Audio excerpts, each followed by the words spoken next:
5 Weeks in a Balloon by Jules Verne. Chapter 1. There was a large audience assembled on the 14th of January, 1862, at the session of the Royal Geographical Society, No. 3 Waterloo Place, London. The President, Sir Francis made an important communication to his colleagues in an address that was frequently interrupted by applause. This rare specimen of eloquence terminated with the following sonorous phrases bubbling over with patriotism: "England has always marched at the head of nations; for, the reader will observe, the nations always march at the head of each other. By the intrepidity of her explorers in the line of geographical discovery." General assent. "Dr. Samuel Fergusson, one of her most glorious sons, will not reflect discredit on his origin." "No, indeed," from all parts of the hall. "This attempt, should it succeed—" "It will succeed!" "Will complete and link together the notions, as yet disjointed, which the world entertains of African cartology." Vehement applause. "And should it fail, it will, at least, remain on record as one of the most daring conceptions of human genius." Tremendous cheering. "Huzza! huzza!" shouted the immense audience, completely electrified by these inspiring words. "Huzza for the intrepid Fergusson!" cried one of the most excitable of the enthusiastic crowd. The wildest cheering resounded on all sides. The name of Fergusson was in every mouth, and we may safely believe that it lost nothing in passing through English throats. Indeed, the hall fairly shook with it. And there were present also those fearless travellers and explorers, whose energetic temperaments had borne them through every quarter of the globe, many of them grown old and worn out in the service of science. All had, in some degree, physically or morally, undergone the sorest trials. They had escaped shipwreck, conflagration, Indian tomahawks and war clubs, the faggot and the stake, nay, even the cannibal maws of the South Sea Islanders. But still their hearts beat high during Sir Francis M.'s address, which certainly was the finest oratorical success that the Royal Geographical Society of London had yet achieved. But in England enthusiasm does not stop short with mere words. It strikes off money faster than the dies of the Royal Mint itself. So a subscription to encourage Dr. Fergusson was voted there and then, and it at once attained the handsome amount of £2,500. The sum was made commensurate with the importance of the enterprise. A member of the Society then inquired of the President whether Dr. Fergusson was not to be officially introduced. "The doctor is at the disposition of the meeting," replied Sir Francis. "Let him come in, then! Bring him in!" shouted the audience. "We like to see a man of such extraordinary daring, face to face." "Perhaps this incredible proposition of his is only intended to mystify us," growled an apoplectic old admiral. "Suppose that there should turn out to be no such person as Dr. Fergusson!" exclaimed another voice, with a malicious twang. "Why, then, we'd have to invent one," replied a facetious member of this grave society. "Ask Dr. Fergusson to come in," was the quiet remark of Sir Francis M. And come in the doctor did, and stood there, quite unmoved by the thunders of applause that greeted his appearance. He was a man of about 40 years of age, of medium height and physique. His sanguine temperament was disclosed in the deep colour of his cheeks. His countenance was coldly expressive, with regular features, and a large nose, one of those noses that resemble the prow of a ship, and stamp the faces of men predestined to accomplish great discoveries. His eyes, which were gentle and intelligent rather than bold, lent a peculiar charm to his physiognomy. His arms were long, and his feet were planted with that solidity which indicates a great pedestrian.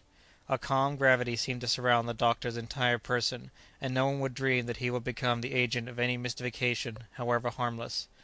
Hence the applause that greeted him at the outset continued until he, with a friendly gesture, claimed silence on his own behalf. He stepped towards the seat that had been prepared for him on his presentation, and then, standing erect and motionless, he with a determined glance pointed his right forefinger upward, and pronounced aloud the single word, "Excelsior!"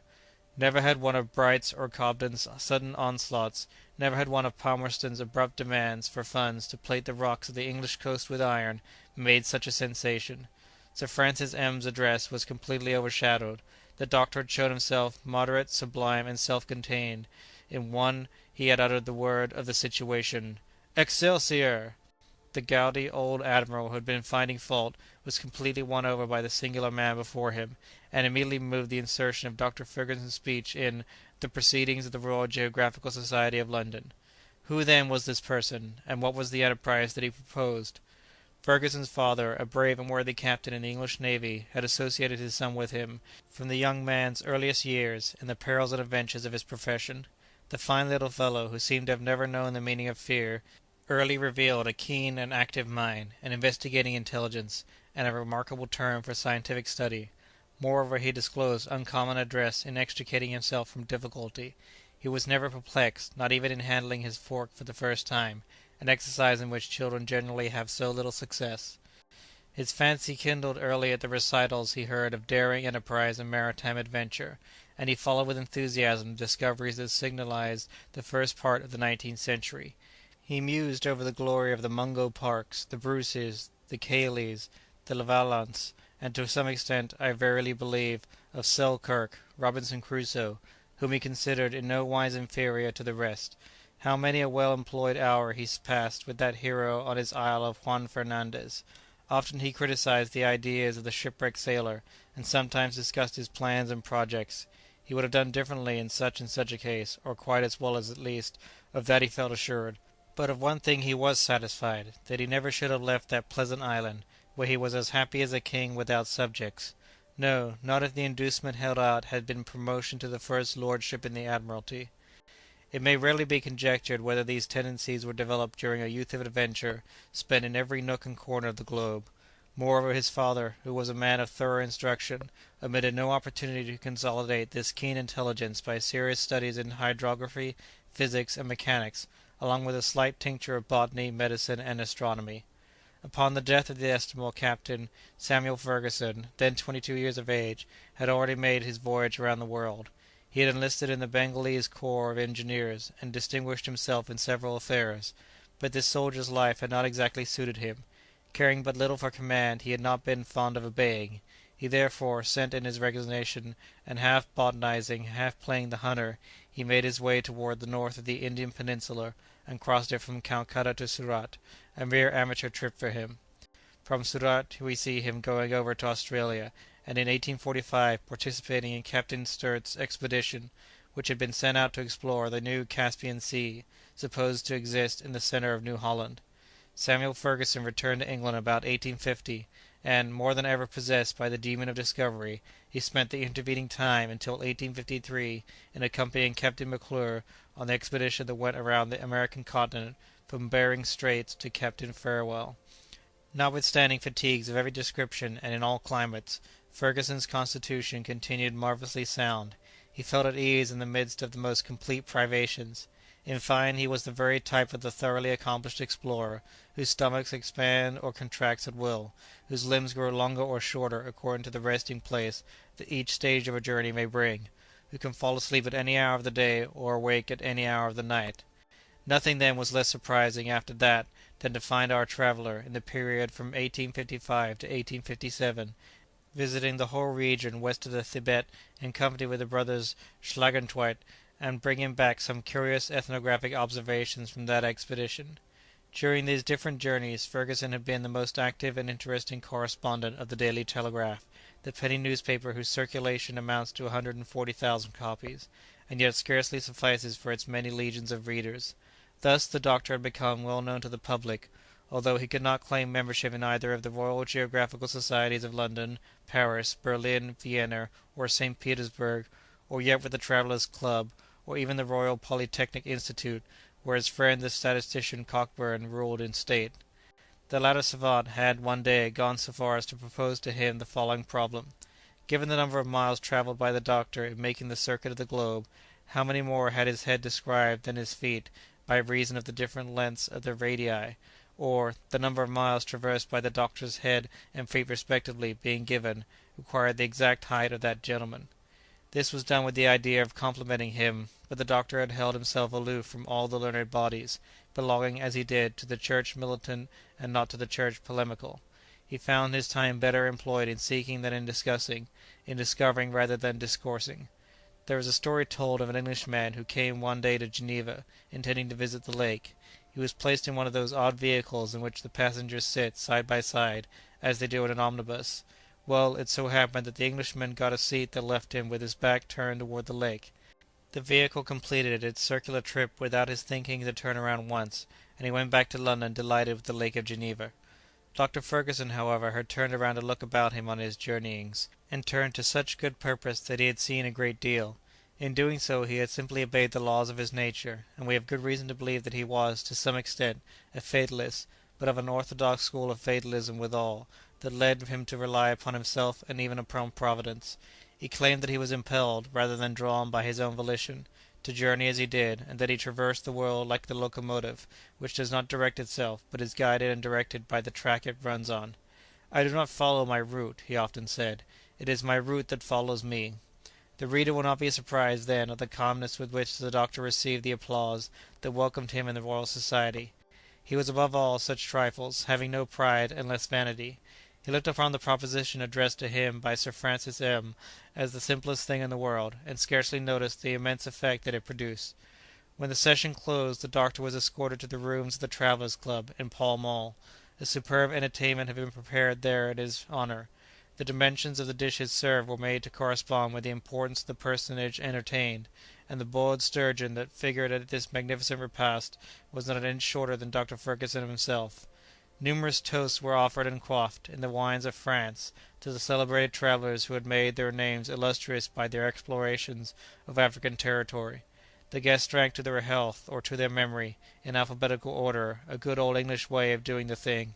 Among those remembered thus were Abadi, Adams, Adamson, Anderson, Arnold, Beike, Baldwin, Barth, Batuta, Beek, Beltram, Duberba, Bimbachi, Bolognese, Bolwick, Belzoni, Bonamain, Brisson, Brown, Bruce, Brunelay, Burchell, Burkhart, Burton, Kyland, Kiley, Campbell, Chapman, Clapperton, Clotbay, Colomieux, Curval, Cumming, Cooney, De Bono, Deccan, Denham, De Savanche, Dixon, Duchat, Duchaillu, Ducan, Durand, Duroll, Duverier, Descaillac, De Lotte, Ernott, Ferret, Fresnel, Galinier, Galton, Jeffrey, Golbery, Hahn, Halm, Harnier, Heckart, Houglin, Horneman, Houghton, Imbert, Kaufmann, Nobloch, Grapf, Kummer, Lafargue, Lang, Lafay, Lambert, Lamerle, Lampier, John Lander, Richard Lander, Lefebvre, Blancjean, Levaillant, Livingston, McCarthy, Magyar, Maison, Malzac, Moffat, Mollien, Montero, Morrison, Mungo Park, Niemans, Overweg, Panet, Parterville, Pascal, Peirce, Petty, Penny, Petherick, Poncet, Prax, Refenol, Rab, Rebman, Richardson, Riley, Ritchie, Rocher de Héricourt, Rongari, Rocher, Rupel, Saunier, Speke, Stedier, Thibault, Thomson, Thornton, Toole, Toonsey, Trotter, Tuckey, Tyrwhitt, Vaudie, Vessier, Vincent, Vinco, Vogel, Wahlberg, Orrington, Washington, Wern, Wild, and last but not least, Dr. Fergusson, who, by his incredible attempt, was to link together the achievements of all these explorers and complete the series of African discovery. Chapter 2. On the next day, in its number of January 15th, the Daily Telegraph published an article, couched in the following terms: "Africa is, at length, about to surrender the secret of her vast solitudes. A modern Oedipus is to give us the key to that enigma which the learned men of 60 centuries have not been able to decipher. In other days, to seek the sources of the Nile, Fons Nili Quaere, was regarded as a mad endeavour, a chimera that could not be realized. Dr. Barth, in following out to Soudan the track traced by Denham and Clapperton; Dr. Livingstone, in multiplying his fearless explorations from the Cape of Good Hope to the basin of the Zambesi; Captains Burton and Speke, in the discovery of the great interior lakes, have opened 3 highways to modern civilization. Their point of intersection, which no traveller has yet been able to reach, is the very heart of Africa, and it is thither that all efforts should now be directed. The labours of these hardy pioneers of science are now about to be knit together by the daring project of Dr. Samuel Fergusson, whose fine explorations our readers have frequently had the opportunity of appreciating. The intrepid discoverer proposes to traverse all Africa from east to west in a balloon. If we are well informed, the point of departure for this surprising journey is to be the island of Zanzibar, upon the eastern coast. As for the point of arrival, it is reserved for Providence alone to designate. The proposal for this scientific undertaking was officially made yesterday at the ruins of the Royal Geographical Society, and the sum of £2,500 was voted to defray the expenses of the enterprise. We shall keep our readers informed as to the progress of this enterprise, which has no precedent in the annals of exploration. As may be supposed, the foregoing article had an enormous echo among scientific people. At first, it stirred up a storm of incredulity. Dr. Fergusson passed for a purely chimerical personage of the Barnum stamp, who, after having gone through the United States, proposed to "do" the British Isles. A humorous reply appeared in the February number of the Bulletins de la Société Géographique of Geneva, which very wittily showed up the Royal Society of London and their phenomenal sturgeon. But Herr Petermann, in his Mitteilungen, published at Gotha, reduced the Geneva journal to the most absolute silence. Herr Petermann knew Dr. Fergusson personally, and guaranteed the intrepidity of his dauntless friend. Besides, all manner of doubt was quickly put out of the question. Preparations for the trip were set on foot at London. The factories of Lyons received a heavy order for the silk required for the body of the balloon, and finally the British government placed the transport ship Resolute, Captain Bennett, at the disposal of the expedition. At once, upon word of all this, 1,000 encouragements were offered, and felicitations came pouring in from all quarters. The details of the undertaking were published in full in the bulletins of the Geographical Society of Paris. A remarkable article appeared in the Nouvelles Annales des Voyages, de la Géographie, de l'Histoire, et de l'Archéologie de M.V.A. Maltbrun. New Annals of Travel, Geography, History, and Archaeology by M.V.A. Maltbrun, and a searching essay in the Zeitschrift für Allgemeine Erdkunde by Dr. W. Kohne triumphantly demonstrated the feasibility of the journey, its chances of success, the nature of the obstacles existing, the immense advantages of the aerial mode of locomotion, and found fault with nothing but the selected point of departure, which it contended should be Massowa, a small port in Abyssinia, whence James Bruce, in 1768, started upon his explorations in search of the sources of the Nile. Apart from that, it mentioned, in terms of unreserved admiration, the energetic character of Dr. Fergusson, and the heart, thrice panoplied in bronze, that could conceive and undertake such an enterprise. The North American Review could not, without some displeasure, contemplate so much glory monopolized by England.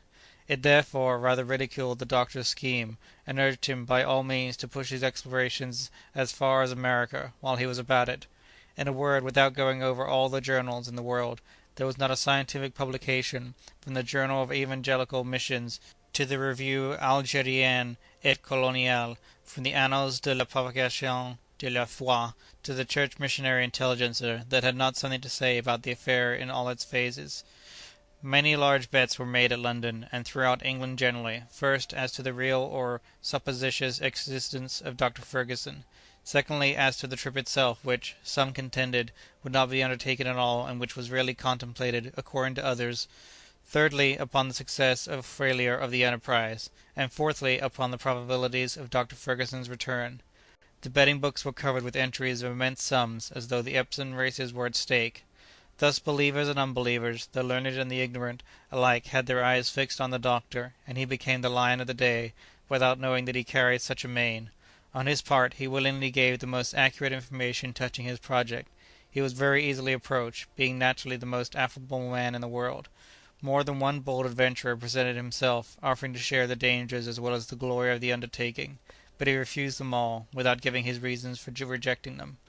Numerous inventors of mechanism applicable to the guidance of balloons came to propose their systems, but he would accept none, and, when he was asked whether he had discovered something of his own for that purpose, he constantly refused to give any explanation, and merely busied himself more actively than ever with the preparations for his journey.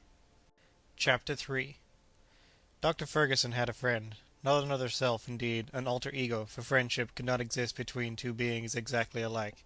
But, if they possessed different qualities, aptitudes, and temperaments, Dick Kennedy and Samuel Fergusson lived with one and the same heart, and that gave them no great trouble. In fact, quite the reverse. Dick Kennedy was a Scotchman, in the full acceptation of the word, open, resolute, and headstrong. He lived in the town of Leith, which is near Edinburgh, and in truth is a mere suburb of Auld Reekie. Sometimes he was a fisherman, but he was always and everywhere a determined hunter, and that was nothing remarkable for a son of Caledonia, who had known some little climbing among the Highland mountains. He was cited as a wonderful shot with the rifle, since not only could he split a bullet on a knife blade, but he could divide it into two such equal parts that, upon weighing them, scarcely any difference would be perceptible. Kennedy's countenance strikingly recalled that of Herbert Glendinning, as Sir Walter Scott depicted it in the Monastery. His stature was above 6 feet, full of grace and easy movement. He yet seemed gifted with Herculean strength, a face embrowned by the sun, eyes keen and black, a natural air of daring courage. In fine, something sound, solid, and reliable in his entire person spoke, at first glance, in favour of the bonny Scot. The acquaintanceship of these two friends had been formed in India, when they belonged to the same regiment. While Dick would be out on pursuit of the tiger and the elephant, Samuel would be in search of plants and insects. Each could call himself expert in his own province, and more than one rare botanical specimen, that to science was as great a victory won as the conquest of a pair of ivory tusks, became the doctor's booty. These two young men, moreover, never had occasion to save each other's lives, or to render any reciprocal service; hence an unalterable friendship. Destiny sometimes bore them apart, but sympathy always united them again. Since their return to England they had been frequently separated by the doctor's distant expeditions, but on his return the latter never failed to go, not to ask for hospitality, but to bestow some weeks of his presence at the home of his crony Dick. The Scot talked of the past, the doctor busily prepared for the future. The one looked back, the other forward. Hence a restless spirit personified in Fergusson, perfect calmness typified in Kennedy. Such was the contrast.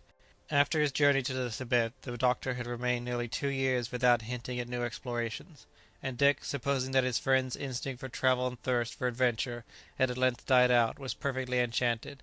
They would have ended badly, some day or other, he thought to himself.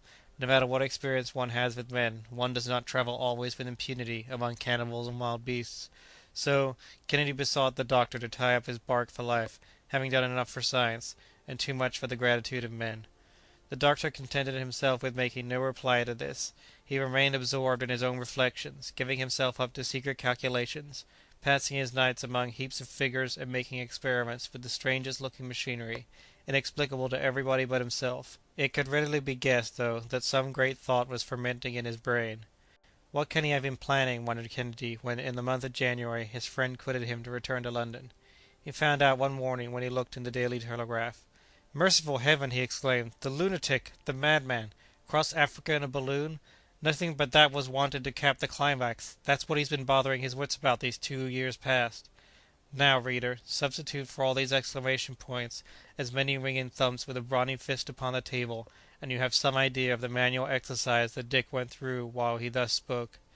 When his confidential maid-of-all-work, the aged Elspeth, tried to insinuate that the whole thing might be a hoax, "Not a bit of it," said he. "Don't I know my man? Isn't it just like him? Travel through the air. There now, he's jealous of the eagles. Next. No, I warrant you, he'll not do it. I'll find a way to stop him. Why, if they'd let him alone, and he'd start the day for the moon."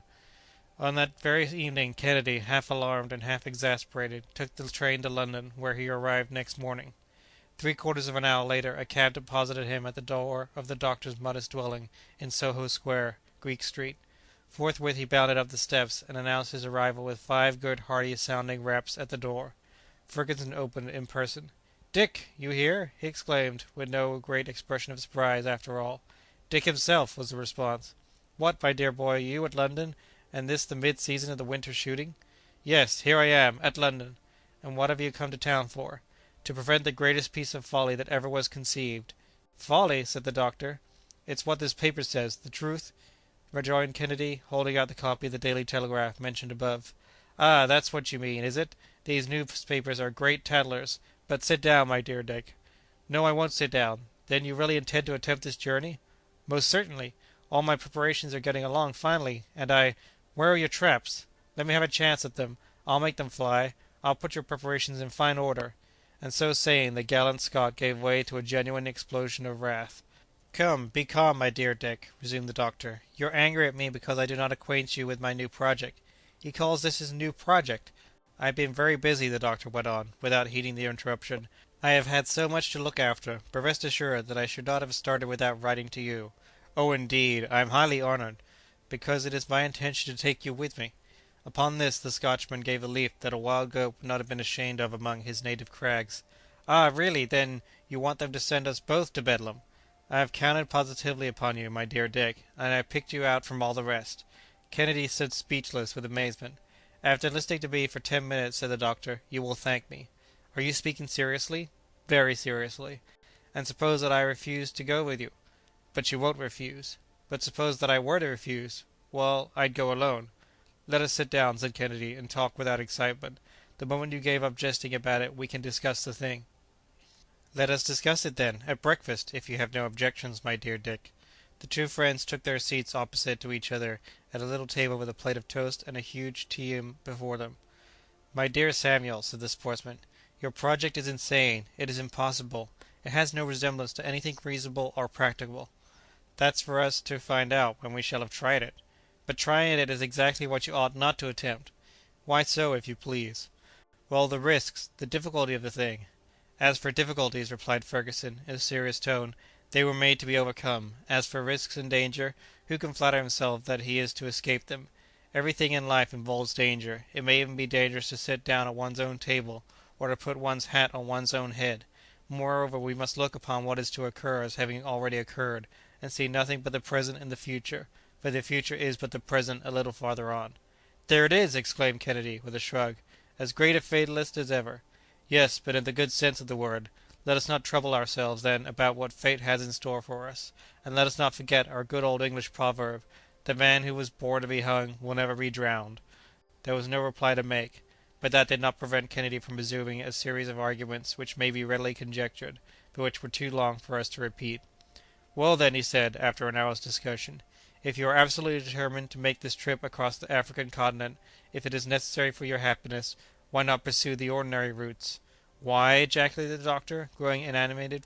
"Because all attempts to do so up to this time have utterly failed; because, from Mungo Park, assassinated on the Niger, to Vogel, who disappeared in the Wadai country; from Oundi, who died at Murmur, and Clapperton, lost at Sakatu, to the Frenchman Maizan, who was cut to pieces; from Major Lang, killed by the Tuaregs, to Roscher, from Hamburg, massacred in the beginning of 1860, the names of victim after victim have been inscribed on the lists of African martyrdom; because to contend successfully against the elements, against hunger and thirst and fever, against savage beasts, and still more savage men, is impossible; because what cannot be done in one way should be tried in another; in fine, because what one cannot pass through directly in the middle, must be passed by going to one side or overhead." "If passing over it were the only question," interposed Kennedy; "but passing high up in the air, doctor, there's the rub." "Come, then," said the doctor, "what have I to fear? You will admit that I have taken my precautions in such manner as to be certain that my balloon will not fall; but should it disappoint me, I should find myself on the ground in the normal conditions imposed upon other explorers; but, my balloon will not deceive me, and we need make no such calculations." "Yes, but you must take them into view." "No, Dick, I intend not to be separated from the balloon until I reach the western coast of Africa. With it, everything is possible; without, I fall back into the dangers and difficulties, as well as the natural obstacles that ordinarily attend such an expedition. With it, neither heat nor torrents, nor tempests nor the simoom, nor unhealthy climates, nor wild animals, nor savage men are to be feared. If I feel too hot, I can descend; if too cold, I can come down. Should there be a mountain, I can pass over it; a precipice, I can sweep across it; a river, I can sail beyond it; a storm, I can rise away above it; a torrent, I can skim it like a bird; I can advance without fatigue; I can halt without need of repose; I can soar above the nascent cities; I can speed onward with the rapidity of a tornado, sometimes at the loftiest heights, sometimes only 100 feet above the soil, while the map of Africa unrolls itself beneath my gaze in the great atlas of the world." Even the stubborn Kennedy began to feel moved, and yet the spectacle thus conjured up before him gave him the vertigo. He riveted his eyes upon the doctor with wonder and admiration, and yet with fear, for he already felt himself swinging aloft in space. "Come, come," said he at last, "let us see, Samuel, then you have discovered the means of guiding a balloon?" "Not by any means; that is a Utopian idea." "Then you will go—" "Whithersoever Providence wills; but at all events from east to west." "Why so?" "Because I expect to avail myself of the trade winds. the direction of which is always the same." "Ah, yes, indeed," said Kennedy, reflecting. "The trade winds. Yes, truly, one might. There's something in that." "Something in it. Yes, my excellent friend. There's everything in it. The English government has placed a transport at my disposal, and 3 or 4 vessels are to cruise off the western coast of Africa about the presumed period of my arrival. In 3 months, at most, I shall be at Zanzibar, where I will inflate my balloon, and from that point we shall launch ourselves." "We?" said Dick. "Have you still a shadow of an objection to offer? Speak, friend Kennedy." "An objection! I have 1,000. But, among other things, tell me, if you expect to see the country. If you expect to mount and descend at pleasure, you could not do so without losing your gas. Up to this time no other means have been devised, and it is this that has always prevented long journeys in the air." "My dear Dick, I have only one word to answer. I shall not lose one particle of gas." "And yet you can descend when you please?" "I shall descend when I please." "And how will you do that?" "Aha! therein lies my secret, friend Dick. Have faith, and let my device be yours. Excelsior!" "Excelsior be it then," said the sportsman, who did not understand a word of Latin. He had made up his mind to oppose his friend's departure by all means in his power, and so pretended to give in, at the same time keeping on the watch. As for the doctor, he went on diligently with his preparations. Chapter 4. The aerial line which Dr. Fergusson counted upon following had not been chosen at random. His point of departure had been carefully studied, and it was not without good cause that he had resolved to ascend to the island of Zanzibar. This island, lying near to the eastern coast of Africa, is in the 6th degree of south latitude, that is to say 430 geographical miles below the equator. From this island the latest expedition, sent by way of the Great Lakes to explore the sources of the Nile, had just set out. But it would be well to indicate what explorations Dr. Fergusson hoped to link together. The 2 principal ones were those of Dr. Barth in 1849 and of Lieutenants Burton and Speke in 1858. Dr. Barth is a Hamburger, who obtained permission for himself and for his countryman Overweg to join the expedition of the Englishman Richardson. The latter was charged with a mission in the Soudan. This vast region is situated between the 15th and 10th degrees of north latitude. That is to say, that in order to approach it the explorer must penetrate 1,500 miles into the interior of Africa. Until then the country in question had been known only through the journeys of Denham, of Clapperton, and of Oudney, made from 1822 to 1824. Richardson, Barth, and Overweg, jealously anxious to push their investigations farther, arrived at Tunis and Tripoli, like their predecessors, and got as far as Mourzouk, the capital of Fezzan. They then abandoned the perpendicular line, and made a sharp turn westward toward Ghât, guided with difficulty by the Touaregs. After 1,000 scenes of pillage, of vexation, and attacks by armed forces, their caravan arrived in October at the vast oasis of Asben. Dr. Barth, separated from his companions, made an excursion to the town of Agadez, and rejoined the expedition, which resumed its march on the 12th of December. At length it reached the province of Demerghou.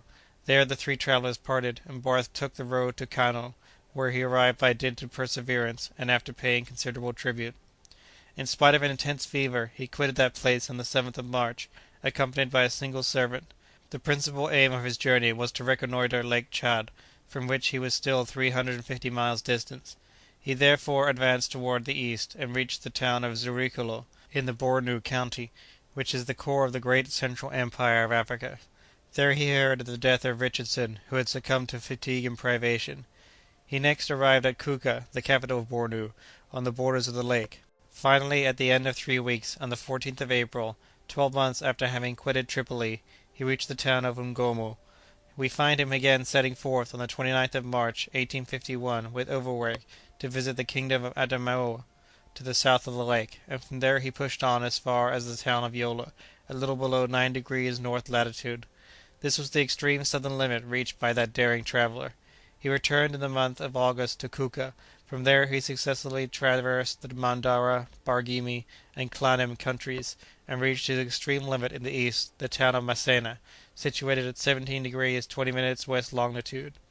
On the 25th of November, 1852, after the death of Overweg, his last companion, he plunged into the west, visited Sokoto, crossed the Niger, and finally reached Timbuctoo, where he had to languish during 8 long months, under vexations inflicted upon him by the sheik and all kinds of ill treatment and wretchedness. But the presence of a Christian in the city could not long be tolerated, and the Foulons threatened to besiege it. The doctor, therefore, left it on the 17th of March, 1854, and fled to the frontier, where he remained for 33 days in the most abject destitution. He then managed to get back to Kano in November, thence to Kuka, where he resumed Denham's route after 4 months' delay. He regained Tripoli toward the close of August, 1855, and arrived in London on the 6th of September, the only survivor of his party. Such was the venturesome journey of Dr. Barth. Dr. Fergusson carefully noted the fact that he had stopped at 4 degrees north latitude and 17 degrees west longitude. Now let us see what Lieutenants Burton and Speke accomplished in Eastern Africa. The various expeditions that had ascended the Nile could never manage to reach the mysterious source of that river. According to the narrative of the German doctor, Ferdinand Verne, the expedition attempted in 1840, under the auspices of Mehemet Ali, stopped at Gondokoro, between the fourth and fifth parallels of north latitude. In 1855, Brun Brulé, a native of Savoy, appointed consul for Sardinia in eastern Sudan, to take the place of Vaudey, who had just died, set out from Khartoum, and, under the name of Yakub, the merchant, trading in gums and ivory, got as far as Belenia, beyond the fourth degree, but had to return in ill health to Khartoum, where he died in 1857. Neither Dr. Penny, the head of the Egyptian medical service, who, in a small steamer, penetrated 1 degree beyond Gondokoro, and then came back to die of exhaustion at Khartoum, nor Miani, the Venetian, who, turning the cataracts below Gondokoro, reached the second parallel, nor the Maltese trader Andrea de Bono, who pushed his journey up the Nile still farther, could work their way beyond the apparently impassable limit. In 1859, M. Guillaume Lejeune, entrusted with admission by the French government, reached Khartoum by way of the Red Sea, and embarked upon the Nile with a retinue of 21 hired men and 20 soldiers, but he could not get past Gondokoro, and ran extreme risk of his life among the Negro tribes, who were in full revolt. The expedition, directed by M. Descaillac de Lautour, made an equally unsuccessful attempt to reach the famous sources of the Nile. This fatal limit invariably brought every traveller to a halt. In ancient times the ambassadors of Nero reached the 9th degree of latitude, but in 18 centuries only from 5 to 6 degrees, or from 300 to 360 geographical miles, were gained. Many travellers endeavoured to reach the sources of the Nile by taking their point of departure on the eastern coast of Africa. Between 1768 and 1772, the Scotch traveller Bruce set out from Massawa, a port of Abyssinia, traversed the Tigre, visited the ruins of Aksum, saw the sources of the Nile where they did not exist, and obtained no serious result. In 1844, Dr. Krapf, an Anglican missionary, founded an establishment at Monbaz, on the coast of Zanguebar, and, in company with the Reverend Dr. Rebmann, discovered 2 mountain ranges 300 miles from the coast. These were the mountains of Kilimanjaro and Kenya, which Messrs. de Hooglen and Thornton had partly scaled so recently. In 1845, Mazan, the French explorer, disembarked alone at Bagamoyo, directly opposite to Zanzibar, and got as far as Deje la Mora, where the chief caused him to be put to death in the most cruel torment. In 1859, in the month of August, the young traveller Roscher, from Hamburg, set out with a caravan of Arab merchants, reached Lake Nyassa, and was there assassinated while he slept. Finally, in 1857, Lieutenants Burton and Speke, both officers in the Bengal army, were sent by the London Geographical Society to explore the great African lakes, and on the 17th of June they quitted Zanzibar and plunged directly into the west. After 4 months of incredible suffering, their baggage having been pillaged, and their attendants beaten and slain, they arrived at Kazeh, a sort of central rendezvous for traders and caravans. They were in the midst of the country of the moon, and there they collected some precious documents concerning the manners, government, religion, fauna, and flora of the region. They next made for the first of the great lakes, the one named Tanganyika, situated between the 3rd and 8th degrees of south latitude. They reached it on the 14th of February, 1858, and visited the various tribes residing on its banks, the most of whom are cannibals. They departed again on the 26th of May, and re-entered Kazeh on the 20th of June. There Burton, who was completely worn out, lay ill for several months, during which time Speke made a push to the northward of more than 300 miles, going as far as Lake Okarakua, which he came in sight of on the 3rd of August, but he could descry only the opening of it at latitude 2 degrees 30 minutes. He reached Kazeh on his return, on the 25th of August, and, in company with Burton, again took up the route to Zanzibar, where they arrived in the month of March in the following year. These two daring explorers then re-embarked for England, and the Geographical Society of Paris decreed them its annual prize medal. Dr. Fergusson carefully remarked that they had not gone beyond the second degree of south latitude, nor the 29th degree of east longitude. The problem, therefore, was how to link the explorations of Burton and Speke with those of Dr. Barth, since to do so was to undertake to traverse an extent of more than 12 degrees of territory. Chapter 5. Dr. Fergusson energetically pushed the preparations for his departure, and in person superintended the construction of his balloon, with certain modifications, in regard to which he observed the most absolute silence. For a long time past he had been applying himself to the study of the Arab language and the various Mandingo idioms, and thanks to his talents as a polyglot he had made rapid progress. In the meanwhile his friend, the sportsman, never let him out of his sight, afraid no doubt that the doctor might take his departure without saying a word to anybody. On this subject he regaled him with the most persuasive arguments, which, however, did not persuade Samuel Fergusson, and wasted his breath in pathetic entreaties, by which the latter seemed to be but slightly moved. In fine, Dick felt that the doctor was slipping through his fingers. The poor Scot was really to be pitied. He could not look upon the azure vault without a sombre terror. When asleep he felt oscillations that made his head reel, and every night he had visions of being swung aloft at immeasurable heights. We must add that, during these fearful nightmares, he once or twice fell out of bed. His first care then was to show Fergusson a severe contusion that he had received on the cranium. "And yet," he would add, with warmth, "that was at the height of only 3 feet, not an inch more, and such a bump as this! Only think, then!" This insinuation, full of sad meaning as it was, did not seem to touch the doctor's heart. "Will not fall," was his invariable reply. "But still, suppose that we were to fall?" "We will not fall." This was decisive, and Kennedy had nothing more to say. What particularly exasperated Dick was that the doctor seemed completely to lose sight of his personality, of his, Kennedy's, and to look upon him as irrevocably destined to become his aerial companion. Not even the shadow of a doubt was ever suggested, and Samuel made an intolerable misuse of the first person plural. "We are getting along. We shall be ready on the... we shall start on the... etc., etc." And then there was the singular possessive adjective, "our balloon," "our car," "our expedition," and the same in the plural too, "our preparations," "our discoveries," "our ascensions." Dick shuddered at them, although he was determined not to go, but he did not want to annoy his friend. Let us also disclose the fact that, without knowing exactly why himself, he had sent to Edinburgh for a certain selection of heavy clothing and his best hunting gear and firearms. One day, after having admitted that, with an overwhelming run of good luck, there might be one chance of success in 1,000, he pretended to yield entirely to the doctor's wishes, but, in order to still put off the journey, he opened the most varied series of subterfuges. He threw himself back upon questioning the utility of the expedition, its opportunists, etc. This discovery of the sources of the Nile, was it likely to be of any use? Would one have really laboured for the welfare of humanity? When, after all, the African tribes should have been civilized, would they be any happier? Were folk certain that civilization had not its chosen abode there rather than in Europe? Perhaps. And then, couldn't one wait a little longer? The trip across Africa would certainly be accomplished some day, and in a less hazardous manner. In another month, or in 6 months before the year was over, some explorer would undoubtedly come in, etc., etc. These hints produced an effect exactly opposite to what was desired or intended, and the doctor trembled with impatience. "Are you willing, then, wretched Dick, are you willing, false friend, that this glory should belong to another? Might I then be untrue to my past history? Recoil before obstacles that are not serious? Requite with cowardly hesitation what both the English government and the Royal Society of London have done for me?" "But," resumed Kennedy, who made great use of that conjunction. "But," said the doctor, "are you not aware that my journey is to compete with the success of the expeditions now on foot? Don't you know that fresh explorers are advancing towards the centre of Africa?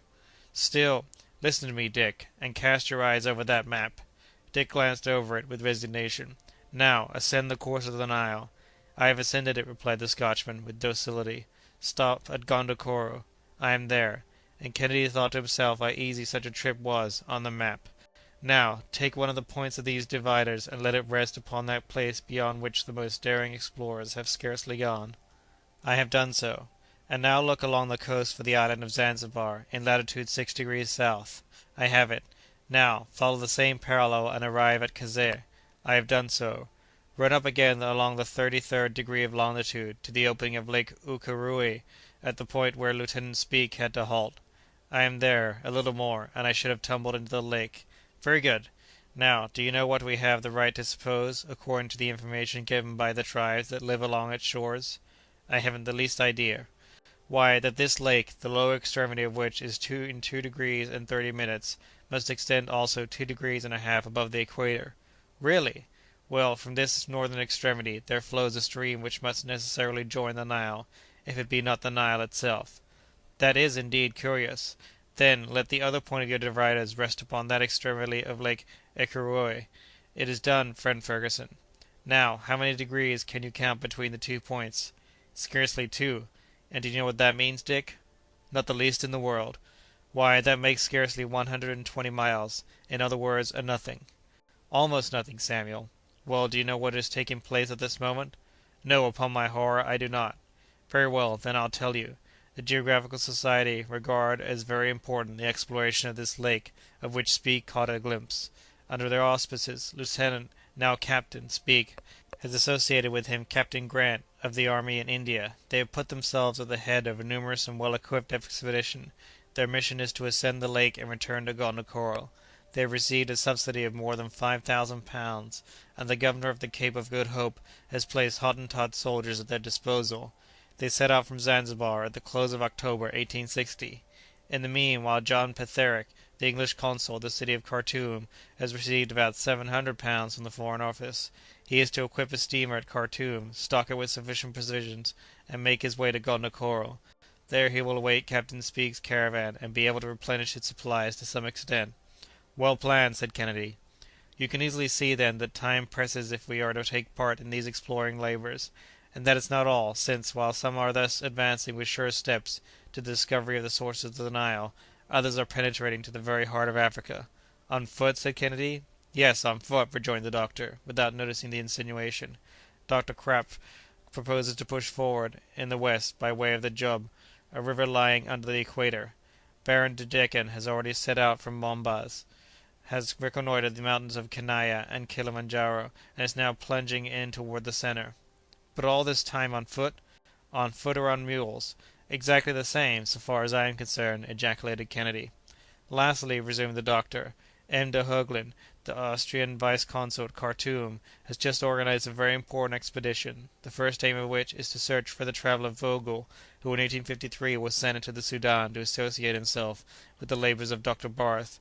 In 1856 he quitted Bornu, and determined to explore the unknown territory that lies between Lake Chad and Darfur. Nothing has been seen of him since that time.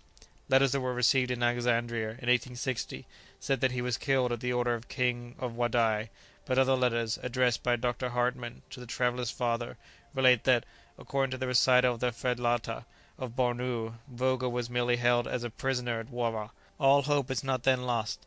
Hence a committee has been organized under the presidency of the regent of Saxe-Coburg-Gotha. My friend Petermann is its secretary. A national subscription has provided for the expense of the expedition, whose strength has been increased by the voluntary accession of several learned men, and M. de Heuglin set out from Massawa in the month of June. While engaged in looking for Vogel, he is also to explore all the country between the Nile and Lake Chad, that is to say, to knit together the operations of Captain Speke and those of Dr. Barth, and then Africa will have been traversed from east to west. After the departure of Dr. Fergusson, it was ascertained that M. de Heuglin, owing to some disagreement, took a route different from the other assigned to his expedition, the command of the latter having been transferred to Dr. Munsinger. "Well," said the canny Scot, "since everything is getting on so well, what's the use of our going down there?"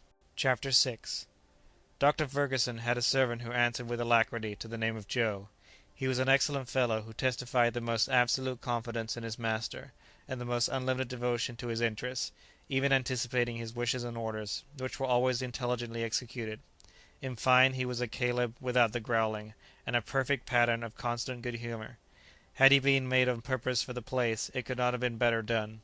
Fergusson put himself entirely in his hands, so far as the ordinary details of existence were concerned, and he did well. Incomparable, whole-souled Joe, a servant who orders your dinner, who likes what you like, who packs your trunk, without forgetting your socks or your linen, who has charge of your keys and your secrets, and takes no advantage of all of this. But then, what a man the doctor was in the eyes of this worthy Joe! With what respect and what confidence the latter received all his decisions! When Fergusson had spoken, he would be a fool who should attempt to question the matter. Everything he thought was exactly right; everything he said, the perfection of wisdom; everything he ordered to be done, quite feasible; all that he undertook, practicable; all that he accomplished, admirable. It might have cut Joe to pieces, not an agreeable operation to be sure, and yet he would not have altered his opinion of his master. So, when the doctor conceived the project of crossing Africa through the air, for Joe the thing was already done; obstacles no longer existed; from the moment when the doctor had made up his mind to start, he had arrived, along with his faithful attendant too, for the noble fellow knew, without a word uttered about it, that he would be one of the party. Moreover, he was just the man to render the greatest service by his intelligence and his wonderful agility. Had the occasion arisen to name a professor of gymnastics for the monkeys in the Zoological Garden, who are smart enough, by the way, Joe would certainly have received the appointment. Leaping, climbing, almost flying, these were all sport to him. If Fergusson was the head and Kennedy the arm, Joe was to be the right hand of the expedition. He had already accompanied his master on several journeys, and had a smattering of science appropriate to his condition and style of mind, but he was especially remarkable for a sort of mild philosophy, a charming turn of optimism. In his sight everything was easy, logical, natural, and consequently he could see no use in complaining or grumbling. Among other gifts, he possessed a strength and range of vision that were perfectly surprising. He enjoyed in common with Moestlin, Kepler's professor, the rare faculty of distinguishing the satellites of Jupiter with the naked eye, and of counting 14 of the stars in the group of Pleiades, the remotest of them being only of the 9th magnitude. He presumed none the more for that; on the contrary, he made his bow to you at a distance, and when occasion arose, he bravely knew how to use his eyes. With such profound faith as Joe felt in the doctor, it is not to be wondered at the incessant discussions sprang up between him and Kennedy, without any lack of respect to the latter, however. One doubted, the other believed; one had a prudent foresight, the other blind confidence. The doctor, however, vibrated between doubt and confidence. That is to say, he troubled his head with neither one nor the other. "Well, Mr. Kennedy," Joe would say. "Well, my boy?" "The moment's at hand. It seems that we are to sail for the moon." "You mean the mountains of the moon, which are not quite so far off. But never mind, one trip is just as dangerous as the other." "Dangerous? What, with a man like Dr. Fergusson?" "I don't want to spoil your illusions, my good Joe, but this undertaking of his is nothing more nor less than the act of a madman. He won't go, though." "He won't go, eh? Then you haven't seen his balloon at Mitchell's factory in the Borough?" "I'll take precious good care to keep away from it." "Well, you lose a fine sight, sir. What a splendid thing it is! What a pretty shape! What a nice car! How snug we'll feel in it!" "Then you really think of going with your master?" "I?" answered Joe, with an accent of profound conviction. "Why, I'd go with him wherever he pleases. Who ever heard of such a thing? Leave him to go off alone, after we've been all over the world together. Who would help him when he was tired? Who would give him a hand in climbing over the rocks? Who would attend him when he was sick? No, Mr. Kennedy, Joe will always stick to the doctor." "You're a fine fellow, Joe. But, then, you're coming with us?" "Oh, certainly," said Kennedy. "That is to say, I will go with you up to the last moment, to prevent Samuel even then from being guilty of such an act of folly. I will follow him as far as Zanzibar, so as to stop him there, if possible." "You'll stop nothing at all, Mr. Kennedy, with all respect to you, sir. My master is no hare-brained person. He takes a long time to think over what he means to do, and then, when he once gets started, the Evil One himself couldn't make him give it up." "Well, we'll see about that." "Don't flatter yourself, sir. But then, the main thing is, to have you with us. For a hunter like you, sir, Africa's a great country. So either way, you won't be sorry for the trip." "No, that's a fact. I shan't be sorry for it, if I can get this crazy man to give up his scheme." "By the way," said Joe, "you know that the weighing comes off to-day." "The weighing? What weighing?" "Why, my master and you, and I are all to be weighed to-day." "What, like horse-jockeys?" "Yes, like jockeys. Only never fear, you won't be expected to make yourself lean, if you're found to be heavy. You'll go as you are." "Well, I can tell you I'm not going to let myself be weighed," said Kennedy, firmly. "But, sir, it seems that the doctor's machine requires it." "Well, his machine will have to do without it." "Humph! And suppose that it couldn't go up, then?" "Egad, that's all I want." "Come, come, Mr. Kennedy, my master will be sending for us directly." "I shan't go." "Oh, now you won't vex the doctor in that way." "Aye, that I will." "Well," said Joe, with a laugh, "you say that because he's not here; but when he says to your face, 'Dick,' with all respect to you, sir, 'Dick, I want to know exactly how much you weigh,' you'll go, I warrant it." "No, I will not go." At this moment the doctor entered his study, where this discussion had been taking place, and as he came in, cast a glance at Kennedy, who did not feel altogether at his ease. "Dick," said the doctor, "come with Joe. I want to know how much you both weigh. But you may keep your hat on. Come," and Kennedy went. They repaired in company to the workshop of the Messrs. Mitchell, where one of those so-called Roman scales was in readiness. It was necessary, by the way, for the doctor to know the weight of his companions, so as to fix the equilibrium of his balloon, so he made Dick get up on the platform of the scales. The latter, without making any resistance, said in an undertone, "Oh, well, that doesn't bind me to anything." 153 pounds, said the doctor, noting it down in his tablets. "Am I too heavy?" "Why, no, Mr. Kennedy," said Joe. "And then, you know, I am light to make up for it." So saying, Joe, with enthusiasm, took his place on the scales, and very nearly upset them in his ready haste. He struck the attitude of Wellington, where he is made to ape Achilles at Hyde Park entrance, and was superb in it, without the shield. 120 pounds, wrote the doctor. "Aha!" said Joe, with a smile of satisfaction. And why did he smile? He never could tell himself. "It's my turn now," said Fergusson, and he put down 135 pounds to his own account. "All three of us," said he, "do not weigh much more than 400 pounds." "But, sir," said Joe, "if it was necessary for your expedition, I could make myself thinner by 20 pounds, by not eating so much." "Useless, my boy," replied the doctor. "You may eat as much as you like, and here's half a crown to buy you the ballast." Chapter 7. Dr. Fergusson had long been engaged upon the details of his expedition. It is easy to comprehend that the balloon, that marvellous vehicle which was to convey him through the air, was the constant object of his solicitude. At the outset, in order not to give the balloon too ponderous dimensions, he had decided to fill it with hydrogen gas, which is 14½ times lighter than common air.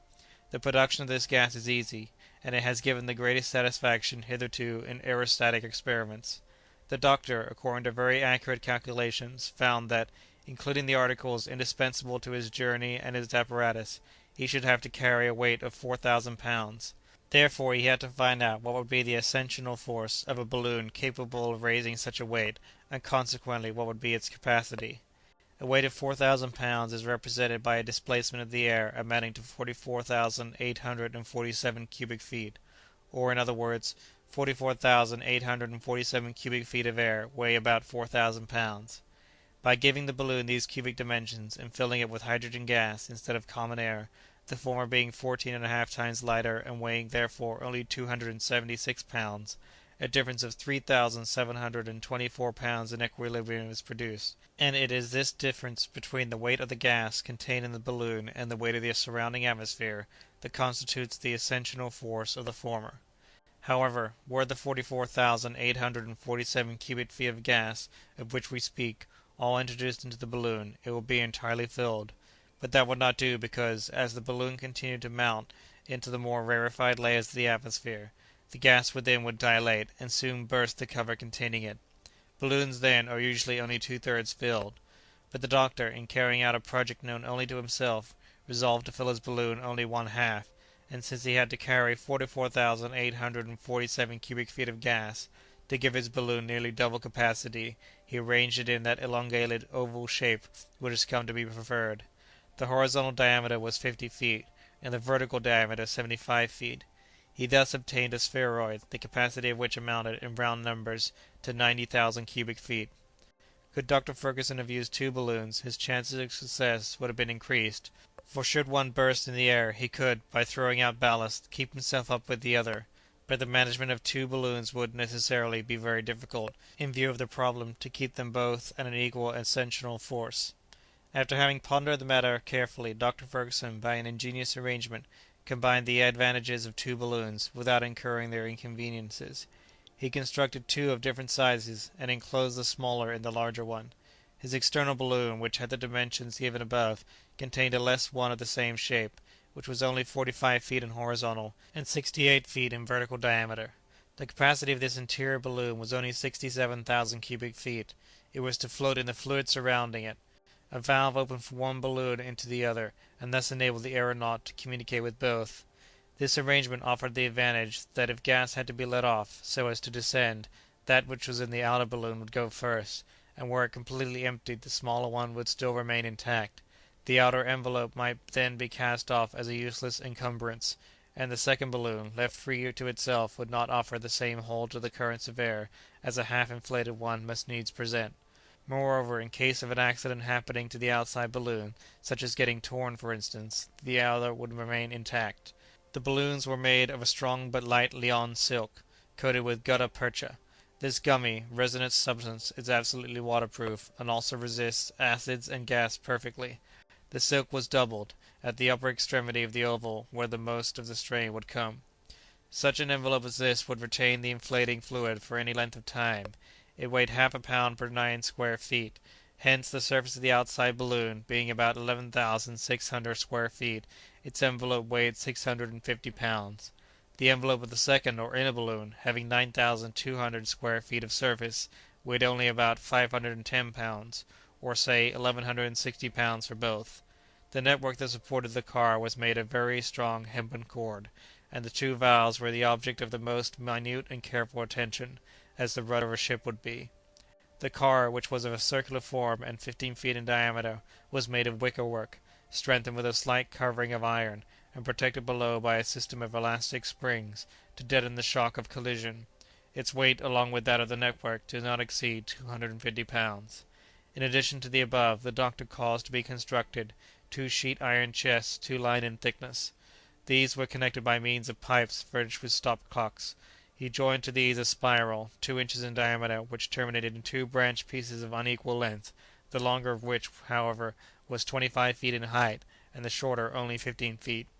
These sheet iron chests were embedded in the car in such a way as to take up the least possible amount of space.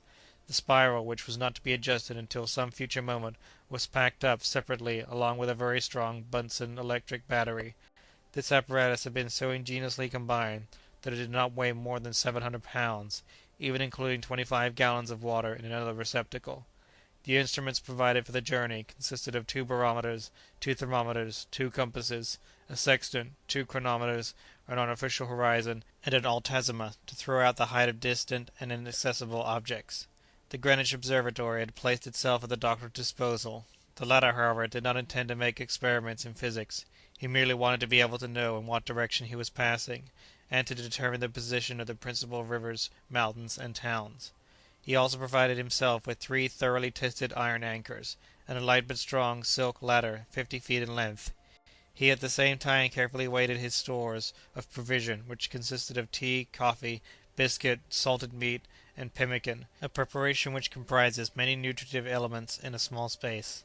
Besides a sufficient stock of pure brandy, he arranged 2 water tanks, each of which contained 22 gallons.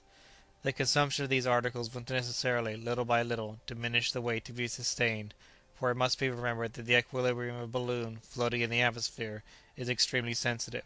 The loss of an almost insignificant weight suffices to produce a very noticeable displacement.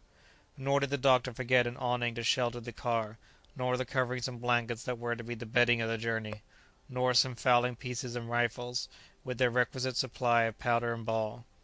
Here is the summing up of his various items and their weight as he computed it. Fergusson, 135 pounds. Kennedy, 153 pounds. Joe, 120 pounds. Weight of the outside balloon, 650 pounds. Weight of the second balloon, 510 pounds. Car network, 280 pounds. Anchors, instruments, awnings, and sundry utensils, guns, coverings, etc., 190 pounds. Meat, pemmican, biscuits, tea, coffee, brandy, 386 pounds. Water, 400 pounds. Apparatus, 700 pounds. Weight of the hydrogen, 276 pounds. Ballast, 200 pounds. Total, 4,000 pounds. Such were the items of the 4,000 pounds that Dr. Fergusson proposed to carry up with him. He took only 200 pounds of ballast for unforeseen emergencies, as he remarked, since otherwise he did not expect to use any, thanks to the peculiarity of his apparatus. Chapter 8. About the 10th of February the preparations were pretty well completed, and the balloons, firmly secured one within the other, were altogether finished. They had been subjected to a powerful pneumatic pressure in all parts, and the test gave excellent evidence of their solidity and the care applied in their construction. Joe hardly knew what he was about, with delight. He trotted incessantly to and fro between his home in Greek Street and the Mitchell establishment, always full of business, but always in the highest spirits, giving details of the affair to people who did not even ask him, so proud was he, above all things, of being permitted to accompany his master. I have even a shrewd suspicion that what with showing the balloon, explaining the plans and views of the doctor, giving folks a glimpse of the latter through a half-open window, or pointing him out as he passed along the streets, the clever scamp earned a few half-crowns, but we must not find fault with him for that. He had as much right as anybody else to speculate upon the admiration and curiosity of his contemporaries. On the 16th of February, the Resolute cast anchor near Greenwich. She was a screw propeller of 800 tons, a fast sailer, and the very vessel that had been sent out to the polar regions to revictual the last expedition of Sir James Ross. Her commander, Captain Bennet, had the name of being a very amiable person, and he took a particular interest in the Doctor's expedition, having been one of that gentleman's admirers for a long time. Bennet was rather a man of science than a man of war, which did not, however, prevent his vessel from carrying 4 carronades that had never hurt anybody, to be sure, but had performed the most pacific duty in the world. The hold of the Resolute was so arranged as to find a stowing place for the balloon. The latter was shipped with the greatest precaution on the 18th of February, and was then carefully deposited at the bottom of the vessel in such a way as to prevent accident. The car and its accessories, the anchors, the cords, the supplies, the water tanks, which were to be filled on arriving, all were embarked and put away under Fergusson's own eyes. 10 tons of sulphuric acid and 10 tons of iron filings were put on board for the future production of the hydrogen gas. The quantity was more than enough, but it was well to be provided against accident. The apparatus to be employed in manufacturing the gas, including some 30 empty casks, was also stowed away in the hold. These various preparations were terminated on the 18th of February, in the evening. 2 state-rooms, comfortably fitted up, were ready for the reception of Dr. Fergusson and his friend Kennedy. The latter, all the while swearing that he would not go, went on board with a regular arsenal of hunting weapons, among which were 2 double-barreled breech-loading fowling pieces, and a rifle that had withstood every test, of the make of Purdey, Moore and Dickinson, at Edinburgh. With such a weapon a marksman would find no difficulty in lodging a bullet in the eye of a chamois at the distance of 2,000 paces. Along with these implements, he had 2 of Colt's 6-shooters for unforeseen emergencies. His powder case, his cartridge pouch, his lead, and his bullets did not exceed a certain weight prescribed by the doctor. The 3 travellers got themselves to rights on board during the working hours of February 19th. They were received with much distinction by the captain and his officers, the doctor continuing as reserved as ever, and thinking of nothing but his expedition. Dick seemed a good deal moved, but was unwilling to betray it, while Joe was fairly dancing and breaking out in laughable remarks. The worthy fellow soon became the jester and merry andrew of the boatswain's mess, where a berth had been kept for him. On the 20th, a grand farewell dinner was given to Dr. Fergusson and Kennedy by the Royal Geographical Society. Commander Bennet and his officers were present at the entertainment, which was signalized by copious libations and numerous toasts. Healths were drunk, in sufficient abundance to guarantee all the guests a lifetime of centuries. Sir Francis M. presided with restrained but dignified feeling. To his own supreme confusion, Dick Kennedy came in for a large share in the jovial felicitations of the night. After having drunk of the intrepid Fergusson, the glory of England, they had to drink to the no less courageous Kennedy, his daring companion. Dick blushed a good deal, and that passed for modesty, whereupon the applause redoubled, and Dick blushed again. A message from the Queen arrived while they were at dessert. Her Majesty offered her compliments to the 2 travellers, and expressed her wishes for their safe and successful journey. This, of course, rendered imperative fresh toasts to Her Most Gracious Majesty. At midnight, after touching farewells and warm shaking of hands, the guests separated. The boats of the Resolute were in waiting at the stairs of Westminster Bridge. The captain leaped in, accompanied by his officers and passengers, and the rapid current of the Thames, aiding the strong arms of the rowers, bore them swiftly to Greenwich. In an hour's time all were asleep on board. The next morning, February 21st, at 3 o'clock, the furnaces began to roar. At 5 the anchors were weighed, and the Resolute, powerfully driven by her screw, began to plough the water towards the mouth of the Thames. It is needless to say that the topic of conversation with every one on board was Dr. Fergusson's enterprise. Seeing and hearing the doctor soon inspired everybody with such confidence that, in a very short time, there was no one, excepting the incredulous Scotchman, on the steamer who had the least doubt of the perfect feasibility and success of the expedition. During the long unoccupied hours of the voyage, the doctor held regular sittings, with lectures on geographical science, in the officers' mess room. These young men felt an intense interest in the discoveries made during the last 40 years in Africa, and the doctor related to them the explorations of Barth, Burton, Speke, and Grant, and depicted the wonders of this vast, mysterious country, now thrown open on all sides to the investigations of science. On the north, the young Duveyrier was exploring Sahara, and bringing the chiefs of the Touaregs to Paris. Under the inspiration of the French government, two expeditions were preparing, which, descending from the north, and coming from the west, would cross each other at Timbuctoo. In the south, the indefatigable Livingstone was still advancing toward the equator, and since March, 1862, he had, in company with Mackenzie, ascended the river Wovonia. The 19th century would assuredly not pass, contended the doctor, without Africa having been compelled to surrender the secrets she has kept locked up in her bosom for 6,000 years. But the interest of Dr. Fergusson's hearers was excited to the highest pitch when he made known to them, in detail, the preparations for his own journey. They took pleasure in verifying his calculations, they discussed them, and the doctor frankly took part in the discussion. As a general thing, they were surprised at the limited quantity of provision that he took with him, and one day one of the officers questioned him on that subject. "That peculiar point astonishes you, does it?" said Fergusson. "It does indeed. But how long do you think my trip is going to last? Whole months? If so, you are greatly mistaken. Were it to be a long one, we should be lost. We should never get back. But you must know that the distance from Zanzibar to the coast of Senegal is only 3,500, say 4,000 miles. Well, at the rate of 240 miles every 12 hours, which does not come near the rapidity of our railroad trains, by travelling day and night it would take only 7 days to cross Africa." "But then you could see nothing, make no geographical observations, or reconnoitre the face of the country." "Ah," replied the doctor, "if I am master of my balloon, if I can ascend and descend at will, I shall stop when I please, especially when two violent currents of air threaten to carry me out of my way with them."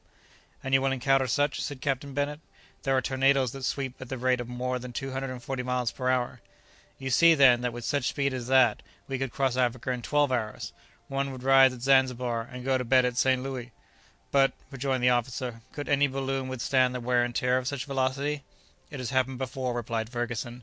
"And the balloon withstood it?" "Perfectly well. It was at the time of the coronation of Napoleon, in 1804. The aeronaut Gernerin sent up a balloon at Paris, about 11 o'clock in the evening. It bore the following inscription in letters of gold: 'Paris, 25th Premier, year 13, coronation of the Emperor Napoleon by His Holiness Pius VII.' On the next morning the inhabitants of Rome saw the same balloon soaring above the Vatican, whence it crossed the Campagna, and finally flooded down into the lake of Bracciano. So you see, gentlemen, that a balloon can resist such velocities." "A balloon, that might be, but a man?" insinuated Kennedy. "Yes, a man too, for the balloon is always motionless with reference to the air that surrounds it. What moves is the mass of the atmosphere itself. For instance, one might light a taper in the car, and the flame would not even waver. An aeronaut in Garnerin's balloon would not have suffered in the least from the speed. But then I have no occasion to attempt such velocity, and if I can anchor to some tree, or some favorable inequality of the ground, at night, I shall not fail to do so.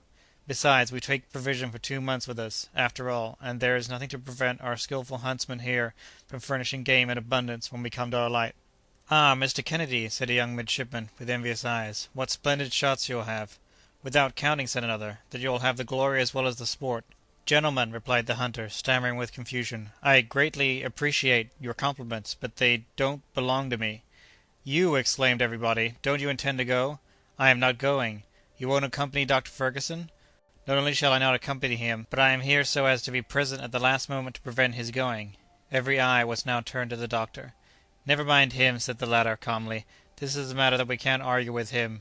At heart he knows perfectly well that he is going." "By St. Andrew!" said Kennedy, "I swear—" "Swear to nothing, friend Dick. You have been ganged and weighed, you and your powder, your guns, and your bullets, so don't let us say anything more about it."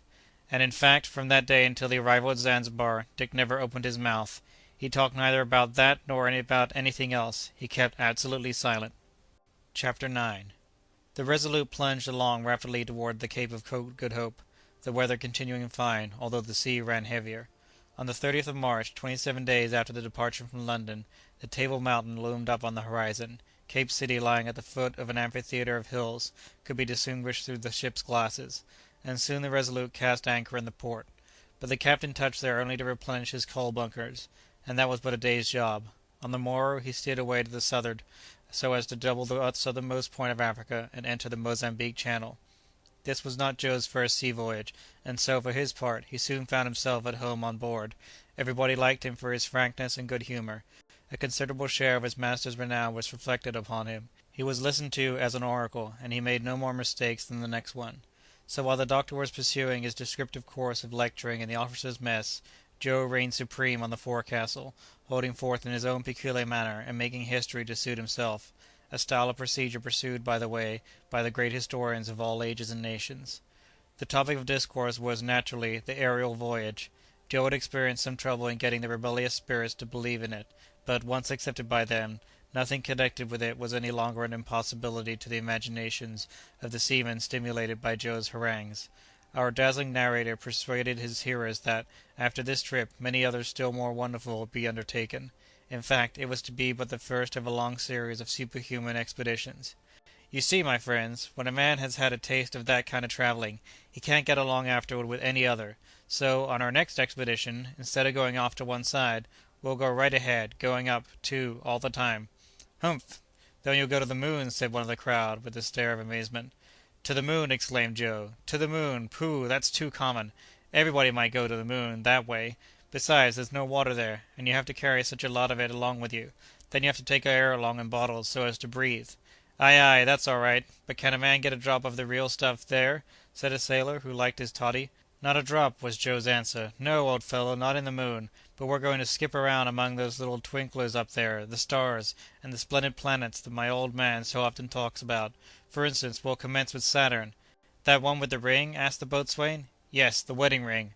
Only no one knows what's become of his wife." "What! will he go so high up as that?" said one of the ship boys, gaping with wonder. "Why, your master must be old Nick himself." "Oh no, he's too good for that." "But after Saturn, what then?" was the next inquiry of his impatient audience. "After Saturn, well, we'll visit Jupiter, a funny place that is, too, where the days are only 9 hours and a half long, a good thing for the lazy fellows, and the years, would you believe it, last 12 of ours, which is fine for folks who have only 6 months to live. They get off a little longer by that." "12 years!" ejaculated the boy. "Yes, my youngster, so that in that country you'd be toddling after your mamma yet, and that old chap yonder, who looks about 50, would only be a little shaver of 4 and a half." "Blazes, that's a good un!" shouted the whole forecastle together. "Solemn truth," said Joe, stoutly. "But what can you expect? When people will stay in this world, they learn nothing, and keep as ignorant as bears. But just come along to Jupiter, and you'll see. But they have to look up out there, for he's got satellites that are not just the easiest things to pass." All the men laughed, but they had more than half believed him. Then he went on to talk about Neptune, where seafaring men get a jovial reception, and Mars, where the military get the best of the sidewalk to such an extent that folks can hardly stand it. Finally he drew them a heavy picture of the delights of Venus. "And when we get back from that expedition," said the indefatigable narrator, "they'll decorate us with the Southern Cross that shines up there in the Creator's buttonhole." "Ay, and you'll have well earned it," said the sailors. Thus passed the long evenings on the forecastle in merry chat, and during the same time the doctor went on with his instructive discourses. One day the conversation turned upon the means of directing the balloons, and the doctor was asked his opinion about it. "I don't think," said he, "that we should succeed in finding out a system of directing them. I am familiar with all the plans attempted and proposed, and not one has succeeded, not one is practicable. You may readily understand that I have occupied my mind with this subject, which was, necessarily, so interesting to me, but I have not been able to solve the problem with the appliances now known in mechanical science. We would have to discover a motive power of extraordinary force, and almost impossible lightness of machinery, and even then we could not resist atmospheric currents of any considerable strength. Until now the effort has been rather to direct the car than the balloon, and that has been one great error. Still there are many points of resemblance between a balloon and a ship which is directed at will." "Not at all," retorted the doctor. "There is little or no similarity between the two cases. Air is infinitely less dense than water, in which the ship is only half submerged, while the whole bulk of a balloon is plunged in the atmosphere, and remains motionless with reference to the element that surrounds it." "You think, then, that aerostatic science has said its last word?" "Not at all, not at all. But we must look for another point in the case, and if we cannot manage to guide our balloon, we must at least try to keep it in favourable aerial currents. In proportion as we ascend, the latter become much more uniform and flow more constantly in one direction. They are no longer disturbed by the mountains and valleys that traverse the surface of the globe, and these, you know, are the chief cause of the variations of the wind and the inequality of their force. Therefore, these zones having been once determined, the balloon will merely have to be placed in the currents best adapted to its destination." "But then," continued Captain Bennet, In order to reach them, you must keep constantly ascending or descending. That is the real difficulty, doctor." "And why, my dear captain?" "Let us understand one another. It will be a difficulty and an obstacle only for long journeys, and not for short aerial excursions." "And why so, if you please?" "Because you can ascend only by throwing out ballast; you can descend only after letting off gas, and by these processes your ballast and your gas are soon exhausted." "My dear sir, that's the whole question. There is the only difficulty that science need now seek to overcome. The problem is not how to guide the balloon, but how to take it up and down without expending the gas which is its strength, its life-blood, its soul, if I may use the expression. You are right, my dear doctor, but this problem is not yet solved. This means has not yet been discovered." "I beg your pardon, it has been discovered." "By whom?" "By me." "By you?" "You may readily believe that otherwise I should not have risked this expedition across Africa in a balloon. In 24 hours I should have been without gas." "But you said nothing about that in England." "No, I did not want to have myself overhauled in public. I saw no use in that. I made my preparatory experiments in secret and was satisfied. I have no occasion then to learn anything more than from them." "Well, doctor, would it be proper to ask what is your secret?" "Here it is, gentlemen, the simplest thing in the world." The attention of his auditory was now directed to the doctor in the utmost degree as he quietly proceeded with his explanation. Chapter 10. "The attempt has often been made, gentlemen," said the doctor, "to rise and descend at will, without losing ballast or gas from the balloon.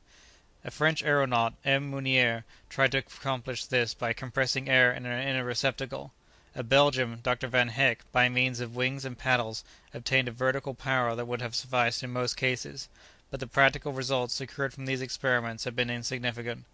I therefore resolved to go about the thing more directly, so, at the start, I dispensed with ballast altogether, excepting as a provision for cases of special emergency, such as the breakage of my apparatus or the necessity of ascending very suddenly, so as to avoid unforeseen obstacles.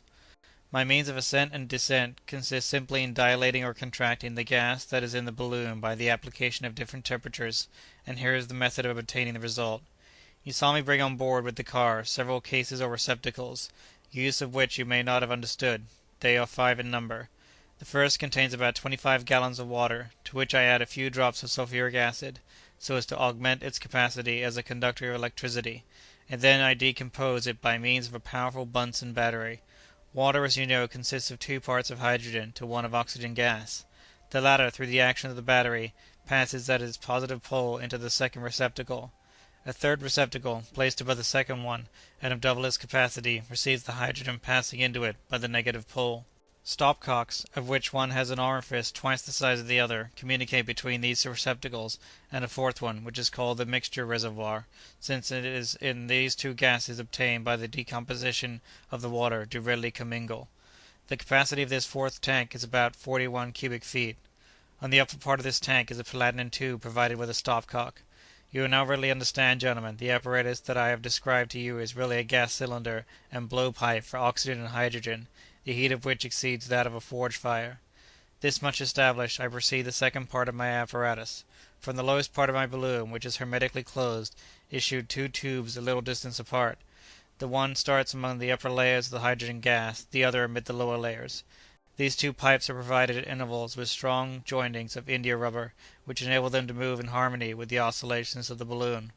Both of them run down as far as the car and lose themselves in an iron receptacle of cylindrical form, which is called the heat tank. The latter is closed at its 2 ends by 2 strong plates of the same metal. The pipe running from the lower part of the balloon runs into this cylindrical receptacle through the lower plate. It penetrates the latter and then takes the form of a helicoidal or screw-shaped spiral, the rings of which, rising one over the other, occupy nearly the whole of the height of the tank. Before again issuing from it, this spiral runs into a small cone with a concave base, that is turned downward in the shape of a spherical cap. It is from the top of this cone that the second pipe issues, and it runs, as I have said, into the upper beds of the balloon. The spherical cap of the small cone is of platinum, so as not to melt by the action of the cylinder and blowpipe, for the latter are placed upon the bottom of the iron tank, in the midst of the helicoidal spiral, and the extremity of their flame will slightly touch the cap in question. You all know, gentlemen, what a calorifere, to heat apartments, is. You know how it acts. The air of the apartment is forced to pass through its pipes, and is then released with a heightened temperature. Well, what I have just described to you is nothing more nor less than a calorifere. In fact, what is it that takes place? The cylinder once lighted, the hydrogen in the spiral and in the concave cone becomes heated, and rapidly ascends through the pipe that leads to the upper part of the balloon. A vacuum is created below, and it attracts the gas in the lower parts. This becomes heated in its turn, and is continually replaced. Thus an extremely rapid current of gas is established in the pipes and in the spiral which issues from the balloon and then returns to it, and is heated over again incessantly. Now, the cases increase 1/480th of their volume for each degree of heat applied. If, then, I force the temperature 18 degrees, the hydrogen of the balloon will dilate 18/480ths, or 1614 cubic feet, and will therefore displace 1614 more cubic feet of air, which will increase its accessional power by 160 pounds.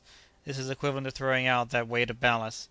If I augment the temperature by 180 degrees, the gas will dilate 180/480ths, and will displace 16,740 cubic feet more, and its accessional force will be augmented by 1,600 pounds. Thus you see, gentlemen, that I can easily effect very considerable changes of equilibrium. The volume of the balloon has been calculated in such manner that, when half inflated, it displaces a weight of air exactly equal to that of the envelope containing the hydrogen gas, and of the car occupied by the passengers, and all its apparatus and accessories. At this point of inflation it is in exact equilibrium with the air, and neither mounts nor descends. In order then to effect an ascent, I gave the gas a temperature superior to the temperature of the surrounding air, by means of my cylinder. By this excess of heat it obtains a larger distension, and inflates the balloon more. The latter then ascends in proportion as I heat the hydrogen. The descent, of course, is effected by lowering the heat of the cylinder, and letting the temperature abate. The ascent would be, usually, more rapid than the descent, but that is a fortunate circumstance, since it is of no importance to me to descend rapidly, while, on the other hand, it is by a very rapid ascent that I avoid obstacles.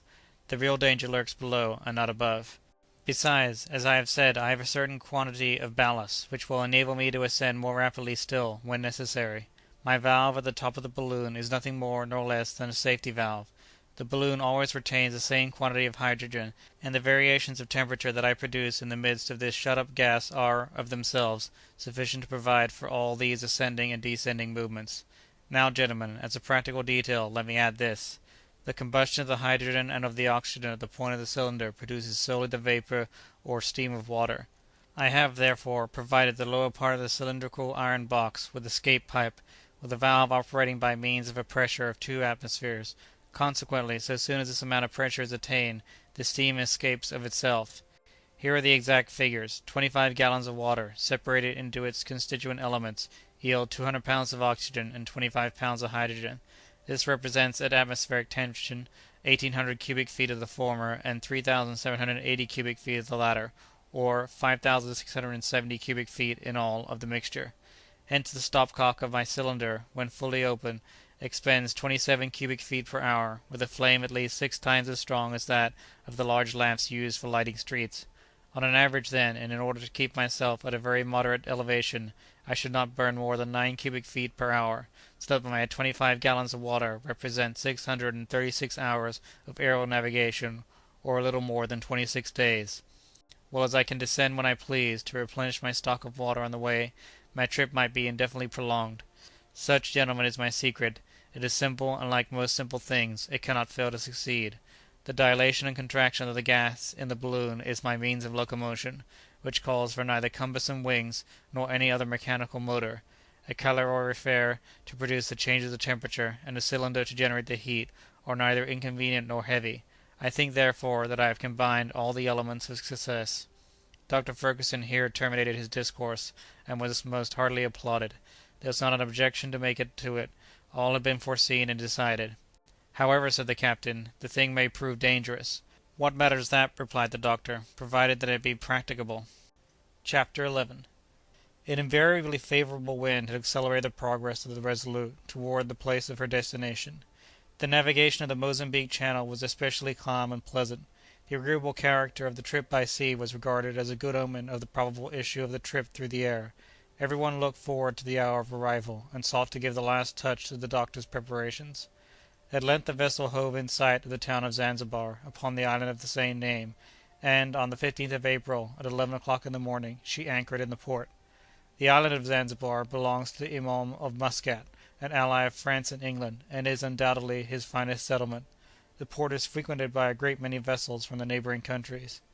The island is separated from the African coast only by a channel, the greatest width of which is but 30 miles. It has a large trade in gums, ivory, and, above all, in ebony, for Zanzibar is the great slave market. Thither converges all the booty captured in the battles which the chiefs of the interior are continually fighting. This traffic extends all along the eastern coast, and as far as the Nile latitudes. Mr. G. Lejean even reports that he has seen it carried on openly under the French flag. Upon the arrival of the Resolute, the English consul at Zanzibar came on board to offer his services to the doctor, of whose projects the European newspapers had made him aware for a month past; but up to that moment he had remained with the numerous phalanx of the incredulous. "I doubted," said he, holding out his hand to Dr. Fergusson, "but now I doubt no longer." He invited the doctor, Kennedy, and the faithful Joe, of course, to his own dwelling. Through his courtesy the doctor was enabled to have knowledge of the various letters that he had received from Captain Speke. The captain and his companions had suffered dreadfully from hunger and bad weather before reaching Ugogo country. They could advance only with extreme difficulty, and did not expect to be able to communicate again for a long time. "Those are perils and privations which we shall manage to avoid," said the doctor. The baggage of the three travellers was conveyed to the consul's residence. Arrangements were made for disembarking the balloon upon the beach at Zanzibar. There was a convenient spot, near the signal mast, close by an immense building, that would serve to shelter it from the east winds.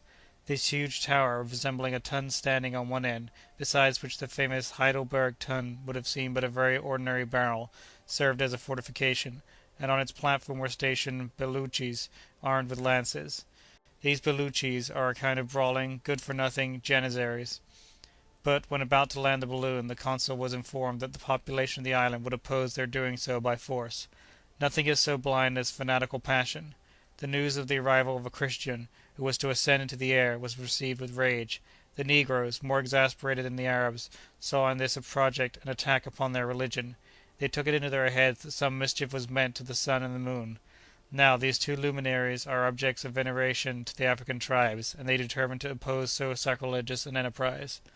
The consul, informed of their intentions, conferred with Dr. Fergusson and Captain Bennet on the subject. The latter was unwilling to yield to threats, but his friend dissuaded him from any idea of violent retaliation. "We shall certainly come out winners," he said. "Even the imam's soldiers will lend us a hand, if we need it. But, my dear captain, an accident may happen in a moment, and it will require but one unlucky blow to do the balloon an irreparable injury, so that the trip will be totally defeated. Therefore we must act with the greatest caution." "But what are we to do? If we land on the coast of Africa, we shall encounter the same difficulties. What are we to do?" "Nothing is more simple," replied the consul. "You observe these small islands outside of the port. Land your balloon on one of them, surround it with a guard of sailors, and you will have no risk to run." "Just the thing," said the doctor, "and we shall be entirely at our ease in completing our preparations." The captain yielded to these suggestions, and the Resolute was headed for the island of Koumbeni. During the morning of the 16th of April, the balloon was placed in safety in the middle of a clearing in the great woods, with which the soil is studded. Two masts, 80 feet in height, were raised at the same distance from each other. Blocks and tackle, placed at their extremities, afforded the means of elevating the balloon, by the aid of a transverse rope. It was then entirely uninflated. The interior balloon was fastened to the exterior one, in such a manner as to be lifted up in the same way. To the lower end of each balloon were fixed the pipes that served to introduce the hydrogen gas. The whole day on the 17th was spent in arranging the apparatus destined to produce the gas. It consisted of some 30 casks, in which the decomposition of water was effected by means of iron filings and sulphuric acid placed together in a large quantity of the first named fluid. The hydrogen passed into a huge central cask after having been washed on the way, and thence into each balloon by the conduit pipes. In this manner each of them received a certain accurately ascertained quantity of gas. For this purpose there had to be employed 1,866 pounds of sulphuric acid, 16,050 pounds of iron, and 9,166 gallons of water. This operation commenced on the following night, about 3 a.m., and lasted nearly 8 hours. The next day the balloon, covered with its network, undulated gracefully above its car, which was held to the ground by numerous sacks of earth. The inflating apparatus was put together with extreme care, and the pipes issuing from the balloon were securely fitted to their cylindrical case. The anchors, the cordage, the instruments, the travelling wraps, the awning, the provisions, and the arms were put in the place assigned to them in the car. The supply of water was procured at Zanzibar. The 200 pounds of ballast were distributed in 50 bags placed at the bottom of the car, but within arm's reach. These preparations were concluded about 5 o'clock in the evening, while sentinels kept close watch around the island, and the boats of the Resolute patrolled the channel. The blacks continued to show their displeasure by grimaces and contortions. Their obi-men, or wizards, went up and down among the angry throngs, pouring fuel on the flame of their fanaticism, and some of the excited wretches, more furious and daring than the rest, attempted to get to the island by swimming, but they were easily driven off. Thereupon the sorceries and incantations commenced. The rain-makers, who pretend to have control over the clouds, invoked the storms and the stone showers, as the blacks call hail, to their aid. To compel them to do so, they plucked leaves of all the different trees that grow in that country, and boiled them over a slow fire, while, at the same time, a sheep was killed by thrusting a long needle into its heart. But in spite of all their ceremonies the sky remained clear and beautiful, and they profited nothing by their slaughtered sheep and their ugly grimaces. The blacks then abandoned themselves to the most furious orgies, and got fearfully drunk on tembo, a kind of ardent spirits drawn from the cocoa-nut tree, and an extremely heady sort of beer called togwa. Their chants, which were destitute of all melody, but were sung in excellent time, continued until far into the night. About 6 o'clock in the evening the captain assembled the travellers and the officers of the ship at a farewell repast in his cabin. Kennedy, whom nobody ventured to question now, sat with his eyes riveted on Dr. Fergusson, murmuring indistinguishable words. In other respects the dinner was a gloomy one. The approach of the final moment filled everybody with the most serious reflections. What had fate in store for these daring adventurers? Should they ever again find themselves in the midst of their friends, or seated at the domestic hearth? Were their travelling apparatus to fail, what would become of them, among those ferocious savage tribes, in regions that had never been explored, and in the midst of boundless deserts? Such thoughts as these, which had been dim and vague until then, or but slightly regarded when they came up, returned upon their excited fancies with intense force at this parting moment. Dr. Fergusson, still cold and impassible, talked of this, that, and the other, but he strove in vain to overcome this infectious gloominess. He utterly failed. That some demonstration against the personal safety of the doctor and his companions was feared, all three slept that night on board the Resolute. At 6 o'clock in the morning they left their cabin and landed on the island of Koumbeni. The balloon was swaying gently to and fro in the morning breeze. The sandbags that had held it down were now replaced by some 20 strong-armed sailors, and Captain Bennet and his officers were present to witness the solemn departure of their friends. At this moment Kennedy went right up to the doctor, grasped his hand, and said, "Samuel, have you absolutely determined to go?" "Solemnly determined, my dear Dick." "I have done everything that I could to prevent this expedition, have I not?" "Everything." "Well, then, my conscience is clear on that score, and I will go with you." "I was sure you would," said the doctor, betraying in his features swift traces of emotion. At last the moment of the final leave-taking arrived. The captain and his officers embraced their dauntless friends with great feeling, not excepting even Joe, who, worthy fellow, was as proud and happy as a prince. Every one in the party insisted upon having a final shake of the doctor's hand. At 9 o'clock the three travellers got into their car. The doctor lit the combustible in his cylinder, and turned the flame so as to produce a rapid heat, and the balloon, which had rested on the ground in perfect equipoise, began to rise in a few minutes, so that the seamen had to slacken the ropes they held it by. The car then rose about 20 feet above their heads. "My friends!" exclaimed the doctor, standing up between his two companions, and taking off his hat, "let us give our aerial ship a name that will bring her good luck. Let us christen her Victoria." The speech was answered with stentorian cheers of "Huzza for the Queen! Huzza for Old England!" At this moment the ascensional force of the balloon increased prodigiously, and Fergusson, Kennedy, and Joe waved a last good-bye to their friends. "Let go all!" shouted the doctor, and at the word the Victoria shot rapidly up into the sky, while the 4 carronades on board the Resolute thundered forth a parting salute in her honour. Chapter 12. The air was pure, the wind moderate, and the balloon ascended almost perpendicularly to a height of 1,500 feet, as indicated by a depression of 2 inches in the barometric column. At this height a more decided current carried the balloon toward the southwest. What a magnificent spectacle was then outspread beneath the gaze of the travellers! The island of Zanzibar could be seen in its entire extent, marked out by its deeper colour upon a vast planisphere.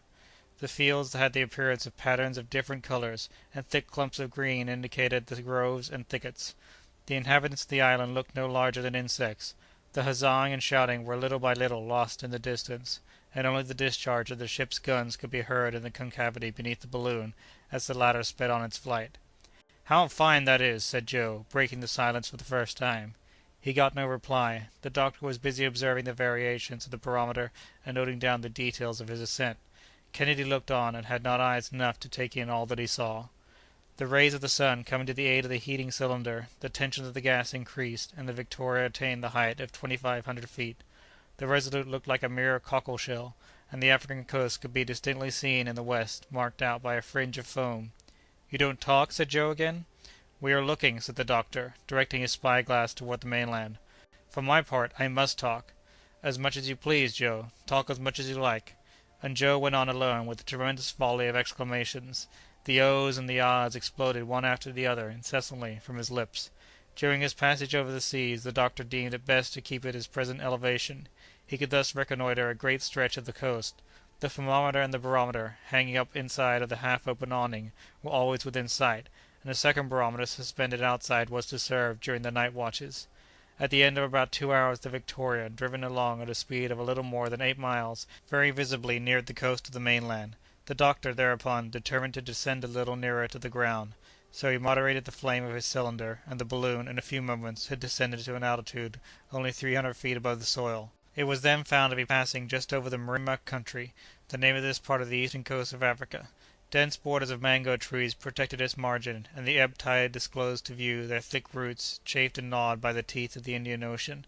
The sands which, at an earlier period, formed the coast-line, rounded away along the distant horizon, and Mount Nguru reared aloft its sharp summit in the northwest. The Victoria passed near to a village which the doctor found marked upon his chart as Kaole.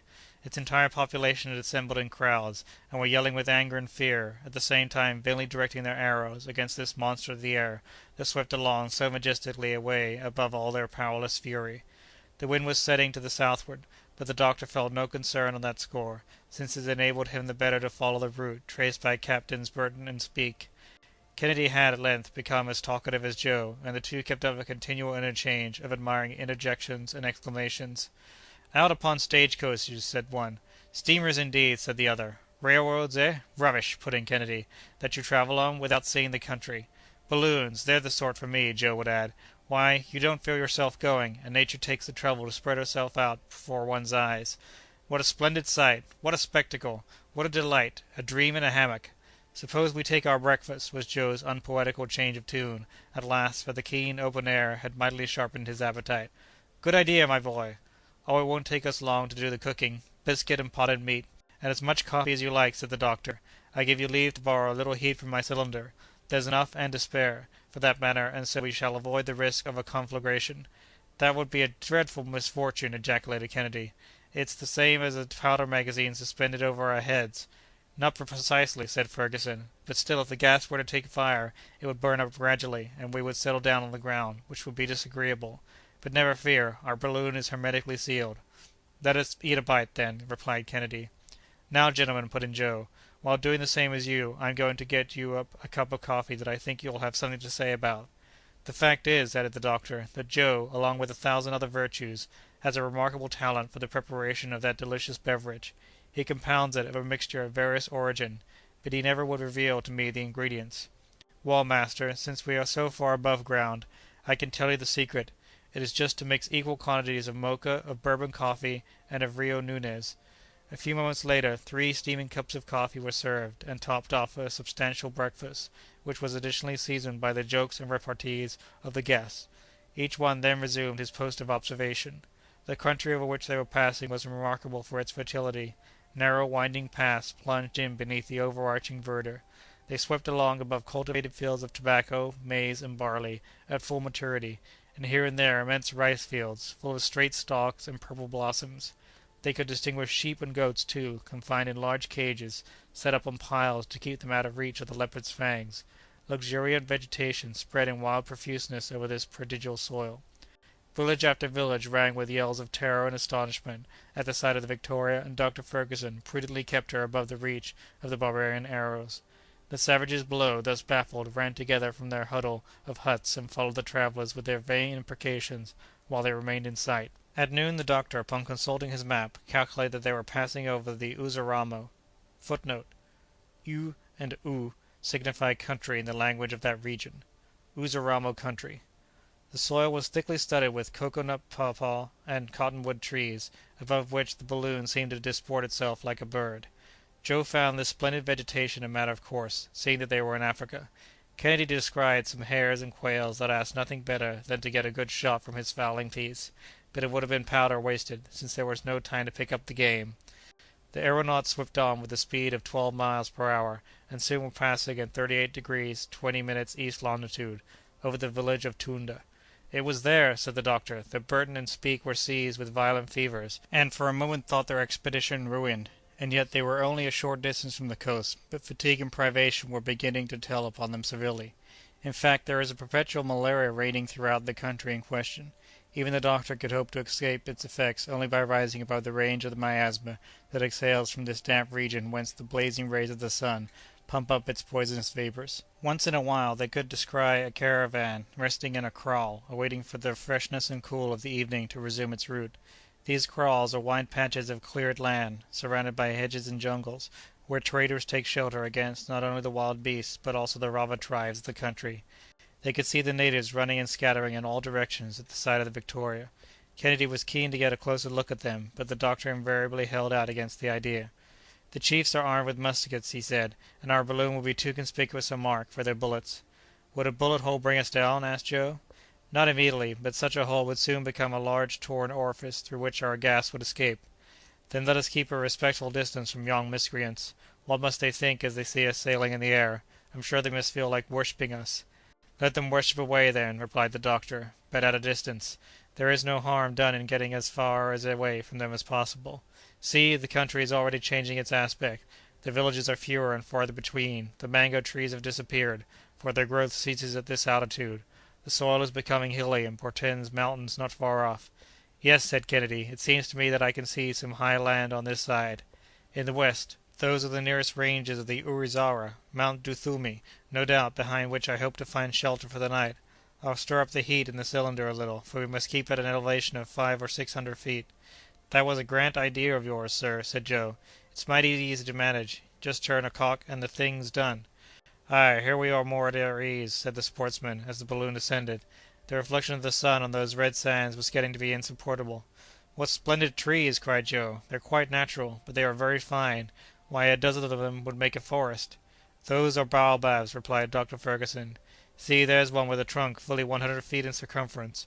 It was perhaps at the foot of that very tree that Maizan, the French traveller, expired in 1845, for we are over the village of Deje la Mhora, to which he pushed on alone. He was seized by the chief of this region, fastened to the foot of a baobab, and the ferocious black then severed all his joints while the war song of his tribe was chanted. He then made a gash in the prisoner's neck, stopped to sharpen his knife, and fairly tore away the poor wretch's head before it had been cut from the body.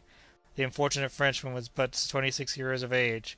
"And France has never avenged so hideous a crime," said Kennedy. "France did demand satisfaction, and the Said of Zanzibar did all in his power to capture the murderer, but in vain." "I move that we don't stop here," urged Joe. "Let us go up, master; let us go up higher by all means." "All the more willingly, Joe, that there is Mount Duthumi right ahead of us. If my calculations be right, we shall have passed it before 7 o'clock in the evening." "Shall we not travel at night?" asked the Scotchman.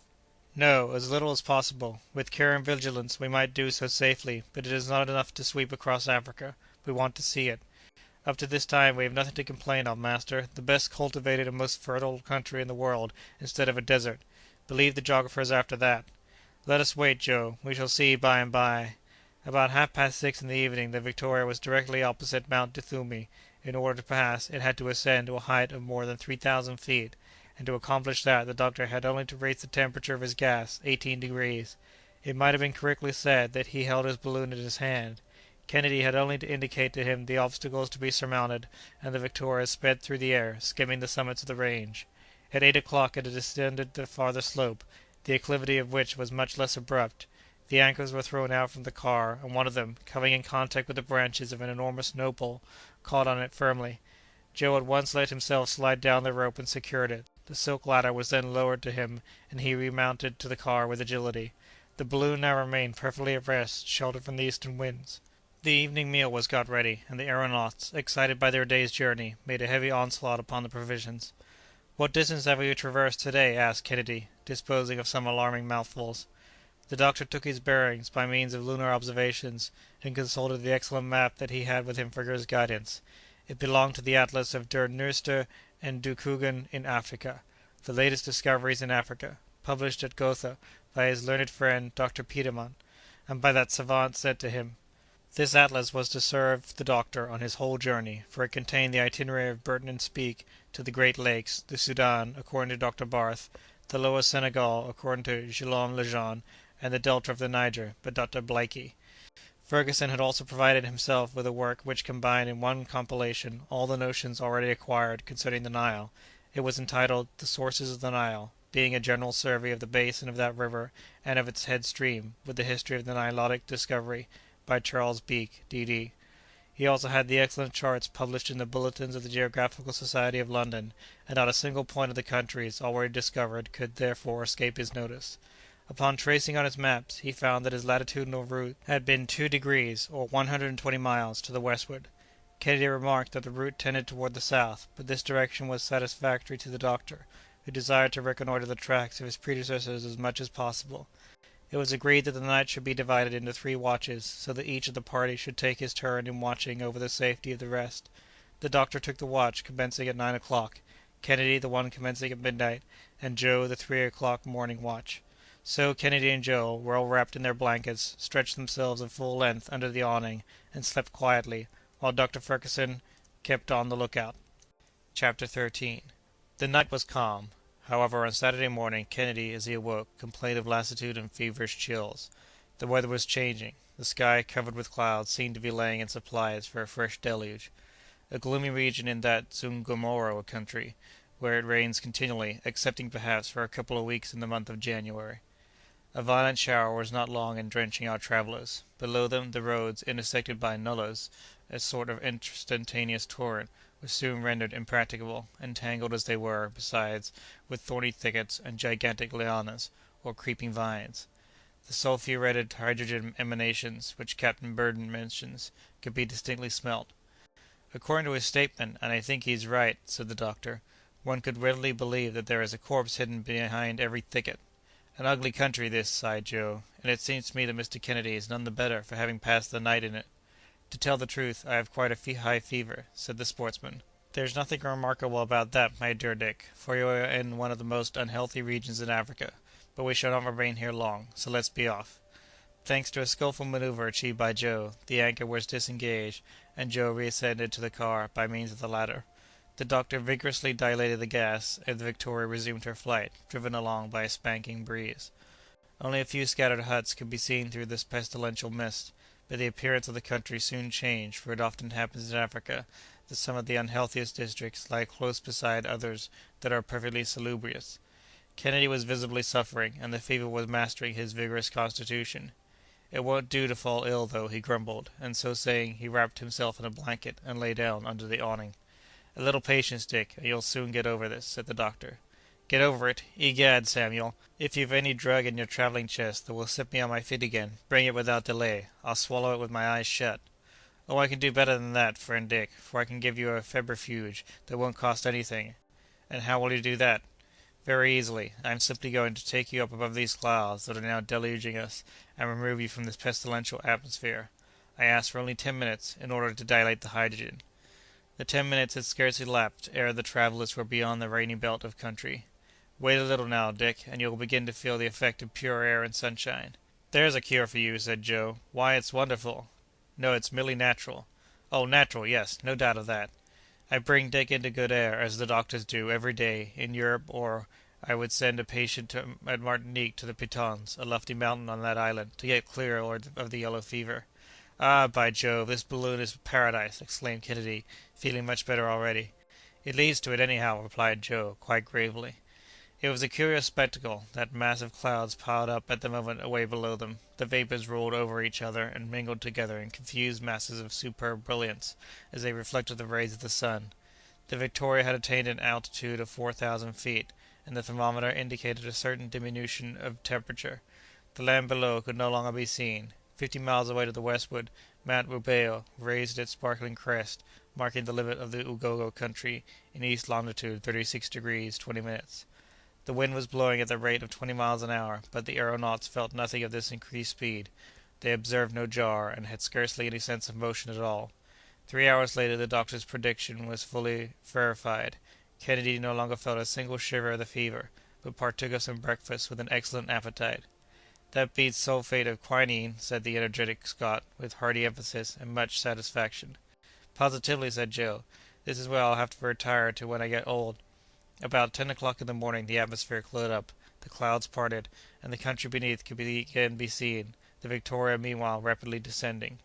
Dr. Fergusson was in search of a current that would carry him more to the northeast, and he found it about 600 feet from the ground.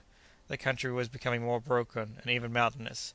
The Zungomoro district was fading out of sight in the east with the last cocoa-nut trees of that latitude. Ere long the crests of a mountain range assumed a more decided prominence, a few peaks rose here and there, and it became necessary to keep a sharp lookout for the pointed cones that seemed to spring up every moment. "We're right among the breakers," said Kennedy. "Keep cool, Dick; we shan't touch them," was the doctor's quiet answer. "It's a jolly way to travel, anyhow," said Joe, with his usual flow of spirits. In fact, the doctor managed his balloon with wondrous dexterity. "Now, if we had been compelled to go afoot over that drenched soil," said he, "we should still be dragging along in a pestilential mire. Since our departure from Zanzibar, half our beasts of burden would have died with fatigue. We should be looking like ghosts ourselves, and despair would be seizing on our hearts. We should be in continual squabbles with our guides and porters, and completely exposed to their unbridled brutality. During the daytime, a damp, penetrating, unendurable humidity; at night, a cold frequently intolerable, and the stings of a kind of fly whose bite pierces the thickest cloth, and drives the victim crazy. All this, too, without saying anything about wild beasts and ferocious native tribes." "I move that we don't try it," said Joe, in his droll way. "I exaggerate nothing," continued Ferguson, "for upon reading the narratives of such travellers as have had the hardihood to venture into these regions, your eyes would fill with tears." About 11 o'clock they were passing over the basin of Imenge, and the tribes scattered over the adjacent hills were impotently menacing the Victoria with their weapons. Finally she sped along as far as the last undulations of the country which preceded Rubeho. These formed the last and loftiest chain of the mountains of Usagara. The aeronauts took careful and complete note of the orographic conformation of the country. The three ramifications mentioned, of which the Duthumi forms the first link, are separated by immense longitudinal plains. These elevated summits consist of rounded cones, between which the soil is bestrewn with erratic blocks of stone and gravelly boulders. The most abrupt declivity of these mountains confronts the Zanzibar coast, but the western slopes are merely inclined plains. The depressions in the soils are covered with a black, rich loam, on which there is a vigorous vegetation. Various watercourses filter through towards the east, and work their way onward to flow into the Kingani in the midst of gigantic clumps of sycamore, tamarind, calabash, and palmyra trees. "Attention!" said Dr. Fergusson; "we are approaching Rubeho, the name of which signifies, in the language of the country, the passage of the winds, and we would do well to double its jagged pinnacles at a certain height. If my chart be exact, we are going to ascend to an elevation of 5,000 feet." "Shall we often have occasion to reach those far upper belts of the atmosphere?" "Very seldom. The height of the African mountains appears to be quite moderate compared with that of the European and Asiatic ranges. But in any case, our good Victoria will find no difficulty in passing over them." In a very little while the gas expanded under the action of the heat, and the balloon took a very decided ascensional movement. Besides, the dilation of the hydrogen involved no danger, and only three-fourths of the vast capacity of the balloon was filled when the barometer, by a depression of 8 inches, announced an elevation of 6,000 feet. "Shall we go this high very long?" asked Joe. "The atmosphere of the earth has a height of 6,000 fathoms," said the doctor, "and with a very large balloon one might go far. This is what Messrs. Brioschi and Gay-Lussac did, but then the blood burst from their mouths and ears. Respirable air was wanting. Some years ago, two fearless Frenchmen, Messrs. Barral and Bixio, also ventured into the very lofty regions, but their balloon burst." "And they fell?" asked Kennedy, abruptly. "Certainly they did, but as learned men should always fall, namely, without hurting themselves." "Well, gentlemen," said Joe, "you may try their fall over again if you like; but as for me, who am but a dolt, I prefer keeping at the medium height, neither too far up nor too far down. It won't do to be too ambitious." At the height of 6,000 feet, the density of the atmosphere has already greatly diminished, sound is conveyed with difficulty, and the voice is not so easily heard. The view of objects becomes confused, the gaze no longer takes in any but large, quite ill distinguishable masses. Men and animals on the surface become absolutely invisible. The roads and rivers get to look like threads, and the lakes dwindle to ponds. The doctor and his friends felt themselves in a very anomalous condition. An atmospheric current of extreme velocity was bearing them away beyond arid mountains, upon whose summits vast fields of snow surprised the gaze, while their convulsed appearance told of titanic travail in the earliest epoch of the world's existence. The sun shone at the zenith, and his rays fell perpendicularly upon those lonely summits. The doctor took an accurate design of these mountains, which formed four distinct ridges, almost in a straight line, the northernmost being the longest. The Victoria soon descended the slope opposite to the Rubeho, skirting an acclivity covered with woods, and dotted with trees of very deep green foliage. Then came crests and ravines, and a sort of desert, which preceded the Ugogo country, and lower down were yellow plains, parched and fissured by the intense heat, and here and there bestrewn with saline plants and brambly thickets. Some underbrush, which farther on became forests, embellished the horizon. The doctor went nearer to the ground, the anchors were thrown out, and one of them soon caught in the boughs of a huge sycamore. Joe, slipping nimbly down the tree, carefully attached the anchor, and the doctor left his cylinder at work to do a certain degree in order to retain sufficient ascensional force in the balloon to keep it in the air. Meanwhile the wind had suddenly died away. "Now," said Fergusson, "take two guns, friend Dick, one for yourself and one for Joe, and both of you try to bring back some nice cuts of antelope meat. They will make us a good dinner." "Off to the hunt!" exclaimed Kennedy, joyously. He climbed briskly out of the car and descended. Joe had swung himself down from branch to branch, and was waiting for him below, stretching his limbs in the meantime. "Don't fly away without us, doctor," shouted Joe. "Never fear, my boy. I am securely lashed. I'll spend the time getting my notes into shape. A good hunt to you, but be careful.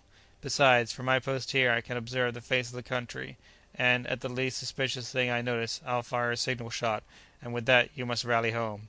"Agreed," said Kennedy, and off they went. Chapter 14. The country, dry and parched as it was, consisting of a clayey soil that cracked open with the heat, seemed, indeed, a desert. Here and there were a few traces of caravans, the bones of men and animals that had been half gnawed away, mouldering together in the same dust. After half an hour's walking, Dick and Joe plunged into a forest of gum trees, their eyes alert on all sides, and their fingers on the trigger. There was no foreseeing what they might encounter.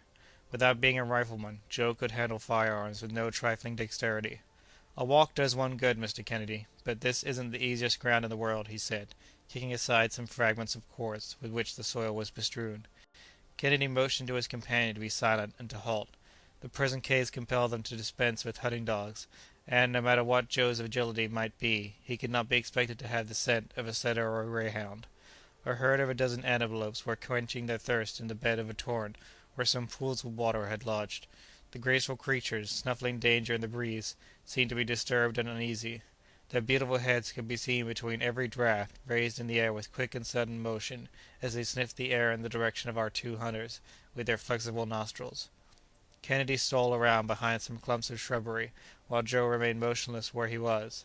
The former at length got within gunshot and fired.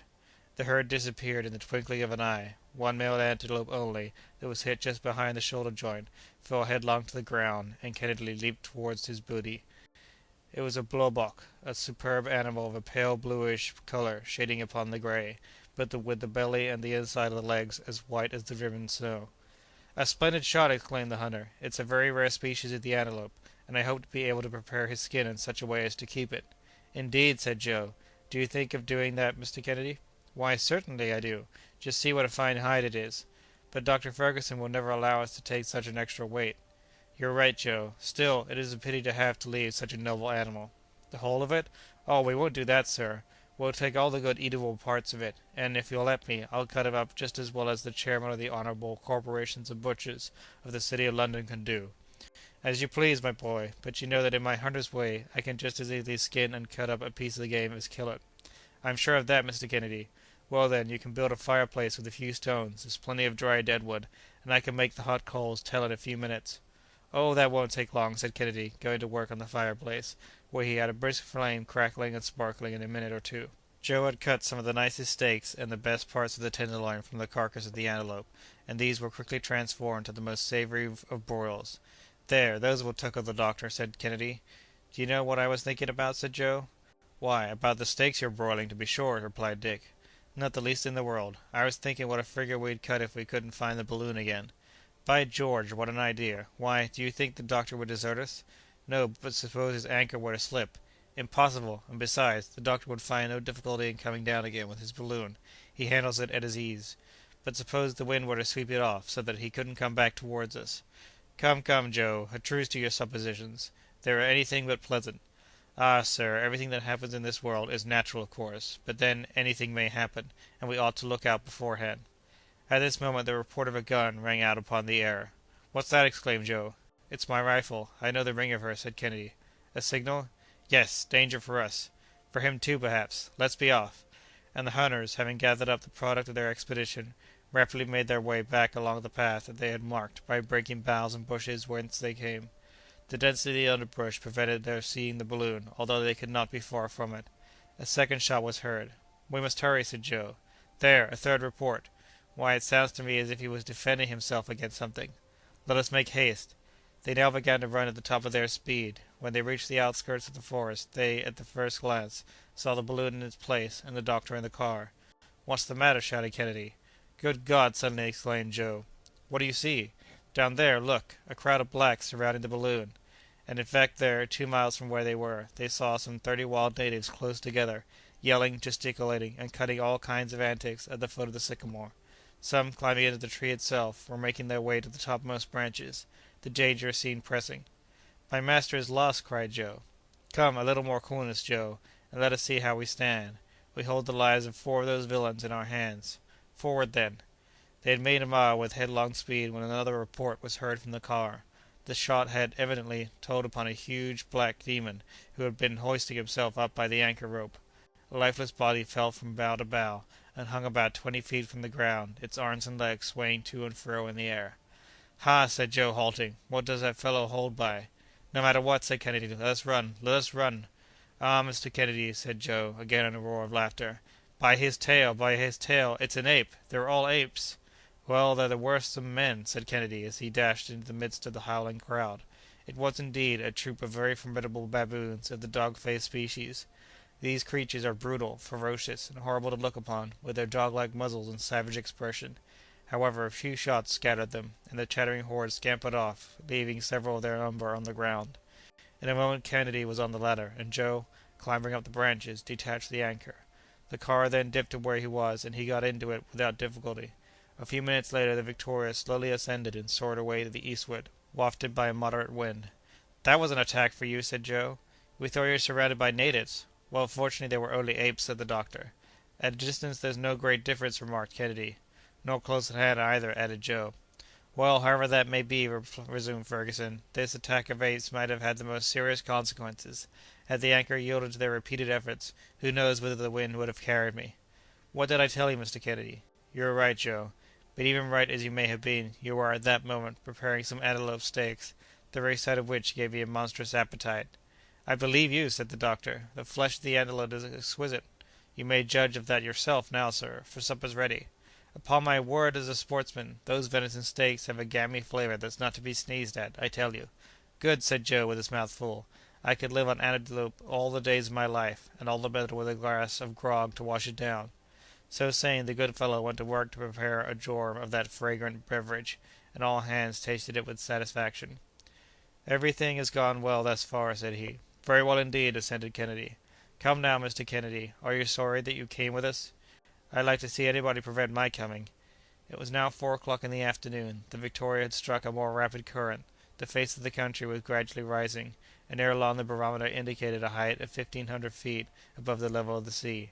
The doctor was, therefore, obliged to keep his balloon up by a quite considerable dilation of gas, and the cylinder was hard at work all the time.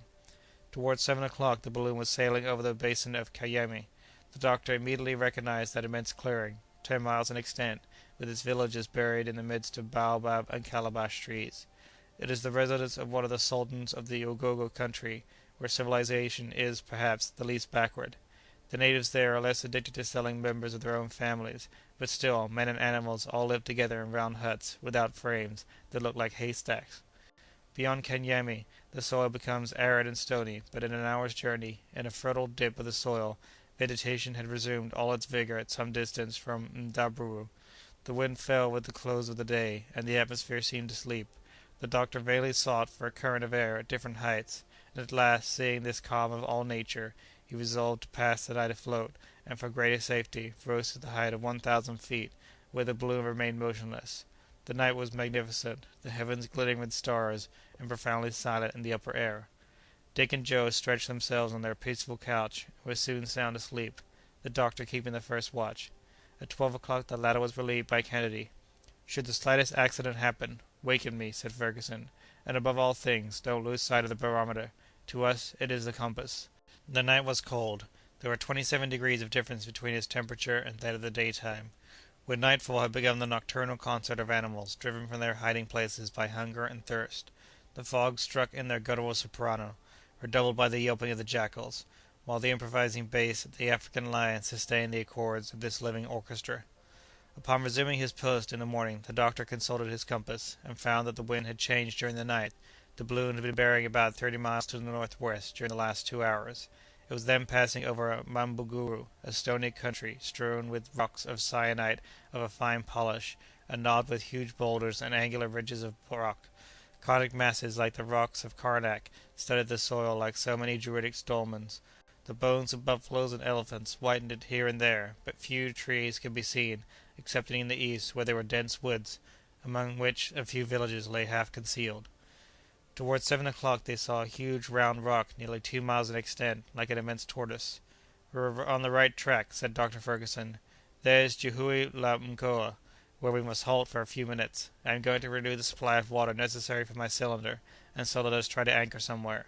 "There are very few trees," replied Dick. "Never mind, let us try. Joe, throw out the anchors." The balloon, gradually losing its ascensional force, approached the ground. The anchors ran along until, at last, one of them caught in the fissure of a rock, and the balloon remained motionless. It must not be supposed that the doctor could entirely extinguish his cylinder during these halts. The equilibrium of the balloon had been calculated at the level of the sea, and as the country was continually ascending, and had reached an elevation of from 600 to 700 feet, the balloon would have had a tendency to go lower than the surface of the soil itself. It was therefore necessary to sustain it by a certain dilation of the gas. But in case the doctor, in the absence of all wind, had let the car rest upon the ground, the balloon, thus relieved of a considerable weight, would have kept up of itself without the aid of the cylinder. The maps indicated extensive ponds on the western slope of the Jihoue la Mkoa. Joe went thither alone, with a cask that would hold about 10 gallons. He found the place pointed out to him, without difficulty, near to a deserted village, got his stock of water, and returned in less than 3/4 of an hour. He had seen nothing particular excepting those immense elephant pits. In fact, he came very near falling into one of them, at the bottom of which lay a half-eaten carcass. He brought back with him a sort of clover which the apes eat with avidity. The doctor recognized the fruit of the umbembu tree, which grows in profusion on the western part of Jihoue la Mkoa. Fergusson waited for Joe with a certain feeling of impatience, for even a short halt in this inhospitable region always inspires a degree of fear. The water was got aboard without trouble, as the car was nearly resting on the ground. Joe then found it easy to loosen the anchor, and leapt lightly to his place beside the doctor. The latter then replenished the flame in the cylinder, and the balloon majestically soared into the air. It was then about 100 miles from Kazeh, an important establishment in the interior of Africa, where, thanks to a south-southeasterly current, the travellers might hope to arrive on that same day. They were moving at the rate of 14 miles per hour, and the guidance of the balloon was becoming difficult, as they dared not rise very high without extreme dilation of the gas, the country itself being at an average height of 3,000 feet. Hence the doctor preferred not to force the dilation, and so adroitly followed the sinuosities of a pretty sharply inclined plane, and swept very close to the villages of Thembo and Turo Wells. The latter forms part of the Unyamwenzi, a magnificent country, where the trees attain enormous dimensions, among them the cactus, which grows to gigantic size. About 2 o'clock, in magnificent weather, but under a fiery sun that devoured the least breath of air, the balloon was floating over the town of Kazeh, situated about 350 miles from the coast. "We left Zanzibar at 9 o'clock in the morning," said the doctor, consulting his notes, "and after 2 days' passage we have, including our deviations, travelled nearly 500 geographical miles. Captains Burton and Speke took 4 months and a half to make the same distance." Chapter 15. Kazeh, an important point in Central Africa, is not a city. In truth, there are no cities in the interior. Kazeh is but a collection of 6 extensive excavations. There are enclosed a few houses and slave huts, with little courtyards and small gardens, carefully cultivated with onions, potatoes, cucumbers, pumpkins, and mushrooms, of perfect flavour, growing most luxuriantly. The Unyamwezi is the country of the moon, above all the rest the fertile and magnificent garden spot of Africa. In its centre is the district of Unyamnembe, a delicious region where some families of Omani, who are of very pure Arabic origin, live in luxurious idleness. They have for a long period held the commerce between the interior of Africa and Arabia. They trade in gums, ivory, fine muslin, and slaves. Their caravans traverse the equatorial regions on all sides, and they even make their way to the coast in search of those articles of luxury and enjoyment which the wealthy merchants covet, while the latter, surrounded by their wives and their attendants, lead in this charming country the least disturbed and most horizontal of lives, always stretched at full length, laughing, smoking, or sleeping. Around these excavations are numerous native dwellings, wide open spaces for the markets, fields of cannabis and datura, superb trees and depths of freshest shade, such is Kazeh. There, too, is held the generous rendezvous of the caravans, those of the south with their slaves and their freightage of ivory, and those of the west, which export cotton, glassware, and trinkets to the tribes of the Great Lakes. So in the market-place there reigns perpetual excitement, an endless hubbub, made up of cries of mixed-breed porters and carriers, the beating of drums and the twanging of horns, the neighing of mules, the braying of donkeys, the singing of women, the squalling of children, and the banging of the huge rattan wielded by the jemadar or leader of the caravans, who beats time to his pastoral symphony. There, spread forth, without regard to order, indeed we may say in charming disorder, are the showy stuffs, the glass beads, the ivory tusks, the rhinoceros teeth, the shark's teeth, the honeys, the tobacco, and the cotton of these regions, to be purchased at the strangest of bargains by customers in whose eyes each article has a price only in proportion to the desire it excites to possess it. All at once this agitation, movement, and noise stopped as though by magic. The balloon had just come in sight, far aloft in the sky, where it hovered majestically for a few moments, and then descended slowly, without deviating from its perpendicular. Men, women, children, merchants and slaves, Arabs and negroes, as suddenly disappeared within the tembes and the huts. "My dear doctor," said Kennedy, "if we continue to produce such a sensation as this, we shall find some difficulty in establishing commercial relations with the people hereabouts." "There's one kind of trade that we might carry on, though, easily enough," said Joe, "and that would be to go down there quietly and walk off with the best of the goods, without troubling our heads about the merchants. We'd get rich that way." "Ah," said the doctor, "these natives are a little scared at first, but they won't be long in coming back, either through suspicion or through curiosity." "Do you really think so, doctor?" "Well, we'll see pretty soon, but it wouldn't be prudent to go near to them, for the balloon is not ironclad, and is, therefore, not proof against either an arrow or a bullet." "Then you expect to hold a parley with these blacks?" "If we can do so safely, why should we not? There must be some Arab merchants here at Kazeh who are better informed than the rest, and not so barbarous. I remember that Burton and Speke had nothing but praises to utter concerning the hospitality of these people, so we might at least make the venture." The balloon having meanwhile gradually approached the ground, one of the anchors lodged in the top of a tree near the market-place. By this time the whole population had emerged from their hiding-places stealthily, thrusting their heads out first. Several Waganga, recognizable by their badges of conical shell-work, came boldly forward. They were the sorcerers of the place. They bore in their girdles small gourds, coated with tallow, and several other articles of witchcraft, all of them, by the way, most professionally filthy. Little by little the crowd gathered beside them, the women and children grouped around them. The drums renewed their deafening roar, hands were violently clapped together, and then raised toward the sky. "That's their style of praying," said the doctor, "and if I'm not mistaken, we're going to be called upon to play a great part." "Well, sir, play it." "You too, my good Joe. Perhaps you'd too be a god." "Well, master, that won't trouble me much. I like a little flattery." At this moment one of the sorcerers, a Myanga, made a sign, and all the clamor died away into the profoundest silence. He then addressed a few words to the strangers, but in an unknown tongue. Dr. Fergusson, not having understood them, shouted some sentences in Arabic, at a venture, and was immediately answered in that language. The speaker below then delivered himself of a very copious harangue, which was also very flowery and very gravely listened to by his audience. From it the doctor was not slow in learning that the balloon was mistaken for nothing less than the moon in person, and that the amiable goddess in question had condescended to approach the town with her 3 sons, an honor that would never be forgotten in this land, so greatly loved by the god of day. The doctor responded, with much dignity, that the moon made her provincial tour every 1,000 years, feeling the necessity of showing herself nearer at hand to her worshippers. He therefore begged them not to be disturbed by her presence, but to make advantage of it to make known all their wants and longings. The sorcerer, in his turn, replied that the Sultan the Mwani, who had been very sick for many years, implored the aid of heaven, and he invited the son of the moon to visit him. The doctor acquainted his companions with the invitation. "And you are going to call upon this negro king?" asked Kennedy. "Undoubtedly so. These people appear well disposed. The air is calm, there is not a breath of wind, and we have nothing to fear for the balloon." "But what will you do?" Be quiet on that score, my dear Dick. With a little medicine, I shall work my way through the affair." Then, addressing the crowd, he said, "The moon, taking compassion on the sovereign who is so dear to the children of Unyamwezi, has charged us to restore him to health. Let him prepare to receive us."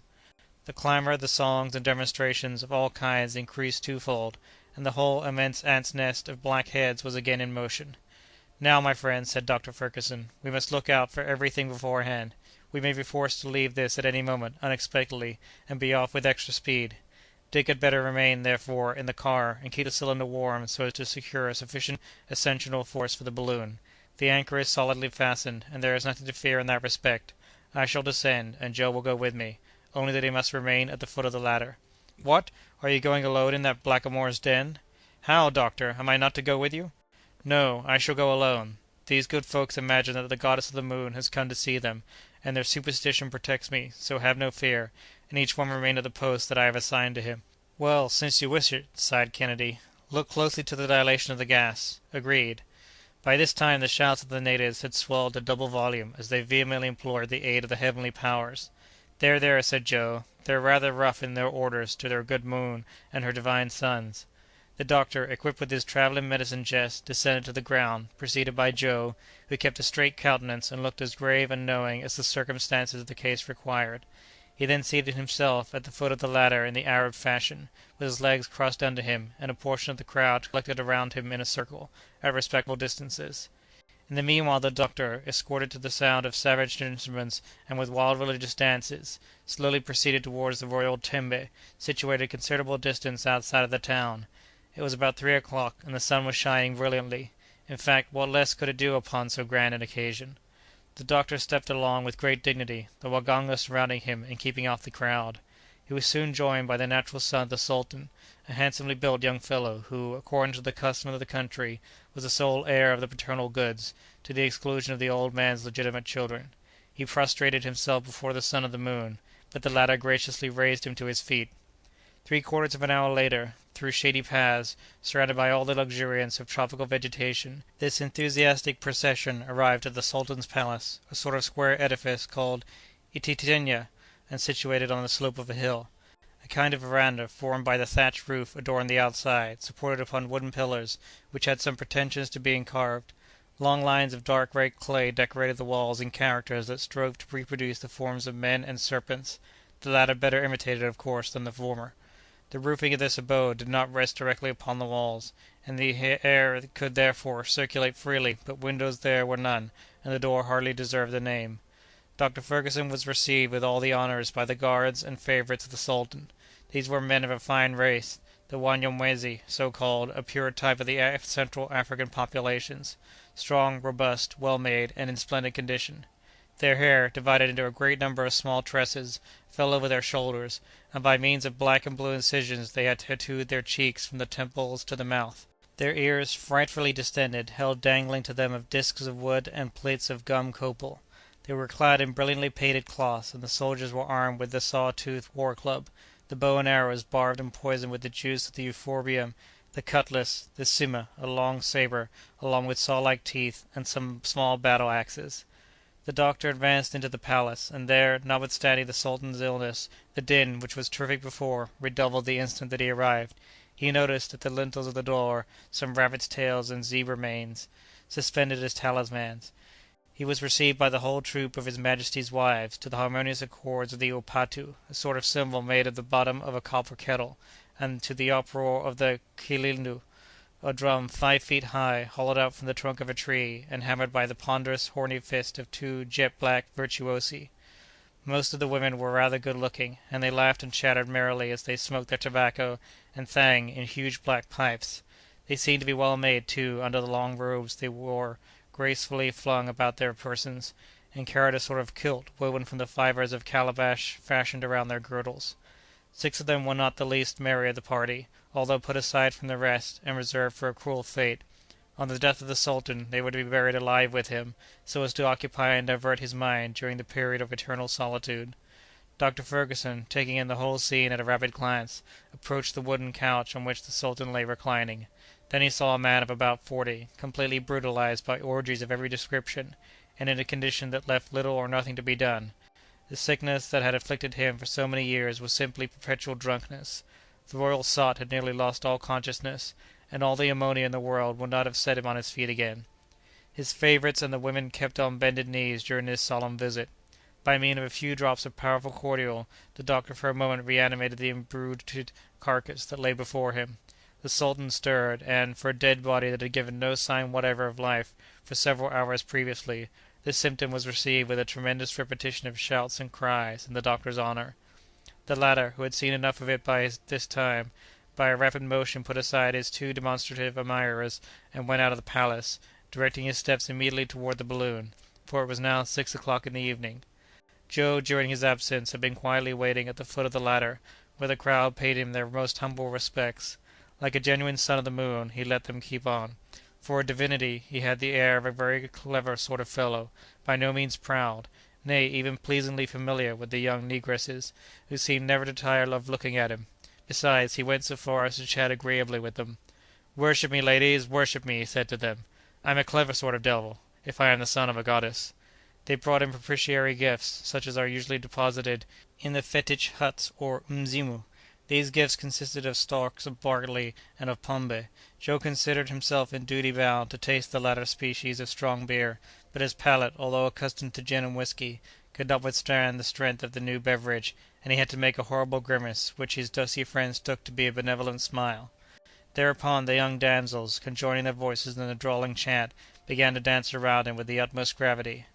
"Ah, you're dancing, are you?" said he. "Well, I won't be behind you in politeness, and so I'll give you one of my country reels." So at it he went, in one of the wildest jigs that ever was seen, twisting, turning, and jerking himself in all directions, dancing with his hands, dancing with his body, dancing with his knees, dancing with his feet, describing the most fearful contortions and extravagant evolutions, throwing himself into incredible attitudes, grimacing beyond all belief, and in fine giving his savage admirers a strange idea of the style of ballet adopted by the deities in the moon.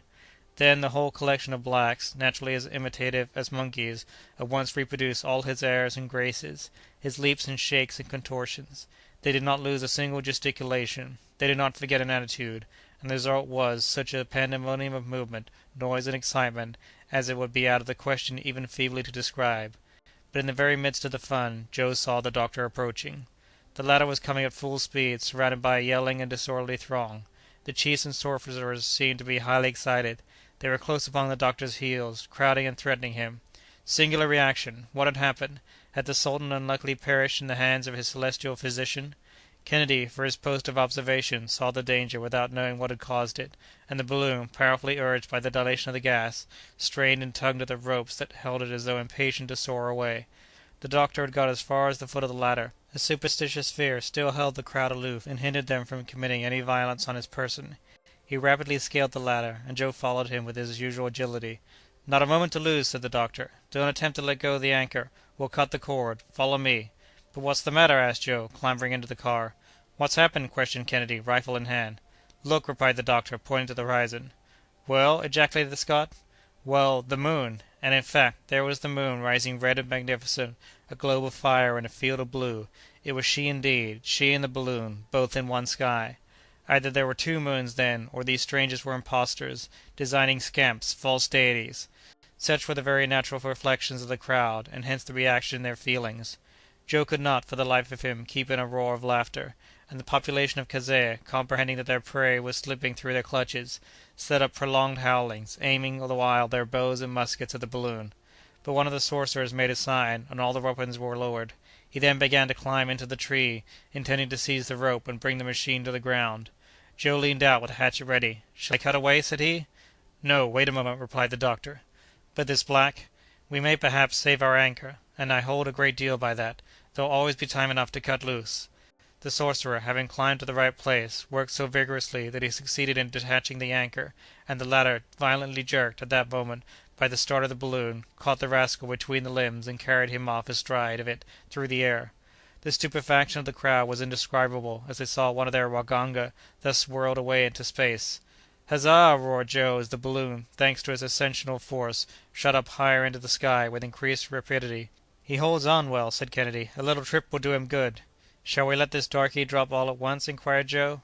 "Oh, no," replied the doctor. "We'll let him down easily.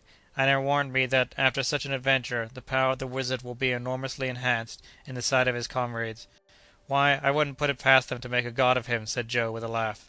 The Victoria, by this time, had risen to the height of 1,000 feet, and the black hung to the rope with desperate energy. He had become completely silent, and his eyes were fixed, for his terror was blended with amazement. A light west wind was sweeping the balloon right over the town and far beyond it.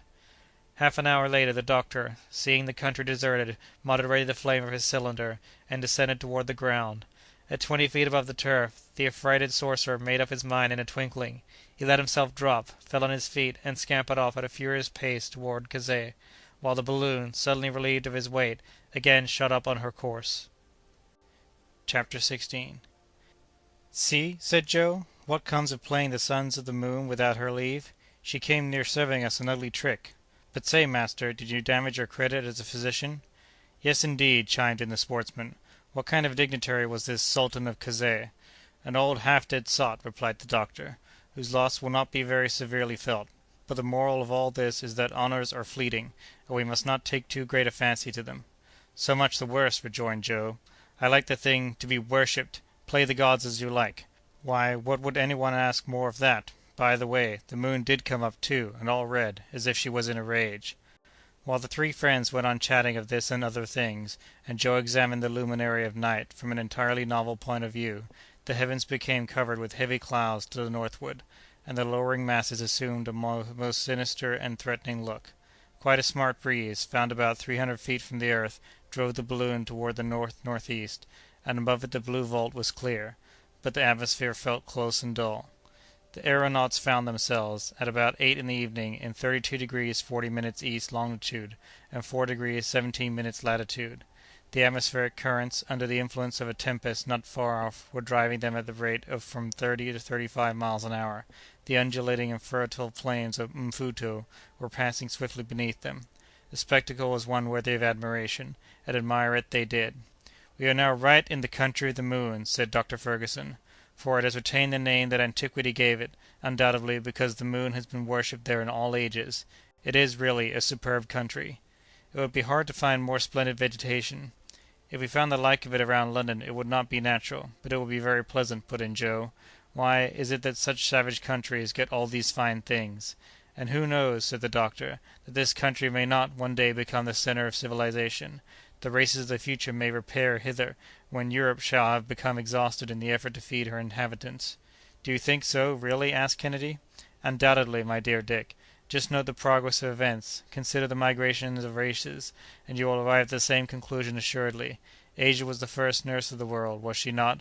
For about 4,000 years she travailed, she grew pregnant, she produced, and then, when stones began to cover the soil where the golden harvest sung by Homer had flourished, her children abandoned her exhausted and barren bosom. You next see them precipitating themselves upon young and vigorous Europe, which has nourished them for the last 2,000 years.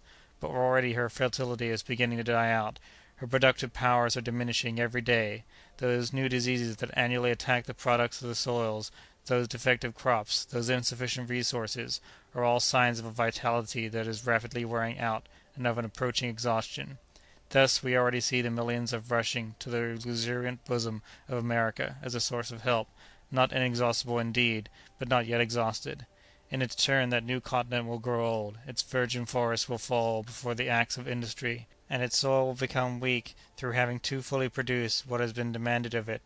Where 2 harvests bloomed every year, hardly one will be gathered from a soil completely drained of its strength. Then Africa will be there to offer to new races the treasures that for centuries have been accumulating in her breast. Those climates now so fatal to strangers will be purified by cultivation and by drainage of the soil, and those scattered water supplies will be gathered into one common bed to form an artery of navigation. Then this country over which we are now passing, more fertile, richer, and fuller of vitality than the rest, will become some grand realm where more astonishing discoveries than steam and electricity will be brought to light." "Ah, sir," said Joe, "I'd like to see all that." "You got up too early in the morning, my boy." "Besides," said Kennedy, "that may prove to be a very dull period when industry will swallow up every thing for its own profit. By dint of inventing machinery, men will end in being eaten up by it. I have always fancied that the end of the earth will be when some enormous boiler, heated to 3,000 millions of atmospheric pressure, shall explode and blow up our globe." "And I add that the Americans," said Joe, would not have been the last to work at the machine. In fact, assented the doctor, they are great boiler-makers. But, without allowing ourselves to be carried away by such speculations, let us rest content with enjoying the beauties of this country of the moon, since we have been permitted to see it. The sun, darting his last rays beneath the masses of heaped-up cloud, adorned with a crest of gold the slightest inequalities of the ground below. Gigantic trees, arborescent bushes, mosses on the even surface, all had their share of this luminous effulgence. The soil, slightly undulating, here and there rose into little conical hills. There were no mountains visible on the horizon. Immensely brambly palisades, impenetrable hedges of thorny jungle, separated the clearings dotted with numerous villages, and immense euphorbiae surrounded them with natural fortifications, interlacing their trunks with the coral-shaped branches of the shrubbery and undergrowth. Ere long the Malagazeri, the chief tributary of Lake Tanganyika, was seen winding between heavy thickets of verdure, offering an asylum to many watercourses that spring from the torrents formed in the season of freshets, or from ponds hollowed in the clayey soil. To observers looking from a height, it was a chain of waterfalls thrown across the whole western face of the country. Animals with huge humps were feeding in luxuriant prairies, and were half hidden, sometimes in the tall grass. Spreading forests in bloom redolent of spicy perfumes presented themselves to the gaze like immense bouquets. But in these bouquets lions, leopards, hyenas, and tigers were then crouching for shelter from the last hot rays of the setting sun. From time to time an elephant made the tall tops of the undergrowth sway to and fro, and you could hear the crackling of huge branches as his ponderous ivory tusks broke them in his way. "What a sporting country!" exclaimed Dick, unable longer to restrain his enthusiasm. "Why, a single ball fired at random into those forests would bring down game worthy of it. Suppose we try it once." "No, my dear Dick, the night is close at hand, a threatening night with a tempest in the background, and the storms are awful in this country, where the heated soil is like one vast electric battery." "You're right, sir," said Joe. "The heat has got to be enough to choke one, and the breeze has died away. One can feel that something's coming." "The atmosphere is saturated with electricity," replied the doctor. "Every living creature is sensible that the state of the air portends a struggle of the elements, and I confess that I never before was so full of the fluid myself." "Well, then," suggested Dick, "would it not be advisable to alight?" "On the contrary, Dick, I'd rather go up, only that I am afraid of being carried out of my course by these counter-currents contending in the atmosphere." "Have you any idea, then, of abandoning the route that we have followed since we left the coast?" "If I can manage to do so," replied the doctor, "I will turn more directly northward, by from 7 to 8 degrees. I shall then endeavor to ascend toward the presumed latitudes of the sources of the Nile. Perhaps we may discover some traces of Captain Speke's expedition, or of M. de Heugelin's caravan. Unless I am mistaken, we are at 32 degrees 40 minutes east longitude, and I should like to ascend directly north of the equator." "Look there!" exclaimed Kennedy, suddenly. "See those hippopotami sliding out of the pools, those masses of blood-colored flesh, and those crocodiles snuffing the air aloud." "They're choking!" ejaculated Joe. "Ah, what a fine way to travel this is, and how one could snap his fingers at all that vermin! Doctor, Mr. Kennedy, see those packs of wild animals hurrying along close together. There are fully 200. Those are wolves." "No, Joe, not wolves, but wild dogs, a famous breed that does not hesitate to attack the lion himself. They are the worst customers a traveler could meet, for they would instantly tear him to pieces." "Well, it isn't Joe that'll undertake to muzzle them," responded the amiable youth. "After all, though, if that's the nature of the beast, we mustn't be too hard on them for it." Silence gradually settled down under the influence of the impending storm. The thickened air actually seemed no longer adapted to the transmission of sound. The atmosphere appeared muffled, and, like a room hung with tapestry, lost all its sonorous reverberation. The rover bird, so called, the coroneted crane, the red and blue jays, the mocking bird, the flycatcher, disappeared among the foliage of the immense trees, and all nature revealed symptoms of some approaching catastrophe. At 9 o'clock the Victoria hung motionless over Msene, an extensive group of villages scarcely distinguishable in the gloom. Once in a while the reflection of a wandering ray of light in the dull water disclosed a succession of ditches, regularly arranged, and by one last gleam the eye could make out the calm and sombre forms of palm-trees, sycamores, and gigantic euphorbiae. "I'm stifling," said the Scot, inhaling, with all the power of his lungs, as much as possible of the rarefied air. "We are not moving an inch. Let us descend." "But the tempest," said the doctor, with much uneasiness. "If you are afraid of being carried away by the wind, it seems to me that there is no other course to pursue." "Perhaps the storm won't burst to-night," said Joe. "The clouds are very high." "This is just the thing that makes me hesitate about going beyond them. we should have to rise still higher, lose sight of the earth, and not know all night whether we were moving forward or not, or in what direction we were going. Make up your mind, dear doctor, for time presses." "It's a pity that the wind has fallen," said Joe again. "It would have carried us clear of the storm." "It is indeed a pity, my friends," rejoined the doctor. "The clouds are dangerous for us; they contain opposing currents which might catch us up in their eddies, and lightnings that might set on fire. Again, those perils avoided, the force of the tempest might hurl us to the ground, were we to cast our anchor in the tree tops." "Then what shall we do?" "Well, we must try to get the balloon into a medium zone of the atmosphere, and there keep her suspended between the perils of the heavens and those of the earth. We have enough water for the cylinder, and our 200 pounds of ballast are untouched. In case of emergency I can use them." "We will keep watch with you," said the hunter. "No, my friends, put the provisions under shelter and lie down. I will rouse you if it becomes necessary." "But, master, wouldn't you do well to take some rest yourself, as there's no danger close on us just now?" insisted poor Joe. "No, thank you, my good fellow, I prefer to keep awake. We are not moving, and should circumstances not change, we'll find ourselves to-morrow in exactly the same place." "Good night, then, sir." "Good night, if you could only find it so." Kennedy and Joe stretched themselves out under their blankets, and the doctor remained alone in the immensity of space. However, the huge dome of clouds visibly descended, and the darkness became profound. The black vault closed in upon the earth, as if to crush it in its embrace. All at once a violent, rapid, incisive flash of lightning pierced the gloom, and the rent it made had not closed ere a frightful clap of thunder shook the celestial depths. "Up! up! Turn out!" shouted Fergusson. The two sleepers, aroused by the terrible concussion, were at the doctor's orders in a moment. "Shall we descend?" said Kennedy. "No, the balloon could not stand it. Let's go up, before those clouds dissolve in water, and the wind is let loose." And so saying, the doctor actively stirred up the flame of the cylinder, and turned it on the spirals of the serpentine siphon.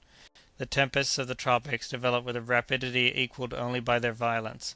A second flash of lightning rent the darkness, and was followed by a score of others in quick succession. The sky was crossed and dotted, like the zebra's hide, with electric sparks, which danced and flickered beneath the great drops of rain. "We have delayed too long!" exclaimed the doctor. "We must now pass through a zone of fire, with our balloon filled as it is with inflammable gas." "But let us descend, then, let us descend!" urged Kennedy. "The risk of being struck would be just about even, and we should soon be torn to pieces by the branches of the trees." "We are going up, doctor!" "Quicker! quicker still!" In this part of Africa, during the equatorial storms, it is not rare to count from 30 to 35 flashes of lightning per minute. The sky is literally on fire, and the crashes of thunder are continuous. The wind burst forth with frightful violence in this burning atmosphere. It twisted the blazing clouds; one might have compared it to the breath of some gigantic bellows, fanning all this conflagration. Dr. Fergusson kept his cylinder at full heat, and the balloon dilated and went up, while Kennedy, on his knees, held together the curtains of the awning. The balloon whirled round wildly enough to make their heads turn, and the aeronauts got some very alarming jolts, indeed, as the machine swung and swayed in all directions. Huge cavities would form in the silk of the balloon as the wind fiercely bent it in, and the stuff fairly cracked like a pistol as it flew back from the pressure. A sort of hail, preceded by a rumbling noise, hissed through the air, and rattled on the covering of the Victoria.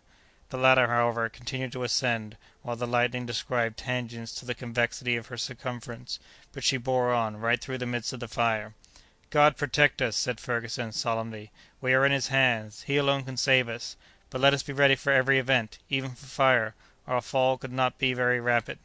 The doctor's voice could scarcely be heard by his companions, but they could see his countenance calm as ever, even amid the flashings of the lightnings. He was watching the phenomena of phosphorescence produced by the fires of St. Elmo. They were now skipping to and fro along the network of the balloon. The latter whirled and swung, but steadily ascended, and ere the hour was over it had passed the stormy belt. The electric display was going on below it like a vast crown of artificial fireworks suspended from the car. Then they enjoyed one of the grandest spectacles that nature can offer to the gaze of man. Below them the tempest, above them the starry firmament, tranquil, mute, impassible, with the moon projecting her peaceful rays over these angry clouds. Dr. Fergusson consulted the barometer. It announced 12,000 feet of elevation. It was then 11 o'clock at night. "Thank Heaven, all danger is past. All we have to do now is to keep ourselves at this height," said the doctor. "It was frightful," remarked Kennedy. "Oh," said Joe, "it gives a little variety to the trip, and I'm not sorry to have seen a storm from a trifling distance up in the air. It's a fine sight." Chapter 17. About 4 in the morning, Monday, the sun reappeared in the horizon. The clouds had dispersed, and a cheery breeze refreshed the morning dawn. The earth, all redolent with fragrant exhalations, reappeared to the gaze of our travellers. The balloon, whirled about by opposing currents, had hardly budged from its place, and the doctor, letting the gas contract, descended so as to get a more northerly direction. For a long while his quest was fruitless. The wind carried him towards the west until he came in sight of the famous Mountains of the Moon, which grouped themselves in a semicircle around the extremity of Lake Tanganyika. Their ridges, but slightly indented, stood out against the bluish horizon, so that they might have been mistaken for a natural fortification, not to be passed by the explorers of the centre of Africa. Among them were a few isolated cones, revealing the mark of the eternal snows. "Here we are at last," said the doctor, "in an unexplored country. Captain Burton pushed very far to the westward, but he could not reach those celebrated mountains. He even denied their existence, strongly as it was affirmed by Speke, his companion. He pretended that they were born in the latter's fancy. But for us, my friends, there is no further doubt possible." "Shall we cross them?" asked Kennedy. "No, if it please God. I am looking for a wind that will take me back toward the equator. I will even wait for one, if necessary, and will make the balloon like a ship that casts anchor, until favorable breezes come up." But the foresight of the doctor was not long in bringing its reward, for, after having tried different heights, the Victoria at length began to sail off to the northeastward with medium speed. "We are in the right track," said the doctor, consulting his compass, "and scarcely 200 feet from the surface. Lucky circumstances for us, in enabling us, as they do, to reconnoitre these new regions. When Captain Speke set out to discover Lake Ukéréoué, he ascended more to the eastward in a straight line above Kazeh." "Shall we keep on long in this way?" inquired the Scot. "Perhaps. Our object is to push a point in the direction of the sources of the Nile, and we have more than 600 miles to make before we get to the extreme limit reached by the explorers who came from the north." "And we shan't set foot on the solid ground?" murmured Joe. "It's enough to cramp a fellow's legs." "Oh yes, indeed, my good Joe," said the doctor, reassuring him. "We have to economize our provisions, you know, and on the way, Dick, you must get us some fresh meat." "Wherever you like, doctor." "We shall also have to replenish our stock of water. Who knows but we may be carried to some of the dried-up regions, so we cannot take too many precautions." At noon the Victoria was at 29 degrees 15 minutes east longitude, and 3 degrees 15 minutes south latitude. She passed the village of Uofu, the last northern limit of the Unyamwezi, opposite to the Lake Ukéréoué, which could still be seen. The tribes living near to the equator seem to be a little more civilized, and are governed by absolute monarchs, whose control is an unlimited despotism. Their most compact union of power constitutes the province of Karagwah. It was decided by the aeronauts that they would alight at the first favorable place. They found that they should have to make a prolonged halt and take a careful inspection of the balloon, so the flame of the cylinder was moderated, and the anchors, flung out from the car, ere long began to sweep the grass of an immense prairie that, from a certain height, looked like a shaven lawn, but the growth of which, in reality, was from 7 to 8 feet in height. The balloon skimmed this tall grass without bending it, like a gigantic butterfly. Not an obstacle was in sight. It was an ocean of verdure, without a single breaker. "We might proceed a long time in this style," remarked Kennedy. "I don't see one tree that we could approach, and I'm afraid that our hunt's over." "Wait, Dick. You could not hunt anyhow in this grass; that grows higher than your head. We'll find a favorable place presently." In truth, it was a charming excursion that they were making now, a veritable navigation on this green, almost transparent sea, gently undulating in the breath of the wind. The little car seemed to cleave the ways of verdure, and from time to time coveys of birds of magnificent plumage would rise fluttering from the tall herbage, and speed away with joyous cries. The anchors plunged into this lake of flowers, and traced a furrow that closed behind them like the wake of a ship. All at once a sharp shock was felt. The anchor had caught in the fissure of some rock hidden in the high grass. "We are fast!" exclaimed Joe. These words had scarcely been uttered when a shrill cry rang through the air, and the following phrases, mingled with exclamations, escaped from the lips of our travellers. "What's that?" "A strange cry!" "Look!" "Why, we're moving!" "The anchor has slipped!" "No, it holds, and holds fast, too," said Joe, who was tugging at the rope. "It's the rock, then, that's moving." An immense rustling was noticed in the grass, and soon an elongated, winding shape was seen rising above it. "A serpent!" shouted Joe. "A serpent!" repeated Kennedy, handling his rifle. "No," said the doctor, "it's an elephant's trunk." "An elephant, Samuel?" And as Kennedy said this, he drew his rifle to his shoulder. "Wait, Dick, wait! That's a fact. The animal's towing us. And in the right direction, Joe, in the right direction." The elephant was now making some headway, and soon reached a clearing where his whole body could be seen. By his gigantic size, the doctor recognized a male of a superb species. He had two whitish tusks, beautifully curved, and about 8 feet in length, and in these the shanks of the anchor had firmly caught. The animal was vainly trying with his trunk to disengage himself from the rope that attached him to the car. "Get up! Go ahead, old fellow!" shouted Joe, with delight, doing his best to urge this rather novel team. "Here is a new style of travelling. No more horses for me. An elephant, if you please." "But where is he taking us to?" said Kennedy, whose rifle itched in his grasp. "He's taking us exactly to where we want to go, my dear Dick. A little patience." "Whickamore! Whickamore! as the Scotch country folks say," shouted Joe in high glee. "Gee up! Gee up, there!" The huge animal now broke into a very rapid gallop. He flung his trunk from side to side, and his monstrous bounds gave the car several rather heavy thumps. Meanwhile the doctor stood ready, hatchet in hand, to cut the rope should need arise. "But," said he, "we shall not give up our anchor until the last moment." This drive, with an elephant for the team, lasted about an hour and a half, yet the animal did not seem in the least fatigued. These immense creatures can go over a great deal of ground, and, from one day to another, are found at enormous distances from where they were last seen, like the whales whose mass and speed they rival. "In fact," said Joe, "it's a whale that we have harpooned, and we're only doing just what whalemen do when out fishing." But a change in the nature of the ground compelled the doctor to vary his style of locomotion.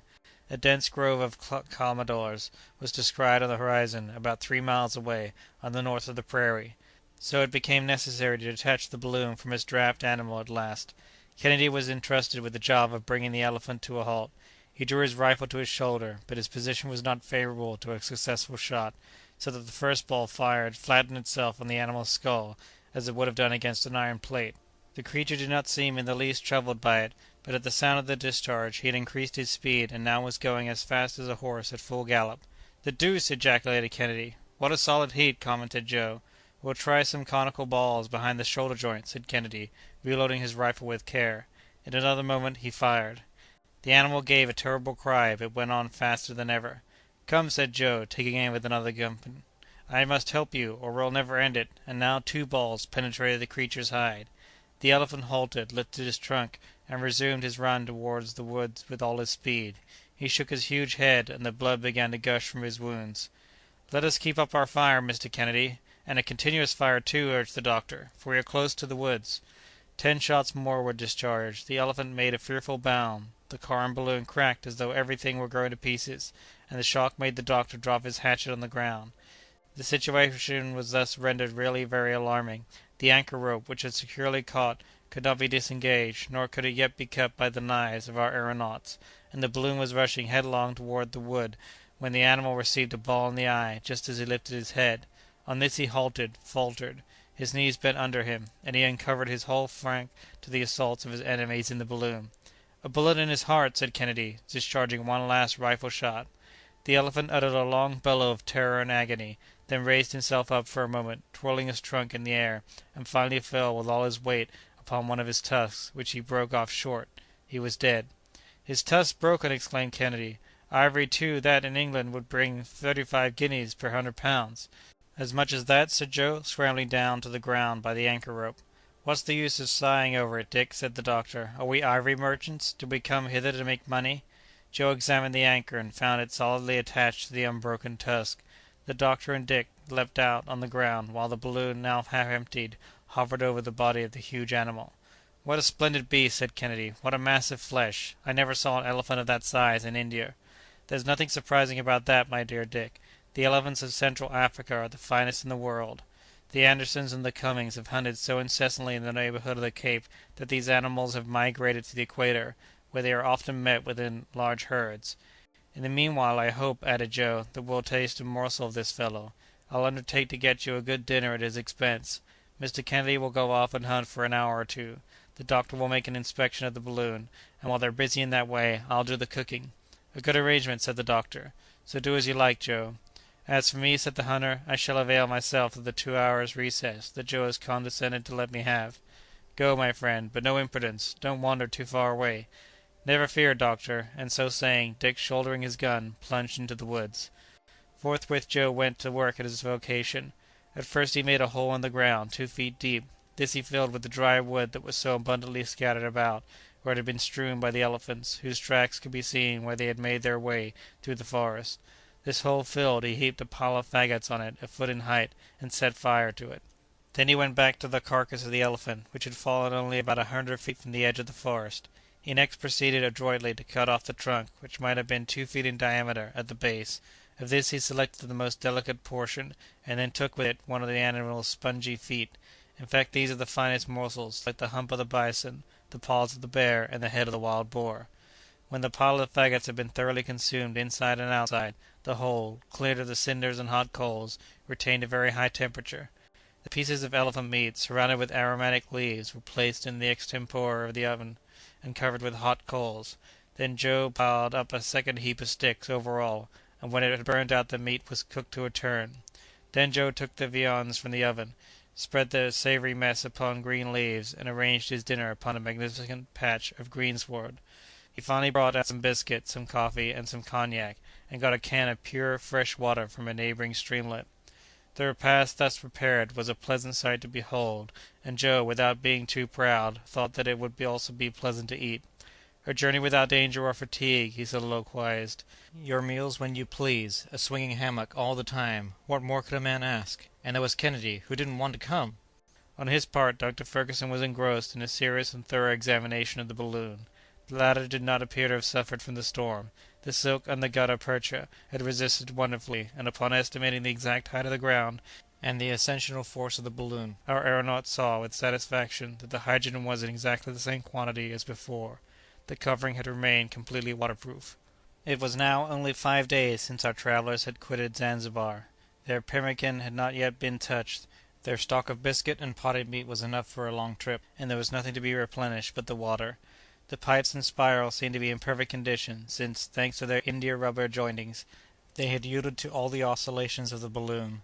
His examination ended, the doctor betook himself to setting his notes in order. He made a very accurate sketch of the surrounding landscape, with its long prairie stretching away out of sight, the forest of calmadores, and the balloon resting motionless over the body of the dead elephant. At the end of his 2 hours, Kennedy returned with a string of fat partridges and the haunch of an oryx, a sort of gemsbok, belonging to the most agile species of antelopes. Joe took upon himself to prepare the surplus stock of provisions for a later repast. "But dinner's ready!" he shouted in his most musical voice, and the three travellers had only to sit down on the green turf. The trunk and feet of the elephant were declared to be exquisite. Old England was toasted as usual, and delicious Havanas perfumed this charming country for the first time. Kennedy ate, drank, and chatted like four. He was perfectly delighted with his new life, and seriously proposed to the doctor to settle in this forest, to construct a cabin of boughs and foliage, and there and then to lay the foundation of a Robinson Crusoe dynasty in Africa. The proposition went no further, although Joe had at once selected the part of Man Friday for himself. The country seemed so quiet, so deserted, that the doctor resolved to pass the night on the ground, and Joe arranged a circle of watch-fires as an indispensable barrier against wild animals. The hyenas, cougars, and jackals, attracted by the smell of the dead elephant, were prowling about in the neighborhood. Kennedy had to fire his rifle several times at these unceremonious visitors, but the night passed without any untoward occurrence. Chapter 18. At 5 o'clock in the morning, preparations for departure commenced. Joe, with the hatchet which he had fortunately recovered, broke the elephant's tusks. The balloon, restored to liberty, sped away to the northwest with our travellers, at the rate of 18 miles an hour. The doctor had carefully taken his position by the altitude of the stars, during the preceding night. He knew that he was in latitude 2 degrees 40 minutes below the equator, or at a distance of 160 geographical miles. He swept along over many villages without heeding the cries that the appearance of the balloon excited. He took note of the conformation of places with quick sights. He passed the slopes of the Rubeme, which are nearly as abrupt as the summits of the Usagara, and farther on, at Tenga, encountered the first projections of the Karagwa chains, which, in his opinion, are direct spurs of the mountains of the moon. So, the ancient legend which made these mountains the cradle of the Nile came near to the truth, since they really border upon Lake Ukurui, the conjectured reservoir of the waters of the great river. From Kafur, the main district of the merchants of that country, he descried, at length, on the horizon, the lake so much desired and so long sought for, of which Captain Speke caught a glimpse on the 3rd of August, 1858. Samuel Fergusson felt real emotion. He was almost in contact with one of the principal points of his expedition, and, with his spy-glass constantly raised, he kept every nook and corner of the mysterious region in sight. His gaze wandered over details that might have been thus described. Beneath him extended a country generally destitute of cultivation. Only here and there some ravine seemed under tillage. The surface, dotted with peaks of medium height, grew flat as it approached the lake. Barley fields took the place of rice plantations, and there too could be seen growing the species of plantain from which the wine of the country is drawn, and umwani, the wild plant which supplies a substitute for coffee. A collection of some 50 or more circular huts, covered with a flowering thatch, constituted the capital of the Karagwah country. He could easily distinguish the astonished countenances of a rather fine-looking race of natives of yellowish-brown complexion. Women of incredible corpulence were dawdling about through the cultivated grounds, and the doctor greatly surprised his companions by informing them that this rotundity, which is highly esteemed in that region, was obtained by obligatory diet of curdled milk. At noon the Victoria was in 1° 45' south latitude, and at 1 o'clock the wind was driving her directly toward the lake. This sheet of water was christened Uyanza Victoria, or Victoria Lake, by Captain Speke. At the place now mentioned it might measure about 90 miles in breadth, and at its southern extremity the captain found a group of islets, which he named the Archipelago of Bengal. He pushed his survey as far as Mwanza, on the eastern coast, where he was received by the Sultan.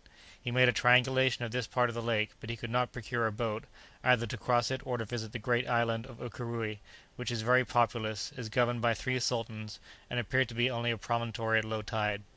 The balloon approached the lake more to the northward, to the doctor's great regret, for it had been his wish to determine its lower outlines. Its shores seemed to be thickly set with brambles and thorny plants, growing together in wild confusion, and were literally hidden, sometimes from the gaze, by myriads of mosquitoes of a light brown hue. The country was evidently habitable and inhabited. Troops of hippopotami could be seen disporting themselves in the forests of reeds, or plunging beneath the whitish waters of the lake. The latter, seen from above, presented, toward the west, so broad a horizon that it might have been called a sea. That distance between the two shores is so great that communication cannot be established, and storms are frequent and violent, for the winds sweep with fury over this elevated and unsheltered basin.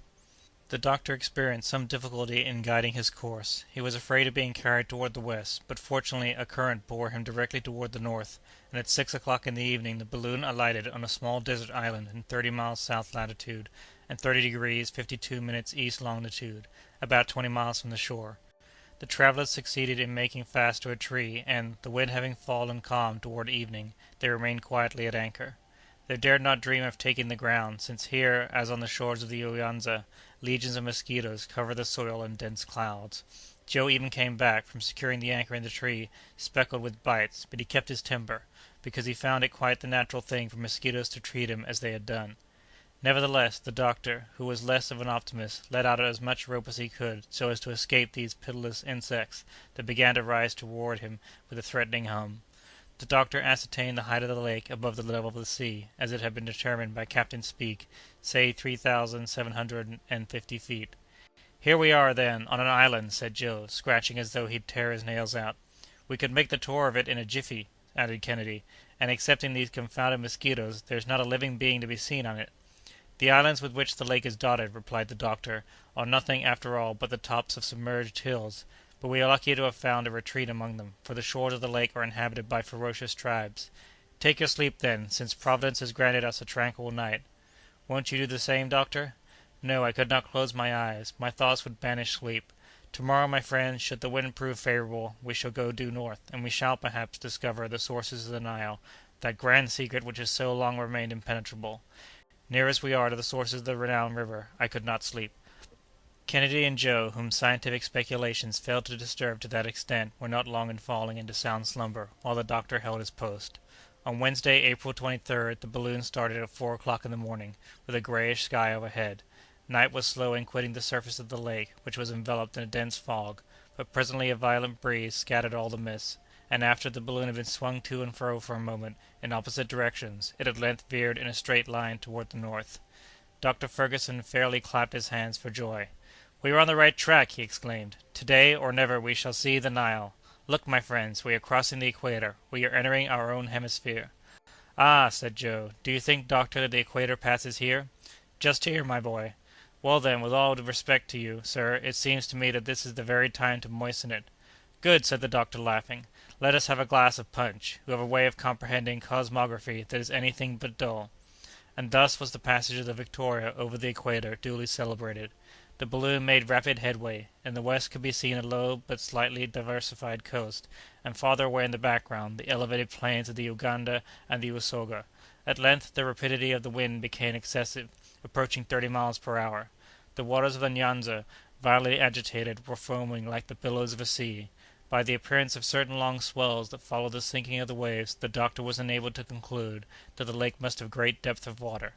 Only one or two rude boats were seen during this rapid passage. This lake is evidently, from its elevated position, the natural reservoir of the rivers in the eastern part of Africa, and the sky gives back to it in rain what it takes in vapor from the streams that flow out of it. I am certain that the Nile must here take its rise." "Well, we shall see," said Kennedy. About 9 o'clock they drew nearer to the western coast. It seemed deserted and covered with woods. The wind freshened a little toward the east, and the other shore of the lake could be seen. It bent around in such a curve as to end in a wide angle toward 2° 40' north latitude.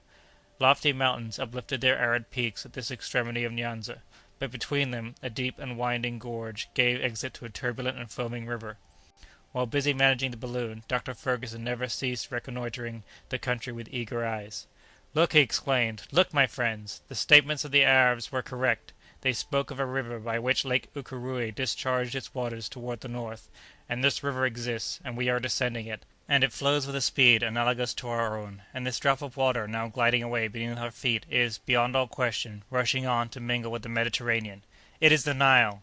"It is the Nile!" re-echoed Kennedy, carried away by the enthusiasm of his friend. "Hurrah for the Nile!" shouted Joe, glad, and always ready to cheer for something. Enormous rocks here and there embarrassed the course of the mysterious river. The water foamed as it fell in rapids and cataracts, which confirmed the doctor in his preconceived ideas on the subject. From the environing mountains numerous torrents came plunging and seething down, and the eye could take them in by hundreds. There could be seen, starting from the soil, delicate jets of water scattering in all directions, crossing and recrossing each other, mingling, contending in the swiftness of their progress, and all rushing toward the nascent stream which became a river after having dropped them in. "Here is indeed the Nile," reiterated the doctor, with a tone of profound conviction. "The origin of its name, like the origin of its waters, has fired the imagination of the learned. They have sought to trace it from the Greek, the Coptic, the Sanskrit. But all that matters little now, since we have made it surrender the secret of its source." "But," said the Scotchman, "how are you to make sure of the identity of this river with the one recognized by the travelers from the north?" "We shall have certain, irrefutable, convincing, and infallible proof," replied Fergusson, "should the wind hold another hour in our favor." The mountains drew farther apart, revealing in their place numerous villages, and fields of white Indian corn, doura, and sugar-cane. The tribes inhabiting the region seemed excited and hostile. They manifested more anger than adoration, and evidently saw in the aeronauts only obtrusive strangers, and not condescending deities. It appeared as though, in approaching the sources of the Nile, these men came to rob them of something, and so the Victoria had to keep out of range of their muskets. "To land here would be a ticklish matter," said the Scot. "Well," said Joe, "so much the worse for these natives. They'll have to do without the pleasure of our conversation." "Nevertheless, descend I must," said the doctor, "were it only for a quarter of an hour. Without doing so I cannot verify the results of our expedition." "It is indispensable, then, doctor?" "Indispensable, and we will descend, even if we have to do so with a volley of musketry." "The thing suits me," said Kennedy, toying with his pet rifle. "And I'm ready, master, whenever you say the word," added Joe, preparing for the fight. "It will not be the first time," remarked the doctor, "that science has been followed up, sword in hand. The same thing happened to a French savant among the mountains of Spain, when he was measuring the terrestrial meridian. Be easy on that score, doctor, and trust to your 2 bodyguards. Are we there, master?" "Not yet. In fact, I shall go up a little, first, in order to get an exact idea of the configuration of the country." The hydrogen expanded, and in less than 10 minutes the balloon was soaring at a height of 2,500 feet above the ground. From that elevation could be distinguished an inextricable network of smaller streams, which the river received into its bosom. Others came from the west, from between numerous hills, in the midst of fertile plains. "We are not 90 miles from Gondokoro," said the doctor, measuring off the distance on his map, "and less than 5 miles from the point reached by the explorers from the north. Let us descend with great care." And upon this the balloon was lowered about 2,000 feet. "Now, my friends, let us be ready, come what may." "Ready it is!" said Dick and Joe with one voice. "Good!" In a few moments the balloon was advancing along the bed of the river, and scarcely 100 feet above the ground. The Nile measured but 50 fathoms in width at this point, and the natives were in great excitement, rushing to and fro tumultuously in the villages that lined the banks of the stream. At the second degree it forms a perpendicular cascade of 10 feet in height, and consequently impassable by boats. "Here, then, is the cascade mentioned by Debono!" exclaimed the doctor. The basin of the river spread out, dotted with numerous islands, which Dr. Fergusson devoured with his eyes. He seemed to be seeking for a point of reference which he had not yet found. By this time, some blacks, having ventured in a boat just under the balloon, Kennedy saluted them with a shot from his rifle that made them regain the bank at their utmost speed.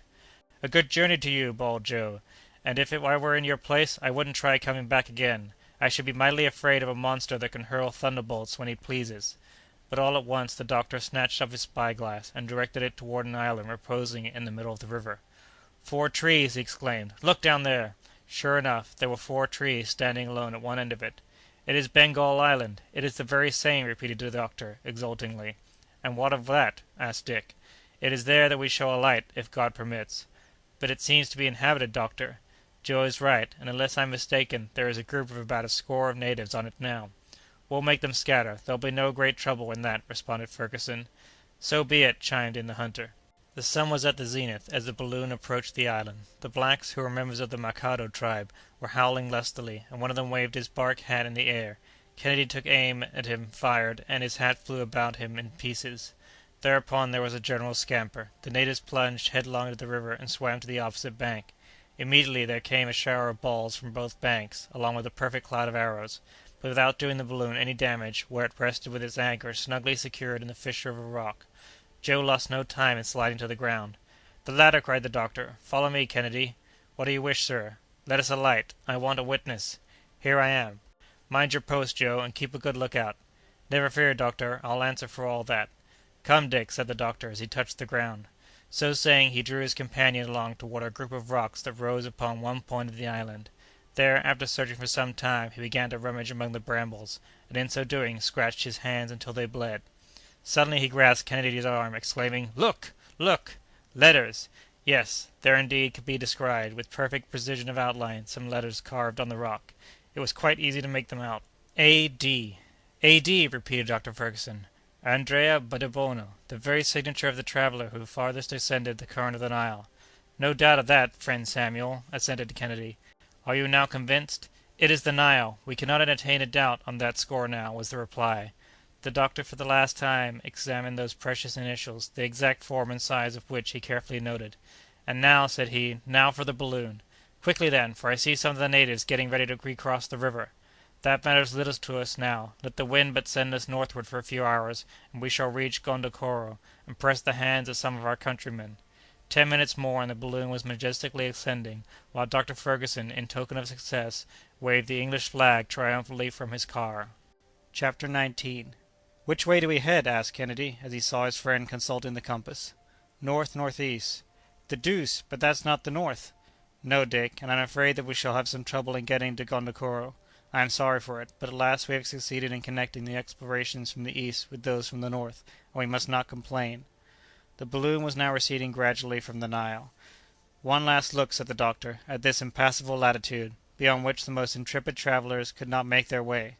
There are those intractable tribes, of whom Petherick, Arnaud, Meuni, and the young traveller Lejean, to whom we are indebted to the best work on the Upper Nile, have spoken." "Thus, then," added Kennedy, inquiringly, "our discoveries agree with the speculations of science." "Absolutely so. The sources of the White Nile, of the Bahr el Abiad, are immersed in a lake as large as a sea. It is there that it takes its rise. Poesy, undoubtedly, loses something thereby. People were fond of ascribing a celestial origin to this king of rivers. The ancients gave it the name of an ocean, and were not far from believing that it flowed directly from the sun. But we must come down from these flights from time to time and accept what science teaches us. There will not always be scientific men, perhaps, but there always will be poets." "We can still see the cataracts," said Joe. "Those are the cataracts of Makedo, in the third degree of latitude. Nothing could be more accurate. Oh, if we could only have followed the course of the Nile for a few hours!" "And down yonder, below us, I see the top of a mountain," said the hunter. "This is Mount Longwek, the trembling mountain of the Arabs. This whole country was visited by Debono, who went through it under the name of Latif Effendi. The tribes living near the Nile are hostile to each other, and are continually waging a war of extermination. You may form some idea, then, of the difficulties he had to encounter. The wind was carrying the balloon toward the northwest, and in order to avoid Mount Longwek it was necessary to seek a more slanting current. "My friend," said the doctor, "here is where our passage of the African continent really commences. Up to this time we have been following the traces of our predecessors. Henceforth we are to launch ourselves upon the unknown. We shall not lack the courage, shall we?" "Never!" said Dick and Joe together, almost in a shout. "Onward, then, and may we have the help of Heaven!" At 10 o'clock at night, after passing over ravines, forests, and scattered villages, the aëronauts reached the side of the trembling mountain, along whose gentle slopes they were quietly gliding. In that memorable day, the 23rd of April, they had, in 15 hours, impelled by a rapid breeze, traversed a distance of more than 315 miles. But this latter part of the journey had left them in dull spirits, and complete silence reigned in the car. Was Dr. Fergusson absorbed in the thoughts of his discoveries? Were his two companions thinking of their trip to those unknown regions? There were, no doubt, mingled with these reflections, the keenest reminiscences of home and distant friends. Joe alone continued to manifest the same careless philosophy, finding it quite natural that home should not be here, from the moment that he left it, but he respected the silent mood of his friends, the doctor and Kennedy. About 10 the balloon anchored on the side of the trembling mountain, so called because, in Arab tradition, it is said to tremble the instant that a Mussulman sets foot upon it. The travellers then partook of a substantial meal, and all quietly passed the night as usual, keeping the regular watches. On waking the next morning, they all had pleasanter feelings. The weather was fine, and the wind was blowing from the right quarter, so that a good breakfast, seasoned with Joe's merry pranks, put them in high good humor. The region they were now crossing is very extensive. It borders on the Mountains of the Moon on one side, and those of Darfur on the other, a space about as broad as Europe. We are, no doubt, crossing what is supposed to be the kingdom of Usoga. Geographers have pretended that there existed in the center of Africa a vast depression, an immense central lake. We shall see whether there is any truth in that idea," said the doctor. "But how did they come to think so?" asked Kennedy.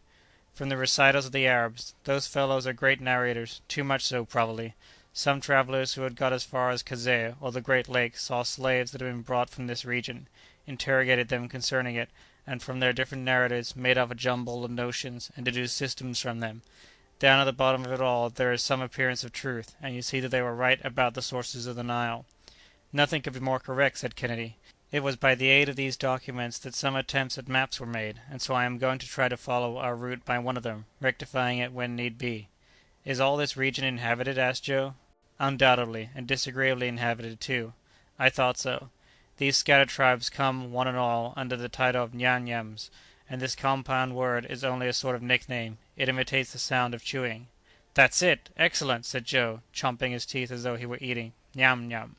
"My good Joe, if you were the immediate object of this chewing, you wouldn't find it so excellent." "Why, what's the reason, sir?"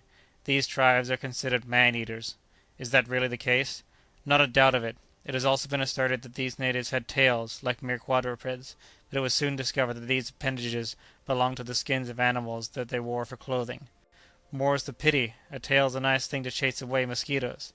"That may be, Joe, but we must consign the story to the domain of fable, like the dogs' heads which the traveller Brun Rollet attributed to other tribes."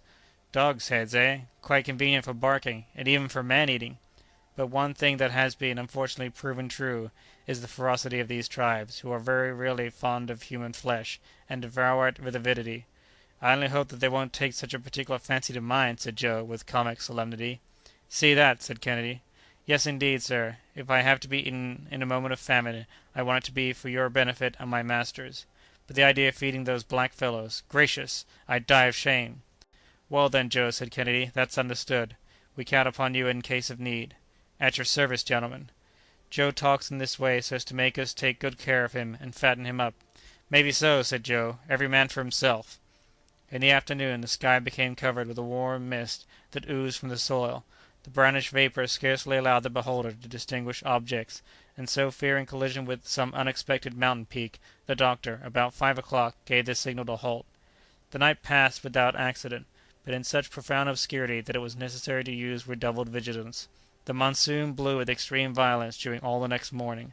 The wind buried itself in the lower cavities of the balloon, and shook the appendage by which the dilating pipes entered the main apparatus.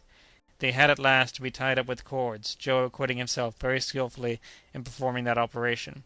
He had occasion to observe at the same time that the orifice of the balloon still remained hermetically sealed. "That is a matter of double importance for us," said the doctor. "In the first place, we must avoid the escape of precious gas, and then again we do not leave behind us an inflammable train, which we should at last inevitably set fire to, and so be consumed." "That would be a disagreeable travelling incident," said Joe. "Should we be hurled to the ground?" asked Kennedy. "Hurled? No, not quite. The gas would burn quietly, and we should descend little by little. A similar accident happened to a French aeronaut, Madame Blanchard. She ignited her balloon while sending off fireworks, but she did not fall, and she would not have been killed probably, had not her car dashed against a chimney and precipitated her to the ground." "Let us hope that nothing of the kind may happen to us," said the hunter. "Up to this time our trip has not seemed to me very dangerous, and I can see nothing to prevent us reaching our destination." "Nor can I, my dear Dick. Accidents are generally caused by the imprudence of the aeronauts, or the defective construction of their apparatus. However, in thousands of aerial ascensions there have not been 20 fatal accidents. Usually the danger is in the moment of leaving the ground or of alighting, and therefore at those junctures we should never omit the utmost precaution." "It's breakfast time," said Joe. "We'll have to put up with preserved meat and coffee until Mr. Kennedy has had another chance to get us a good slice of venison." Chapter 20. The wind had become violent and irregular. The balloon was running the gauntlet through the air. Tossed at one moment toward the north, at another toward the south, it could not find one steady current. "We are moving very swiftly, without advancing much," said Kennedy, remarking the frequent oscillations of the needle of the compass. "The balloon is rushing at the rate of at least 30 miles an hour. Lean over and see how the country is gliding away beneath us," said the doctor. "See, that forest looks as though it were precipitating itself upon us." "The forest has become a clearing," added the other. "And the clearing a village," continued Joe, a moment or two later. "Look at the faces of those astonished darkies." "Oh, it's natural enough that they should be astonished," said the doctor. "The French peasants, when they first saw a balloon, fired at it, thinking that it was an aerial monster. A Soudan negro may be excused, then, for opening his eyes very wide." "Faith!" said Joe, as the Victoria skimmed closely along the ground, at scarcely the elevation of 100 feet, and immediately over a village, "I'll throw them an empty bottle, with your leave, doctor, and if it reaches them safe and sound, they'll worship it. If it breaks, they'll make it talismans of the pieces." So saying, he flung out a bottle, which, of course, was broken into 1,000 fragments, while the negroes scampered into their round huts, uttering shrill cries. A little farther on, Kennedy called out, "Look at that strange tree! The upper part is of one kind and the lower part of another." "Well," said Joe, "here's a country where the trees grow on top of each other." "It's simply the trunk of a fig tree," replied the doctor, "on which there is a little vegetating earth. Some fine day the wind let the seed of a palm on it, and the seed has taken root and grown as though it were on the plain ground." "A fine new style of gardening," said Joe, "and I'll import the idea to England. It would be just the thing in the London parks, without counting that it would be another way to increase the number of fruit trees. We could have gardens up in the air, and the small house owners would like that." At this moment they had to raise the balloon so as to pass over a forest of trees that were more than 300 feet in height, a kind of ancient banyan. "What magnificent trees!" exclaimed Kennedy. "I never saw anything so fine as the appearance of these venerable forests. Look, doctor!" "The height of these banyans is really remarkable, my dear Dick, and yet they would be nothing astonishing in the New World." "Why, are there still loftier trees in existence?" "Undoubtedly. Among the mammoth trees of California there is a cedar 480 feet in height. It would overtop the Houses of Parliament and even the Great Pyramid of Egypt. The trunk at the surface of the ground was 120 feet in circumference, and the concentric layers of the wood disclosed an age of more than 4,000 years."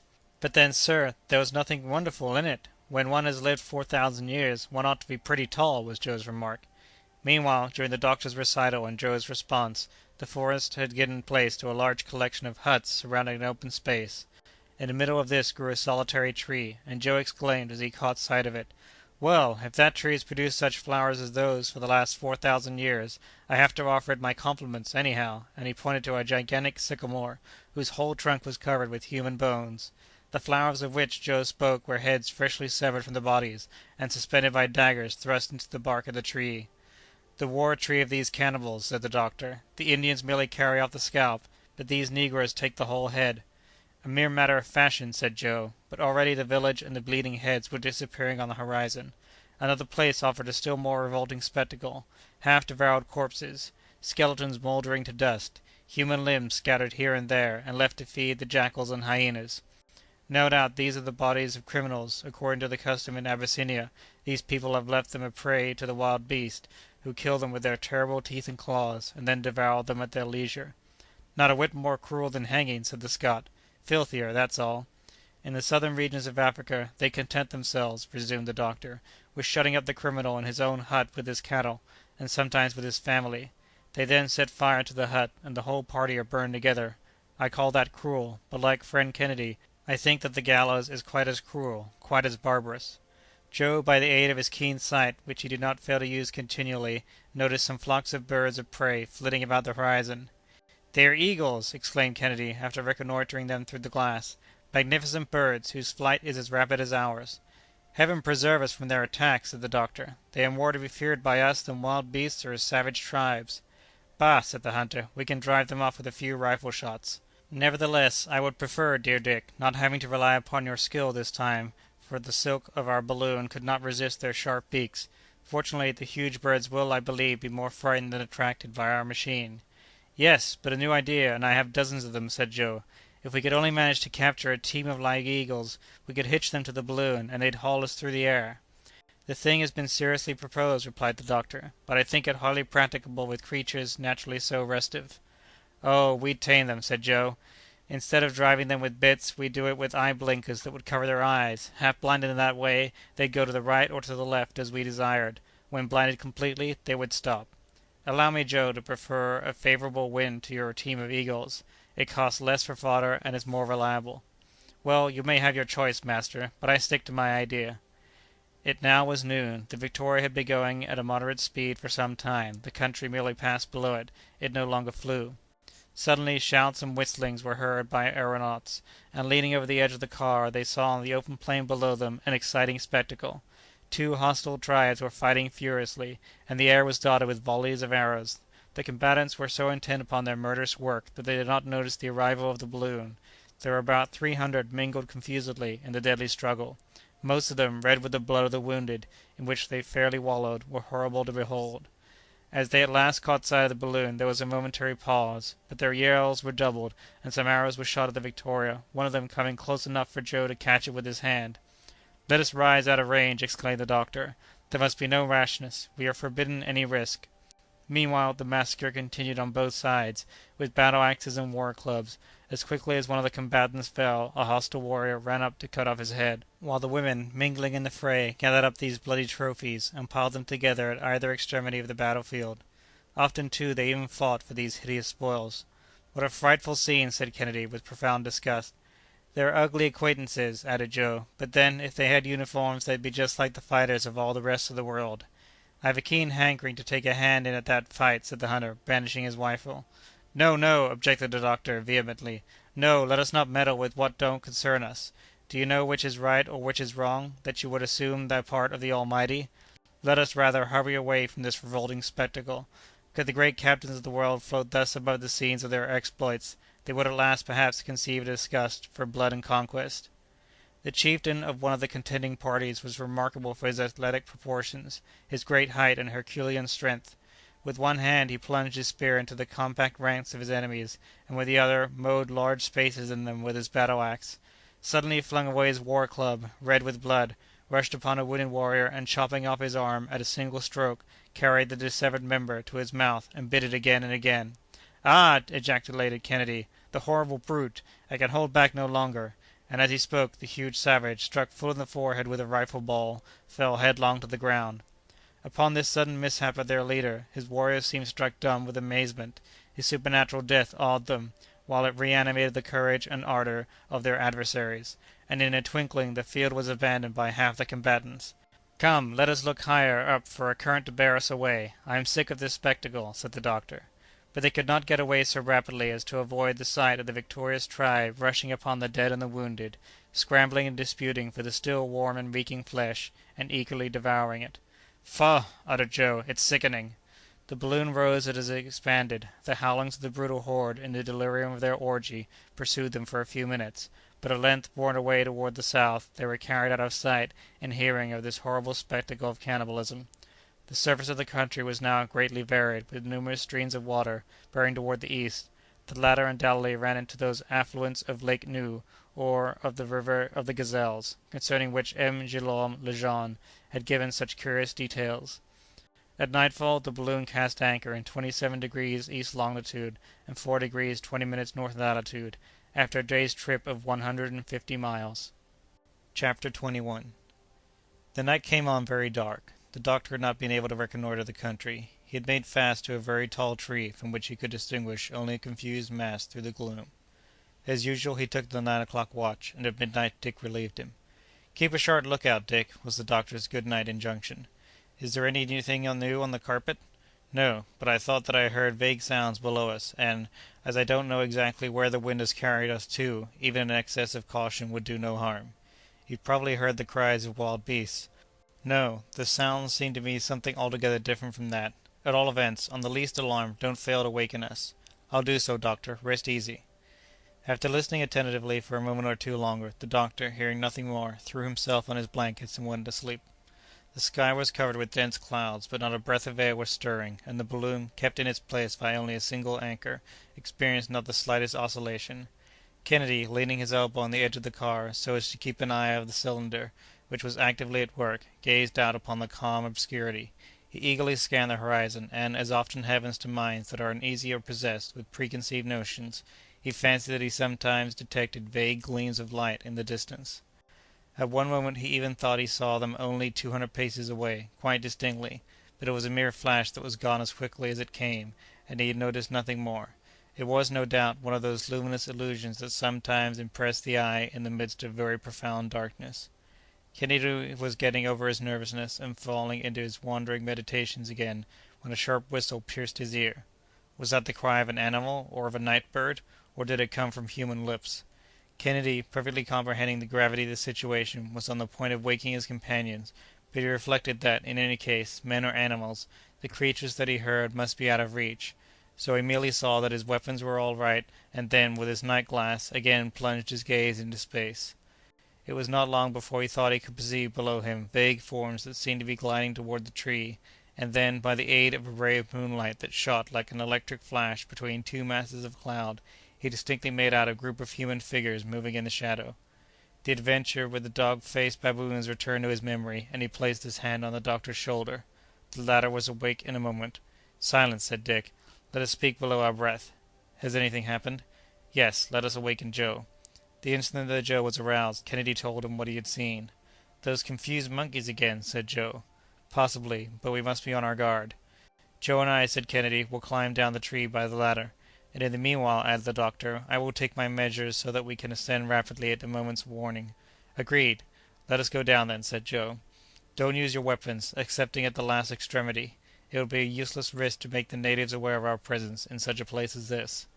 Dick and Joe replied with signs of assent, and then, letting themselves slide noiselessly down the tree, took their position in a fork among the strong branches where the anchor had caught. For some moments they listened minutely and motionlessly among the foliage, and ere long Joe seized Kennedy's hand as he heard a sort of rubbing sound against the bark of the tree. "Don't you hear that?" he whispered. "Yes, and it's coming nearer." "Suppose it should be a serpent, that hissing or whistling that you heard before?" "No, there was something human in it. I prefer the savages, for I have a horror of those snakes." "The noise is increasing," said Kennedy, again after a lapse of a few moments. "Yes, something's coming up toward us, climbing. Keep watch on this side, and I'll take care of the other." "Very good." There they were, isolated at the top of one of the larger branches, shooting out in the midst of one of those miniature forests called baobab trees. The darkness, heightened by the density of the foliage, was profound. However, Joe, leaning over to Kennedy's ear and pointing down the tree, whispered, "The blacks! They're climbing towards us!" The two friends could even catch the sound of a few words uttered in the lowest possible tones. Joe gently brought his rifle to his shoulder as he spoke. "Wait!" said Kennedy. Some of the natives had really climbed the baobab, and now they were seen rising on all sides, winding along the boughs like reptiles, and advancing slowly but surely, all the time plainly enough discernible, not merely to the eye but to the nostrils, by the horrible odors of the rancid grease with which they daubed their bodies. Ere long, two heads appeared to the gaze of Kennedy and Joe, on a level with the very branch to which they were clinging. "Attention!" said Kennedy. "Fire!" The double concussion resounded like a thunderbolt, and died away into cries of rage and pain, and in a moment the whole horde had disappeared. But in the midst of these yells and howls, a strange, unexpected, nay, what seemed an impossible cry had been heard. A human voice had distinctly called aloud in the French language, "Help! help!" Kennedy and Joe, dumb with amazement, had regained the car immediately. "Did you hear that?" the doctor asked them. "Undoubtedly that supernatural cry, 'A moi! à moi!' comes from a Frenchman in the hands of these barbarians. A traveller! A missionary, perhaps." "Poor wretch!" said Kennedy. "They're assassinating him, making a martyr of him." The doctor then spoke, and it was impossible for him to conceal his emotions.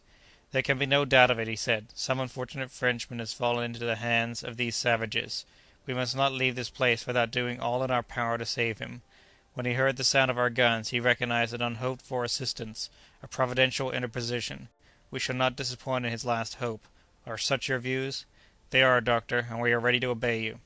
"Let us then lay our heads together to devise some plan, and in the morning we'll try to rescue him." "But how shall we drive off those abominable blacks?" asked Kennedy. "It's quite clear to me, from the way in which they made off, that they are unacquainted with firearms. We must therefore profit by their fears, but we shall await daylight before acting, and then we can form our plans of rescue according to circumstances." "The poor captive cannot be far off," said Joe, "because—" "Help! help!" repeated the voice, but much more feebly this time. "The savage wretches!" exclaimed Joe, trembling with indignation. "Suppose they should kill him to night!" "Do you hear, doctor?" resumed Kennedy, seizing the doctor's hand. "Suppose they should kill him to night!" "It is not at all likely, my friends. These savage tribes kill their captives in broad daylight. They must have the sunshine." "Now, if I were to take advantage of the darkness to slip down to the poor fellow," said Kennedy. "And I'll go with you," said Joe warmly. "Pause, my friends, pause. The suggestion does honor to your hearts and to your courage, but you would expose us all to great peril, and do still greater harm to the unfortunate man whom you wish to aid." "Why so?" asked Kennedy. "These savages are frightened and dispersed. They will not return." "Dick, I implore you, heed what I say. I am acting for the common good, and if by any accident you should be taken by surprise, all would be lost." "But think of that poor wretch, hoping for aid, waiting there, praying, calling aloud. Is no one to go to his assistance? He must think that his senses deceived him, that he heard nothing." "We can reassure him on that score," said Dr. Fergusson; and standing erect, making a speaking trumpet of his hands, he shouted at the top of his voice in French: "Whoever you are, be of good cheer. 3 friends are watching over you." A terrific howl from the savages responded to these words, no doubt drowning the prisoner's reply. "They are murdering him! They are murdering him!" exclaimed Kennedy. "Our interference will have served no other purpose than to hasten the hour of his doom. We must act." "But how, Dick? What do you expect to do in the midst of darkness?" "Oh, if only it was daylight!" sighed Joe. "Well, and suppose it were daylight?" said the doctor, in a singular tone. "Nothing more simple, doctor," said Kennedy. "I'd go down and scatter all these savage villains with powder and ball. And you, Joe, what would you do?" "I, master? Why, I'd act more prudently, maybe, by telling the prisoner to make his escape in a certain direction that we'd agree upon." "And how would you get him to know that?"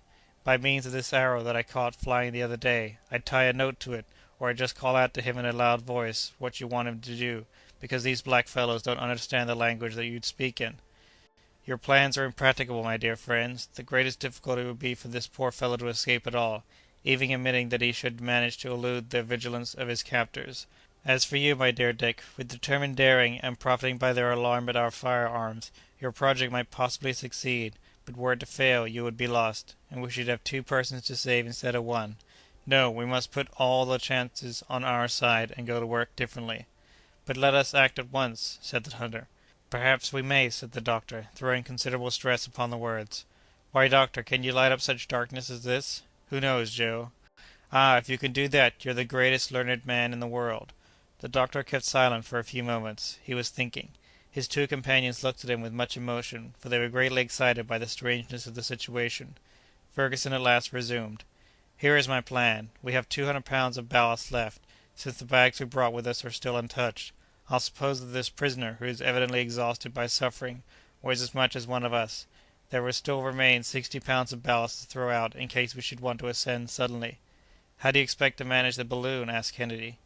"This is the idea, Dick. You'll admit that if I can get to the prisoner and throw out a quantity of ballast equal to his weight, I shall have in no wise altered the equilibrium of the balloon. But then if I want to get a rapid ascension, so as to escape these savages, I must employ means more energetic than the cylinder. Well, then, in throwing out this overplus of ballast, at a given moment I am certain to rise with great rapidity." "That's plain enough." "Yes, but there is one drawback. It consists in the fact that, in order to descend after that, I should have to part with a quantity of gas proportionate to the surplus ballast that I had thrown out. Now, the gas is precious, but we must not haggle over it when the life of a fellow creature is at stake." "You're right, sir. We must do everything in our power to save him." "Let us work, then, and get these bags all arranged on the rim of the car, so that they may be thrown overboard at one movement." "But this darkness?" "It hides our preparations, and will be dispersed only when they are finished. Take care to have all our weapons close at hand. Perhaps we may have to fire, so we have one shot at the rifle, four for the two muskets, 12 in the two revolvers, or 17 in all, which might be fired in a quarter of a minute. But perhaps we shall not have to resort to all this noisy work. Are you ready?" "We're ready," responded Joe. The sacks were placed as requested, and the arms were put in good order. "Very good," said the doctor. "Have an eye to everything. Joe will see to throwing out the ballast, and Dick will carry off the prisoner. But let nothing be done until I give the word. Joe will first attach the anchor, and then quickly make his way to the car." Joe let himself slide down the rope, and in a few moments reappeared at his post, while the balloon, thus liberated, hung almost motionless in the air. In the meantime, the doctor assured himself of the presence of a sufficient quantity of gas in the mixing tank to feed the cylinder, if necessary, without there being any need of resorting for some time to the Bunsen battery. He then took out the two perfectly isolated conducting wires which served for the decomposition of the water, and searching in his travelling sack, brought forth two pieces of charcoal, cut down to a sharp point, and fixed one at the end of each wire. His two friends looked on, without knowing what he was about, but they kept perfectly silent. When the doctor had finished, he stood up erect in the car, and taking the two pieces of charcoal, one in each hand, drew their points nearly together. In a twinkling an intense and dazzling light was produced, with an insupportable glow between the two point ends of charcoal, and a huge jet of electric radiance literally broke the darkness of the night. "Oh!" ejaculated the astonished friends. "Not a word," cautioned the doctor. Chapter 22. Dr. Fergusson darted his powerful electric jet toward various points of space, and caused it to rest on a spot from which shouts of terror were heard. His companions fixed their gaze eagerly on the place. The baobab, over which the balloon was hanging almost motionless, stood in the centre of a clearing, where, between fields of Indian corn and sugar cane, were seen some 50 low, conical huts, around which swarmed a numerous tribe. 100 feet below the balloon stood a large post or stake, and at its foot lay a human being, a young man of 30 years or more, with long black hair, half naked, wasted and wan, bleeding, covered with wounds, his head bowed over upon his breast, as Christ was when he hung upon the cross. The hair, cut short at the top of his skull, still indicated the place of a half-effaced tonsure. "A missionary! A priest!" exclaimed Joe. "Poor unfortunate man!" said Kennedy. "We must save him, Dick!" responded the doctor. "We must save him!" The crowd of blacks, when they saw the balloon over their heads like a huge comet with a train of dazzling light, were seized with a terror that may be readily imagined. Upon hearing their cries, the prisoner raised his head. His eyes gleamed with sudden hope, and without too thoroughly comprehending what was taking place, he stretched out his hands to his unexpected deliverers. "He is alive!" exclaimed Fergusson. "God be praised! The savages have got a fine scare, and we shall save him. Are you ready, friends?" "Ready, doctor, at the word. Joe, shut off the cylinder." The doctor's order was executed. An almost imperceptible breath of air impelled the balloon directly over the prisoner, at the same time that it gently lowered with the contraction of the gas. For about 10 minutes it remained floating in the midst of luminous waves, for Fergusson continued to flash right down upon the throng his glowing sheaf of rays, which, here and there, marked out swift and vivid sheets of light. The tribe, under the influence of indescribable terror, disappeared little by little in the huts, and there was complete solitude around the stake. The doctor had, therefore, been right in counting upon the fantastic appearance of the balloon throwing out rays as vivid as the sun's through this intense gloom. The car was approaching the ground, but a few of the savages, more audacious than the rest, guessing that their victim was about to escape from their clutches, came back with loud yells, and Kennedy seized the rifle. The doctor, however, besought him not to fire. The priest, on his knees, for he had not the strength to stand erect, was not even fastened to the stake, his weakness rendering that precaution superfluous. At the instant when the car was close to the ground, the brawny Scot, laying aside his rifle and seizing the priest around the waist, lifted him into the car, while at the same moment Joe tossed over the 200 pounds of ballast. The doctor had expected to ascend rapidly, but, contrary to his calculations, the balloon, after going up some 3 or 4 feet, remained there perfectly motionless. "What holds us?" he asked, with an accent of terror. Some of the savages were running toward them, uttering ferocious cries. "Ah, ha!" said Joe. "One of those cursed blacks is hanging to the car." "Dick, Dick!" cried the doctor. "The water tank!" Kennedy caught his friend's idea on the instant, and snatching up with desperate strength one of the water tanks weighing about 100 pounds, he tossed it overboard. The balloon, thus suddenly lightened, made a leap of 300 feet into the air, and the howlings of the tribe whose prisoner thus escaped them in a blaze of dazzling light. "Hurrah!" shouted the doctor's comrades. Suddenly the balloon took a fresh leap, which carried it up to an elevation of 1,000 feet. "What's that?" said Kennedy, who had nearly lost his balance. "Oh, nothing; only that black villain is leaving us," replied the doctor, tranquilly, and Joe, leaning over, saw the savage that had clung to the car whirling away over and over, with his arms outstretched in the air, and presently dashed to pieces on the ground.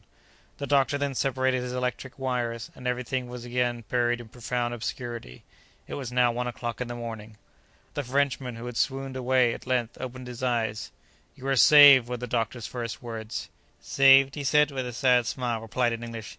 "Saved from a cruel death! My brethren, I thank you; but my days are numbered, nay, even my hours, and I have but little longer to live." With this, the missionary, again yielding to exhaustion, relapsed into his fading fit. "He is dying," said Kennedy. "No," replied the doctor, bending over him, "but he is very weak, so let us lay him under the awning." And they did gently deposit on their blankets that poor wasted body, covered with scars and wounds, still bleeding where fire and steel had, in 20 places, left their agonizing marks. The doctor, taking an old handkerchief, quickly prepared a little lint, which he spread over the wounds, after having washed them. These rapid attentions were bestowed with the celerity and skill of a practised surgeon, and when they were complete, the doctor, taking a cordial from his medicine chest, poured a few drops upon his patient's lips. The latter feebly pressed his kind hands, and scarcely had the strength to say, "Thank you, thank you." The doctor comprehended that he must be left perfectly quiet, so he closed the folds of the awning and resumed the guidance of the balloon. The latter, after taking into account the weight of the new passenger, had been lightened of 180 pounds, and therefore kept aloft without the aid of the cylinder.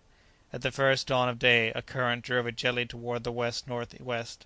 The doctor went in under the awning for a moment or two to look at his still sleeping patient. "May Heaven spare the life of our new companion! Have you any hope?" said the Scot. "Yes, Dick, with care, in this pure fresh atmosphere." "How that man has suffered!" said Joe, with feeling. "He did bolder things than we've done in venturing all alone among those savage tribes." "That cannot be questioned," assented the hunter. During the entire day the doctor would not allow the sleep of his patient to be disturbed. It was really a long stupor, broken only by an occasional murmur of pain, that continued to disquiet and agitate the doctor greatly. Toward the evening the balloon remained stationary in the midst of the gloom, and during the night, while Kennedy and Joe relieved each other in carefully tending the sick man, Fergusson kept watch over the safety of all. By the morning of the next day the balloon had moved but very slightly to the westward. The dawn came up pure and magnificent. The sick man was able to call his friends with a stronger voice. They raised the curtains of the awning, and he inhaled with delight the keen morning air. "How do you feel to-day?" asked the doctor. "Better, perhaps," he replied; "but you, my friends, I have not seen you yet, excepting in a dream. I can, indeed, scarcely recall what has occurred. Who are you, that your names may not be forgotten in my dying prayers?" "We are English travelers," replied Fergusson. "We are trying to cross Africa in a balloon, and on our way we have had the good fortune to rescue you." "Silence has its heroes," said the missionary. "But religion its martyrs," rejoined the Scot. "Are you a missionary?" asked the doctor. "I am a priest of the Lazarist mission. Heaven sent you to me. Heaven be praised! The sacrifice of my life had been accomplished. But you come from Europe. Tell me about Europe, about France. I have been without news for the last 5 years." "5 years? Alone? And among these savages?" exclaimed Kennedy with amazement. "They are souls to redeem, ignorant and barbarous brethren, whom religion alone can instruct and civilize." Dr. Fergusson, yielding to the priest's request, talked to him long and fully about France. He listened eagerly, and his eyes filled with tears. He seized Kennedy's and Joe's hands by turns in his own, which were burning with fever. The doctor prepared him some tea, and he drank it with satisfaction. After that he had strength enough to raise himself up a little, and smiled with pleasure at seeing himself borne alone through so pure a sky. "You are daring travelers," he said, "and you will succeed in your bold enterprise.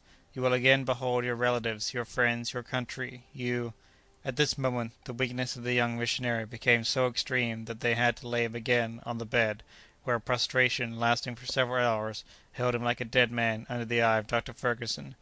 The latter could not suppress his emotion, for he felt that his life now as in his charge was ebbing away. Were they then so soon to lose him whom they had snatched from an agonizing death? The doctor again washed and dressed the young martyr's frightful wounds, and had to sacrifice nearly his whole stock of water to refresh his burning limbs. He surrounded him with the tenderest and most intelligent care, until at length the sick man revived little by little in his arms, and recovered his consciousness, if not his strength. The doctor was able to gather something of his history from his broken murmurs. "Speak in your native language," he said to the sufferer. "I understand it, and it will fatigue you less." The missionary was a poor young man from the village of Aradon, in Brittany, in the Morbihan country. His earliest instincts had drawn him toward an ecclesiastical career, but to his life of self-sacrifice he was also desirous of joining a life of danger, by entering the mission of the order of priesthood of which St. Vincent de Paul was the founder, and at 20 he quitted his country for the inhospitable shores of Africa. From the sea-coast, overcoming obstacles little by little, braving all privations, pushing onward afoot and praying, he had advanced to the very centre of those tribes that dwell among the tributary streams of the upper Nile. For 2 years his faith was spumed, his zeal denied recognition, his charities taken in ill part, and he remained a prisoner to one of the cruelest tribes of the Nyambara, the object of every species of maltreatment. But still he went on teaching, instructing, and praying. The tribe having been dispersed and he left for dead, in one of those combats which are so frequent between the tribes, instead of retracing his steps, he persisted in his evangelical mission. His most tranquil time was when he was taken for a madman. Meanwhile, he had made himself familiar with the idioms of the country, and he catechized in them. At length, during 2 more long years, he traversed these barbarous regions, impelled by that superhuman energy that comes from God. For a year past he had been residing with that tribe of the Nyanyams, known as the Barafri, one of the wildest and most ferocious of them all. The chief having died a few days before our travellers appeared, his sudden death was attributed to the missionary, and the tribe resolved to immolate him. His sufferings had already continued for the space of 40 hours, and, as the doctor had supposed, he was to have perished in the blaze of the noonday sun. When he heard the sound of firearms, nature got the best of him, and he had cried out, "Help! Help!" He then thought that he must have been dreaming, when a voice that seemed to come from the sky had uttered words of consolation. "I have no regrets," he said, "for the life that is passing away from me. My life belongs to God." "Hope still," said the doctor. "We are near you, and we will save you now, as we saved you from the tortures of the stake." "I do not ask so much of Heaven," said the priest with resignation. "Blessed be God for having vouchsafed to me the joy before I die of having pressed your friendly hands, and having heard once more the language of my country." The missionary here grew weak again, and the whole day went by between hope and fear, Kennedy deeply moved, and Joe drawing his hand over his eyes more than once when he thought that no one saw him. The balloon made little progress, and the wind seemed as though unwilling to jostle its precious burden. Toward evening, Joe discovered a great light in the west. Under more elevated latitudes it might have been mistaken for an immense aurora borealis, for the sky appeared on fire. The doctor very attentively examined the phenomenon. "It is, perhaps, only a volcano in full activity," said he. "But the wind is carrying us directly over it," replied Kennedy. "Very well, we shall cross it then at a safe height," said the doctor. 3 hours later the Victoria was right among the mountains. Her exact position was 24 degrees 50 minutes east longitude, and 4 degrees 42 minutes north latitude. In front of her a volcanic crater was pouring forth torrents of melted lava, and hurling masses of rock to an enormous height. There were jets, too, of liquid fire that fell back in dazzling cascades, a superb but dangerous spectacle, for the wind with unswerving certainty was carrying the balloon directly toward this blazing atmosphere. This obstacle, which could not be turned, had to be crossed, so the cylinder was put to its utmost power, and the balloon rose to the height of 6,000 feet, leaving between it and the volcano a space of more than 300 fathoms. From his bed of suffering the dying missionary could contemplate that fiery crater from which 1,000 jets of dazzling flame were at that moment escaping. "How grand it is," said he, "and how infinite is the power of God even in its most terrible manifestations!" This overflow of blazing lava wrapped the sides of the mountain with a veritable drapery of flame. The lower half of the balloon glowed redly in the upper night. A torrid heat ascended to the car, and Dr. Fergusson made all possible haste to escape from this perilous situation. By 10 o'clock the volcano could be seen only as a red point on the horizon, and the balloon tranquilly pursued her course in a less elevated zone of the atmosphere. Chapter 23. A magnificent night overspread the earth, and the missionary lay quietly asleep in utter exhaustion.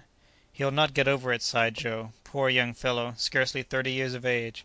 He'll die in our arms. His breathing, which was so feeble before, is growing weaker still, and I can do nothing to save him," said the doctor, despairingly. "The infamous scoundrels!" exclaimed Joe, grinding his teeth, in one of those fits of rage that came over him at long intervals. "And to think that, in spite of all, this good man could find words only to pity them, to excuse, to pardon them! Heaven has given him a lovely night, Joe, his last on earth, perhaps.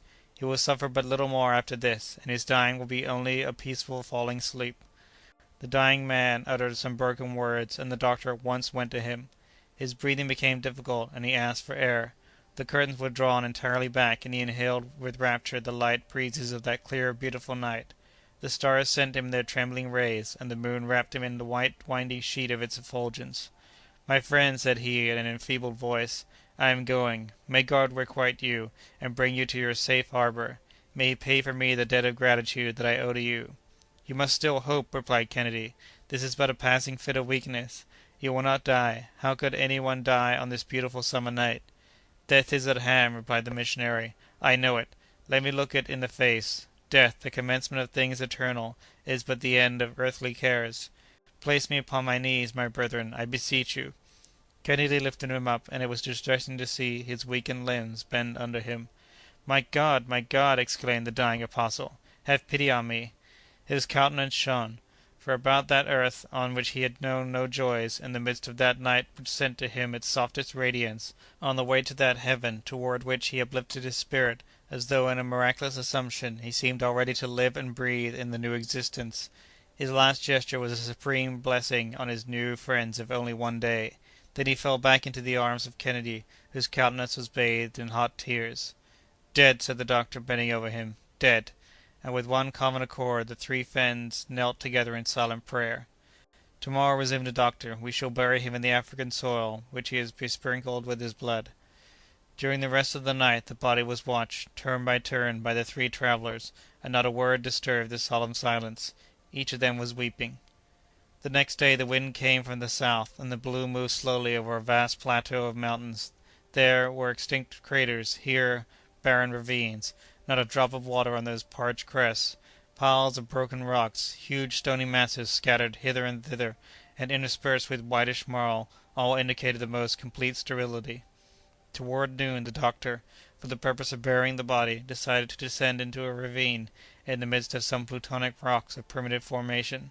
The surrounding mountains would shelter him and enable him to bring his car to the ground, but there was no tree in sight to which he could make it fast. But, as he had explained to Kennedy, it was now impossible for him to descend, except by releasing a quantity of gas proportionate to his loss of ballast at the time when he had rescued the missionary. He therefore opened the valve of the outside balloon. The hydrogen escaped, and the Victoria quietly descended into the ravine. As soon as the car touched the ground, the doctor shut the valve. Joe leaped out, holding on the while to the rim of the car with one hand, and with the other gathering up a quantity of stones equal to his own weight.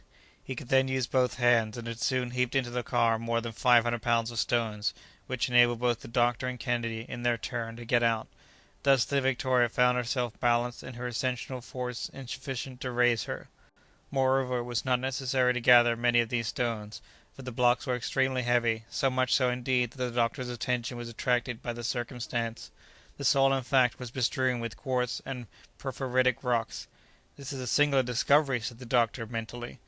In the meanwhile, Kennedy and Joe had strolled away a few paces, looking up at a proper spot for the grave. The heat was extreme in this ravine, shut in as it was like a sort of furnace. The noonday sun poured down its rays perpendicularly into it. The first thing to be done was to clear the surface of the fragments of rock that encumbered it, and then a quite deep grave had to be dug, so that the wild animals should not be able to disinter the corpse. The body of the martyred missionary was then solemnly placed in it. The earth was thrown in over his remains, and above it masses of rock were deposited in rude resemblance to a tomb. The doctor, however, remained motionless and lost in his reflections. He did not even heed the call of his companions, nor did he return with them to seek a shelter from the heat of the day. "What are you thinking about, doctor?" asked Kennedy. "About a singular freak of nature, a curious effect of chance. Do you know now in what kind of soil that man of self-denial, that poor one in spirit, has just been buried?" "No, what do you mean, doctor?" "The priest, who took the oath of perpetual poverty, now reposes in a gold mine." "A gold mine!" exclaimed Kennedy and Joe in one breath. "Yes, a gold mine," said the doctor quietly. "Those blocks which you are trampling under foot, like worthless stones, contain gold ore of great purity."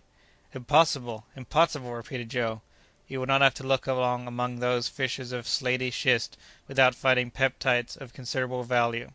Joe at once rushed like a crazy man among the scattered fragments, and Kennedy was not long in following his example. "Keep cool, Joe," said his master. "Why, doctor, you speak of the thing quite at your ease." "What, a philosopher of your mettle?" "Ah, master, no philosophy holds good in this case." "Come, come, let us reflect a little. What good would all this wealth do you? We cannot carry any of it away with us." "We can't take any of it with us? Indeed!"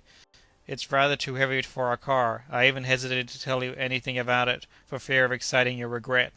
"What!" said Joe again. "Abandon these treasures, a fortune for us, really for us, our own? Leave it behind?" "Take care, my friend! Would you yield to the thirst for gold? Has not this dead man, whom you have just helped to bury, taught you the vanity of human affairs?" "All that is true," replied Joe. "But gold! Mr. Kennedy, won't you help to gather up a trifle of all these millions?" "What could we do with them, Joe?" said the hunter, unable to repress a smile. "We did not come hither in search of fortune, and we cannot take one home with us." "The millions are rather heavy, you know," resumed the doctor, "and cannot very easily be put into one's pocket." "But, at least," said Joe, driven to his last defences, "couldn't we take some of that ore for ballast, instead of sand?" "Very good, I consent," said the doctor. "But you must not make too many wry faces when we come to throw some thousands of crowns' worth overboard." "Thousands of crowns!" echoed Joe. "Is it possible that there is so much gold in them, and that all this is the same?" "Yes, my friend. This is a reservoir in which Nature has been heaping up her wealth for centuries. There is enough here to enrich whole nations, an Australia and a California both together in the midst of the wilderness." "And the whole of it is to remain useless?" "Perhaps. But, at all events, here's what I'll do to console you." "That would be rather difficult to do," said Joe, with a contrite air. "Listen! I will take the exact bearings of this spot, and give them to you, so that, upon your return to England, you can tell our countrymen about it, and let them have a share, if you think that so much gold would make them happy." "Ah, master, I give up. I see that you are right, and that there is nothing else to be done. Let us fill our car with the precious mineral, and what remains, at the end of the trip, will be so much made." And Joe went to work. He did so, too, with all his might, and soon had collected more than 1,000 pieces of quartz, which contained gold enclosed as though in an extremely hard crystal casket. The doctor watched him with a smile, and, while Joe went on, he took the bearings, and found that the missionary's grave lay in 22 degrees 23 minutes east longitude, and 4 degrees 55 minutes north latitude. Then, casting one glance at the swelling of the soil, beneath which the body of the poor Frenchman reposed, he went back to his car. He would have erected a plain, rude cross over the tomb, left solitary thus in the midst of the African deserts, but not a tree was to be seen in the environs. "God will recognize it," said Kennedy. An anxiety of another sort now began to steal over the doctor's mind. He would have given much of the gold before him for a little water, for he had to replace what had been thrown overboard when the negro was carried up into the air; but it was impossible to find in these arid regions, and this reflection gave him great uneasiness. He had to feed his cylinder continually, and he even began to find that he had not enough to quench the thirst of his party. Therefore he determined to lose no opportunity of replenishing his supply. Upon getting back to the car he found it burdened with the quartz blocks that Joe's greed had heaped in it. He got in, however, without saying anything. Kennedy took his customary place, and Joe followed, but not without casting a covetous glance at the treasures in the ravine. The doctor rekindled the light in the cylinder. The spiral became heated, the current of hydrogen came in a few minutes, and the gas dilated, but the balloon did not stir an inch. Joe looked on uneasily, but kept silent. "Joe," said the doctor. Joe made no reply. "Joe, don't you hear me?" Joe made a sign that he heard, but he would not understand. "Do me the kindness to throw out some of that quartz." "But, doctor, you gave me leave—" "I gave you leave to replace the ballast, that was all. But, do you want to stay forever in this desert?" Joe cast a despairing look at Kennedy, but the hunter put on an air of a man who could do nothing in the matter. "Well, Joe?"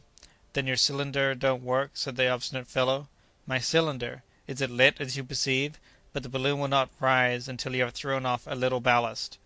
Joe scratched his ear, picked up a piece of quartz, the smallest in the lot, weighed and reweighed it, and tossed it up and down in his hands. It was a fragment of about 3 or 4 pounds. At last he threw it out, but the balloon did not budge. "Humph!" said he. "We're not going up yet." "Not yet," said the doctor. "Keep on throwing." Kennedy laughed. Joe now threw out some 10 pounds, but the balloon stood still. Joe got very pale. "Poor fellow!" said the doctor.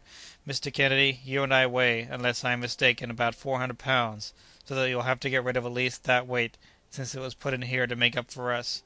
"Throw away 400 pounds!" said Joe, piteously. "And some more with it, or we can't rise. Come, courage, Joe!" The brave fellow, heaving deep sighs, began at last to lighten the balloon, but from time to time he would stop and ask, "Are you going up?" "No, not yet," was the invariable response. "It moves," said he at last. "Keep on," replied the doctor. "It's going up, I'm sure." "Keep on yet," said Kennedy. and Joe, picking up one more block, desperately tossed it out of the car. The balloon rose 100 feet or so, and, aided by the cylinder, soon passed above the surrounding summits. "Now, Joe," resumed the doctor, "there still remains a handsome fortune for you, and if we can only keep the rest of this with us until the end of our trip, there you are, rich for the balance of your days." Joe made no answer, but stretched himself out luxuriously on his heap of quartz. "See, my dear Dick," the doctor went on, "just see the power of this metal over the cleverest lad in the world. What passions, what greed, what crimes, the knowledge of such a mind as that would cause! It is sad to think of it." By evening the balloon had made 90 miles to the westward, and was in a direct line 1,400 miles from Zanzibar. Chapter 24. The balloon, having been made fast to a solitary tree, almost completely dried up by the aridity of the region in which it stood, passed the night in perfect quietness, and the travellers were enabled to enjoy a little the repose which they so greatly needed. The emotions of the day had left sad impressions on their minds. Toward morning, the sky had resumed its brilliant purity and its heat. The balloon ascended, and after several ineffectual attempts, fell into a current that, although not rapid, bore them toward the northwest. "We are not making progress," said the doctor. "If I am not mistaken, we have accomplished nearly half of our journey in 10 days, but at the rate at which we are going, it would take months to end it, and that is all the more vexatious, that we are threatened with a lack of water." "But we'll find some," said Joe. "It is not to be thought of that we shouldn't discover some river, some stream or pond, in all this vast extent of country." "I hope so. Now, don't you think that it's Joe's cargo of stone that is keeping us back?" Kennedy asked this question only to tease Joe, and he did so the more willingly because he had, for a moment, shared the poor lad's hallucinations; but not finding anything in them, he had fallen back into the attitude of a strong-minded looker-on, and turned the affair off with a laugh. Joe cast a mournful glance at him, but the doctor made no reply. He was thinking, not without secret terror, probably, of the vast solitudes of Sahara, for there whole weeks sometimes passed without the caravans meeting with a single spring of water.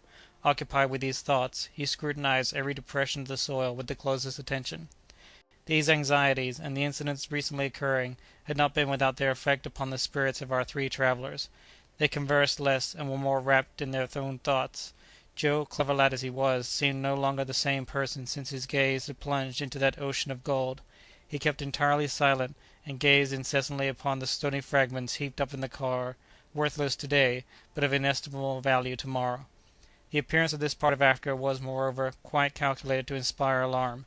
The desert was gradually expanding around them; not another village was to be seen, not even a collection of a few huts, and vegetation also was disappearing. Barely a few dwarf plants could now be noticed, like those on the wild heaths of Scotland. Then came the first tract of greyish sand and flint, with here and there a lentish tree, and brambles. In the midst of this sterility, the rudimental carcass of the globe appeared in ridges of sharply jutting rocks. These symptoms of a totally dry and barren region greatly disquieted Dr. Fergusson.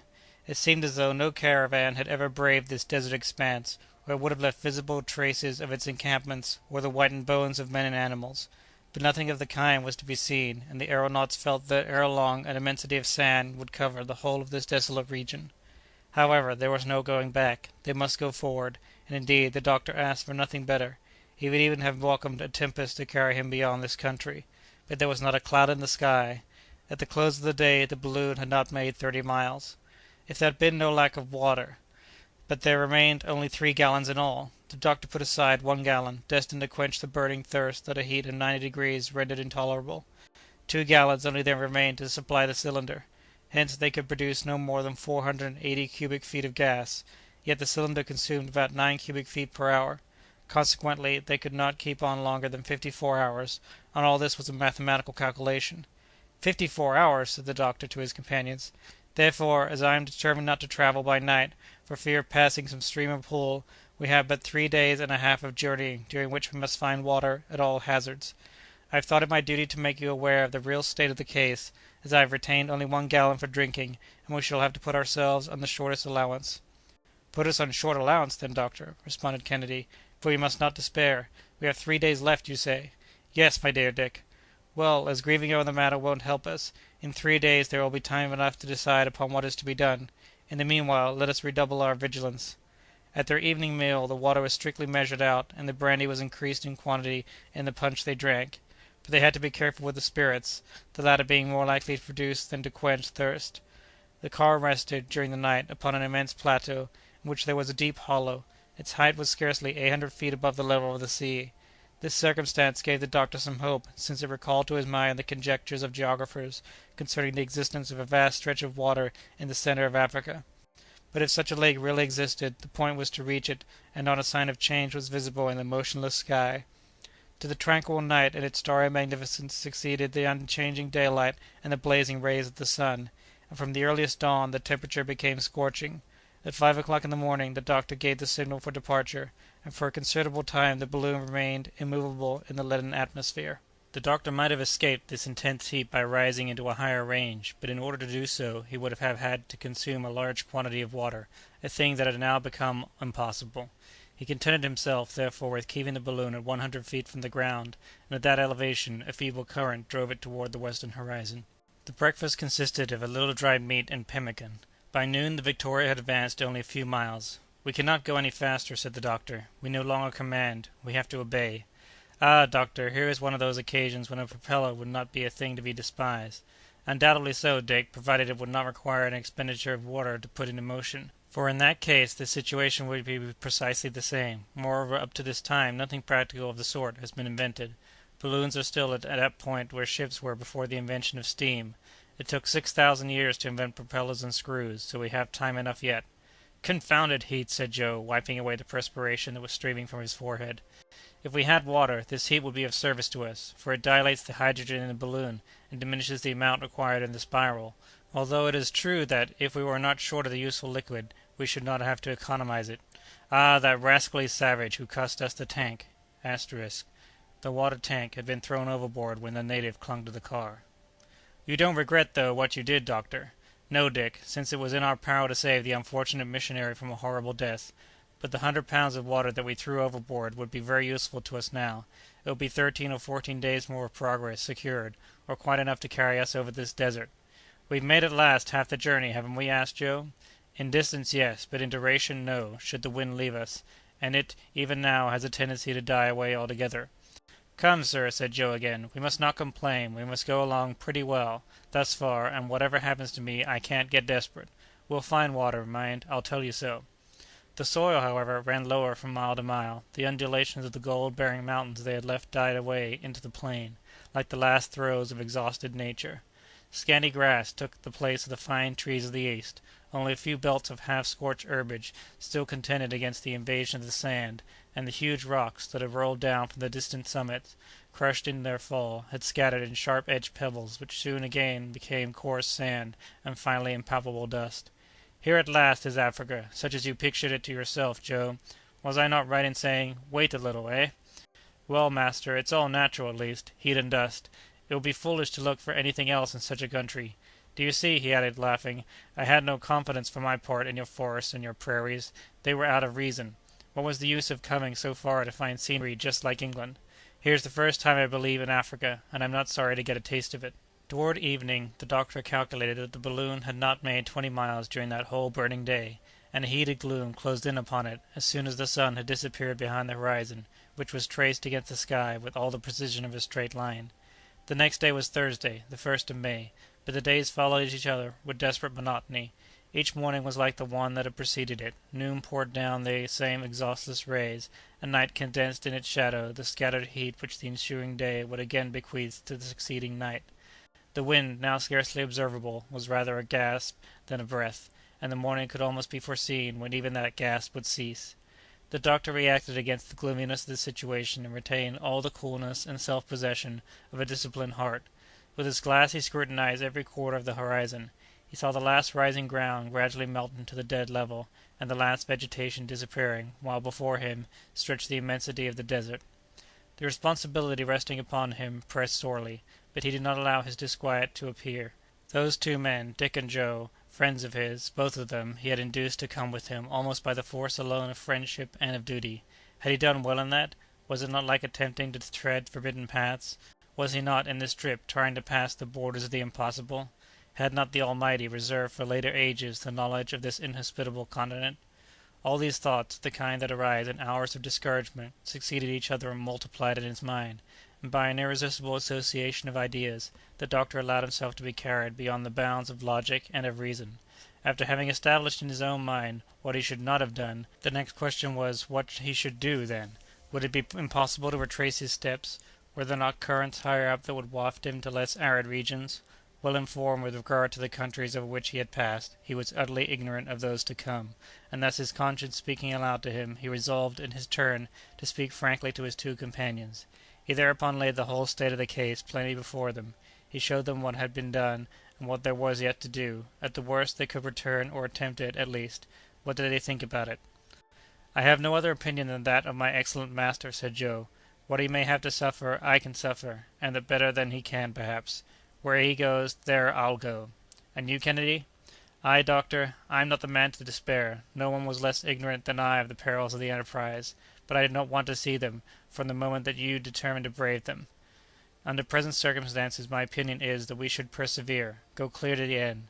Besides, to return looks to me quite as perilous as the other course. So onward, then! You may count upon us." "Thanks, my gallant friends," replied the doctor, with much real feeling. "I expected such devotion as this, but I needed these encouraging words. Yet once again, thank you, from the bottom of my heart." And with this the three friends warmly grasped each other by the hand. "Now hear me," said the doctor. "According to my solar observations, we are not more than 300 miles from the Gulf of Guinea. The desert, therefore, cannot extend indefinitely, since the coast is inhabited, and the country has been explored for some distance back into the interior. It needs be we can direct our course to that quarter, and it seems out of the question that we should not come across some oasis, or some well, where we could replenish our stock of water. But what we want now is the wind, for without it we are held here suspended in the air at a dead calm." "Let us wait with resignation," said the hunter. But each of the party, in his turn, vainly scanned the space around him during that long, wearisome day. Nothing could be seen to form the basis of a hope. The very last inequalities of the soil disappeared with the setting sun, whose horizontal rays stretched in long lines of fire over the flat immensity. It was the desert. Our aeronauts had scarcely gone a distance of 15 miles, having expended, as on the preceding day, 135 cubic feet of gas to feed the cylinder, and 2 pints of water out of the remaining 8 had been sacrificed to the demands of intense thirst. The night passed quietly. Too quietly, indeed, but the doctor did not sleep. Chapter 25. On the morrow there was the same purity of sky, the same stillness of the atmosphere. The balloon rose to an elevation of 500 feet, but it had scarcely changed its position to the westward in any perceptible degree. "We are right in the open desert," said the doctor. "Look at that vast reach of sand. What a strange spectacle! What a singular arrangement of nature! Why should there be in one place such extreme luxuriance of vegetation yonder, and here this extreme aridity, and that in the same latitude, and under the same rays of the sun?" "The why concerns me but little," answered Kennedy. "The reason interests me less than the fact. The thing is so, that's the important part of it." "Oh, it is well to philosophize a little, Dick. It does no harm." "Let us philosophize, then, if you will. We have time enough before us. We are hardly moving. The wind is afraid to blow. It sleeps." "That will not last forever," put in Joe. "I think I see some banks of clouds in the east."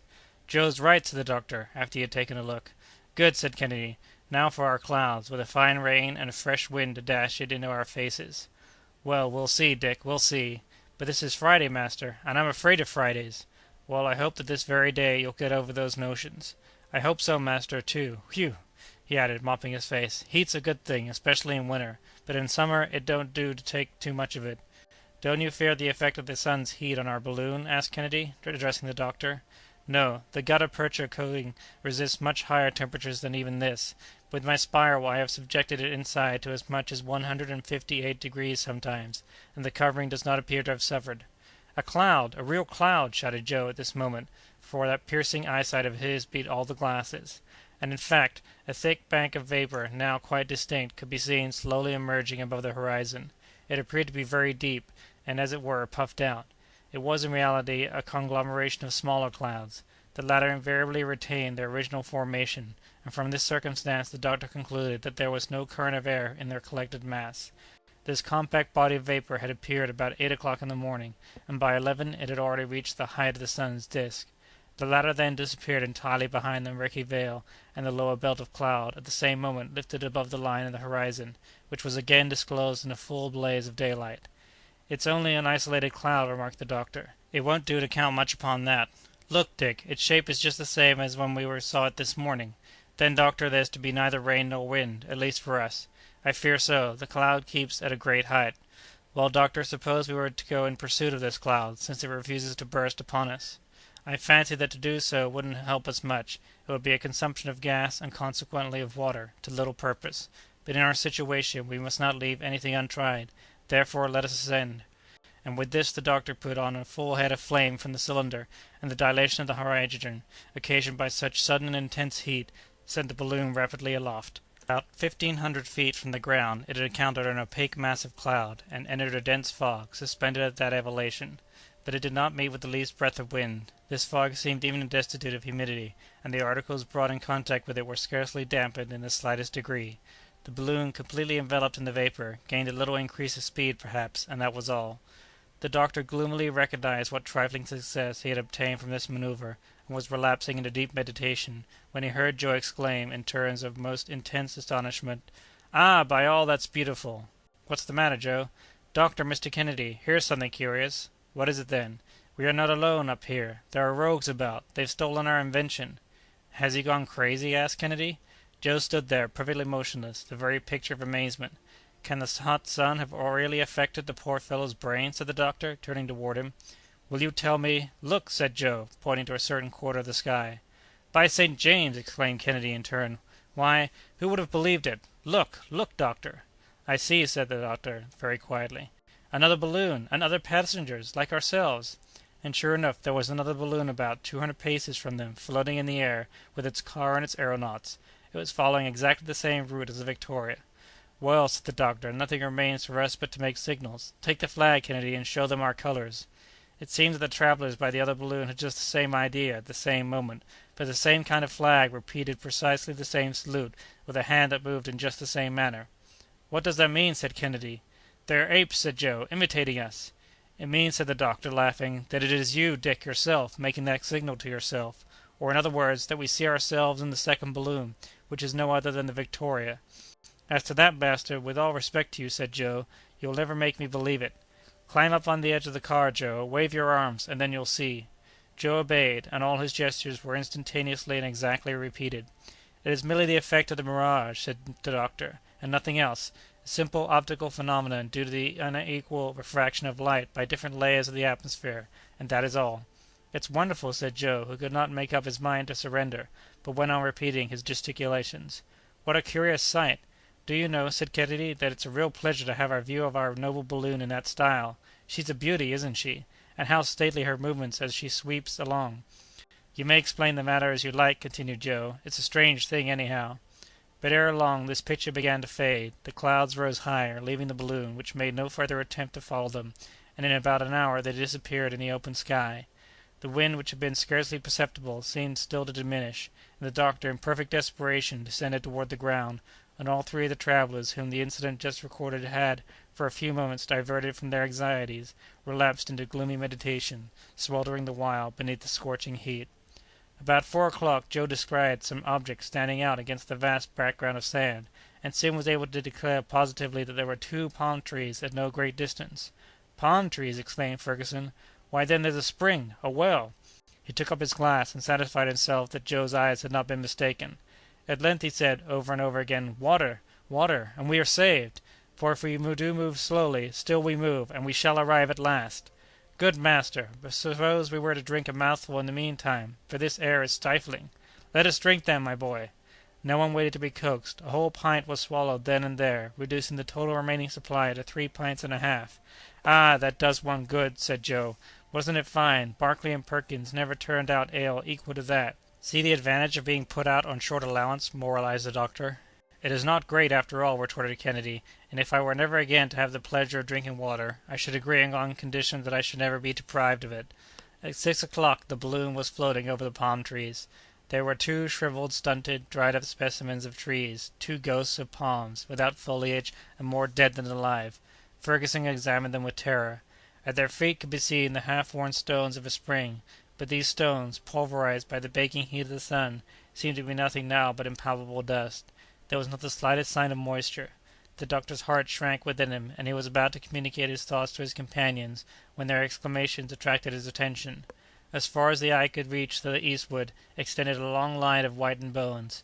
Pieces of skeletons surrounded the fountain. A caravan had evidently made its way to that point, marking its progress by its bleaching remains. The weaker had fallen one by one upon the sand, the stronger having at length reached this spring for which they panted, that had there found a horrible death. Our travellers looked at each other and turned pale.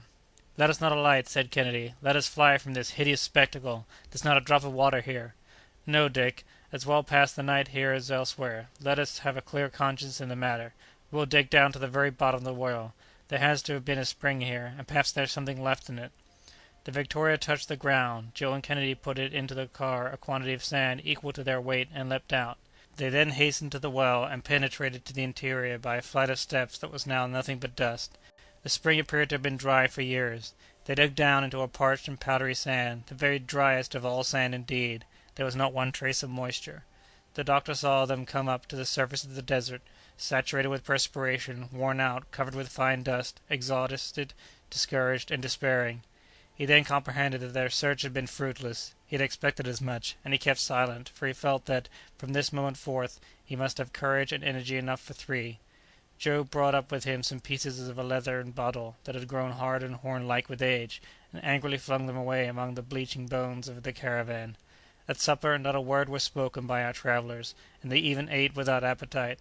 Yet they had not, up to this moment, endured the real agonies of thirst, and were in no desponding mood, except for the future. Chapter 26. The distance made by the balloon during the preceding day did not exceed 10 miles, and to keep it afloat 162 cubic feet of gas had been consumed. On Saturday morning the doctor again gave the signal for departure. "The cylinder can work only 6 hours longer, and if in that time we shall not find either a well or a spring of water, God alone knows what will become of us." "Not much wind this morning, master," said Joe, "but it will come up, perhaps," he added, suddenly remarking the doctor's ill-concealed depression. Vain hope! The atmosphere was in a dead calm, one of those calms which hold vessels captive in tropical seas. The heat had become intolerable, and the thermometer in the shade under the awning indicated 113 degrees. Joe and Kennedy, reclining at full length near each other, tried, if not in slumber, at least in torpor, to forget their situation, for their forced inactivity gave them periods of leisure far from pleasant. That man is to be pitied the most who cannot wean himself from the gloomy reflections by actual work, or some practical pursuit. But here there was nothing to look after, nothing to undertake, and they had to submit to the situation without having it in their power to ameliorate it. The pangs of thirst began to be severely felt. Brandy, far from appeasing this imperious necessity, augmented it, and richly merited the name of tiger's milk applied to it by the African natives. Scarcely 2 pints of water remained, and that was heated. Each of the party devoured the few precious drops with his gaze, yet neither of them dared to moisten his lips with them.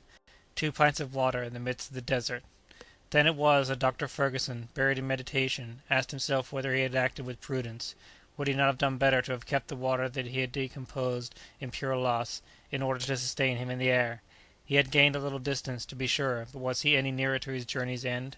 What difference did 60 miles to the rear make in this region, where there was no water to be had anywhere they were? The wind, should it rise, would blow there as it did here, only less strongly at this point, if it came from the east. But hope urged him onward, and yet those 2 gallons of water, expended in vain, would have sufficed for a 9 days' halt in the desert. And what changes might not have occurred in 9 days? Perhaps, too, while retaining the water, he might have ascended by throwing out ballast, at the cost merely of discharging some gas when he had again to descend. But the gas in his balloon was his blood, his very life. 1,001 such reflections whirled in succession through his brain, and resting his head between his hands, he sat there for hours without raising it. "We must make one final effort," he said at last, about 10 o'clock in the morning. "We must endeavor, just once more, to find an atmospheric current to bear us away from here, and to that end must risk our last resources." Therefore, while his companions slept, the doctor raised the hydrogen in the balloon to an elevated temperature, and the huge globe, filling out by the dilation of the gas, rose straight up in the perpendicular rays of the sun. The doctor searched vainly for a breath of wind, from the height of 100 feet to that of 5 miles.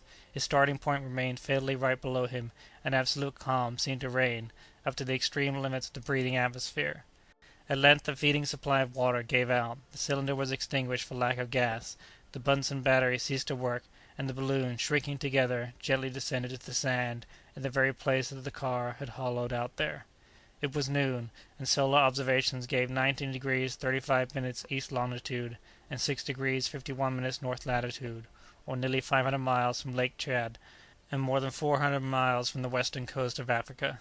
On the balloon taking ground, Kennedy and Joe woke from their stupor. "We have halted," said the Scot.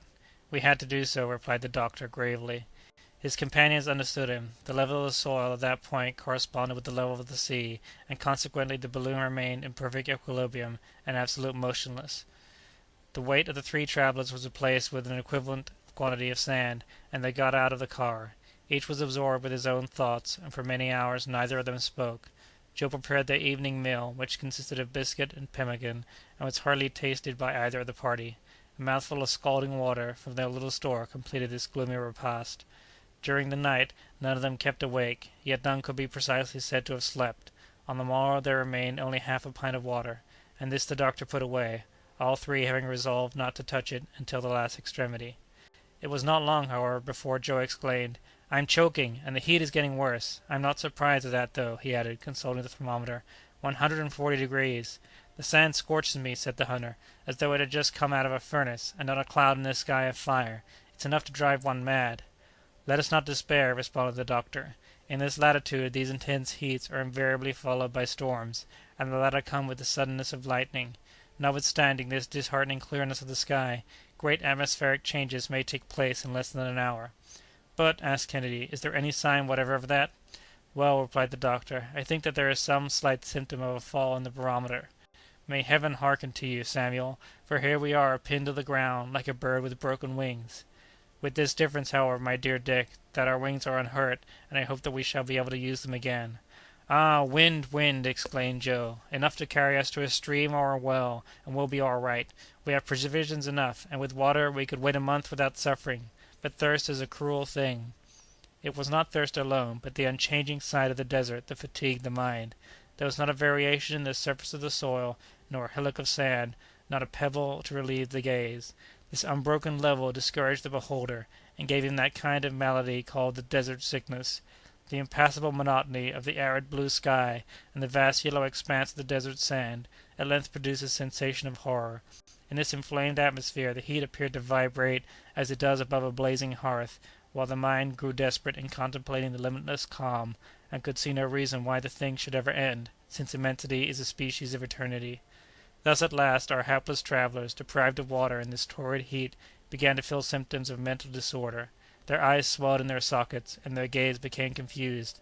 When night came on, the doctor determined to combat this alarming tendency by rapid walking. His idea was to pace the sandy plain for a few hours, not in search of anything, but simply for exercise.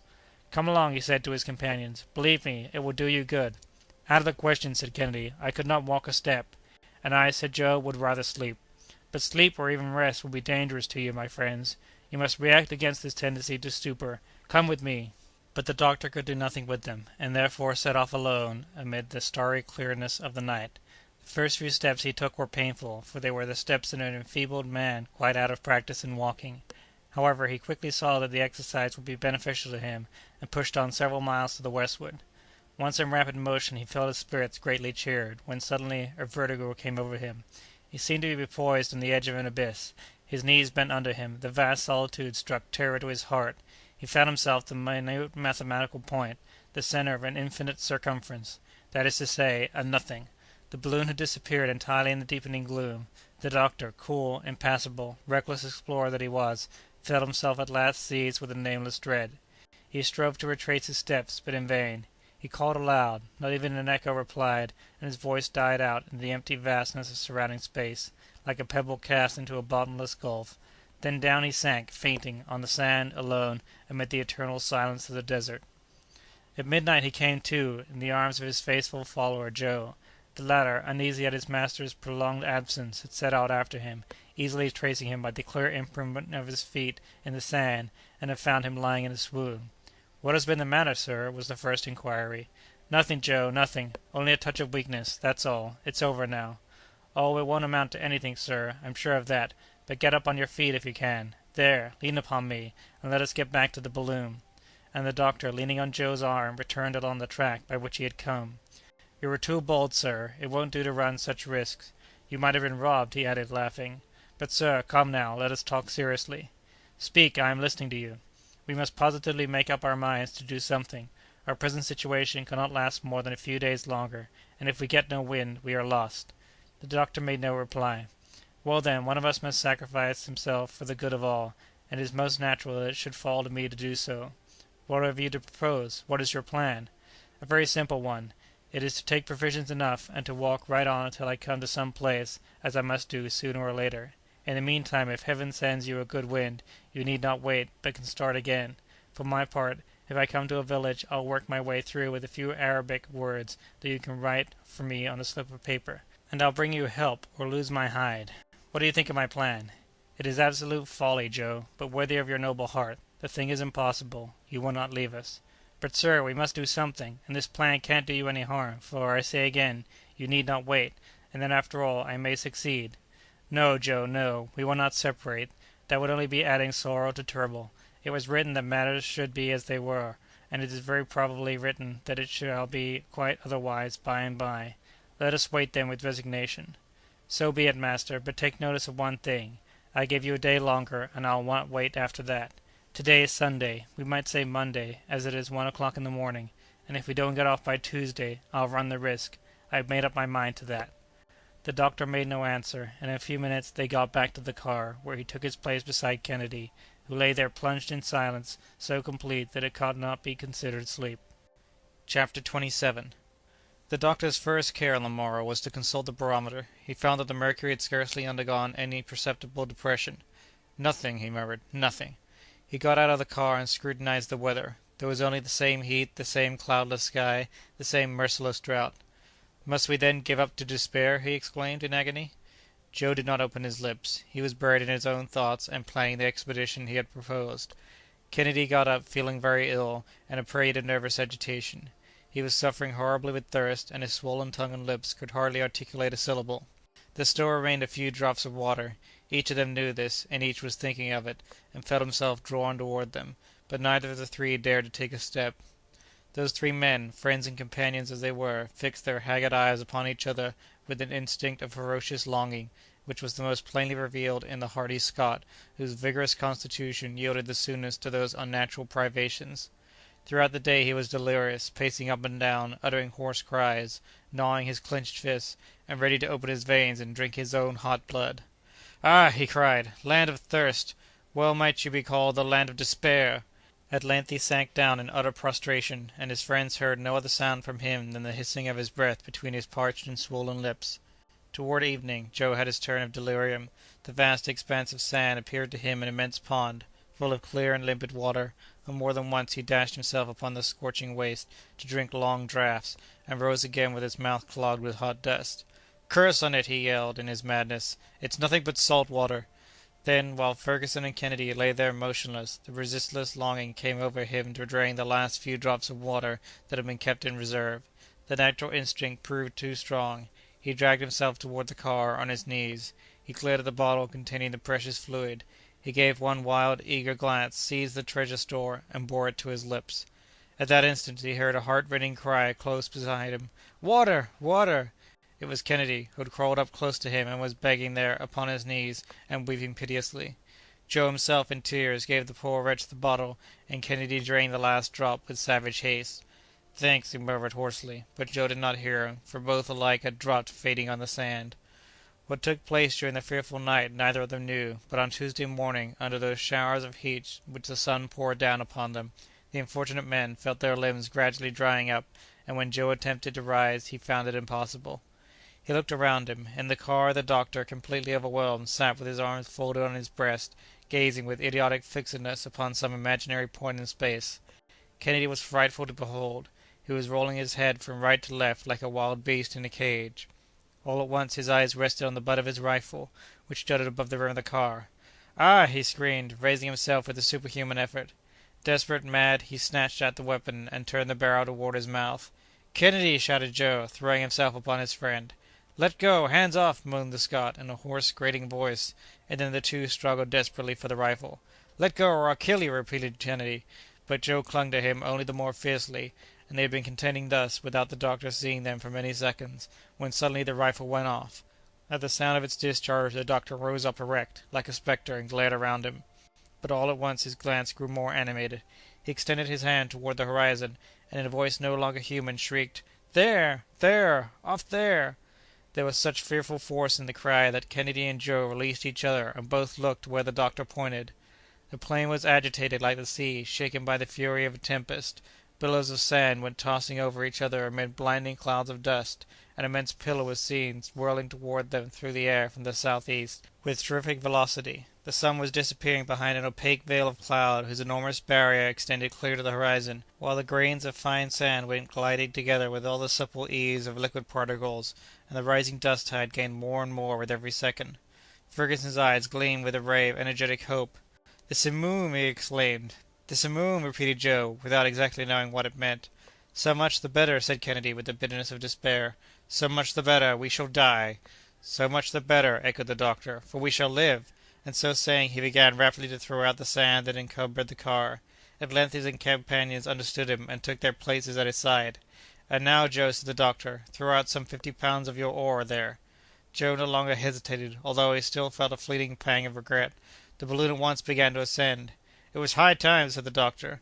The simoom, in fact, came rushing on them like a thunderbolt, and a moment later the balloon would have been crushed, torn to atoms, annihilated. The awful whirlwind was almost upon it, and it was already pelted with showers of sand, driven like hail by the storm. "Out with more ballast!" shouted the doctor. "There!" responded Joe, tossing over a huge fragment of quartz. With this the Victoria rose swiftly above the range of the whirling column, but caught in the vast displacement of the atmosphere thereby occasioned, it was borne along with incalculable rapidity away above this foaming sea. The three travellers did not speak. They gazed in hope, and even felt refreshed by the breath of the tempest. About 3 o'clock the whirlwind ceased, the sand failing again upon the desert, formed numberless little hillocks, and the sky resumed its former tranquillity. The balloon, which had again lost its momentum, was floating in sight of an oasis, a sort of islet studded with green trees, thrown up upon the surface of this sandy ocean. "Water! We'll find water there," said the doctor, and instantly, upon opening the upper valve, he let some hydrogen escape, and slowly descended, taking the ground at about 200 feet from the edge of the oasis. In 4 hours the travellers had swept over a distance of 240 miles. The car was at once balanced, and Kennedy, closely followed by Joe, leapt out. "Take your guns with you," said the doctor. "Take your guns and be careful." Dick grasped his rifle, and Joe took one of his fowling pieces. They then rapidly made for the trees, and disappeared under the fresh verdure, which announced the presence of abundant springs. As they hurried on, they had not taken notice of certain large footprints and fresh tracks of some living creature marked there and there in the damp soil. Suddenly a dull roar was heard not 20 paces from them. "The roar of a lion," said Joe. "Good for that," said the excited hunter. "We'll fight him. A man feels strong when only a fight's in question. But be careful, Mr. Kennedy, be careful. The lives of all depend on the life of one." But Kennedy no longer heard him. He was pushing on, his eyes blazing, his rifle cocked, fearful to behold in his daring rashness. There, under a palm tree, stood an enormous black-maned lion, crouching for a spring on his antagonist. Scarcely had he caught a glimpse of the hunter when he bounded through the air, but he had not touched the ground ere a bullet pierced his heart, and he fell to the earth dead. "Hurrah! hurrah!" shouted Joe, with a wild exultation. Kennedy rushed toward the well, slid down the dampened steps, and flung himself at full length by the side of a fresh spring, in which he plunged his parched lips. Joe followed suit, and for some minutes nothing was heard but the sound they made with their mouths, drinking more like maddened beasts than men. "Take care, Mr. Kennedy," said Joe at last. "Let us not overdo the thing," and he panted for breath. But Kennedy, without a word, drank on. He even plunged his hands and then his head into the delicious tide. He fairly revelled in its coolness. "But the doctor," said Joe, "our friend, Dr. Fergusson." The one word recalled Kennedy to himself, and hastily flinging a flask that he had brought with him, he started on a run up the steps of the well. But what was his amazement when he saw an opaque body of enormous dimensions blocking up the passage! Joe, who was close upon Kennedy's heels, recoiled with him. "We are blocked in, and trapped!" "Impossible! What does that mean?" Dick had no time to finish. A terrific roar made him only too quickly aware what foe confronted him. "Another lion!" exclaimed Joe. "A lioness, rather," said Kennedy. "Ah, ferocious brute!" he added. "I'll settle you in a moment more," and swiftly reloaded his rifle. In another instant he fired his rifle, but the animal had disappeared. "Onward!" shouted Kennedy. "No," interposed the other. "That shot did not kill her. Her body would have rolled down the steps. She's up there, ready to spring upon the first of us who appears, and he would be a lost man. But what are we to do? We must get out of this, and the doctor is expecting us." "Let us decoy the animal. Take my piece, and give me your rifle." "What is your plan?" "You'll see." and Joe, taking off his linen jacket, hung it on the end of the rifle and thrust it above the top of the steps. The lioness flung herself furiously upon it. Kennedy was on the alert for her, and his bullet broke her shoulder. The lioness, with a frightful howl of agony, rolled down the steps, overturning Joe in her fall. The poor fellow imagined that he could already feel the enormous paws of the savage beast in his flesh, when a second detonation resounded in the narrow passage, and Dr. Fergusson appeared at the opening above with his gun in hand and still smoking from the discharge. Joe leapt to his feet, clambered over the body of the dead lioness, and handed up the flask full of sparkling water to his master. To carry it to his lips, and to half empty it at a draught, was the work of an instant, and the three travellers offered up thanks from the depths of their hearts to that Providence who had so miraculously saved them. Chapter 28. The evening was lovely, and our three friends enjoyed it in the cool shade of the mimosas, after a substantial repast, at which the tea and the punch were dealt out with no niggardly hand. Kennedy had traversed the little domain in all its directions. He had ransacked every thicket and satisfied himself that the balloon party were the only living creatures in this terrestrial paradise. So they stretched themselves upon their blankets, and passed a peaceful night that brought them forgetfulness of their past sufferings. On the morrow, May 7th, the sun shone with all his splendor, but his rays could not penetrate the dense screen of palm-tree foliage, and as there was no lack of provisions, the doctor resolved to remain where he was while waiting for a favorable wind. Joe had conveyed his portable kitchen to the oasis, and proceeded to indulge in any number of culinary combinations, using water all the time with the most profuse extravagance. "What a strange succession of annoyances and enjoyments!" moralized Kennedy. "Such abundance as this after such privations! Such luxury after such want! Ah, I nearly went mad!" "My dear Dick," replied the doctor, "had it not been for Joe, you would not be sitting here, to‐day, discoursing on the instability of human affairs." "Whole‐hearted friend!" said Kennedy, extending his hand to Joe. "There's no occasion for all that," responded the latter; "but you can take your revenge some time, Mr. Kennedy, always hoping that you may never have occasion to do the same for me." "It's a poor constitution, this of ours, to succumb to so little," philosophized Dr. Fergusson. "So little water, you mean, doctor," interposed Joe. "That element must be very necessary to life." "Undoubtedly, and persons deprived of food hold out longer than those deprived of water." "I believe it.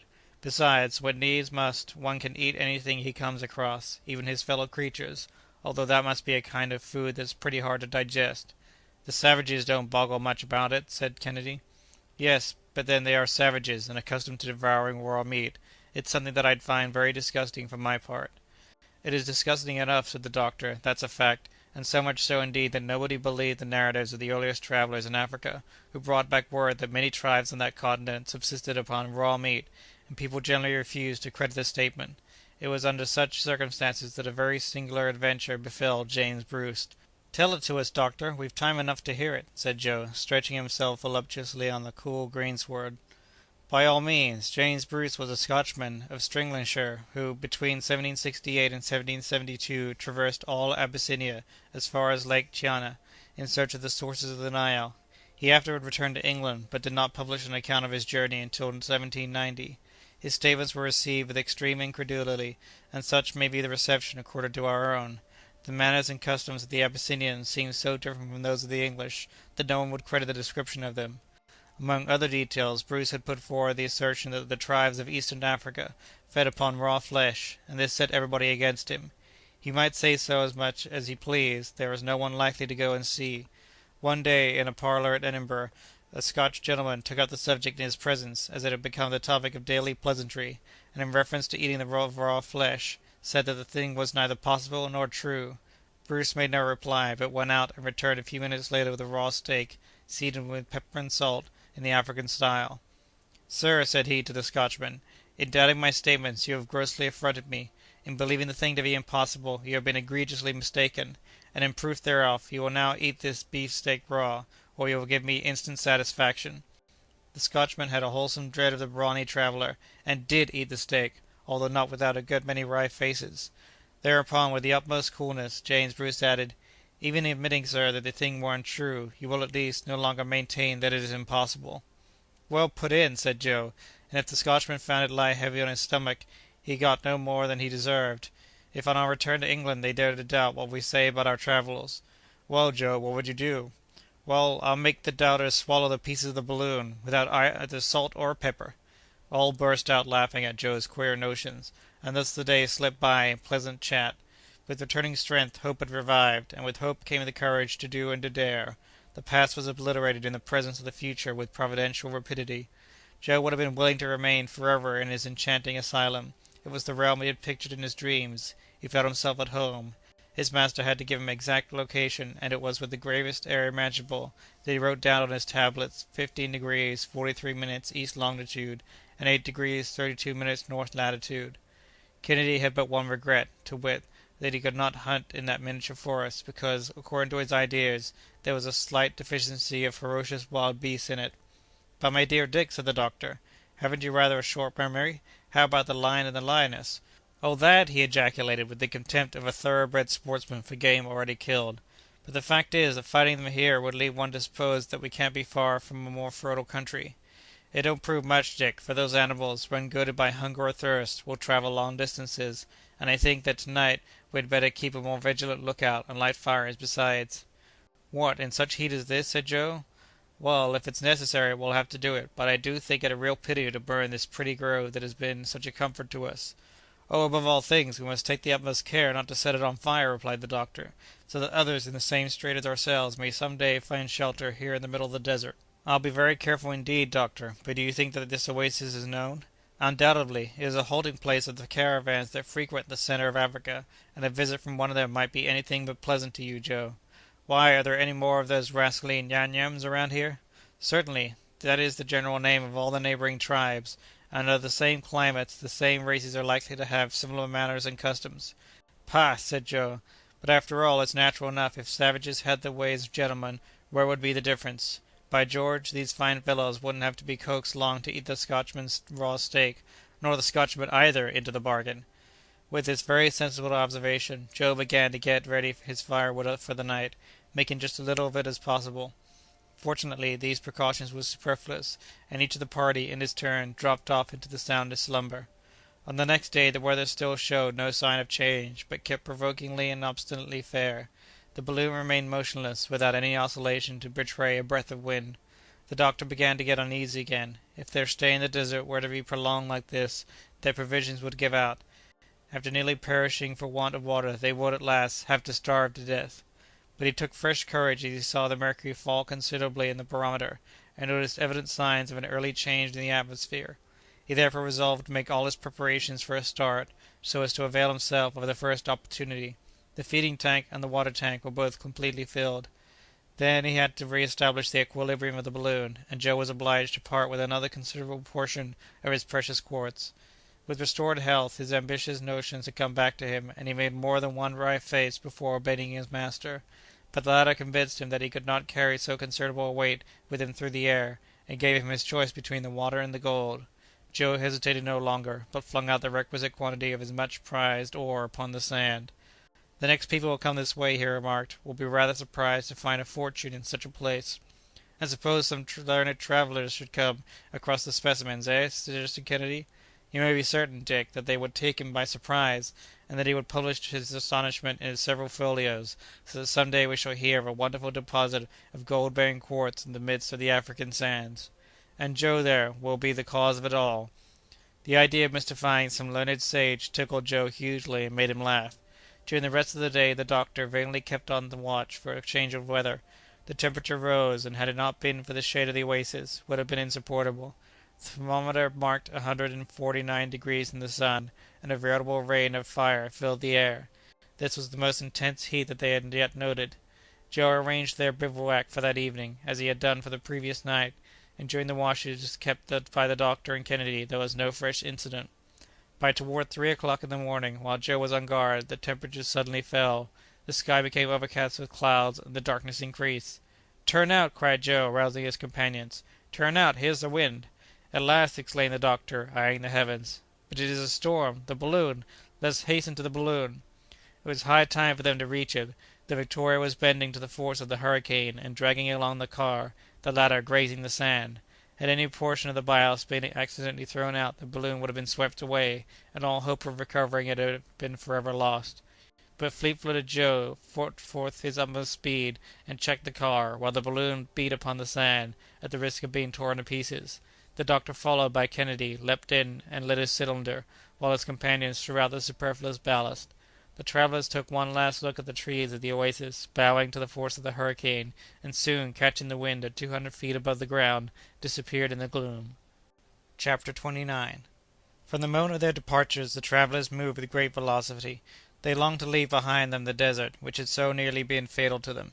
Above a quarter past 9 in the morning they caught a glimpse of some signs of vegetation, herbage floating on a sea of sand, and announcing, as the weeds upon the ocean did to Christopher Columbus, the nearness of the shore, green shoots peeping up timidly between pebbles that were, in their turn, to be the rocks of that vast expanse. Hills, but of trifling height, were seen in wavy lines upon the horizon. Their profile, muffled by the heavy mist, was defined by it vaguely. The monotony, however, was beginning to disappear. The doctor hailed with joy the new country thus disclosed, and like a seaman on lookout at the masthead, he was ready to shout aloud, "Land ho! Land!" An hour later the continent spread broadly before their gaze, still wild in aspect, but less flat, less denuded, and with a few trees standing out against the grey sky. "We are in a civilized country at last," said the hunter. "Civilized? Well, that's one way of speaking, but there are no people to be seen yet." "It will not be long before we see them," said Fergusson, "at our present rate of travel." "Are we still in the negro country, doctor?" "Yes, and on our way to the country of the Arabs." "What! real Arabs, sir, with their camels?" "No, not many camels; they are scarce if not altogether unknown in these regions. We must go a few degrees farther north to see them." "What a pity!" "And why, Joe?" "Because, if the wind fell contrary, they might be of use to us." "How so?" "Well, sir, it's just a notion that's got into my head. We might hitch them to the car and make them tow us along. What do you say to that, doctor?" "Poor Joe! Another person had that idea in advance of you. It was used by a very gifted French author, M. Méry, in a romance, it is true. He has his travellers drawn along in a balloon by a team of camels. Then the lion comes up, devours the camel, swallows the tow rope, and hauls the balloon in their stead, and so on through the story. You see that the whole thing is the top flower of fancy, but has nothing in common with our style of locomotion." Joe, a little cut down at learning that his idea had been used already, cudgelled his wits to imagine what animal could have devoured the lion, but he could not guess it, and so quietly went on scanning the appearance of the country.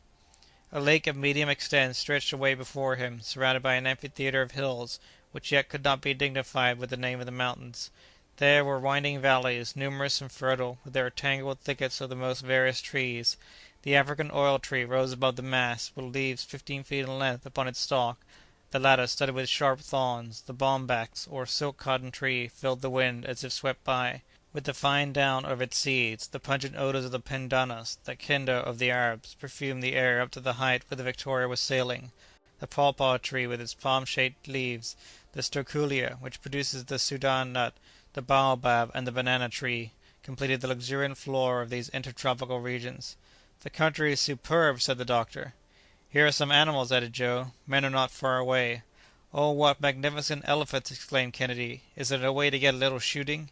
"How could we manage to half in a current as strong as this? No, Dick, you must taste a little of the fortune of Tantalus just now. You shall make up for it afterward." And in truth there was enough to excite the fancy of a sportsman. Dick's heart fairly leaped in his breast as he grasped the butt of his Purdy. The fauna of the region was as striking as its flora. The wild ox revelled in dense herbage that often concealed his whole body. Gray, black, and yellow elephants of the most gigantic size burst headlong like a living hurricane through the forest, breaking, rending, tearing down, devastating everything in their path. Upon the woody slopes of the hills trickled cascades and springs flowing northward. There, too, the hippopotami bathed their huge forms, splashing and snorting as they frolicked in the water, and lamantines, 12 feet long, with bodies like seals, stretched themselves along the banks, turning up toward the sun their rounded teeth swollen with milk. It was a whole menagerie of rare and curious beasts in a wondrous hothouse, where numberless birds with plumage of 1,000 hues gleamed and fluttered in the sunshine. By this prodigality of nature the doctor recognized the splendid kingdom of Adamova. We are now beginning to trench upon the realm of modern discovery. I have taken up the lost scent of preceding travellers. It is a happy chance, my friends, or we shall be enabled to link the toils of Captains Burton and Speke with the explorations of Dr. Barth. We have left the Englishman behind us, and now have caught up with the Hamburger. It will not be long, either, before we arrive at the extreme point attained by that daring explorer." "It seems to me there is a vast extent of country between the two explored routes," remarked Kennedy. "At least, if I am to judge by the distance that we have made." "It is easy to determine. Take the map and see what is the longitude of the southern point of Lake Ukéréoué, reached by Speke. It is near the 37th degree. And the city of Yola, which we shall sight this evening, and to which Barth penetrated, what is its position?" "It is about in the 12th degree of east longitude." "Then there are 25 degrees, or, counting 60 miles to each, about 1,500 miles in all." "A nice little walk," said Joe, "for people who have to go on foot." "It will be accomplished, however. Livingstone and Moffat are pushing on up this line toward the interior. Nyassa, which they have discovered, is not far from Lake Tanganyika, seen by Burton. Ere the close of the century these regions will, undoubtedly, be explored. But," added the doctor, consulting his compass, "I regret that the wind is carrying us so far to the westward. I wanted to get to the north." After 12 hours of progress the Victoria found herself on the confines of Nigritia. The first inhabitants of this region, the Chouas Arabs, were feeding their wandering flocks.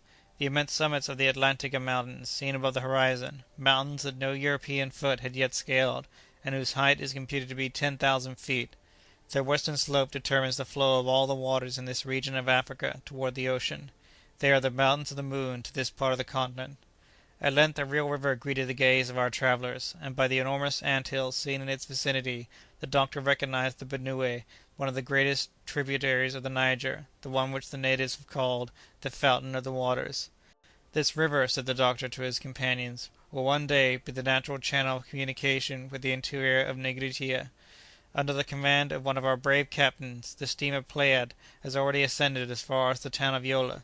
You see that we are not in an unknown country." Numerous slaves were engaged in the labours of the field, cutting sorgho, a kind of millet which forms the chief basis of their diet, and the most stupid expressions of astonishment ensued as the Victoria sped past like a meteor. That evening the balloon halted about 40 miles from Yola, and ahead of it, but in the distance, rose the two sharp cones of Mount Mendif. The doctor threw out his anchors, and made fast to the top of a high tree, but a very violent wind beat upon the balloon with such force as to throw it over on its side, thus rendering the position of the car sometimes extremely dangerous. Fergusson did not close his all night, and he was repeatedly on the point of cutting the anchor rope and scudding away before the gale. At length, however, the storm abated, and the oscillations of the balloon ceased to be alarming. On the morrow the wind was more moderate, but it carried our travellers away from the city of Yola, which, recently rebuilt by the Foulons, excited Fergusson's curiosity. However, he had to make up his mind to being borne farther to the northward and even a little to the east. Kennedy proposed to halt in this fine hunting country, and Joe declared that the need of fresh meat was beginning to be felt; but the savage customs of the country, the attitude of the population, and some shots fired at the Victoria, admonished the doctor to continue his journey. They were then crossing a region that was the scene of massacres and burnings, and where warlike conflicts between the barbarian sultans, contending for their power amid the most atrocious carnage, never ceased. Numerous and populous villages of long low huts stretched away between broad pasture fields, whose dense herbage was besprinkled with violet-coloured blossoms. The huts, looking like huge beehives, were sheltered behind the bristling palisades. The wild hillsides and hollows frequently reminded the beholder of the glens in the Highlands of Scotland, as Kennedy more than once remarked. In spite of all he could do, the doctor bore directly to the northeast, toward Mount Mendif, which was lost in the midst of environing clouds. The lofty summits of these mountains separate the valley of the Niger from the basin of Lake Chad. Soon afterwards was seen the Bagélé, with its 18 villages clinging to its flanks like a whole brood of children to their mother's bosom, a magnificent spectacle for the whole beholder, whose gaze commanded and took in the entire picture at one view. Even the ravines were seen to be covered with fields of rice and of arachides. By 3 o'clock the Victoria was directly in front of Mount Mendif. It had been impossible to avoid it; the only thing to be done was to cross it. The doctor, by means of a temperature increased to 180 degrees, gave the balloon a fresh ascensional force of nearly 1,600 pounds, and it went up to an elevation of more than 8,000 feet, the greatest height attained during the journey. The temperature of the atmosphere was so much cooler at that point that the aeronauts had to resort to their blankets and thick coverings. Fergusson was in haste to descend; the covering of the balloon gave indications of bursting, but in the meanwhile he had time to satisfy himself of the volcanic origin of the mountain, whose extinct craters are now but deep abysses. Immense accumulations of bird guano gave the sides of Mount Mendif the appearance of calcareous rocks, and there was enough of the deposit to manure all the lands in the United Kingdom. At 5 o'clock the Victoria, sheltered from the south winds, went gently gliding along the slopes of the mountain. and stopped in a wide clearing remote from any habitation. The instant it touched the soil, all needful precautions were taken to hold it there firmly, and Kennedy, fowling piece in hand, sailed out upon the sloping plain. Ere long he returned with half a dozen wild ducks and a kind of snipe, which Joe served up in his best style. The meal was heartily relished, and the night was passed in undisturbed and refreshing slumber. Chapter 30. On the next day, May 11th, the Victoria resumed her adventurous journey. Her passengers had the same confidence in her that a good seaman has in his ship. In terrific hurricanes, in tropical heats, when making dangerous departures, and descents still more dangerous, it had at all times and in all places come out safely. It might almost have been said that Fergusson managed it with a wave of the hand, and hence, without knowing in advance where the point of arrival would be, the doctor had no fears concerning the successful issue of his journey. However, in this country of barbarians and fanatics, prudence obliged him to take the strictest precautions. He therefore counselled his companions to have their eyes wide open for everything and at all hours. The wind drifted a little more to the northward, and toward 9 o'clock they sighted the larger city of Mosfeia, built upon an eminence which was itself endorsed between two lofty mountains. Its position was impregnable, a narrow road running between a marsh and a thick wood, being the only channel of approach to it. At the moment of which we write, a sheik, accompanied by a mounted escort, and clad in a garb of brilliant colours, preceded by couriers and trumpeters, who put aside the boughs of the trees as he rode up, was making his grand entrance into the place. The doctor lowered the balloon in order to get a better look at this cavalcade of natives, but as the balloon grew larger to their eyes, they began to show symptoms of intense affright, and at length made off in different directions as fast as their legs and those of their horses could carry them.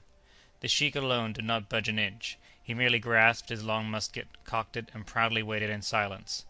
The doctor came on to within 150 feet of him, and then, with his roundest and fullest voice, saluted him courteously in the Arabic tongue. But, upon hearing these words falling, as it seemed, from the sky, the sheik dismounted and prostrated himself in the dust of the highway, where the doctor had to leave him, finding it impossible to divert him from his adoration. "Unquestionably," Fergusson remarked, "those people take us for supernatural beings.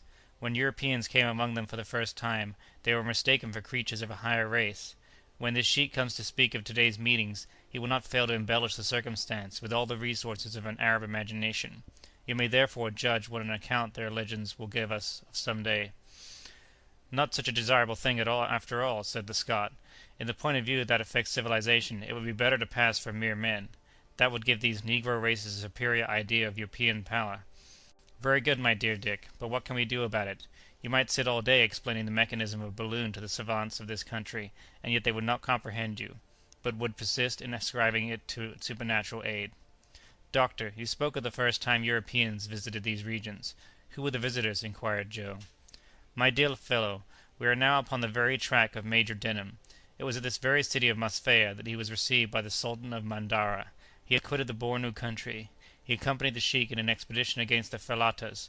He assisted in the attack on the city, which, with its arrows alone, bravely resisted the bullets of the Arabs, and put the sheik's troops to flight. All this was but a pretext for murders, raids, and pillage. The major was completely plundered and stripped, and had it not been for his horse, under whose stomach he clung with the skill of an Indian rider, and was borne with a headlong gallop from his barbarous pursuers, he never could have made his way back to Kuka, the capital of Bornu." "Who was this Major Denham?" "A fearless Englishman, who, between 1822 and 1824, commanded an expedition into the Bornu country, in company with Captain Clapperton and Dr. Oudney. They set out from Tripoli in the month of March, reached Mourzouk, the capital of Fez, and following the route which at a later period Dr. Barth was to pursue on his way back to Europe, they arrived, on the 16th of February, 1823, at Kuka, near Lake Chad. Denham made several explorations in Bornu, in Mandara, and to the eastern shores of the lake. In the meantime, on the 15th of December, 1823, Captain Clapperton and Dr. Oudney had pushed their way through the Soudan country as far as Sakatu, and Oudney died of fatigue and exhaustion in the town of Murmur. "This part of Africa has therefore paid a heavy tribute of victims to the cause of science," said Kennedy. "Yes, this country is fatal to travellers. We are moving directly toward the kingdom of Bagimi, which Vogel traversed in 1856, so as to reach the Wadai country, where he disappeared. This young man, at the age of 23, had been sent to cooperate with Dr. Barth. They met on the 1st of December, 1854, and thereupon commenced his explorations of the country. Toward 1856 he announced, in the last letters received from him, his intention to reconnoitre the kingdom of Wadai, which no European had yet penetrated. It appears that he got as far as Wara, the capital, where, according to some accounts, he was made prisoner, and according to others was put to death for having attempted to ascend a sacred mountain in the environs. But we must not too lightly admit the death of travellers, since that does away with the necessity of going in search of them. For instance, how often was the death of Dr. Barth reported, to his own great annoyance? It is therefore very possible that Vogel may still be held as a prisoner of the Sultan of Wadai, in the hope of obtaining a good ransom for him. Baron de Niemans was about starting for the Wadai country when he died in Cairo, in 1855, and we now know that de Heuglin had set out on Vogel's track with the expedition sent from Leipzig, so that we shall soon be accurately informed as to the fate of that young and interesting explorer. Footnote: Since the doctor's departure, letters written from El Obeid by Dr. Munsinger, the newly appointed head of the expedition, unfortunately placed the death of Vogel beyond a doubt. Bosphère had disappeared from the horizon long ere this, and the Mandara country was developing to the gaze of our aeronauts in its astonishing fertility, with its forest of acacias, its locust trees covered with red flowers, and the herbaceous plants of its fields of cotton and indigo trees. The river Shari, which 80 miles farther on rolled its impetuous waters into Lake Chad, was quite distinctly seen. The doctor got his companions to trace its course upon the maps drawn by Dr. Barth. "You perceive," said he, "that the labours of this savant have been conducted with great precision. We are moving directly toward the Logum region, and perhaps towards Kernak, its capital. It was there that poor Toole died, at the age of scarcely 22. He was a young Englishman, an ensign in the 80th Regiment, who, a few weeks before, had joined Major Denham in Africa, and it was not long ere he there met his death. Ah, this vast country might well be called the graveyard of European travellers." Some boats 50 feet long were descending the current of the Shari. The Victoria, then 1,000 feet above the soil, hardly attracted the attention of the natives, but the wind, which until then had been blowing with a certain degree of strength, was falling off. "Is it possible that we are to be caught in another dead calm?" sighed the doctor. "Well, we've no lack of water, nor the desert to fear, anyhow, master," said Joe. "No, but there are races here still more to be dreaded." "Why?" said Joe again. "There's something like a town." "This is Kernak. The last puffs of the breeze are wafting us to it, and if we choose, we can take an exact plan of the place." "Shall we not go nearer to it?" asked Kennedy. "Nothing easier, Dick. We are right over it. Allow me to turn the stopcock of the cylinder, and we'll not be long in descending." Half an hour later the balloon hung motionless about 200 feet from the ground. "Here we are," said the doctor, "nearer to Kernak than a man would be to London, if he were perched in the cupola of St. Paul's, so we can take a survey at our ease. What is that tick-tacking sound that we hear on all sides?" Joe looked attentively, and at length discovered that the noise they heard was produced by a number of weavers beating cloth stretched in the open air on large trunks of trees. The capital of Logum could then be seen in its entire extent, like an unrolled chart. It is really a city with straight rows of houses and quite wide streets. In the midst of a large open space there was a slave market, attended by a great crowd of customers, for the Mandara women, who have extremely small hands and feet, are in excellent request, and can be sold at lucrative rates. At the sight of the Victoria the scene so often produced occurred again. At first there were outcries, and then followed general stupefaction. Business was abandoned, work was flung aside, and all noise ceased. The aeronauts remained as they were, completely motionless, and lost not a detail of the populous city. They even went down to within 60 feet of the ground. Hereupon the governor of Logum came out from his residence, displaying his green standard, and accompanied by his musicians, who blew on hoarse buffalo horns as though they would split their cheeks or anything else, except their own lungs. The crowd at once gathered around him. In the meanwhile Dr. Fergusson tried to make himself heard, but in vain. This population looked like proud and intelligent people, with their high foreheads, their almost aquiline noses, and their curling hair. But the presence of the Victoria troubled them greatly. Horsemen could be seen galloping in all directions, and it soon became evident that the governor's troops were assembling to oppose so extraordinary a foe. Joe wore himself out waving handkerchiefs of every color and shape to them, but his exertions were all to no purpose. However, the sheik, surrounded by his court, proclaimed silence, and pronounced a discourse of which the doctor could not understand a word. It was Arabic, mixed with Baghini. He could make it out enough, however, by the universal language of gestures, to be aware that he was receiving a very polite invitation to depart. Indeed, he would have asked for nothing better, but for lack of wind the thing had become impossible. His non-compliance therefore exasperated the governor, whose courtiers and attendants set up a furious howl to enforce immediate obedience on the part of their aerial monster. They were odd-looking fellows, those courtiers, with their 5 or 6 shirts swathed around their bodies. They had enormous stomachs, some of which actually seemed to be artificial. The doctor surprised his companions by informing them that this was the way to pay court to the Sultan.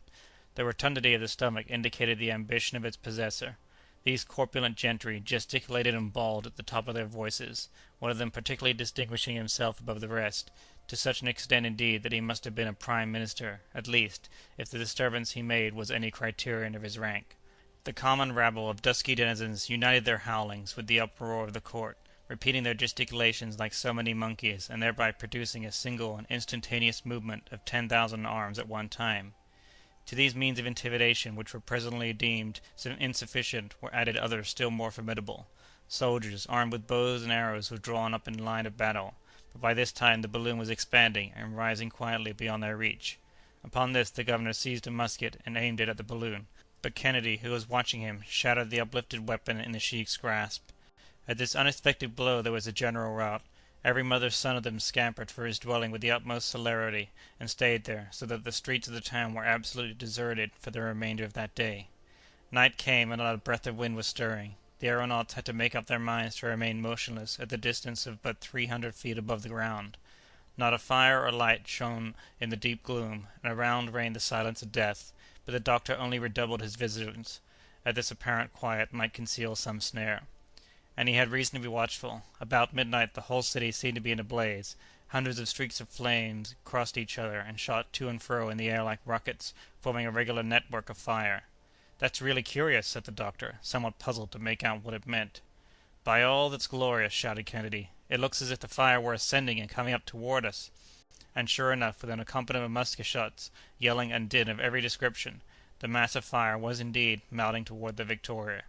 Joe got ready to throw out ballast, and Fergusson was not long at guessing the truth. Thousands of pigeons, their tails garnished with combustibles, had been set loose and driven toward the Victoria, and now, in their terror, they were flying high up, zigzagging the atmosphere with lines of fire. Kennedy was preparing to discharge all his batteries into the middle of the ascending multitude, but what could he have done against such a numberless army? The pigeons were already whisking around the car. They were even surrounding the balloon, the sides of which, reflecting their illumination, looked as though enveloped with a network of fire. The doctor dared hesitate no longer, and throwing out a fragment of quartz, he kept himself beyond the reach of these dangerous assailants, and for 2 hours afterward he could see them wandering hither and thither through the darkness of the night until, little by little, their light diminished and they one by one died out. "Now we may sleep in quiet," said the doctor. "Not badly got up for barbarians," mused friend Joe, speaking his thoughts aloud. "Oh, they employed these pigeons frequently to set fire to the thatch of hostile villages, but this time the village mounted higher than they could go." "Why, positively a balloon need fear no enemies." "Yes, indeed, it may," objected Fergusson. "What are they then, doctor?" "They are the careless people in the car. So, my friends, let us have vigilance in all places and at all times." Chapter 31. About 3 o'clock in the morning, Joe, who was then on watch, at length saw the city move away from beneath his feet. The Victoria was once again in motion, and both the doctor and Kennedy awoke. The former consulted his compass, and saw with satisfaction that the wind was carrying them toward the north-northeast. "We are in luck," said he. "Everything works in our favor. We shall discover Lake Chad this very day." "Is it a broad sheet of water?" asked Kennedy. "Somewhat, Dick. At its greatest length and breadth it measures about 120 miles. It will spice our trip with a little variety to sail over a spacious sheet of water. After all, though I don't see that we have much to complain of on that score, our trip has been very much varied, indeed, and moreover we are getting on under the best possible conditions." "Unquestionably so. Except in those privations on the desert, we have encountered no serious danger. It is not to be denied that our noble balloon has behaved wonderfully well. To-day is May 12th, and we started on the 18th of April. That makes 25 days of journeying. In 10 days more we shall have reached our destination." "Where is that?" "I do not know. But what does that signify?" "You are right again, Samuel. Let us entrust to Providence the care of guiding us and of keeping us in good health as we are now. We don't look much as though we had been crossing the most pestilential country in the world. We had an opportunity of getting up in life, and that's what we have done." "Hurrah for trips in the air!" cried Joe. "Here we are at the end of 25 days in good condition, well fed and well rested. We've had too much rest, in fact, for my legs begin to feel rusty, and I wouldn't be vexed a bit to stretch them with a run of 30 miles or so." "You can do that, Joe, in the streets of London. But in fine we set out three together, like Denham, Clapperton, and Overweg, like Barth, Richardson, and Vogel, and more fortunate than our predecessors here, we are three in number still. But it is important for us not to separate. If, while one of us was on the ground, the Victoria should have to ascend in order to escape some sudden danger, who knows whether we should ever see each other again? Therefore it is that I say again to Kennedy frankly that I do not like his going off alone to hunt. But still, Samuel, you will permit me to indulge that fancy a little. There is no harm in renewing our stock of provisions. Besides, before our departure you held out to me the prospect of some superb hunting, and thus far I have done but little in the line of the Andersons and Cummings. But, my dear Dick, your memory fails you, or modesty makes you forget your own exploits. It really seems to me that, without mentioning small game, you have already had an antelope, an elephant, and 2 lions on your conscience. But what's all that to an African sportsman who sees all the animals in creation strutting along under the muzzle of his rifle? There, there! Look at that troop of giraffes!" "Those giraffes," roared Joe, "why, they're not as big as my fist." "Because we are 1,000 feet above them. But close to them you would discover that they are 3 times as tall as you are." "And what do you say to yon herd of gazelles, and those ostriches, that run with the speed of the wind?" resumed Kennedy. "Those ostriches," remonstrated Joe again, "those are chickens, and the greatest kind of chickens." "Come, doctor, can't we get down nearer to them?" pleaded Kennedy. "We can get closer to them, Dick, but we must not land. And what good will it do you to strike down those poor animals, when they can be of no use to you? Now, if the question were to destroy a lion, a tiger, a cat, a hyena, I could understand it, but to provide an antelope or a gazelle of life, to no other purpose than the gratification of your instincts as a sportsman, seems hardly worth the trouble. But after all, my friend, we are going to keep at about 100 feet only from the soil, and should you see any ferocious wild beast, oblige us by sending a ball through its heart." The Victoria descended gradually, but still keeping at a safe height, for in barbarous yet very populous country it was necessary to keep on the watch for unexpected perils. The travellers were then directly following the course of the Shari. The charming banks of this river were hidden beneath the foliage of trees of various dyes. Lianas and climbing plants wound in and out on all sides, and formed the most curious combinations of colour. Crocodiles were seen basking in the broad blaze of the sun, or plunging beneath the waters with the agility of lizards, and in their gambols they sported about among the many green islands that intercept the current of the stream. It was thus, in the midst of rich and verdant landscapes, that our travellers passed over the district of Mafate, and at about 9 o'clock in the morning reached the southern shore of Lake Chad. There it was at last, outstretched before them, that Caspian Sea of Africa, the existence of which was so long consigned to the realms of fable, that interior expanse of water to which only Denham's and Barth's expeditions had been able to force their way. The doctor strove in vain to fix its precise configuration upon paper. It had already changed greatly since 1847. In fact, the chart of Lake Chad is very difficult to trace with exactitude, for it is surrounded by muddy and almost impassable morasses, in which Barth thought that he was doomed to perish. From year to year these marshes, covered with reeds and papyrus 15 feet high, become the lake itself. Frequently, too, the villages on its shore are half submerged, as was the case with Ngumu in 1856, and now the hippopotamus and the alligator frisk and dive where the dwellings of Bornu once stood. The sun shot his dazzling rays over this placid sheet of water, and toward the north the 2 elements merged into one on the same horizon. The doctor was desirous of determining the character of the water, which was long believed to be salt. There was no danger in descending close to the lake, and the car was soon skimming its surface like a bird at the distance of only 5 feet. Joe plunged a bottle into the lake, and drew it up half filled. The water was then tasted and found to be but little fit for drinking, with a certain carbonate of soda flavour. While the doctor was jotting down the result of this experiment, the loud report of a gun was heard close behind him. Kennedy had not been able to resist the temptation of firing at a huge hippopotamus. The latter, who had been basking quietly, disappeared at the sound of the explosion, but did not seem to be otherwise incommoded by Kennedy's conical bullet. "You'd have done better if you had harpooned him," said Joe. "But how?" "With one of our anchors. It would have been a hook just big enough for such a rousing beast as that." "Humph!" ejaculated Kennedy. "Joe really has an idea this time." "Which I beg of you not to put into execution," interposed the doctor. "The animal would very quickly have dragged us where we could not have done much to help ourselves, and where we have no business to be." "Especially now, since we've all settled this question as to what kind of water there is in Lake Chad. Is that sort of fish good to eat, Dr. Fergusson?" That fish, as you call it, Joe, is really a mammiferous animal of the pachydermal species. Its flesh is said to be excellent, and is an article of important trade between the tribes living along the borders of the lake." "Then I'm sorry that Mr. Kennedy's shot didn't do more damage." "The animal is vulnerable only in the stomach and between the thighs. Dick's ball hasn't even marked him. But should the ground strike me as favorable, we shall halt at the northern end of the lake, where Kennedy will find himself in the midst of a whole menagerie, and can make up for lost time." "Well," said Joe, "I hope then that Mr. Kennedy will hunt the hippopotamus a little. I'd like to taste the meat of that queer-looking beast. It doesn't look exactly natural to get away into the centre of Africa to feed on snipe and partridge, just as if we were in England." Chapter 32. Since his arrival at Lake Chad, the balloon had struck a current that edged it farther to the westward. A few clouds tempered the heat of the day, and besides a little air could be felt over this vast expanse of water. But about 1 o'clock, the Victoria, having slanted across this part of the lake, again advanced over the land for a space of 7 or 8 miles. The doctor, who was somewhat vexed at first at this turn of his course, no longer thought of complaining when he caught sight of the city of Kuka, the capital of Bornu.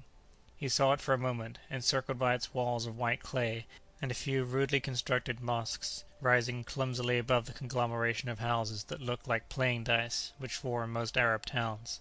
In the courtyards of the private dwellings and on the public squares grew palms and caoutchouc trees, topped with a dome of foliage more than 100 feet in breadth. Joe called attention to the fact that these immense parasols were in proper accordance with the intense heat of the sun, and made thereon some pious reflections which it were needless to repeat. Kuka really consists of two distinct towns, separated by the Dendal, a large boulevard 300 yards wide, at that hour crowded with horsemen and foot passengers.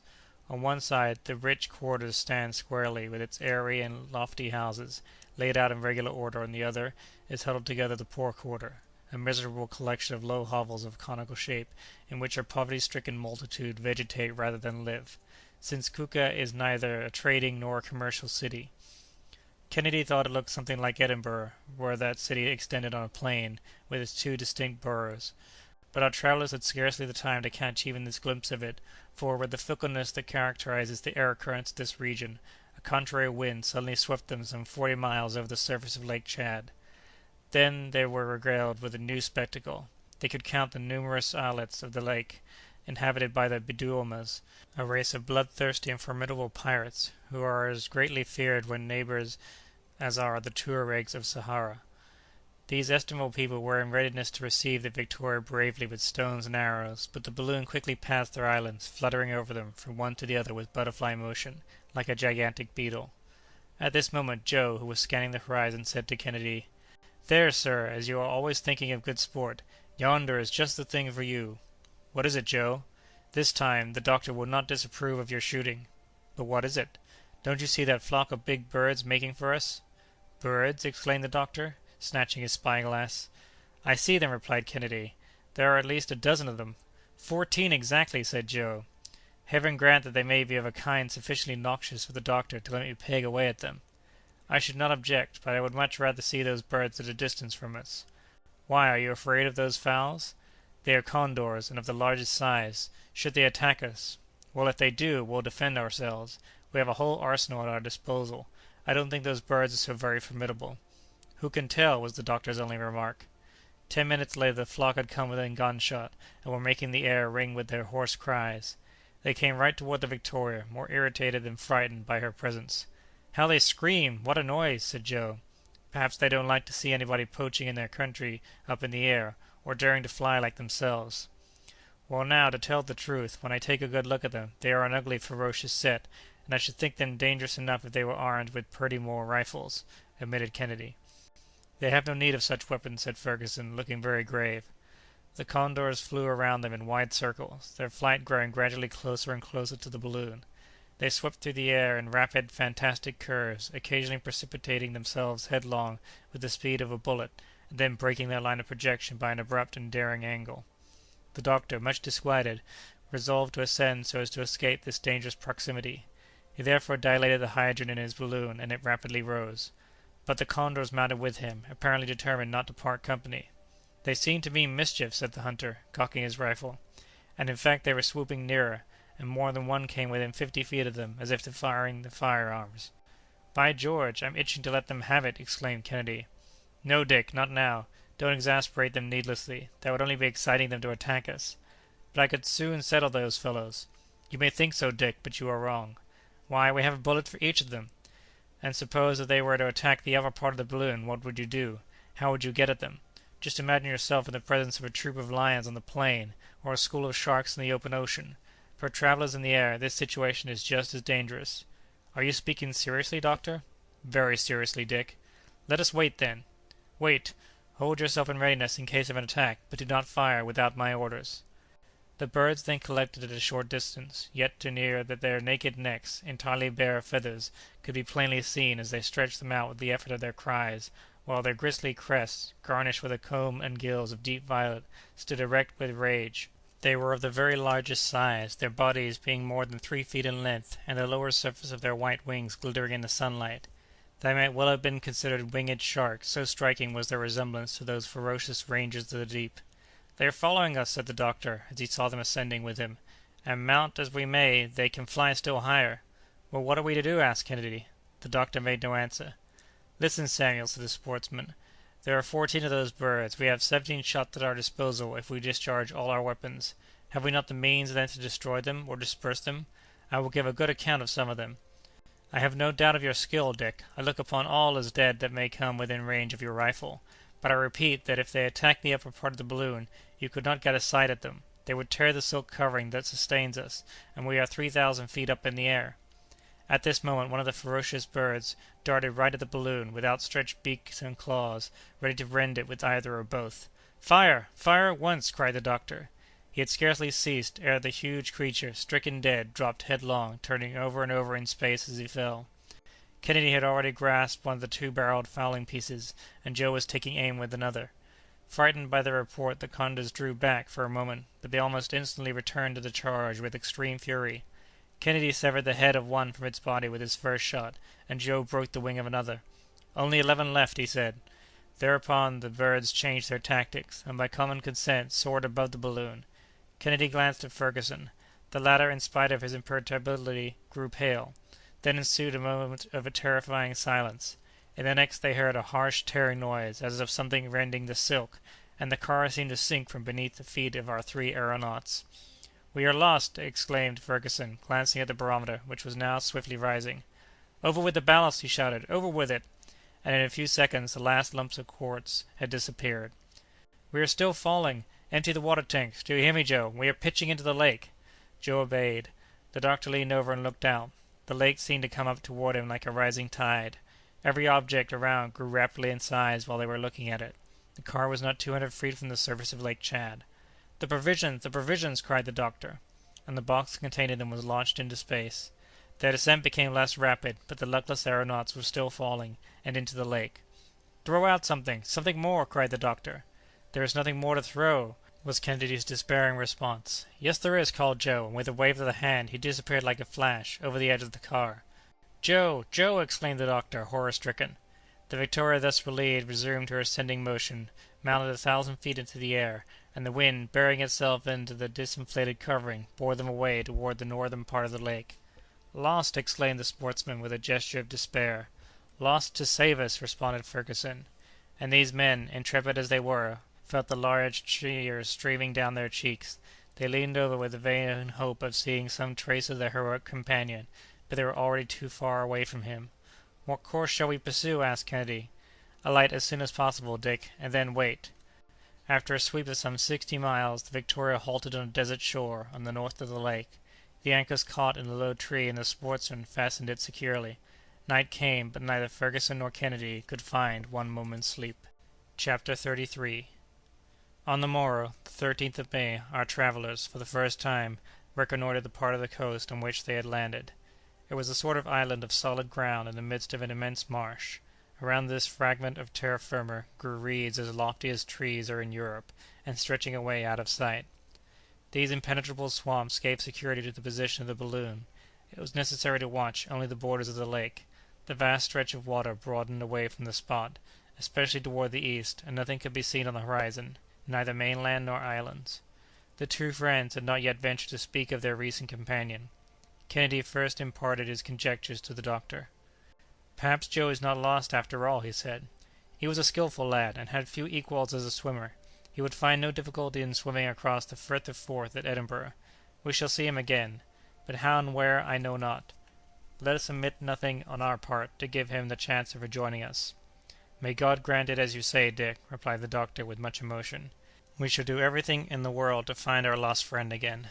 Let us, in the first place, see where we are, but above all things let us rid the Victoria of this outside covering, which is of no further use. That will relieve us of £650, a weight not to be despised, and the end is worth the trouble." The doctor and Kennedy went to work at once, but they encountered great difficulty. They had to tear the strong silk away piece by piece, and then cut it in narrow strips so as to extricate it from the meshes of the network. The tear made by the beaks of the condors was found to be several feet in length. This operation took at least 4 hours, but at length the inner balloon, once completely extricated, did not appear to have suffered in the least degree. The Victoria was thus diminished in size by 1/5, and this difference was sufficiently noticeable to excite Kennedy's surprise. "Will it be large enough?" he asked. "Have no fears on that score. I will re-establish the equilibrium, and should our poor Joe return we shall find a way to start off with him again on our old route. At the moment of our fall, unless I am mistaken, we were not far from an island." "Yes, I recollect it," said the doctor. "But that island, like all the islands on Lake Chad, is, no doubt, inhabited by a gang of pirates and murderers. They certainly witnessed our misfortune, and should Joe fall into their hands, what will become of him unless protected by their superstitions?" "Oh, he's just the lad to get safely out of the scrape, I repeat. I have great confidence in his shrewdness and skill." "I hope so.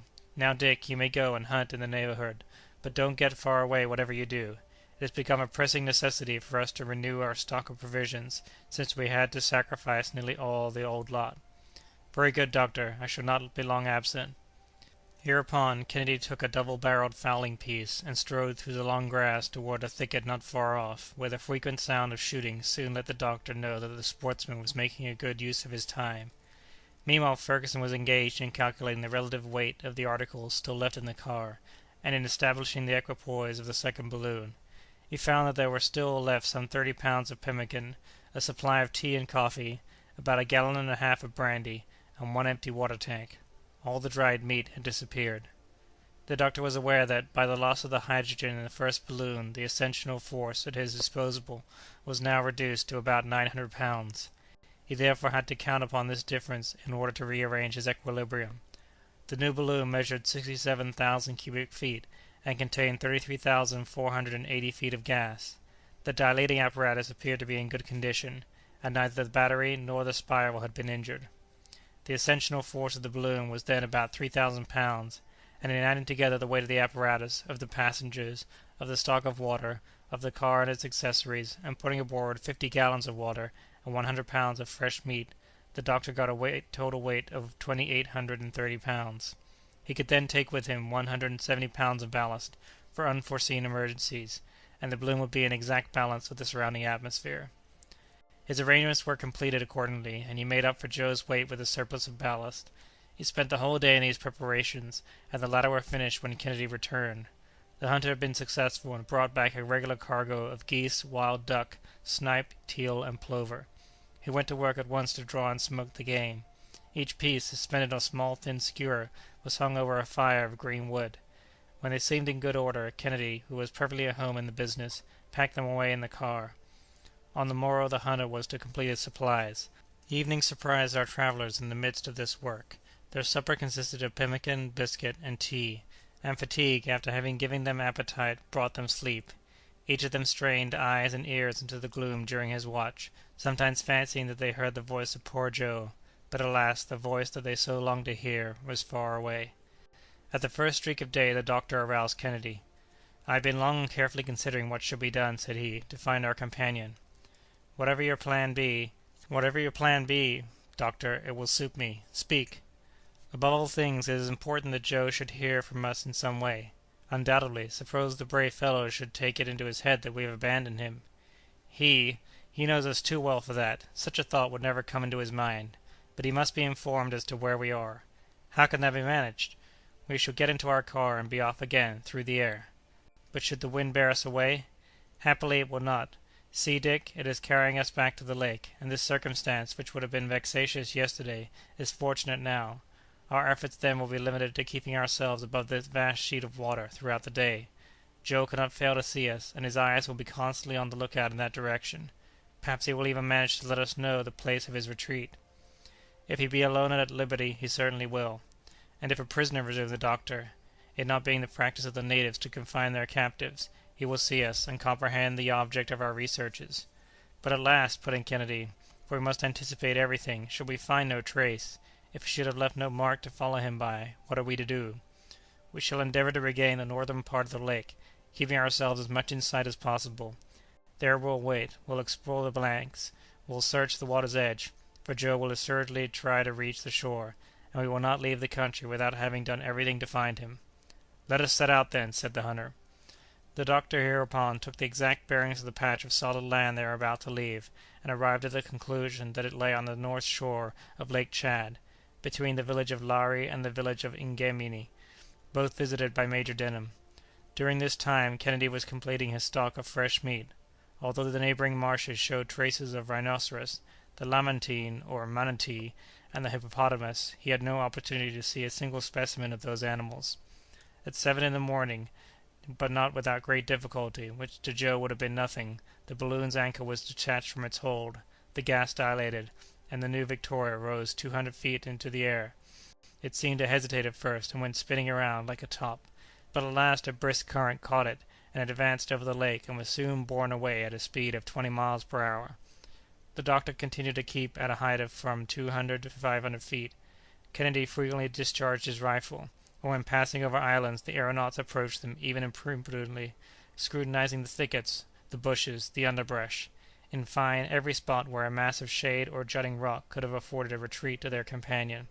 They swooped down close to the long pirogues that navigated the lake, and the wild fishermen, terrified at the sight of the balloon, would plunge into the water and regain their islands with every symptom of undisguised affright. "We can see nothing," said Kennedy, after 2 hours of search. "Let us wait a little longer, Dick, and not lose heart. We cannot be far away from the scene of our accident." By 11 o'clock the balloon had gone 90 miles. It then fell in with a new current, which, blowing almost at right angles to the other, drove them eastward about 60 miles. It next floated over a very large and populous island, which the doctor took to be Faram, on which the capital of the Bidiomas is situated. Fergusson expected at every moment to see Joe spring up out of some thicket, flying for his life and calling for help. Were he free, they could pick him up without trouble. Were he a prisoner, they could rescue him by repeating the maneuver they had practiced to save the missionary, and he would soon be with his friends again. But nothing was seen, not a sound was heard. The case seemed desperate. About 2:30 o'clock the Victoria hove in sight of Tangalia, a village situated on the eastern shore of Lake Chad, where it marks the extreme point attained by Denham at the period of his exploration. The doctor became uneasy at this persistent setting of the wind in that direction, for he felt that he was being thrown back to the eastward, toward the centre of Africa and the interminable deserts of that region. "We must absolutely come to a halt," said he, "and even alight. For Joe's sake, particularly, we ought to go back to the lake. But to begin with, let us endeavor to find an opposite current." During more than an hour he searched at different altitudes. The balloon always came back toward the mainland, but at length, at the height of 1,000 feet, a very violent breeze swept to the northwestward. It was out of the question that Joe should have been detained on one of the islands of the lake, for in such case he would certainly have found means to make his presence there known. Perhaps he had been dragged to the mainland. The doctor was reasoning thus to himself when he again came in sight of the northern shore of Lake Chad. As for supposing that Joe had been drowned, that was not to be believed for a moment. One horrible thought glanced across the minds of both Kennedy and the doctor. Cayman swarm in these waters, but neither one nor the other had the courage to distinctly communicate this impression. However, it came up to them so forcibly at last that the doctor said, without further preface, "Crocodiles are found only on the shores of the islands or of the lake, and Joe will have skill enough to avoid them. Besides, they are not very dangerous, and the Africans bathe with impunity, and quite fearless of their attacks." Kennedy made no reply. He preferred keeping quiet to discussing this terrible possibility. The doctor made out at the town of Lari about 5 o'clock in the evening. The inhabitants were at work gathering in their cotton crop in front of their huts, constructed of woven reeds, and standing in the midst of clean and neatly kept enclosures. This collection of about 50 habitations occupied a slight depression of the soil, in a valley extending between two low mountains. The The force of the wind carried the doctor farther onward than he wanted to go, but it changed a second time and bore him back exactly to his starting point, on the sort of enclosed island where he had passed the preceding night. The anchor, instead of catching the branches of the tree, took hold in the masses of reeds fixed with the thick mud of the marshes, which offered considerable resistance. The doctor had much difficulty in restraining the balloon, but at length the wind died away with the setting in of nightfall, and the two friends kept watch together in an almost desperate state of mind. Chapter 34. At 3 o'clock in the morning the wind was raging. It beat down with such violence that the Victoria could not stay near the ground without danger. It was thrown almost flat over upon its side, and the reeds chafed the silk so roughly that it seemed as though they would tear it. "We must be off, Dick," said the doctor. "We cannot remain in this situation." "But, doctor, what of Joe?" "I am not likely to abandon him. No, indeed, and should the hurricane carry me 1,000 miles to the northward, I will return. But here we are endangering the safety of all." "Must we go without him?" asked the Scot, with an accent of profound grief. "And do you think, then," rejoined Fergusson, "that my heart does not bleed like your own? Am I not merely obeying an imperious necessity?" "I am entirely at your orders," replied the hunter. "Let's start." But their departure was surrounded with unusual difficulty. The anchor, which had caught very deeply, resisted all their efforts to disengage it, while the balloon, drawing in the opposite direction, increased its tension. Kennedy could not get it free. Besides, in his present position the manoeuvre had become a very perilous one, for the Victoria threatened to break away before he should be able to get into the car again. The doctor, unwilling to run such a risk, made his friend get into his place, and resigned himself to the alternative of cutting the anchor rope. The Victoria made one bound of 300 feet into the air, and took her route directly northward. Fergusson had no other choice than to scud before the storm. He folded his arms, and soon became absorbed in his own melancholy reflections. After a few moments of profound silence, he turned to Kennedy, who sat there no less taciturn. "We have, perhaps, been tempting Providence," said he. "It does not belong to man to undertake such a journey," and a sigh of grief escaped him as he spoke. "It is but a few days," replied the sportsman, "since we were congratulating ourselves upon having escaped so many dangers. All three of us were shaking hands. Poor Joe! Kindly and excellent disposition, brave and candid heart. Dazzled for a moment by his sudden discovery of wealth, he willingly sacrificed his treasures. And now he is far from us, and the wind is carrying us still farther away with resistless speed. Come, doctor, admitting that he may have found refuge among the late tribes, can he not do as the travellers who visited them before us did? Like Denham, like Barth. Both of those men got back to their own country." "Ah, my dear Dick, Joe doesn't know one word of the language. He is alone and without resources. The travellers of whom you speak did not attempt to go forward without sending many presents in advance of them to the chiefs, and surrounded by an escort armed and trained for these expeditions. Yet they could not avoid sufferings of the worst description. What, then, can you expect the fate of our companion to be? It is horrible to think of, and this is one of the worst calamities that it has ever been my lot to endure." "But we'll come back again, doctor." "Come back, Dick? Yes, if we have to abandon the balloon. If we should be forced to return to Lake Chad on foot, and put ourselves in communication with the Sultan of Bornu, the Arabs cannot have retained a disagreeable remembrance of the first Europeans." "I will follow you, doctor," replied the hunter, with emphasis. "You may count upon me. We would rather give up the idea of prosecuting this journey than not return. Joe forgot himself for our sake. We will sacrifice ourselves for his." This resolve revived some hope in the hearts of these two men. They felt strong in the same inspiration. Fergusson forthwith set everything at work to get into a contrary current that might bring him back again to Lake Chad. But this was impracticable at that moment, and even to alight was out of the question, on ground completely bare of trees, and with such a hurricane blowing. The Victoria thus passed over the country of the Tibus, crossed the Belad el Jerid, a desert of briars that forms the border of the Soudan, and advanced into the desert of sand streaked with the long tracks of the merry caravans that pass and repass there.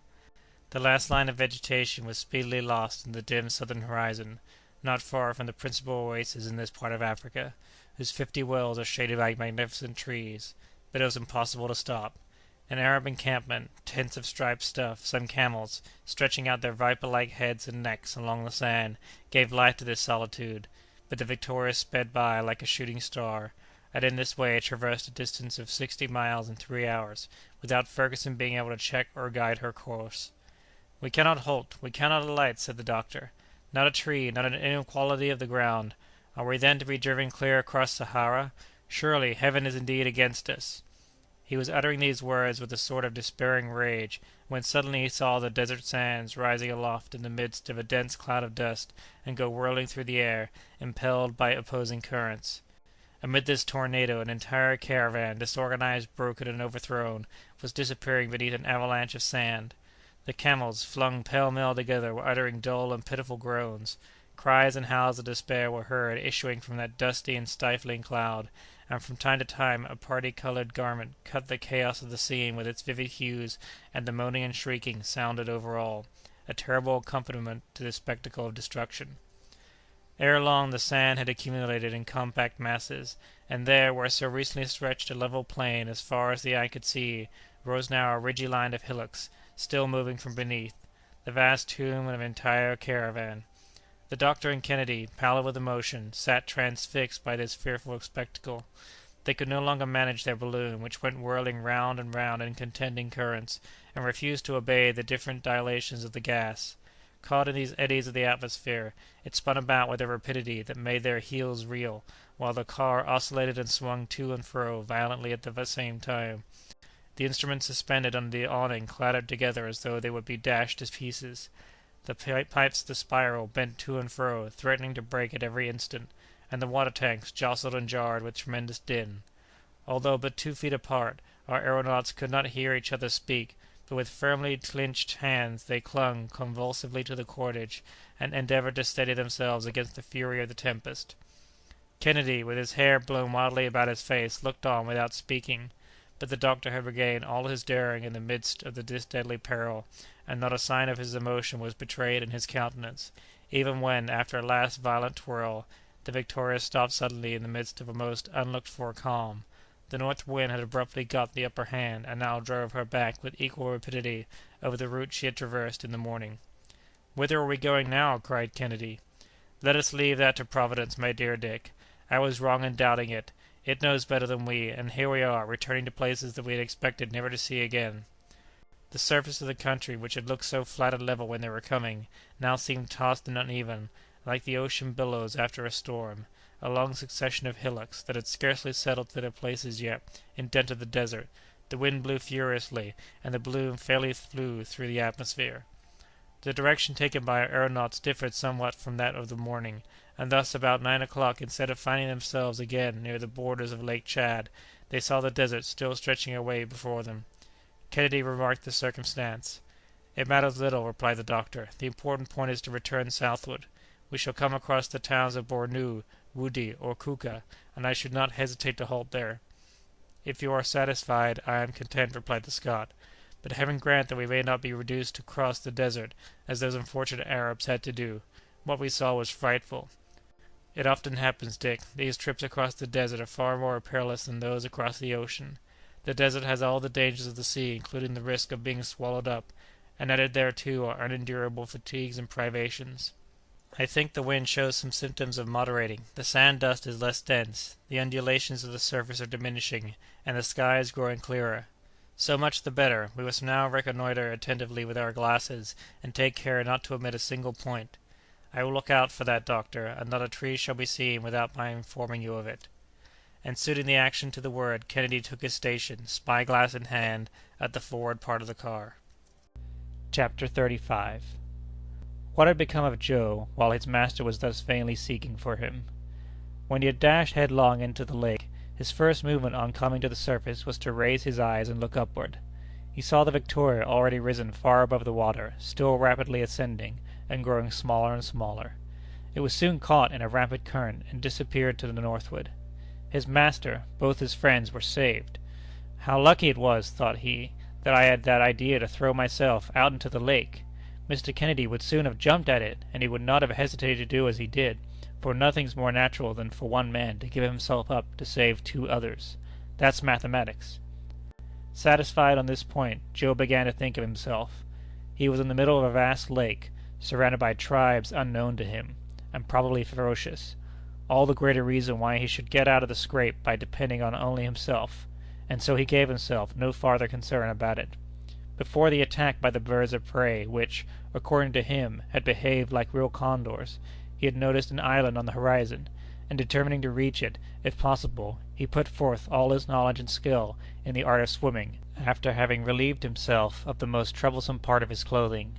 The idea of a stretch of 5 or 6 miles by no means disconcerted him, and therefore, so long as he was in the open lake, he thought only of striking out straight ahead and manfully.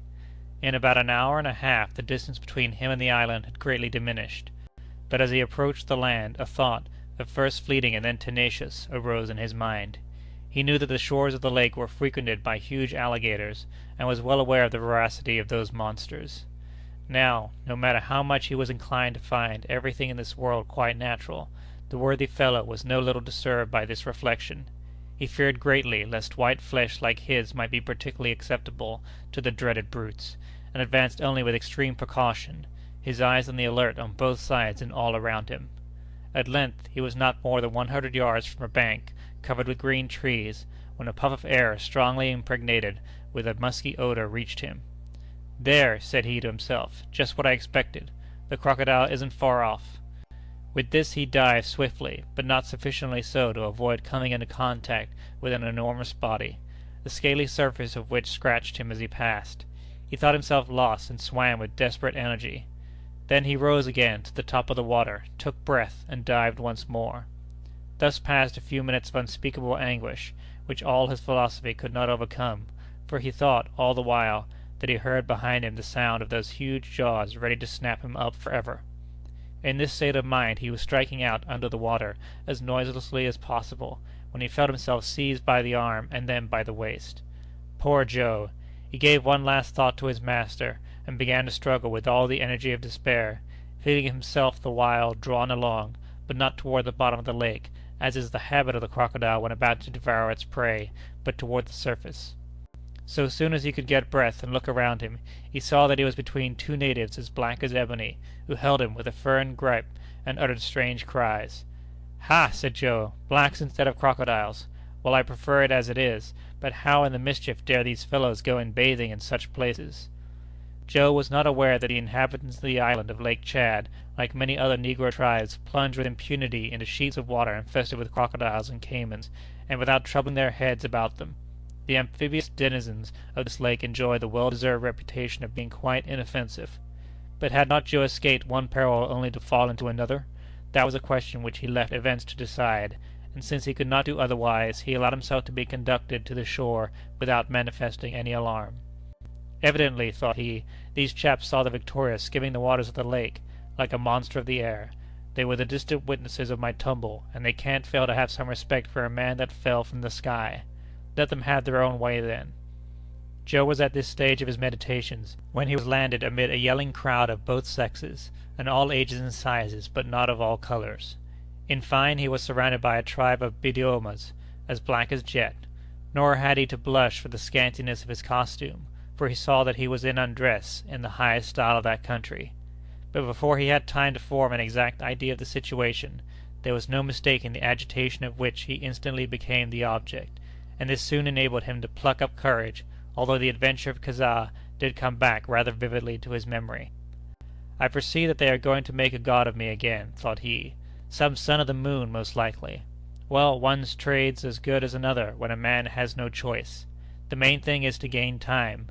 Should the Victoria pass this way again, I'll take advantage of my new position to treat my worshippers here to a miracle when I go sailing up into the sky." While Joe's thoughts were running thus, the throng pressed around him. They prostrated themselves before him. They howled. They felt him. They became even annoyingly familiar.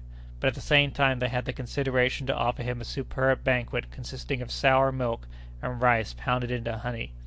The worthy fellow, making the best of everything, took one of the heartiest luncheons he ever ate in his life, and gave his new adorers an exalted idea of how the gods tuck away their food upon grand occasions. When evening came, the sorcerers of the island took him respectfully by the hand, and conducted him to a sort of house surrounded with talismans. But as he was entering it, Joe cast an uneasy look at the heaps of human bones that lay scattered around this sanctuary.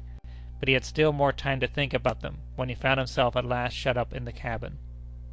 During the evening and through part of the night he heard festive chantings, the reverberations of a kind of drum, and a clatter of old iron, which were very sweet, no doubt, to African ears.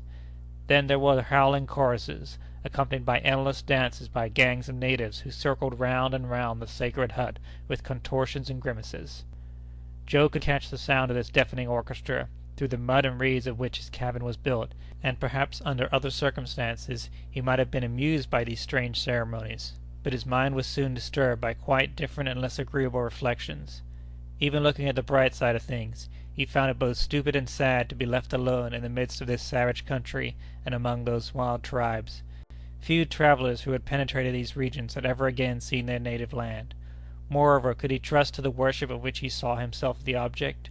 He had good reason to believe in the vanity of human greatness, and he asked himself whether, in this country, adoration did not sometimes go to the length of eating the object adored. But notwithstanding this rather perplexing prospect, after some hours of meditation, fatigue got the better of his gloomy thoughts, and Joe fell into a profound slumber, which would have lasted no doubt until sunrise, had not a very unexpected sensation of dampness awakened the sleeper. Ere long this dampness became water, and that water gained so rapidly that it had soon mounted to Joe's waist. "What can this be?" said he. "A flood, a waterspout, or a new torture invented by these blacks? Faith, though, I'm not going to wait here till it's up to my neck."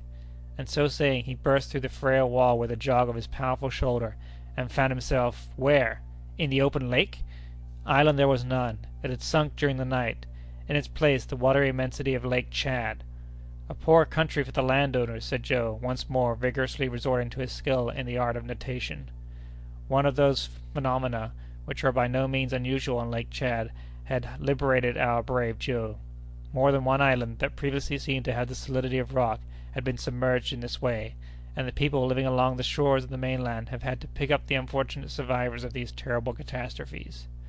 Joe knew nothing about this peculiarity of the region, but he was none the less ready to profit by it.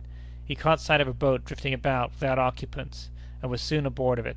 He found it to be but the trunk of a tree rudely hollowed out, but there were a couple of paddles in it, and Joe, availing himself of a rapid current, allowed his craft to float along. "But let us see where we are," he said. "The polar star there, that does its work honorably in pointing out the direction due north to everybody else, will, most likely, do me that service." He discovered with satisfaction that the current was taking him toward the northern shore of the lake, and he allowed himself to glide with it. About 2 o'clock in the morning he disembarked upon a promontory covered with prickly reeds that proved very provoking and inconvenient even to a philosopher like him. But a tree grew there expressly to offer him a bed among its branches, and Joe climbed up into it for greater security, and there, without sleeping much, however, awaited the dawn of day. When morning had come, with that suddenness which is peculiar to the equatorial regions, Joe cast a glance at the tree which had sheltered him during the last few hours, and beheld a sight that chilled the marrow in his bones. The branches of the tree were literally covered with snakes and chameleons. The foliage actually was hidden beneath their coils, so that the beholder might have fancied that he saw before him a new kind of tree that bore reptiles for its leaves and fruit. And all this horrible living mass writhed and twisted in the first rays of the morning sun. Joe experienced a keen sensation or terror mingled with disgust as he looked at it, and he leaped precipitately from the tree amid the hissings of these new and unwelcome bedfellows. "Now there's something that I would never have believed," said he. He was not aware that Dr. Vogel's last letters had made known this singular feature of the shores of Lake Chad, where reptiles are more numerous than in any other part of the world. But after what he had just seen, Joe determined to be more circumspect for the future, and taking his bearings by the sun, he set off afoot toward the northeast, avoiding with the utmost care cabins, huts, hovels, and dens of every description, that might serve in any manner as a shelter for human beings. How often his gaze was turned upward to the sky! He hoped to catch a glimpse, each time, of the Victoria, and although he looked vainly during all that long, fatiguing day of sore foot travel, his confident reliance on his master remained undiminished. Greater energy of character was needed to enable him thus to sustain the situation with philosophy. Hunger conspired with fatigue to crush him, for a man's system is not greatly restored and fortified by a diet of roots, the pith of plants, such as the mele or the fruit of the duum palm tree, and yet, according to his own calculations, Joe was enabled to push on about 20 miles to the westward. His body bore in scores of places the marks of the thorns with which the lake reeds, the acacias, the mimosas, and other wild shrubbery through which he had to force his way, are thickly studded, and his torn and bleeding feet rendered walking both painful and difficult. but at length he managed to react against all these sufferings, and when evening came again, he resolved to pass the night on the shores of Lake Chad. There he had to endure the bites of myriads of insects. Gnats, mosquitoes, ants half an inch long, literally covered the ground, and in less than 2 hours Joe had not a rag remaining of the garments that had covered him, the insects having devoured them. It was a terrible sight that did not yield our exhausted traveller an hour of sleep. During all this time the wild boars and native buffaloes, reinforced by the ajub, a very dangerous species of lamantine, carried on their ferocious revels in the bushes and under the waters of the lake, filling the night with a hideous concert. Joe dared scarcely breathe. Even his courage and coolness had hard work to bear up against so terrible a situation. At length day came again, and Joe sprang to his feet precipitately, but judge of the loathing he felt when he saw what species of creature had shared his couch. A toad! But a toad 5 inches in length, a monstrous, repulsive specimen of vermin that sat there staring at him with huge round eyes. Joe felt his stomach revolt at the sight, and regaining a little strength from the intensity of his repugnance, he rushed at the top of his speed and plunged into the lake. This sudden bath somewhat allayed the pangs of the itching that tortured his whole body, and chewing a few leaves, he set forth resolutely, again feeling an obstinate resolution in the act, for which he could hardly account even to his own mind. He no longer seemed to have entire control of his own acts, and, nevertheless, he felt within him a strength superior to despair. However, he began now to suffer terribly from hunger. His stomach, less resigned than he was, rebelled, and he was obliged to fasten a tendril of wild vine tightly about his waist. Fortunately, he could quench his thirst at any moment, and in recalling the sufferings he had undergone in the desert, he experienced comparative relief in his exemption from that other distressing want. What can have become of the Victoria, he wondered. The wind blows from the north, and she should be carried back by it toward the lake. No doubt the doctor has gone to work to right her balance, but yesterday would have given him time enough for that, so that may be today. But I must act just as if I was never to see him again. After all, if I only get to one of the large towns on the lake, I'll find myself no worse off than the travellers my master used to talk about. Why shouldn't I work my way out of the scrape as well as they did? Some of them got back home again. Come, then, the deuce! Cheer up, my boy!" Thus talking to himself, and walking on rapidly, Joe came right upon a horde of natives in the very depths of the forest, but he halted in time and was not seen by them. The negroes were busy poisoning arrows with the juice of the euphorbium, a piece of work deemed a great affair among those savage tribes, and carried on with a sort of ceremonial solemnity. Joe, entirely motionless and even holding his breath, was keeping himself concealed in a thicket, when, happening to raise his eyes, he saw through an opening in the foliage the welcome apparition of the balloon, the Victoria herself, moving toward the lake at a height of only about 100 feet above him. But he could not make himself heard. He dared not, could not make his friends even see him. Tears came to his eyes, not of grief but of thankfulness. His master was then seeking him. His master had not left him to perish. He would have to wait for the departure of the blacks. Then he could quit his hiding-place and run toward the borders of the Lake Chad. But by this time the Victoria was disappearing in the distant sky. Joe still determined to wait for her. She would come back again, undoubtedly. She did indeed return, but farther to the eastward. Joe ran, gesticulated, shouted, but all in vain. A strong breeze was sweeping the balloon away with a speed that deprived him of all hope. For the first time, energy and confidence abandoned the heart of the unfortunate man. He saw that he was lost. He thought his master gone beyond all prospect of return. He dared no longer think. He would no longer reflect. Like a crazy man, his feet bleeding, his body cut and torn, he walked on during all that day, and a part of the next night. He even dragged himself along, sometimes on his knees, sometimes with his hands. He saw the moment nigh when all his strength would fail, and nothing would be left to him but to sink upon the ground and die. Thus working his way along, he at length found himself close to a marsh, or what he knew would soon become a marsh, for night had set in some hours before, and he fell by a sudden misstep into a thick, clinging mire. In spite of all his efforts, in spite of his desperate struggles, he felt himself sinking gradually in the swampy ooze, and in a few minutes he was buried to his waist. Here then at last is death, he thought in agony, and what a death! He now began to struggle again, like a madman, but his efforts only served to bury him deeper in the tomb that the poor doomed lad was hollowing for himself. Not a lot of wood or a branch to buoy him up, not a reed to which he might cling. He felt that all was over. His eyes convulsively closed. "Master! Master! Help!" were his last words, but his voice despairing, unaided, half stifled already by the rising mire, died away feebly on the night. Chapter 36. From the moment when Kennedy resumed his post of observation in the front of the car, he had not ceased to watch the horizon with his utmost attention. After the lapse of some time he turned toward the doctor and said, "If I'm not greatly mistaken, I can see, off yonder in the distance, a throng of men or animals moving. It is impossible to make them out yet, but I observe that they are in violent motion, for they are raising a great cloud of dust." "May it not be another contrary breeze?" said the doctor. "Another whirlwind coming to drive us back northward again?" And while speaking he stood up to examine the horizon. "I think not, Samuel. It is a troop of gazelles or of wild oxen." "Perhaps so, Dick, but yon throng is some 9 or 10 miles from us at least, and on my part, even with the glass, I can make nothing of it. At all events, I shall not lose sight of it. There is something remarkable about it that excites my curiosity. Sometimes it looks like a body of cavalry manoeuvring. Ah! I was not mistaken. It is indeed a squadron of horsemen. Look! Look there!" The doctor eyed the group with great attention, and after a moment's pause, remarked, "I believe that you are right.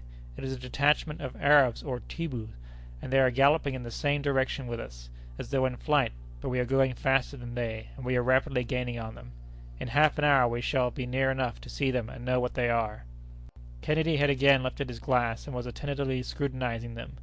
Meanwhile the crowd of horsemen was becoming more distinctly visible, and a few were seen to detach themselves from the main body.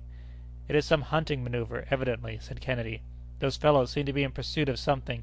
I would like to know what they are about." "Patience, Dick. In a little while we shall overtake them, if they continue on the same route. We are going at the rate of 20 miles per hour, and no horse can keep up with that." Kennedy again raised his glass, and a few minutes later he exclaimed, "They are Arabs, galloping at the top of their speed. I can make them out distinctly. They are about 50 in number. I can see their bournouses, puffed out by the wind. It is some cavalry exercise that they are going through. Their chief is 100 paces ahead of them, and they are rushing after him at headlong speed. Whoever they may be, Dick, they are not to be feared, and then, if necessary, we can go higher. Wait, doctor, wait a little." "It's curious," said Kennedy again, after a brief pause. "There's something going on that I can't exactly explain. By the efforts they make, and the irregularity of their line, I should fancy that those Arabs are pursuing someone, instead of following." "Are you certain of that, Dick?" "Oh, yes, it's clear enough now. I am right.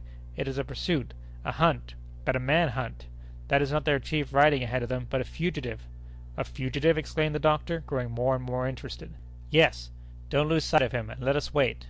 3 or 4 miles more were quickly gained upon these horsemen, who nevertheless were dashing onward with incredible speed.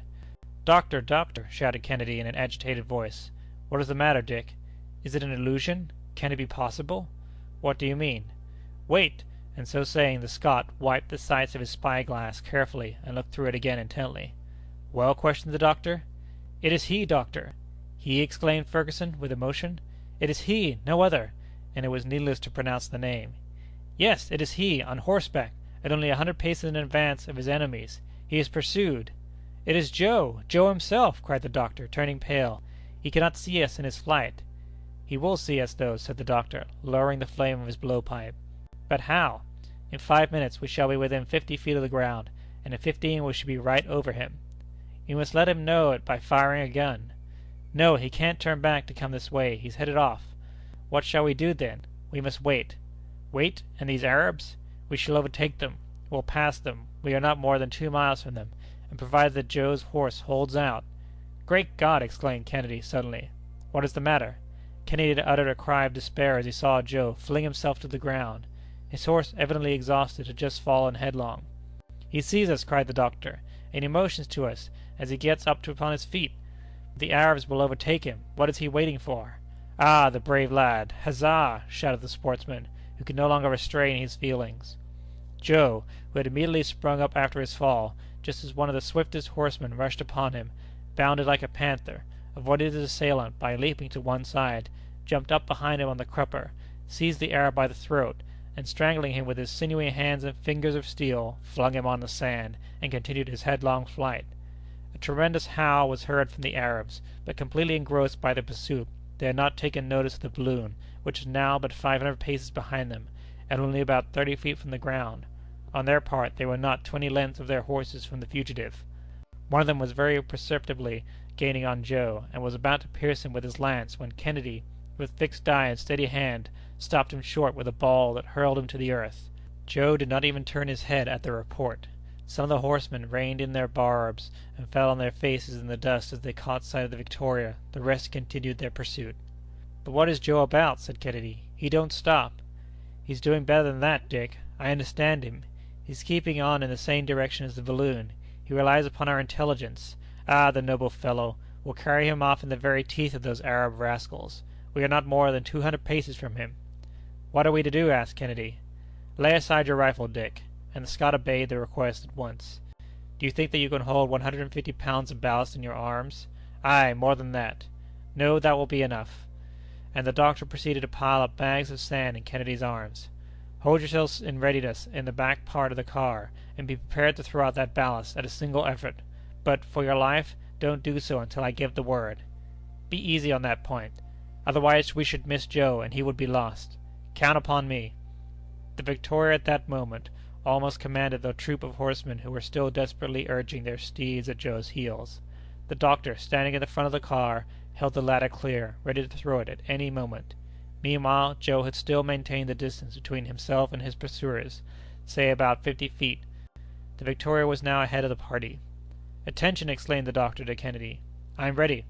"Joe, look out for yourself!" shouted the doctor in his sonorous, ringing voice, as he flung out the ladder, the lowest ratlines of which tossed up the dust of the road. As the doctor shouted, Joe had turned his head, but without checking his horse. The ladder dropped close to him, and at the instant he grasped it the doctor again shouted to Kennedy, "Throw ballast!" "It's done!" And the Victoria, lightened by a weight greater than Joe's, shot up 150 feet into the air. Joe clung with all his strength to the ladder during the wild oscillations that it had to describe, and then, making indescribable gestures to the Arabs, and climbing with the agility of a monkey, he sprang up to his companions, who received him with open arms. The Arabs uttered a scream of astonishment and rage.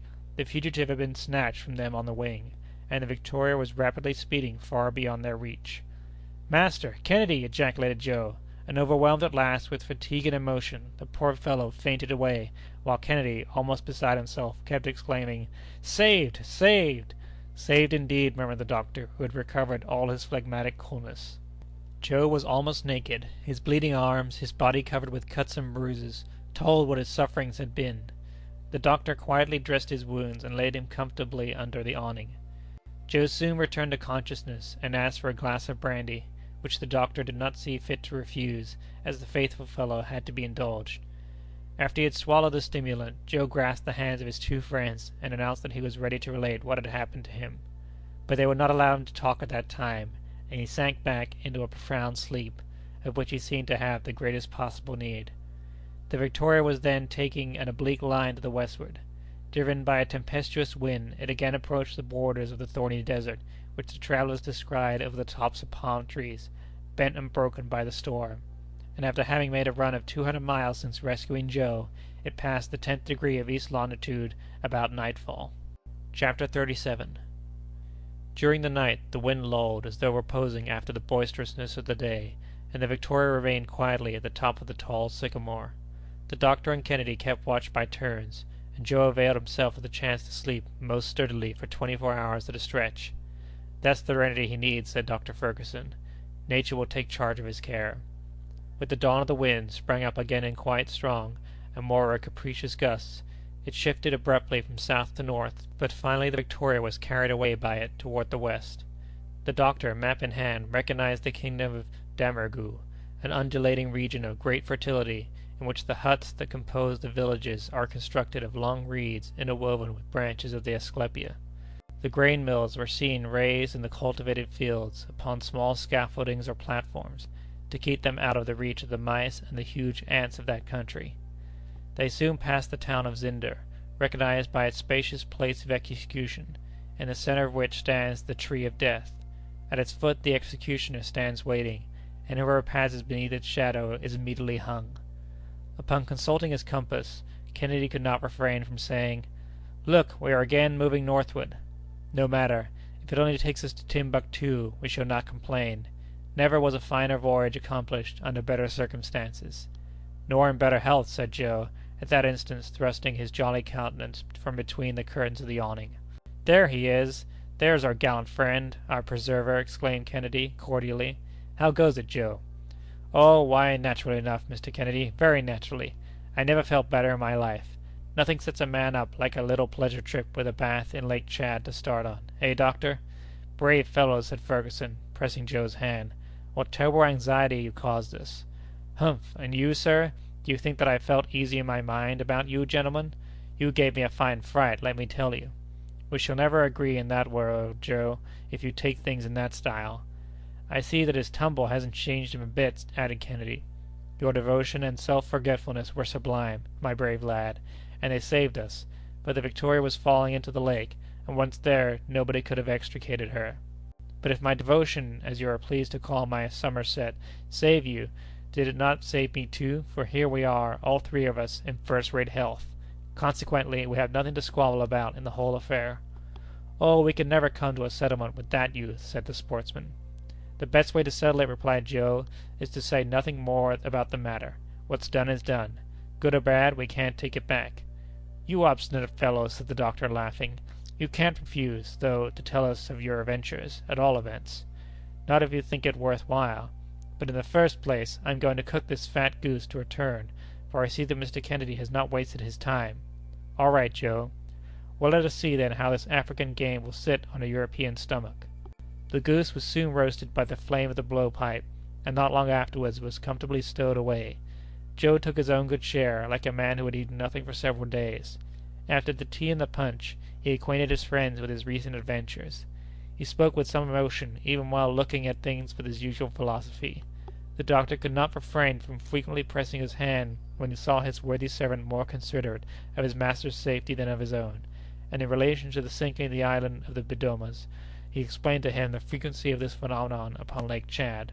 At length Joe, continuing his recital, arrived at the point where, sinking in the swamp, he had uttered a last cry of despair. "I thought I was gone," said he, "and as you came right into my mind, I made a hard fight for it. How, I couldn't tell you, but I'd made up my mind that I wouldn't go under without knowing why. Just then I saw, 2 or 3 feet from me, what do you think? The end of a rope that had been fresh cut. So I took leave to make another jerk, and by hook or by crook I got to the rope. Then I pulled. It didn't give, so I pulled again, and hauled away, and there I was on dry ground. At the end of the rope I found an anchor. Ah, master, I've a right to call that the anchor of safety, anyhow, if you have no objection. I knew it again. It was the anchor of the Victoria. You had grounded there. So I followed the direction of the rope, and that gave me your direction, and after trying hard a few times more, I got out of the swamp. I had got my strength back with my spunk, and I walked on part of the night away from the lake, until I got to the edge of a very big wood. There I saw a fenced-in place where some horses were grazing, without thinking of any harm. Now, there are times when everybody knows how to ride a horse, are there not, doctor? So I didn't spend much time thinking about it, but jumped right on the back of one of those innocent animals, and away we went galloping north as fast as our legs could carry us. I didn't tell you about the towns that I didn't see, nor the villages that I took good care to go around. No, I crossed the plowed fields. I leaped the hedges. I scrambled over fences. I dug my heels into my nag. I thrashed him. I fairly lifted the poor fellow off his feet. At last I got to the end of the tilled land. Good. There was the desert. That suits me, said I, for I can see better ahead of me and farther too. I was hoping all the time to see the balloon, tacking about and waiting for me, but not a bit of it. And so, in about 3 hours, I go plump, like a fool, into a camp of Arabs. Whew! What a hunt that was! You see, Mr. Kennedy, a hunter don't know what a real hunt is until he's been hunted himself. Still, I advise him not to try it if he can keep out of it. My horse was so tired he was ready to drop off his legs. They were close on me. I threw myself to the ground, then I jumped up again behind an Arab. I didn't mean the fellow any harm, and I hope he has no grudge against me for choking him, but I saw you, and you know the rest. The Victoria came on at my heels, and you caught me up flying, as a circus rider does a ring. Wasn't I right in counting on you? Now, doctor, you see how simple all that was. Nothing more natural in the world. I am ready to begin over again, if it would be of any service to you. And besides, master, as I said a while ago, it's not worth mentioning." "My noble, gallant Joe," said the doctor, with great feeling, "heart of gold, Were we not astray in trusting to your intelligence and skill? Poh, doctor! One has only just to follow things along as they happen, and he can always work his way out of a scrape. The safest plan, you see, is to take matters as they come." While Joe was telling his experience, the balloon had rapidly passed over a long reach of country, and Kennedy soon pointed out on the horizon a collection of structures that looked like a town. The doctor glanced at his map and recognized the place as the large village of Tangale, in the Damergu country. "Here," said he, "we come upon Dr. Barth's route. It was at this place that he parted from his companions, Richardson and Overweg. The first was to follow the Zinder route, and the second that of Maradi, and you may remember that, of these three travelers, Barth was the only one who ever returned to Europe. Then," said Kennedy, following out the map the direction of the Victoria, "we are going due north." "Due north, Dick! And don't that give you a little uneasiness?" "Why should it?" "Because that line leads to Tripoli and over the great desert." "Oh, we shall not go so far as that, my friend. At least, I hope not. But where do you expect to halt? Come, Dick, don't you feel some curiosity to see Timbuctoo?" "Timbuctoo? Certainly," said Joe. "Nobody nowadays can think of making the trip to Africa without going to see Timbuctoo. You will be only the fifth or sixth European who has ever set eyes on that mysterious city." "Ho, then, for Timbuctoo!" "Well, then, let us try to get as far as between the 7th and 18th degrees of north latitude, and there we will seek a favorable wind to carry us westward." "Good!" said the hunter. "But have we still far to go to the northward?" 150 miles, at least." "In that case," said Kennedy, "I'll turn in and sleep a bit." "Sleep, sir, sleep?" urged Joe. "And you, doctor, do the same for yourself. You must have need of rest, for I made you keep watch a little out of time." The sportsman stretched himself under the awning, but Fergusson, who was not easily conquered by fatigue, remained at his post. In about 3 hours the Victoria was crossing with extreme rapidity an expanse of stony country, with ranges of lofty, naked mountains of granitic formation at the base. A few isolated peaks attained the height of even 4,000 feet. Giraffes, antelopes, and ostriches were seen running and bounding with marvelous agility in the midst of forests of acacias, mimosas, suas, and date trees. After the barrenness of the desert, vegetation was now resuming its empire. This was the country of the Kailuas, who veil their faces with a bandage of cotton, like their dangerous neighbors, the Tuaregs. At 10 o'clock in the evening, after a splendid trip of 250 miles, the Victoria halted over an important town. The moonlight revealed glimpses of one district half in ruins, and some pinnacles of mosques and minarets shot up here and there, glistening in the silvery rays. The doctor took a stellar observation, and discovered that he was in the latitude of Agadez. This city, once the seat of an immense trade, was already falling into ruin when Dr. Barth visited it. The Victoria, not being seen in the obscurity of night, descended about 2 miles above Agadez, in a field of millet. The night was calm, and began to break into dawn about 3 o'clock a.m., while a light wind coaxed the balloon westward, and even a little toward the south. Dr. Fergusson hastened to avail himself of such good fortune, and rapidly ascending, resumed his aerial journey amid a long wake of golden morning sunshine. Chapter 38. The 17th of May passed tranquilly. Without any remarkable incident, the desert gained upon them once more. A moderate wind bore the Victoria toward the southwest, and she never swerved to the right or to the left, but her shadow traced a perfectly straight line on the sand. Before starting, the doctor had prudently renewed his stock of water, having feared that he should not be able to touch ground in these regions, infested as they are by the Eolum minium Tuaregs. The plateau, at an elevation of 1,800 feet above the level of the sea, sloped down toward the south. Our travellers, having crossed the Agadez route at Murzuk, a route often pressed by the feet of camels, arrived that evening. In the 16th degree of latitude, from 4 degrees 55 minutes east longitude, after having passed over 180 miles of a long and monotonous day's journey. During the day, Joe dressed the last pieces of game, which had only hastily been prepared, and he served up for supper a mess of snipe that were greatly relished. The wind continuing good, the doctor resolved to keep on during the night, the moon still nearly at the full, illumining it with her radiance. The Victoria ascended to a height of 500 feet, and during her nocturnal trip of about 60 miles, the gentle slumbers of an infant would not have been disturbed by her motion. On Sunday morning the direction of the wind again changed, and it bore to the northwestward. A few crows were seen sweeping through the air, and off on the horizon a flock of vultures, which, fortunately, however, kept at a distance.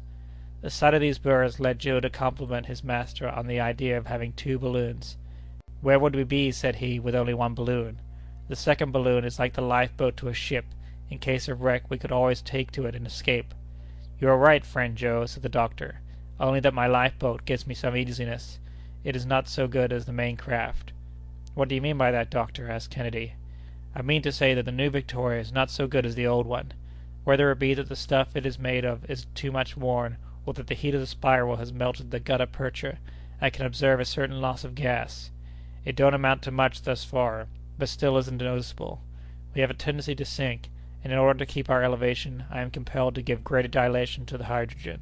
"The deuce!" exclaimed Kennedy with concern. "I see no remedy for that."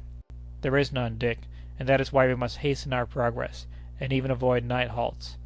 "Are we still far from the coast?" asked Joe. "Which coast, my boy? How are we to know where the chance will carry us? All that I can say is that Timbuctoo is still about 400 miles to the westward." "And how long would it take us to get there?" "Should the wind not carry us too far out of the way, I hope to reach that city by Tuesday evening." "Then," remarked Joe, pointing to a long file of animals and men winding across the open desert, "we shall arrive there sooner than that caravan."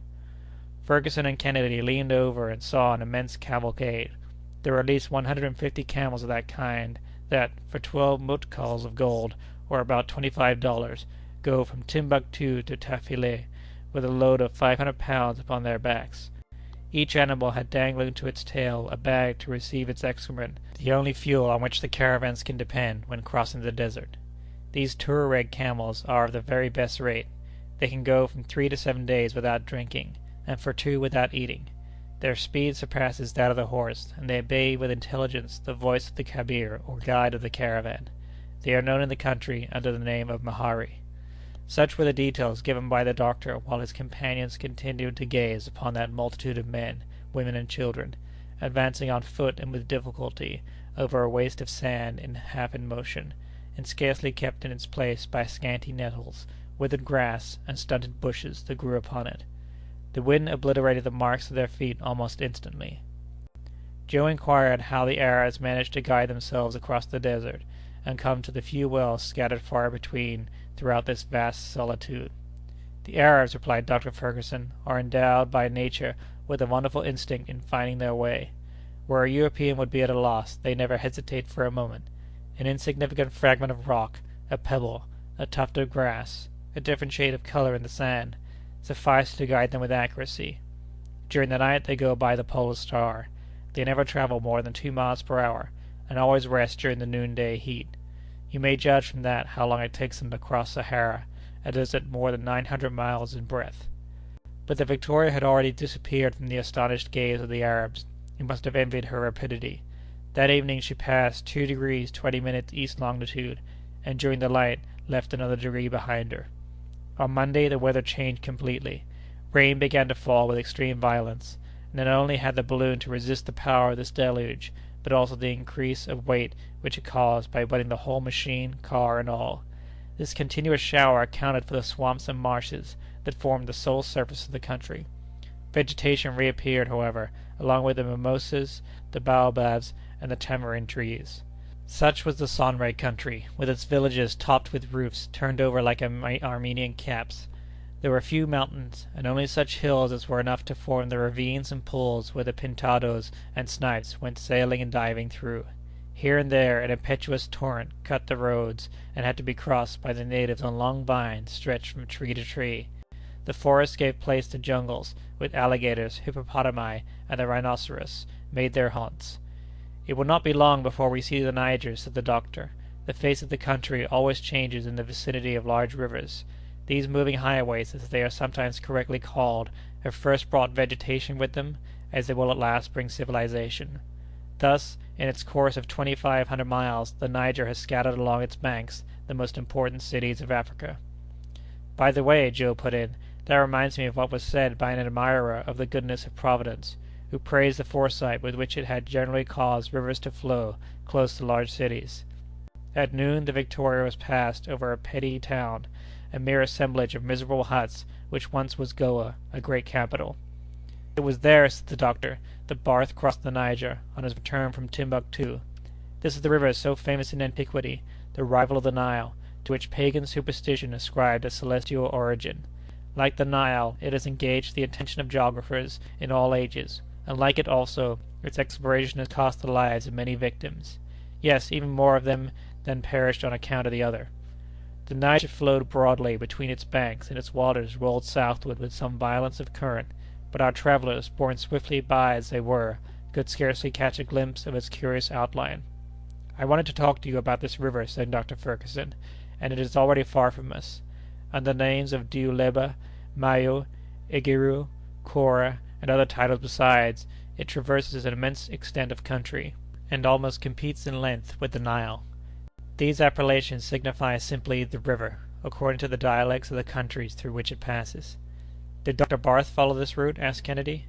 "No, Dick. In quitting Lake Tchad he passed through the different towns of Bornu, and intersected the Niger at Say, 4 degrees below Goa. Then he penetrated to the bosom of those unexplored countries which the Niger embraces in its elbow, and after 8 months of fresh fatigues he arrived at Timbuctoo, all of which we may do in about 3 days with as swift a wind as this." "Have the sources of the Niger been discovered?" asked Joe. "Long since," replied the doctor. "The exploration of the Niger and its tributaries was the object of several expeditions, the principal of which I shall mention. Between 1749 and 1758, Addison made a reconnaissance of the river and visited Gorea. From 1785 to 1788, Golbery and Geoffroy travelled across the deserts of Senegambia, and ascended as far as the country of the Moors, who assassinated Saunier, Brisson, Adam, Raleigh, Cochelet, and so many other unfortunate men. Then came the illustrious Mungo Park, the friend of Sir Walter Scott, and like him, a Scotchman by birth. Sent out in 1795 by the African Society of London, he got as far as Bambara, saw the Niger, travelled 500 miles with a slave market, reconnoitred the Gambia River, and returned to England in 1797. He set out again on the 30th January, 1805, with his brother-in-law Anderson, Scott the designer, and a gang of workmen. He reached Gorea, there added a detachment of 35 soldiers to his party, and saw the Niger again on the 19th of August. But by that time, in consequence of fatigue, privations, ill usage, the inclemencies of the weather, and the unhealthiness of the country, only 11 persons remained alive of the 40 Europeans in the party. On the 16th of November, the last letters from Mungo Park reached his wife, and a year later a trader from that country gave information that, having got as far as Boussa on the Niger, on the 23rd of December, the unfortunate traveller's boat was upset by the cataracts in that part of the river, and he was murdered by the natives. And his dreadful fate did not check the efforts of others to explore that river? On the contrary, Dick. Since then there were two objects in view, namely to recover the lost man's papers, as well as to pursue the exploration. In 1816 an expedition was organized, in which Major Gray took part. It arrived in Senegal, penetrated to the Fonta Halon, visited the Fula and the Mandingo populations, and returned to England without further results. In 1822 Major Lang explored all the western part of Africa near the British possessions, and he it was who got so far as the sources of the Niger, and according to his documents, the spring in which that immense river takes its rise is not 2 feet broad. "Easy to jump over," said Joe. "How's that? Easy, you think, eh?" retorted the doctor. "If we are to believe tradition, whoever attempts to pass that spring by leaping over it is immediately swallowed up, and whoever tries to draw water from it feels himself repulsed by an invisible hand." "I suppose a man has no right to believe a word of that," persisted Joe. "Oh, by all means. 5 years later it was Major Lang's destiny to force his way across the desert of Sahara, penetrate to Timbuctoo, and perish a few miles above it by strangling at the hands of the Ouelad Shiman, who wanted to compel him to turn Mussulman." "Still another victim," said the sportsman. "It was then that a brave young man, with his own feeble resources, undertook and accomplished the most astonishing of modern journeys.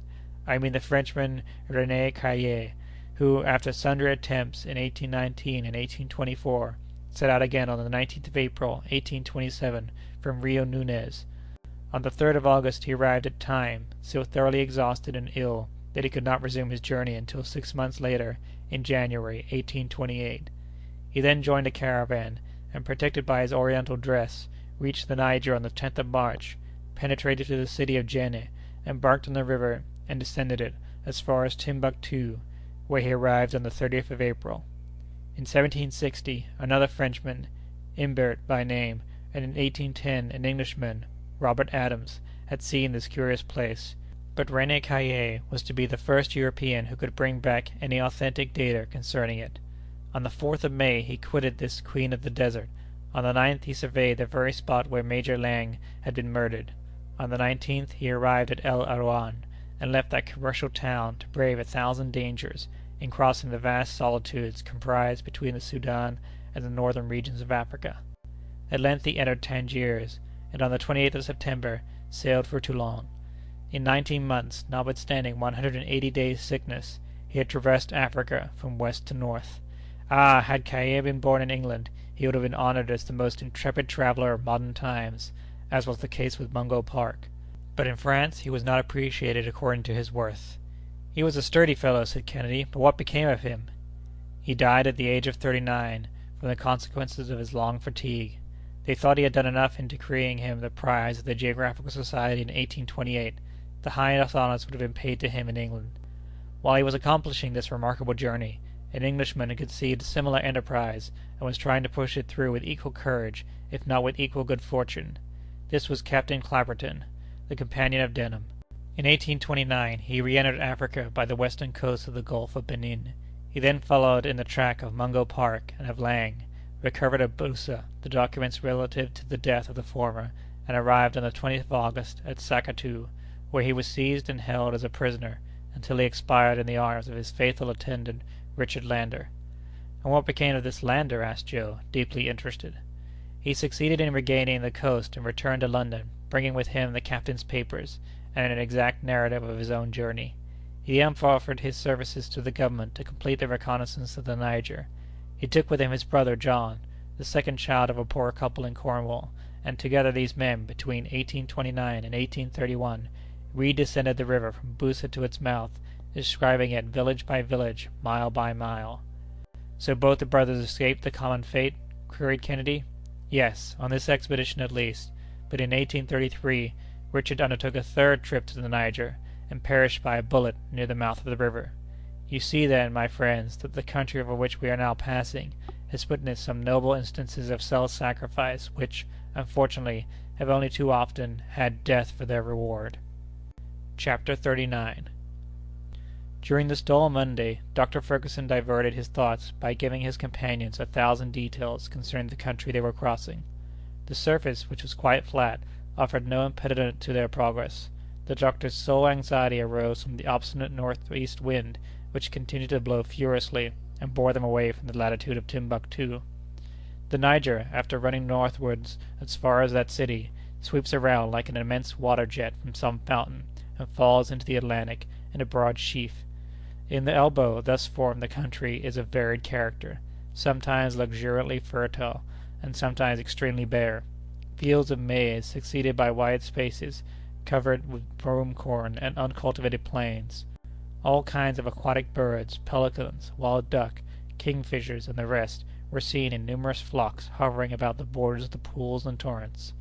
From time to time there appeared an encampment of Tuaregs, the men sheltered under their leather tents, while their women were busied with the domestic toil outside, milking their camels and smoking their huge bowled pipes. By 8 o'clock in the evening the Victoria had advanced more than 200 miles to the westward, and our aeronauts became the spectators of a magnificent scene. A mass of moonbeams forcing their way through an opening in the clouds, and gliding between the long lines of falling rain, descended in a golden shower on the ridges of the Hombori Mountains. Nothing could be more weird than the appearance of these seemingly basaltic summits. They stood out in fantastic profile against the sombre sky, and the beholder might have fancied them to be the legendary ruins of some vast city of the Middle Ages, such as the icebergs of the polar seas sometimes mimic them in nights of gloom. "An admirable landscape for the mysteries of Udolpho!" exclaimed the doctor. "Anne Radcliffe could not have depicted yon mountains in a more appalling aspect." "Faith," said Joe, "I wouldn't like to be strolling alone in the evening through this country of ghosts. Do you see now, master, if it wasn't so heavy, I'd like to carry that whole landscape home to Scotland. It would do for the borders of Loch Lomond, and tourists would rush there in crowds. Our balloon is hardly large enough to admit of that little experiment, but I think our direction is changing. "Bravo! The elves and fairies of the place are quite obliging. See, they've sent us a nice little southeast breeze, that will put us on the right track again."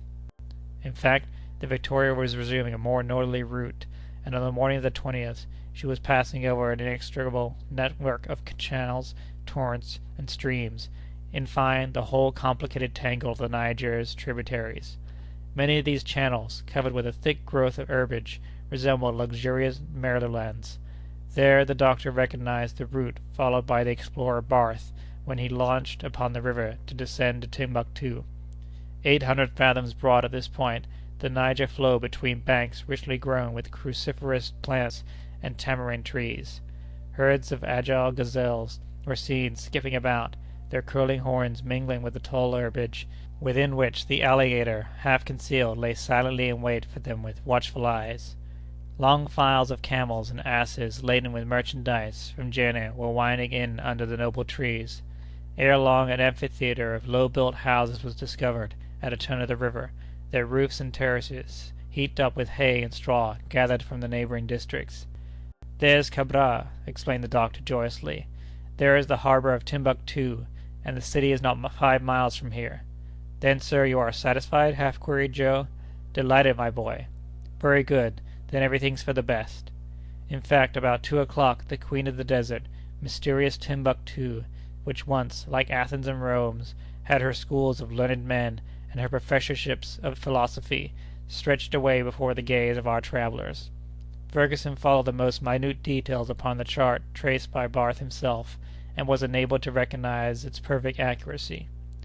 The city forms an immense triangle marked out upon a vast plain of white sand, its acute angle directed toward the north and piercing a corner of the desert. In the environs there is also nothing, hardly even a few grasses, with some dwarf mimosas and stunted bushes. As for the appearance of Timbuktu, the reader has but to imagine a collection of billiard balls and thimbles. Such is the bird's-eye view. The streets, which are quite narrow, are lined with houses only 1 story in height, built of bricks in the sun, and huts of straw and reeds, the former square, the latter conical. Upon the terraces were seen some of the male inhabitants, carelessly lounging at the full length in flowing apparel of bright colors, and lance or musket in hand, but no women were visible at that hour of the day. "Yet they are said to be handsome," remarked the doctor. "You see the 3 towers of the 3 mosques that are only the ones left standing of a greater number. The city has indeed fallen from its ancient splendor. At the top of the triangle rises the Mosque of Sankore, with its ranges of galleries resting on arcades of sufficiently pure design. Farther on and near to the Sanegungu quarter is the Mosque of Sidi Yahia, and some 2 story houses. But do not look for either palaces or monuments. The sheik is a mere son of traffic, and his royal palace is a counting-house." "It seems to me that I can see half-ruined ramparts," said Kennedy. "They were destroyed by the Fulanes in 1826.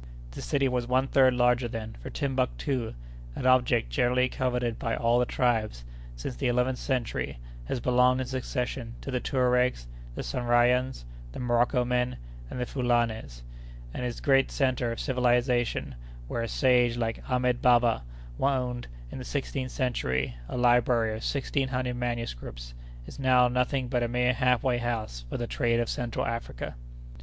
The city, indeed, seemed abandoned to supreme neglect. It betrayed that indifference which seems epidemic to cities that are passing away.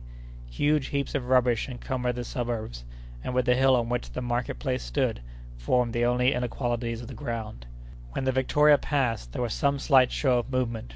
Drums were beaten, but the last learned man still lingering in the place had hardly time to notice the new phenomenon, for our travellers, driven onward by the wind of the desert, resumed the winding course of the river, and ere long Timbuktu was nothing more than one of the fleeting reminiscences of their journey.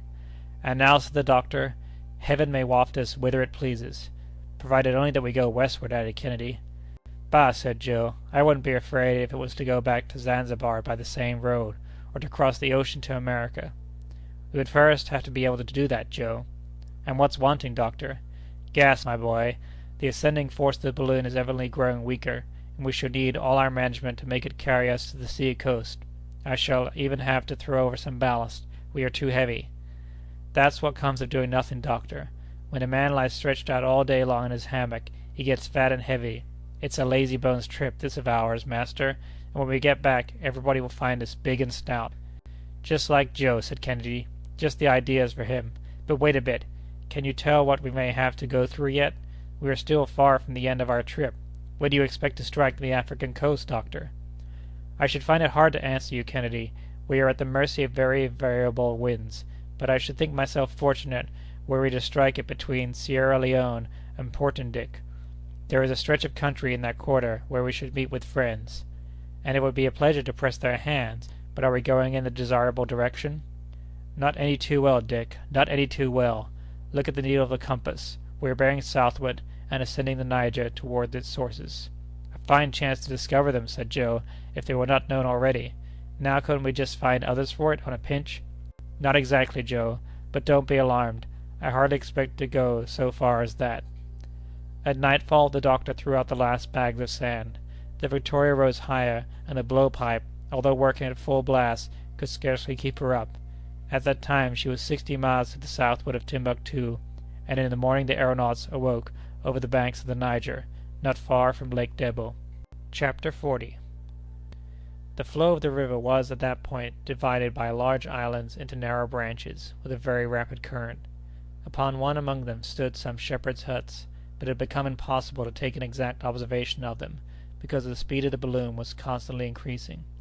Unfortunately, it turned still more toward the south, and in a few moments crossed Lake Debo. Dr. Fergusson, forcing the dilation of his aerial craft to the utmost, sought for other currents of air at different heights, but in vain, and he soon gave up the attempt, which was only augmenting the waste of gas by pressing it against the well-worn tissue of the balloon. He made no remark, but he began to feel very anxious. This persistence of the wind to head him off toward the southern part of Africa was defeating his calculations, and he no longer knew upon whom or upon what to depend. Should he not reach the English or French territories, what was to become of him in the midst of the barbarous tribes that infest the coasts of Guinea? How should he get to a ship to take him back to England? And the actual direction of the wind was driving him along to the kingdom of Dahomey, among the most savage races, and into the power of a ruler who was in the habit of sacrificing thousands of human victims at his public orgies. There he would be lost. On the other hand, the balloon was visibly wearing out, and the doctor felt it failing him. However, as the weather was clearing up a little, he hoped that the cessation of the rain would bring about a change in the atmospheric currents. It was therefore a disagreeable reminder of the actual situation when Joe said aloud, "There! The rain's going to pour down harder than ever, and this time it will be the deluge itself, if we're to judge by yon cloud that's coming up." "What! Another cloud?" asked Fergusson. "Yes, and a famous one," replied Kennedy. "I never saw the like of it," added Joe. "I breathe freely again," said the doctor, laying down his spy-glass. "That's not a cloud?" "Not a cloud?" queried Joe with surprise. "No, it is a swarm." "Eh?" "A swarm of grasshoppers." "That? Grasshoppers?" "Myriads of grasshoppers that are going to sweep over this country like a waterspout, and woe to it, for should these insects alight, it will be laid waste." "That would be a sight worth beholding." "Wait a little, Joe. In 10 minutes that cloud will have arrived where we are, and you can then judge by the aid of your own eyes." The doctor was right. The cloud, thick, opaque, and several miles in extent, came on with a deafening noise, casting its immense shadow over the fields. It was composed of numberless legions of that species of grasshopper called crickets. About 100 paces from the balloon, they settled down upon a tract full of foliage and verdure. 15 minutes later the mass resumed its flight, and our travellers could, even at a distance, see the trees and the bushes entirely stripped, and the fields as bare as though they had been swept with the scythe. One would have thought that a sudden winter had just descended upon the earth, and struck the region with the most complete sterility. "Well, Joe, what do you think of that?" "Well, doctor, it's very curious, but quite natural. What one grasshopper does on a small scale, thousands do on a grand scale." "It's a terrible shower," said the hunter, "more so than hail itself in the devastation it causes." "It is impossible to prevent," replied Fergusson. "Sometimes the inhabitants have had the idea to burn the forests, and even the standing crops, in order to arrest the progress of these insects. But the first ranks plunging into the flames would extinguish them beneath their mass, and the rest of the swarm would then pass irresistibly onward. Fortunately, in these regions there is some sort of compensation for their ravages, since the natives gather these insects in great numbers and greedily eat them." "They are the pawns of the air," said Joe, who added that he was sorry that he had never had the chance to taste them, just for information's sake. The country became more marshy toward evening. The forest dwindled to isolated clumps of trees, and on the borders of the river could be seen plantations of tobacco, and swampy meadowlands fat with forage. At last the city of Jenné, on a large island, came in sight, with the two towers of its clay-built mosque, and the putrid odor of the millions of swallows' nests accumulated in its walls. The tops of some baobabs, mimosas, and date trees peeped up between the houses, and even at night the activity of the place seemed very great. Jenné is, in fact, quite a commercial city. It supplies all the wants of Timbuktu. Its boats on the river and its caravans along the shaded roads bear thither the various products of its industry. "Were it not that to do so would prolong our journey," said the doctor, "I should like to alight at this place. There must be more than one Arab there who has travelled in England and France, and to whom our style of locomotion is not altogether new. But it would not be prudent. Let us put off the visit until our next trip," said Joe, laughing. "Besides, my friends, unless I am mistaken, the wind has a slight tendency to veer a little more to the eastward, and we must not lose such an opportunity." The doctor threw overboard some articles that were no longer of use, some empty bottles, and a case that had contained preserved meat, and thereby managed to keep the balloon in a belt of the atmosphere more favorable to his plans. At 4 o'clock in the morning the first rays of the sun lighted up Sego, the capital of Bambara, which could be recognized at once by the 4 towns that compose it, by its Saracenic mosques, and by the incessant going and coming of the flat-bottomed boats that convey its inhabitants from one quarter to the other. But the travellers were not more seen than they saw. They sped rapidly and directly to the northwest, and the doctor's anxiety gradually subsided. 2 more days in this direction, and at this rate of speed we'll reach the Senegal River.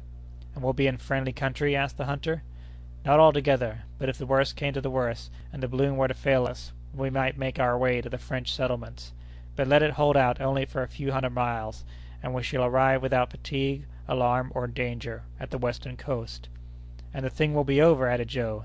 "Hey ho! So much the worst. If it wasn't for the pleasure of telling about it, I would never want to set foot on the ground again. Do you think anybody will believe our story, doctor?" "Who can tell, Joe? One thing, however, will be undeniable. 1,000 witnesses saw us start on one side of the African continent, and 1,000 more will see us arrive on the other." "And in that case, it seems to me that it would be hard to say that we had not crossed it," added Kennedy. "Ah, doctor," said Joe again, with a deep sigh, "I'll think more than once of my lumps of solid gold ore. There was something that would have given weight to our narrative. At a grain of gold per head, I could have got together a nice crowd to listen to me, and even to admire me." Chapter 41. On the 27th of May, at 9 o'clock in the morning, the country presented an entirely different aspect. The slopes, extending far away, changed to hills that gave evidence of mountains soon to follow. They would have to cross the chain which separates the basin of the Niger from the basin of the Senegal, and determines the course of the watershed, whether to the Gulf of Guinea on the one hand, or to the Bay of Cape Verde on the other. As far as Senegal, this part of Africa is marked down as dangerous. Dr. Fergusson knew it through the recitals of his predecessors. They had suffered 1,000 privations and been exposed to 1,000 dangers in the midst of these barbarous negro tribes. It was this fatal climate that had devoured most of the companions of Mungo Park. Fergusson, therefore, was more than ever decided not to set foot in this inhospitable region. But he had not enjoyed one moment of repose. The Victoria was descending very perceptibly, so much so that he had to throw overboard a number more of useless articles, especially when there was a mountain top to pass. Things went on thus for more than 120 miles. They were worn out with ascending and falling again. The balloon, like another rock of Sisyphus, kept continually sinking back toward the ground. The rotundity of the covering, which was now but little inflated, was collapsing already. It assumed an elongated shape, and the wind hollowed large cavities in the silken surface. Kennedy could not help observing this. "Is there a crack or a tear in the balloon?" he asked. "No, but the gutta percha has evidently softened or melted in the heat, and the hydrogen is escaping through the silk." "How can we prevent that?" "It is impossible. Let us lighten her. That is the only help. So let us throw out everything we can spare." "But what shall it be?" said the hunter, looking at the car, which was already quite bare. "Well, let us get rid of the awning, for its weight is quite considerable."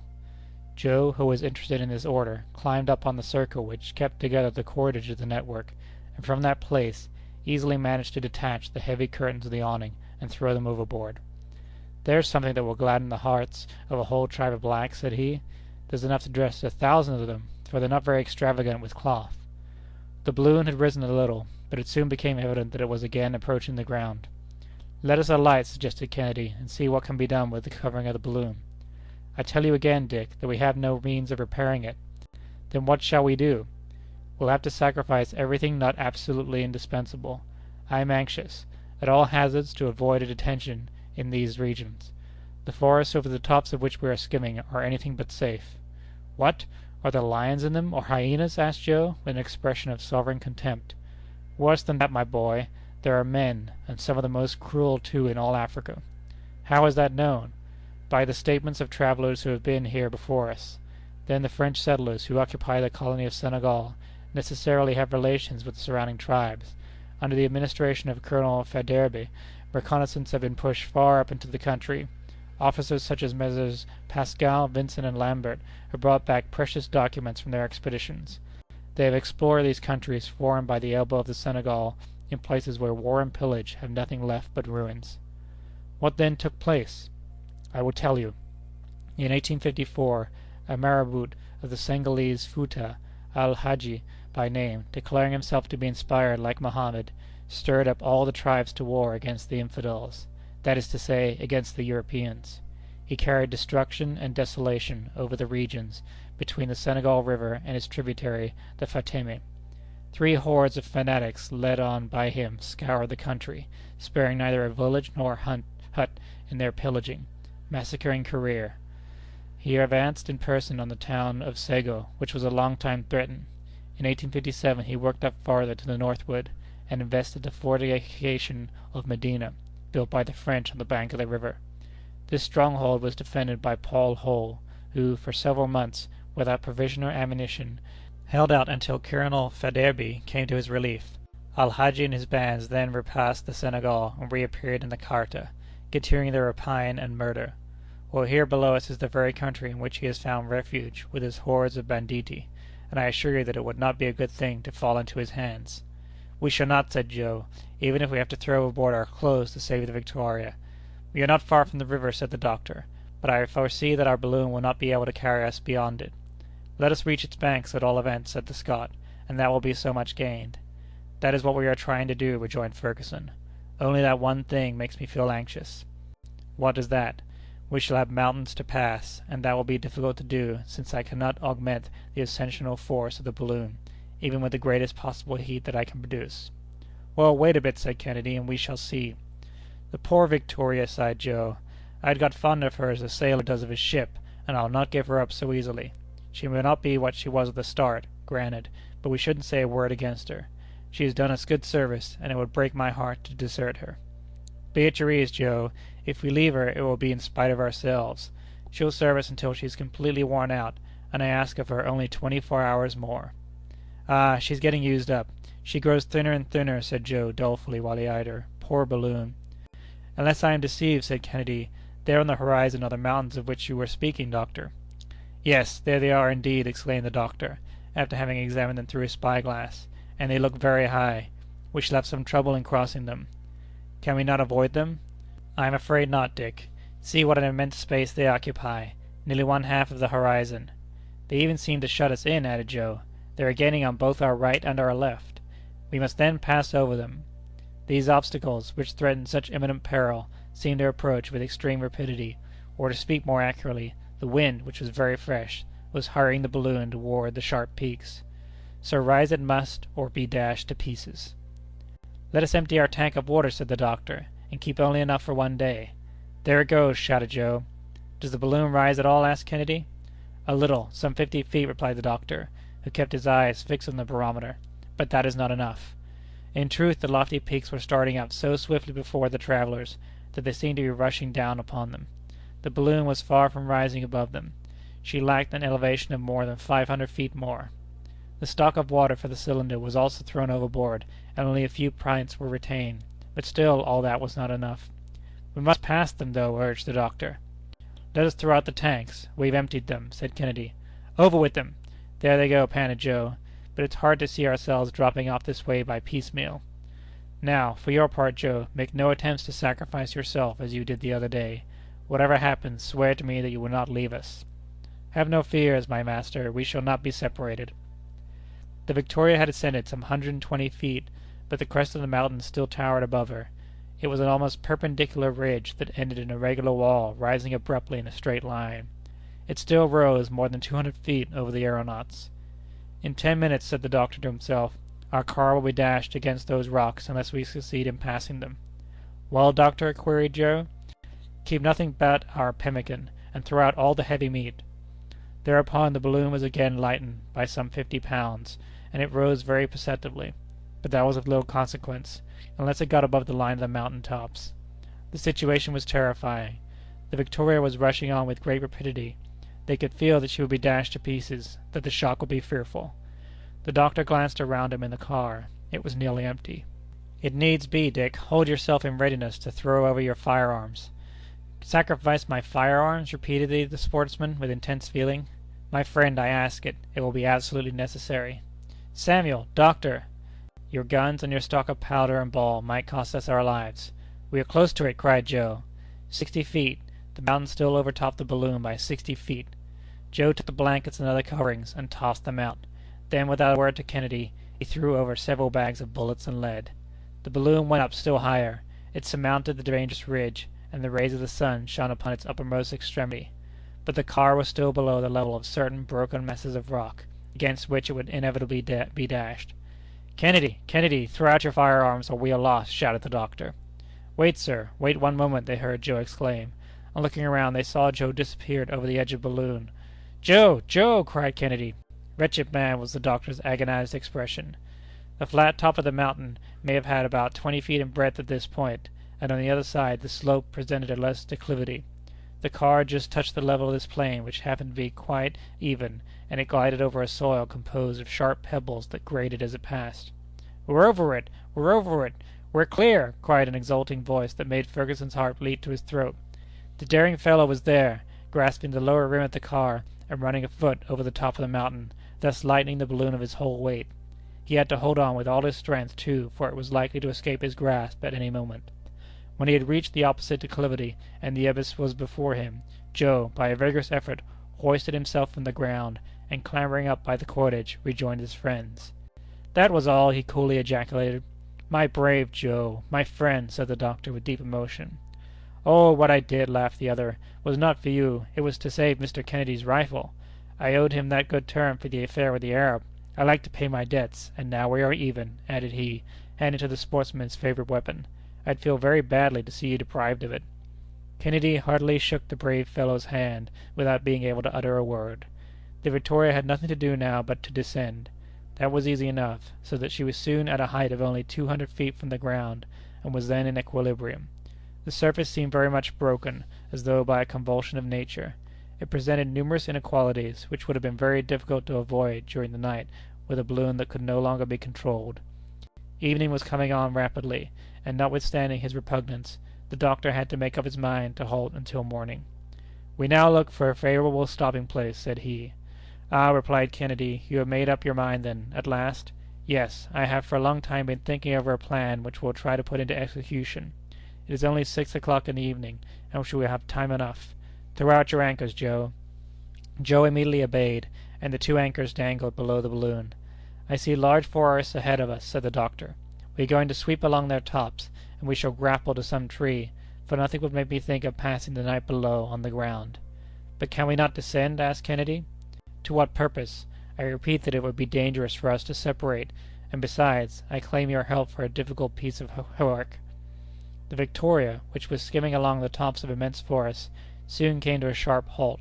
Her anchors had caught, and the wind falling at dusk came on. She remained motionlessly suspended above a vast field of verdure, formed by the tops of a forest of sycamores. Chapter 42.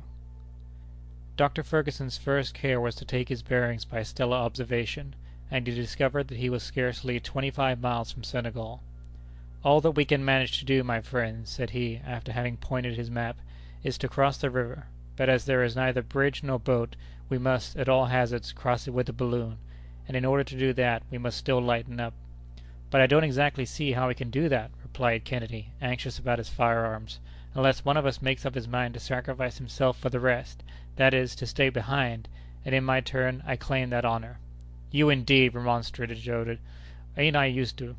The question now is not to throw ourselves out of the car, but simply to reach the coast of Africa on foot.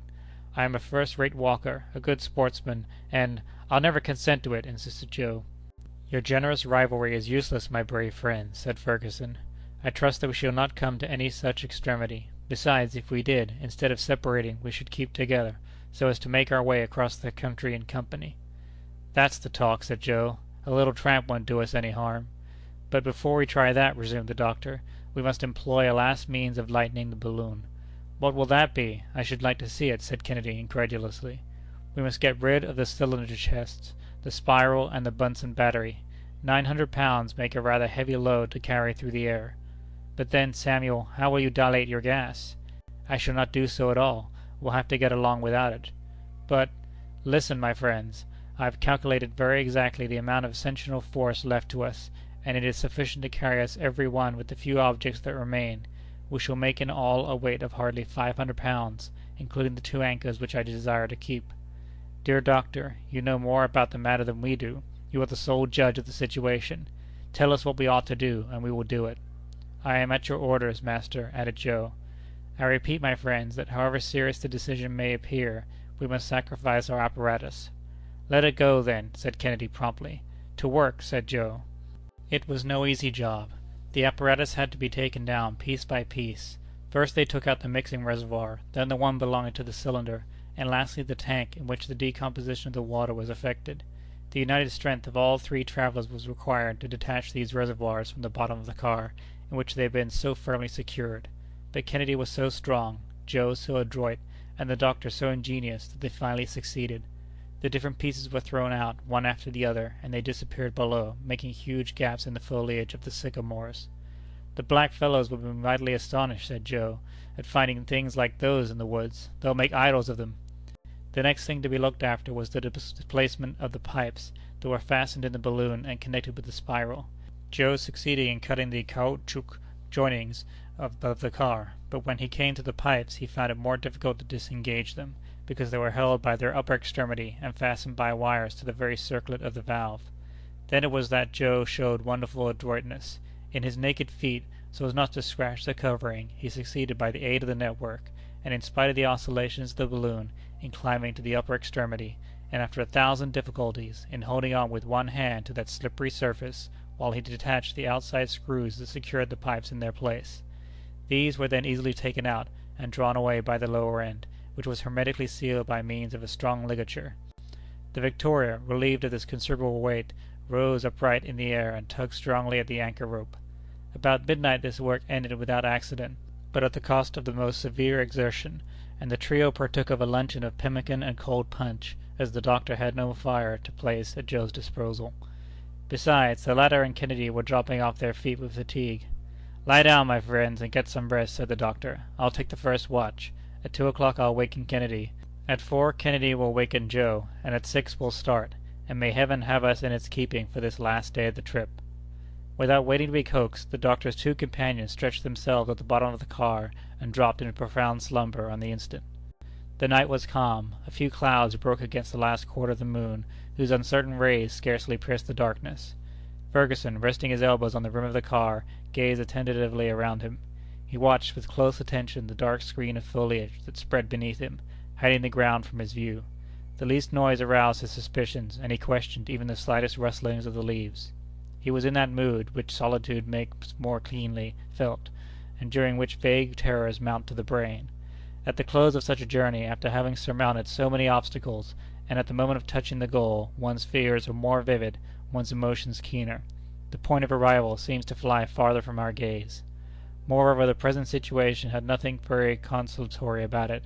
They were in the midst of a barbarous country, and dependent upon a vehicle that might fail them at any moment. The doctor no longer counted implicitly on his balloon. The time had gone by when he maneuvered it boldly because he felt sure of it. Under the influence of these impressions, the doctor, from time to time, thought that he heard vague sounds in the vast forests around him. He even fancied that he saw a swift gleam of fire shining between the trees. He looked sharply, and turned his night-glass toward the spot, but there was nothing to be seen, and the profoundest silence appeared to return. He had, no doubt, been under the dominion of a mere hallucination. He continued to listen, but without hearing the slightest noise. When his watch had expired, he woke Kennedy, and enjoining upon him to observe the extremest vigilance, took his place beside Joe, and fell sound asleep. Kennedy, while still rubbing his eyes, which he could scarcely keep open, calmly lit his pipe. He then ensconced himself in a corner, and began to smoke vigorously by way of keeping awake. The most absolute silence reigned around him. A light wind shook the tree-tops and gently rocked the car, inviting the hunter to taste the sleep that stole over him in spite of himself. He strove hard to resist it, and repeatedly opened his eyes to plunge into the outer darkness, one of those looks that see nothing. But at last, yielding to fatigue, he sank back and slumbered. How long he had been buried in this stupor he knew not, but he was suddenly aroused from it by a strange, unexpected crackling sound. He rubbed his eyes and sprang to his feet. An intense glare half blinded him and heated his cheek. The forest was in flames. "Fire! Fire!" he shouted, scarcely comprehending what had happened. His two companions started up in alarm. "What's the matter?" was the doctor's immediate exclamation. "Fire!" said Joe, but who could— At this moment loud yells were heard under the foliage, which was now illuminated as brightly as the day. "Ah, the savages!" cried Joe again. "They have set fire to the forest so as to be the more certain of burning us up." "The Talabas, Al-Hadji's marabouts, no doubt," said the doctor. A circle of fire hemmed the Victoria in. The crackling of the dry wood mingled with the hissing and sputtering of the green branches. The clambering vines, the foliage, all the living part of this vegetation, writhed in the destructive element. The eye took in nothing but one vast ocean of flame. The large trees stood forth in black relief in this huge furnace, their branches covered with glowing coals, while the whole blazing mass, the entire conflagration, was reflected on the clouds, and the travellers could fancy themselves enveloped in a hollow globe of fire. "Let us escape to the ground!" shouted Kennedy. "It is our only chance of safety." But Fergusson checked him with a firm grasp, and dashing at the anchor rope, severed it with one directed blow of his hatchet. Meanwhile the flames, leaping up at the balloon, already quivered on its illuminated sides, but the Victoria, released from her fastenings, spun upward 1,000 feet into the air. Frightful yells resounded through the forest, along with the report of firearms, while the balloon, caught in a current of air that rose with the dawn of day, was borne to the westward. It was now 4 o'clock in the morning. Chapter 43. "Had we not taken the precaution to lighten the balloon yesterday evening, we should have been lost beyond redemption," said the doctor, after a long silence. "See what's gained by doing things at the right time," replied Joe. "One gets out of scrapes then, and nothing is more natural." "We are not out of danger yet," said the doctor. "What do you still apprehend?" queried Kennedy. "The balloon can't descend without your permission, and even were it to do so—" "Were it to do so, Dick, look!" They had just passed the borders of the forest, and the three friends could see some 30 mounted men, clad in broad pantaloons and the floating burnooses. They were armed, some with lances, and others with long muskets, and they were following, on their quick, fiery little steeds, the direction of the balloon, which was moving at only a moderate speed. When they caught sight of the aeronauts, they uttered savage cries and brandished their weapons. Anger and menace could be read upon their swarthy faces, made more ferocious by thin but bristling beards. Meanwhile they galloped along without difficulty over the low levels and gentle declivities that led down to the Senegal. "It is indeed they," said the doctor, "the cruel Talabas, the ferocious marabouts of Al-Hadji. I would rather find myself in the middle of the forest encircled by wild beasts than fall into the hands of these banditti." "They haven't a very obliging look," assented Kennedy, "and they are rough, stalwart fellows." "Happily those brutes can't fly," remarked Joe, "and that's something." "See," said Fergusson, "those villages in ruins, those huts burned down, that is their work. Where vast stretches of cultivated land were once seen, they have brought barrenness and devastation." "At all events, however," interposed Kennedy, "they can't overtake us, and if we succeed in putting the river between us and them, we are safe." "Perfectly, Dick," replied Fergusson, "but we must not fall to the ground," and as he said this, he glanced at the barometer. "In any case, Joe," added Kennedy, "it would do us no harm to look to our firearms." "No harm in the world, Mr. Dick. We are lucky that we didn't scatter them along the road." "My rifle!" said the sportsman. "I hope that I shall never be separated from it." And so saying, Kennedy loaded the pet piece with the greatest care, for he had plenty of powder and ball remaining. "At what height are we?" he asked the doctor. "About 750 feet, but we no longer have the power of seeing favorable currents, either going up or coming down. We are at the mercy of the balloon." "This is vexatious," rejoined Kennedy. "The wind is poor. But if we had come across a hurricane like some of those we met before, these vile brigands would have been out of sight long ago." "The rascals follow us at their leisure," said Joe. "They're only at a short gallop. Quite a nice little ride." "If we were within range," said the sportsman, "I should amuse myself with dismounting a few of them." "Exactly," said the doctor.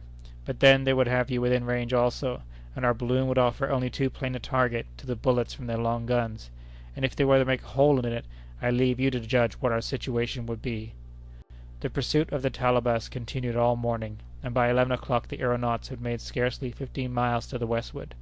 The doctor was anxiously watching the least cloud on the horizon. He feared, above all things, a change in the atmosphere. Should he be thrown back toward the Niger, what would become of him? Besides, he remarked that the balloon tended to fall considerably.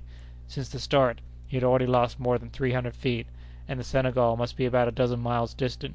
At this present rate of speed, he could count upon travelling only 3 hours longer. At this moment his attention was attracted by fresh cries. The Talabas appeared to be much excited, and were spurring their horses. The doctor consulted his barometer, and at once discovered the cause of these symptoms. "Are we descending?" asked Kennedy. "Yes," replied the doctor. "The mischief!" thought Joe.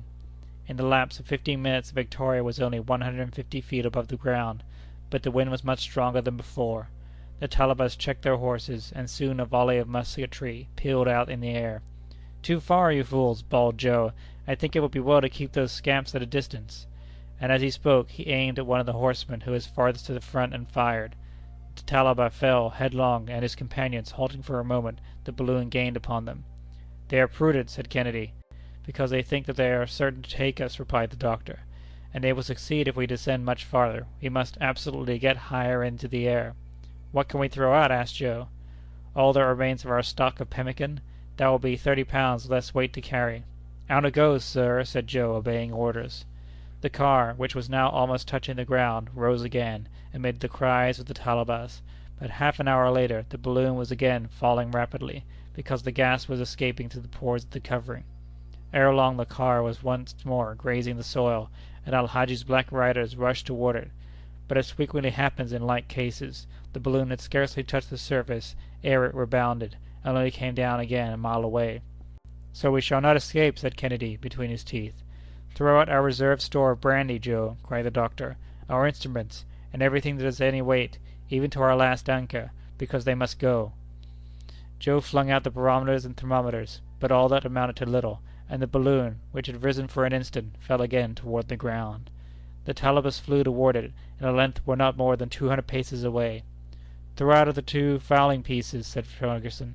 "Not without discharging them, at least," responded the sportsman, and 4 shots in quick succession struck the thick of the advancing group of horsemen. 4 Talabas fell, amid the frantic howls and imprecations of their comrades.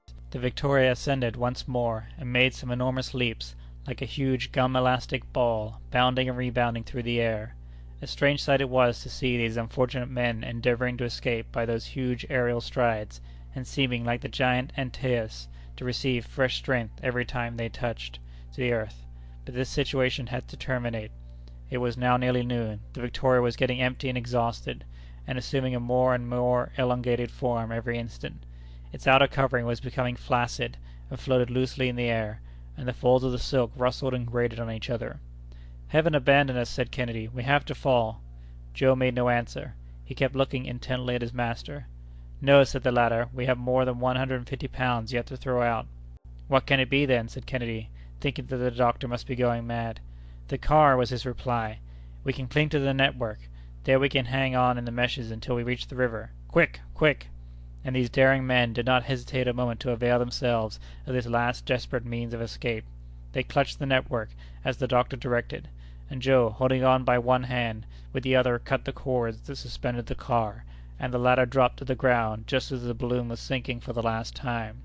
"Hurrah! hurrah!" shouted the brave fellow exultingly, as the Victoria, once more relieved, shot up again to a height of 300 feet. The Talabas spurred their horses, which now came tearing on at a furious gallop, but the balloon, falling in with a much more favorable wind, shot ahead of them, and was rapidly carried toward a hill that stretched across the horizon to the westward. This was a circumstance favorable to the aeronauts, because they could rise over the hill, while Al-Hadji's horde had to diverge to the northward in order to pass this obstacle. The 3 friends still clung to the network, they had been able to fasten it under their feet, where it had formed a sort of swinging pocket. Suddenly, after they had crossed the hill, the doctor exclaimed, "The river! The river! The Senegal, my friends!" And about 2 miles ahead of them there was indeed the river, rolling its broad mass of water, while the farther bank, which was low and fertile, offered a sure refuge, and a place favorable for descent. "Another quarter of an hour," said Fergusson, "and we are saved."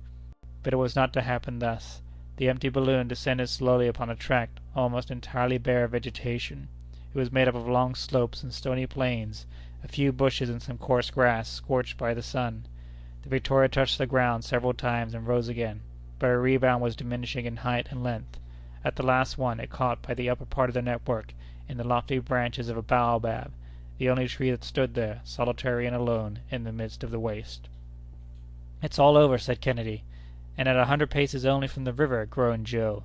The three hapless aëronauts descended to the ground, and the doctor drew his companions toward the Senegal. At this point the river sent forth a prolonged roaring, and when Fergusson reached its bank he recognized the falls of Guina. But not a boat, not a living creature was to be seen. With a breadth of 2,000 feet, the Senegal precipitates itself for a height of 150, with a thundering reverberation. It ran, where they saw it, from east to west, and the line of rocks that barred its course extended from north to south. In the midst of the falls, rocks of strange forms started up like huge antediluvian animals, petrified there amid the waters. The impossibility of crossing this gulf was self-evident, and Kennedy could not restrain a gesture of despair. But Dr. Fergusson, with an energetic accent of undaunted daring, exclaimed, "All is not over!" "I knew it," said Joe, with that confidence in his master which nothing could ever shake.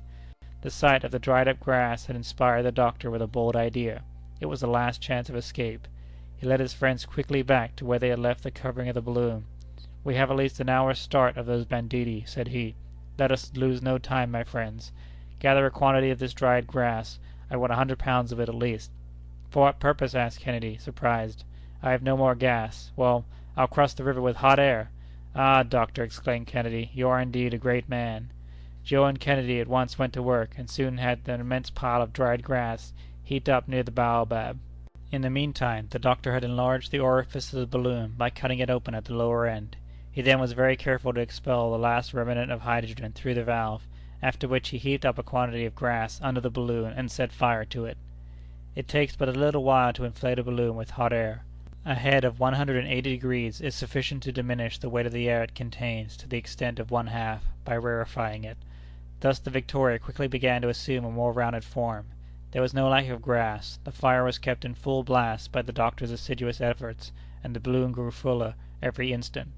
It was then 3:45. At this moment the band of Talabas reappeared about 2 miles to the northward, and the three friends could hear their cries and the clatter of their horses galloping at full speed. "In 20 minutes they will be here," said Kennedy.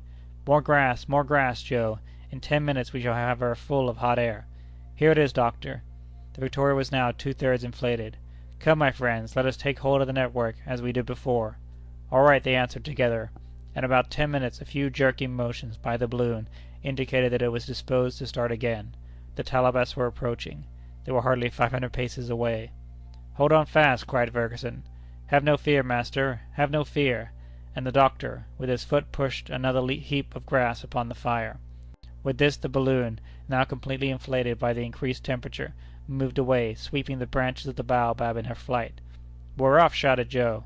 A volley of musketry responded to his exclamation. A bullet even ploughed his shoulder, but Kennedy, leaning over and discharging his rifle with one hand, brought another of the enemy to the ground. Cries of fury exceeding all description hailed the departure of the balloon, which had at once ascended nearly 800 feet. A swift current caught and swept it along with the most alarming oscillations, while the intrepid doctor and his friends saw the gulf of the cataracts yawning below them. 10 minutes later, and without having exchanged a word, they descended gradually toward the other bank of the river. There, astonished, speechless, terrified, stood a group of men clad in the French uniform. Judge of their amazement when they saw the balloon rise from the right bank of the river.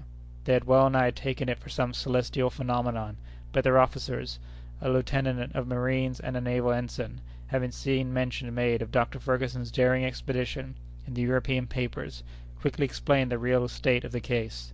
The balloon, losing its inflation little by little, settled with the daring travelers still clinging to its network. but it was doubtful whether it would reach the land. At once some of the brave Frenchmen rushed into the water and caught the three aeronauts in their arms, just as the Victoria fell at the distance of a few fathoms from the left bank of the Senegal. "Dr. Fergusson!" exclaimed the lieutenant. "The same, sir," replied the doctor quietly, "and his two friends." The Frenchmen escorted our travellers from the river, while the balloon, half empty and borne away by a swift current, sped on, to plunge, like a huge bubble, headlong with the waters of the Senegal, into the cataracts of Guiana. "The poor Victoria!" was Joe's farewell remark. The doctor could not restrain a tear, and extending his hands his two friends wrung them silently with that deep emotion which requires no spoken words. Chapter 44. The expedition upon the bank of the river had been sent by the governor of Senegal. It consisted of two officers, Messrs. Dufraisse, lieutenant of marines, and Rodamel, naval ensign, and with these were a sergeant and 7 soldiers. For 2 days they had been engaged in reconnoitring the most favorable situation for a post at Guiana, when they became witnesses of Dr. Fergusson's arrival. The warm greetings and felicitations of which our travellers were the recipients may be imagined. The Frenchmen, and they alone, having had ocular proof of the accomplishment of the daring project, naturally became Dr. Fergusson's witnesses. Hence the doctor at once asked them to give their official testimony of his arrival at the cataracts of Guiana. "You would have no objection to signing a certificate of the fact, would you?" he inquired of Lieutenant Dufraisse. "At your orders," the latter instantly replied. The Englishmen were escorted to a provisional post established on the bank of the river, where they found the most assiduous attention, and everything to supply their wants, and there the following certificate was drawn up in the terms in which it appears to-day in the archives of the Royal Geographical Society of London. "We, the undersigned, do hereby declare that, on the day herein mentioned, we witnessed the arrival of Dr. Fergusson and his two companions, Richard Kennedy and Joseph Wilson, clinging to the cordage and network of a balloon, and that the said balloon fell at a distance of a few paces from us into the river, and being swept away by the current was lost in the cataracts of Guiana. In testimony whereof we have hereunto set our hands and seals beside those of the persons hereinabove named, for the information of all whom it may concern. Done at the cataracts of Guiana on the 24th of May, 1862. Signed, Samuel Fergusson, Richard Kennedy, Joseph Wilson, Dufraisse, Lieutenant of Marines, Rodamel, Naval Ensign, Dufraisse, Sergeant, Philippot, Mayor, Pelissier, Leroy, Privates, Rascagnier, Guillon, Lebel." Here ended the astonishing journey of Dr. Fergusson and his brave companions, as vouched for by undeniable testimony, and they found themselves among friends in the midst of most hospitable tribes whose relations with the French settlements are frequent and amicable. They had arrived at Senegal on Saturday, the 24th of May, and on the 27th of the same month they reached the post of Medina, situated a little farther to the north, but on the river. There the French officers received them with open arms, and lavished upon them all the resources of their hospitality. Thus aided, the doctor and his friends were enabled to embark almost immediately on the small steamer, called the Basilic, which ran down to the mouth of the river. 2 weeks later, on the 10th of June, they arrived at St. Louis, where the governor gave them a magnificent reception, and they recovered completely from their excitement and fatigue. Besides, Joe said to every one who chose to listen, "That was a stupid trip of ours, after all, and I wouldn't advise anybody who is greedy for excitement to undertake it. It gets very tiresome at the last, and if it hadn't been for the adventures on Lake Chad and at the Senegal River, I do believe that we'd have died of yawning." An English frigate was just about to sail, and the three travelers procured passage on board of her. On the 25th of June they arrived at Portsmouth, and on the next day at London. We will not describe the reception they got from the Royal Geographical Society, nor the intense curiosity and consideration of which they became the objects. Kennedy set off at once for Edinburgh, with his famous rifle, for he was in haste to relieve the anxiety of his faithful old housekeeper. The doctor and his devoted Joe remained the same men that we have known them, excepting that one change took place at their own suggestion. They ceased to be master and servant in order to become bosom friends. The journals of all Europe were untiring in their praises of the bold explorers, and the Daily Telegraph struck off an edition of 377,000 copies on the day when it published a sketch of the trip. Dr. Fergusson, at a public meeting of the Royal Geographical Society, gave a recital of his journey through the air, and obtained for himself and his companions the golden medal set apart to reward the most remarkable exploring expedition of the year 1862. The first result of Dr. Fergusson's expedition was to establish, in the most precise manner, the facts and geographical surveys reported by Messrs. Barth, Burton, Speke, and others. Thanks to the still more recent expeditions of Messrs. Speke and Grant, De Heugeling and Muntzinger, who have been ascending to the sources of the Nile and penetrating to the center of Africa, we shall be enabled ere long to verify, in turn, the discoveries of Dr. Fergusson in that vast region comprised between the 14th and 33rd degrees of east longitude.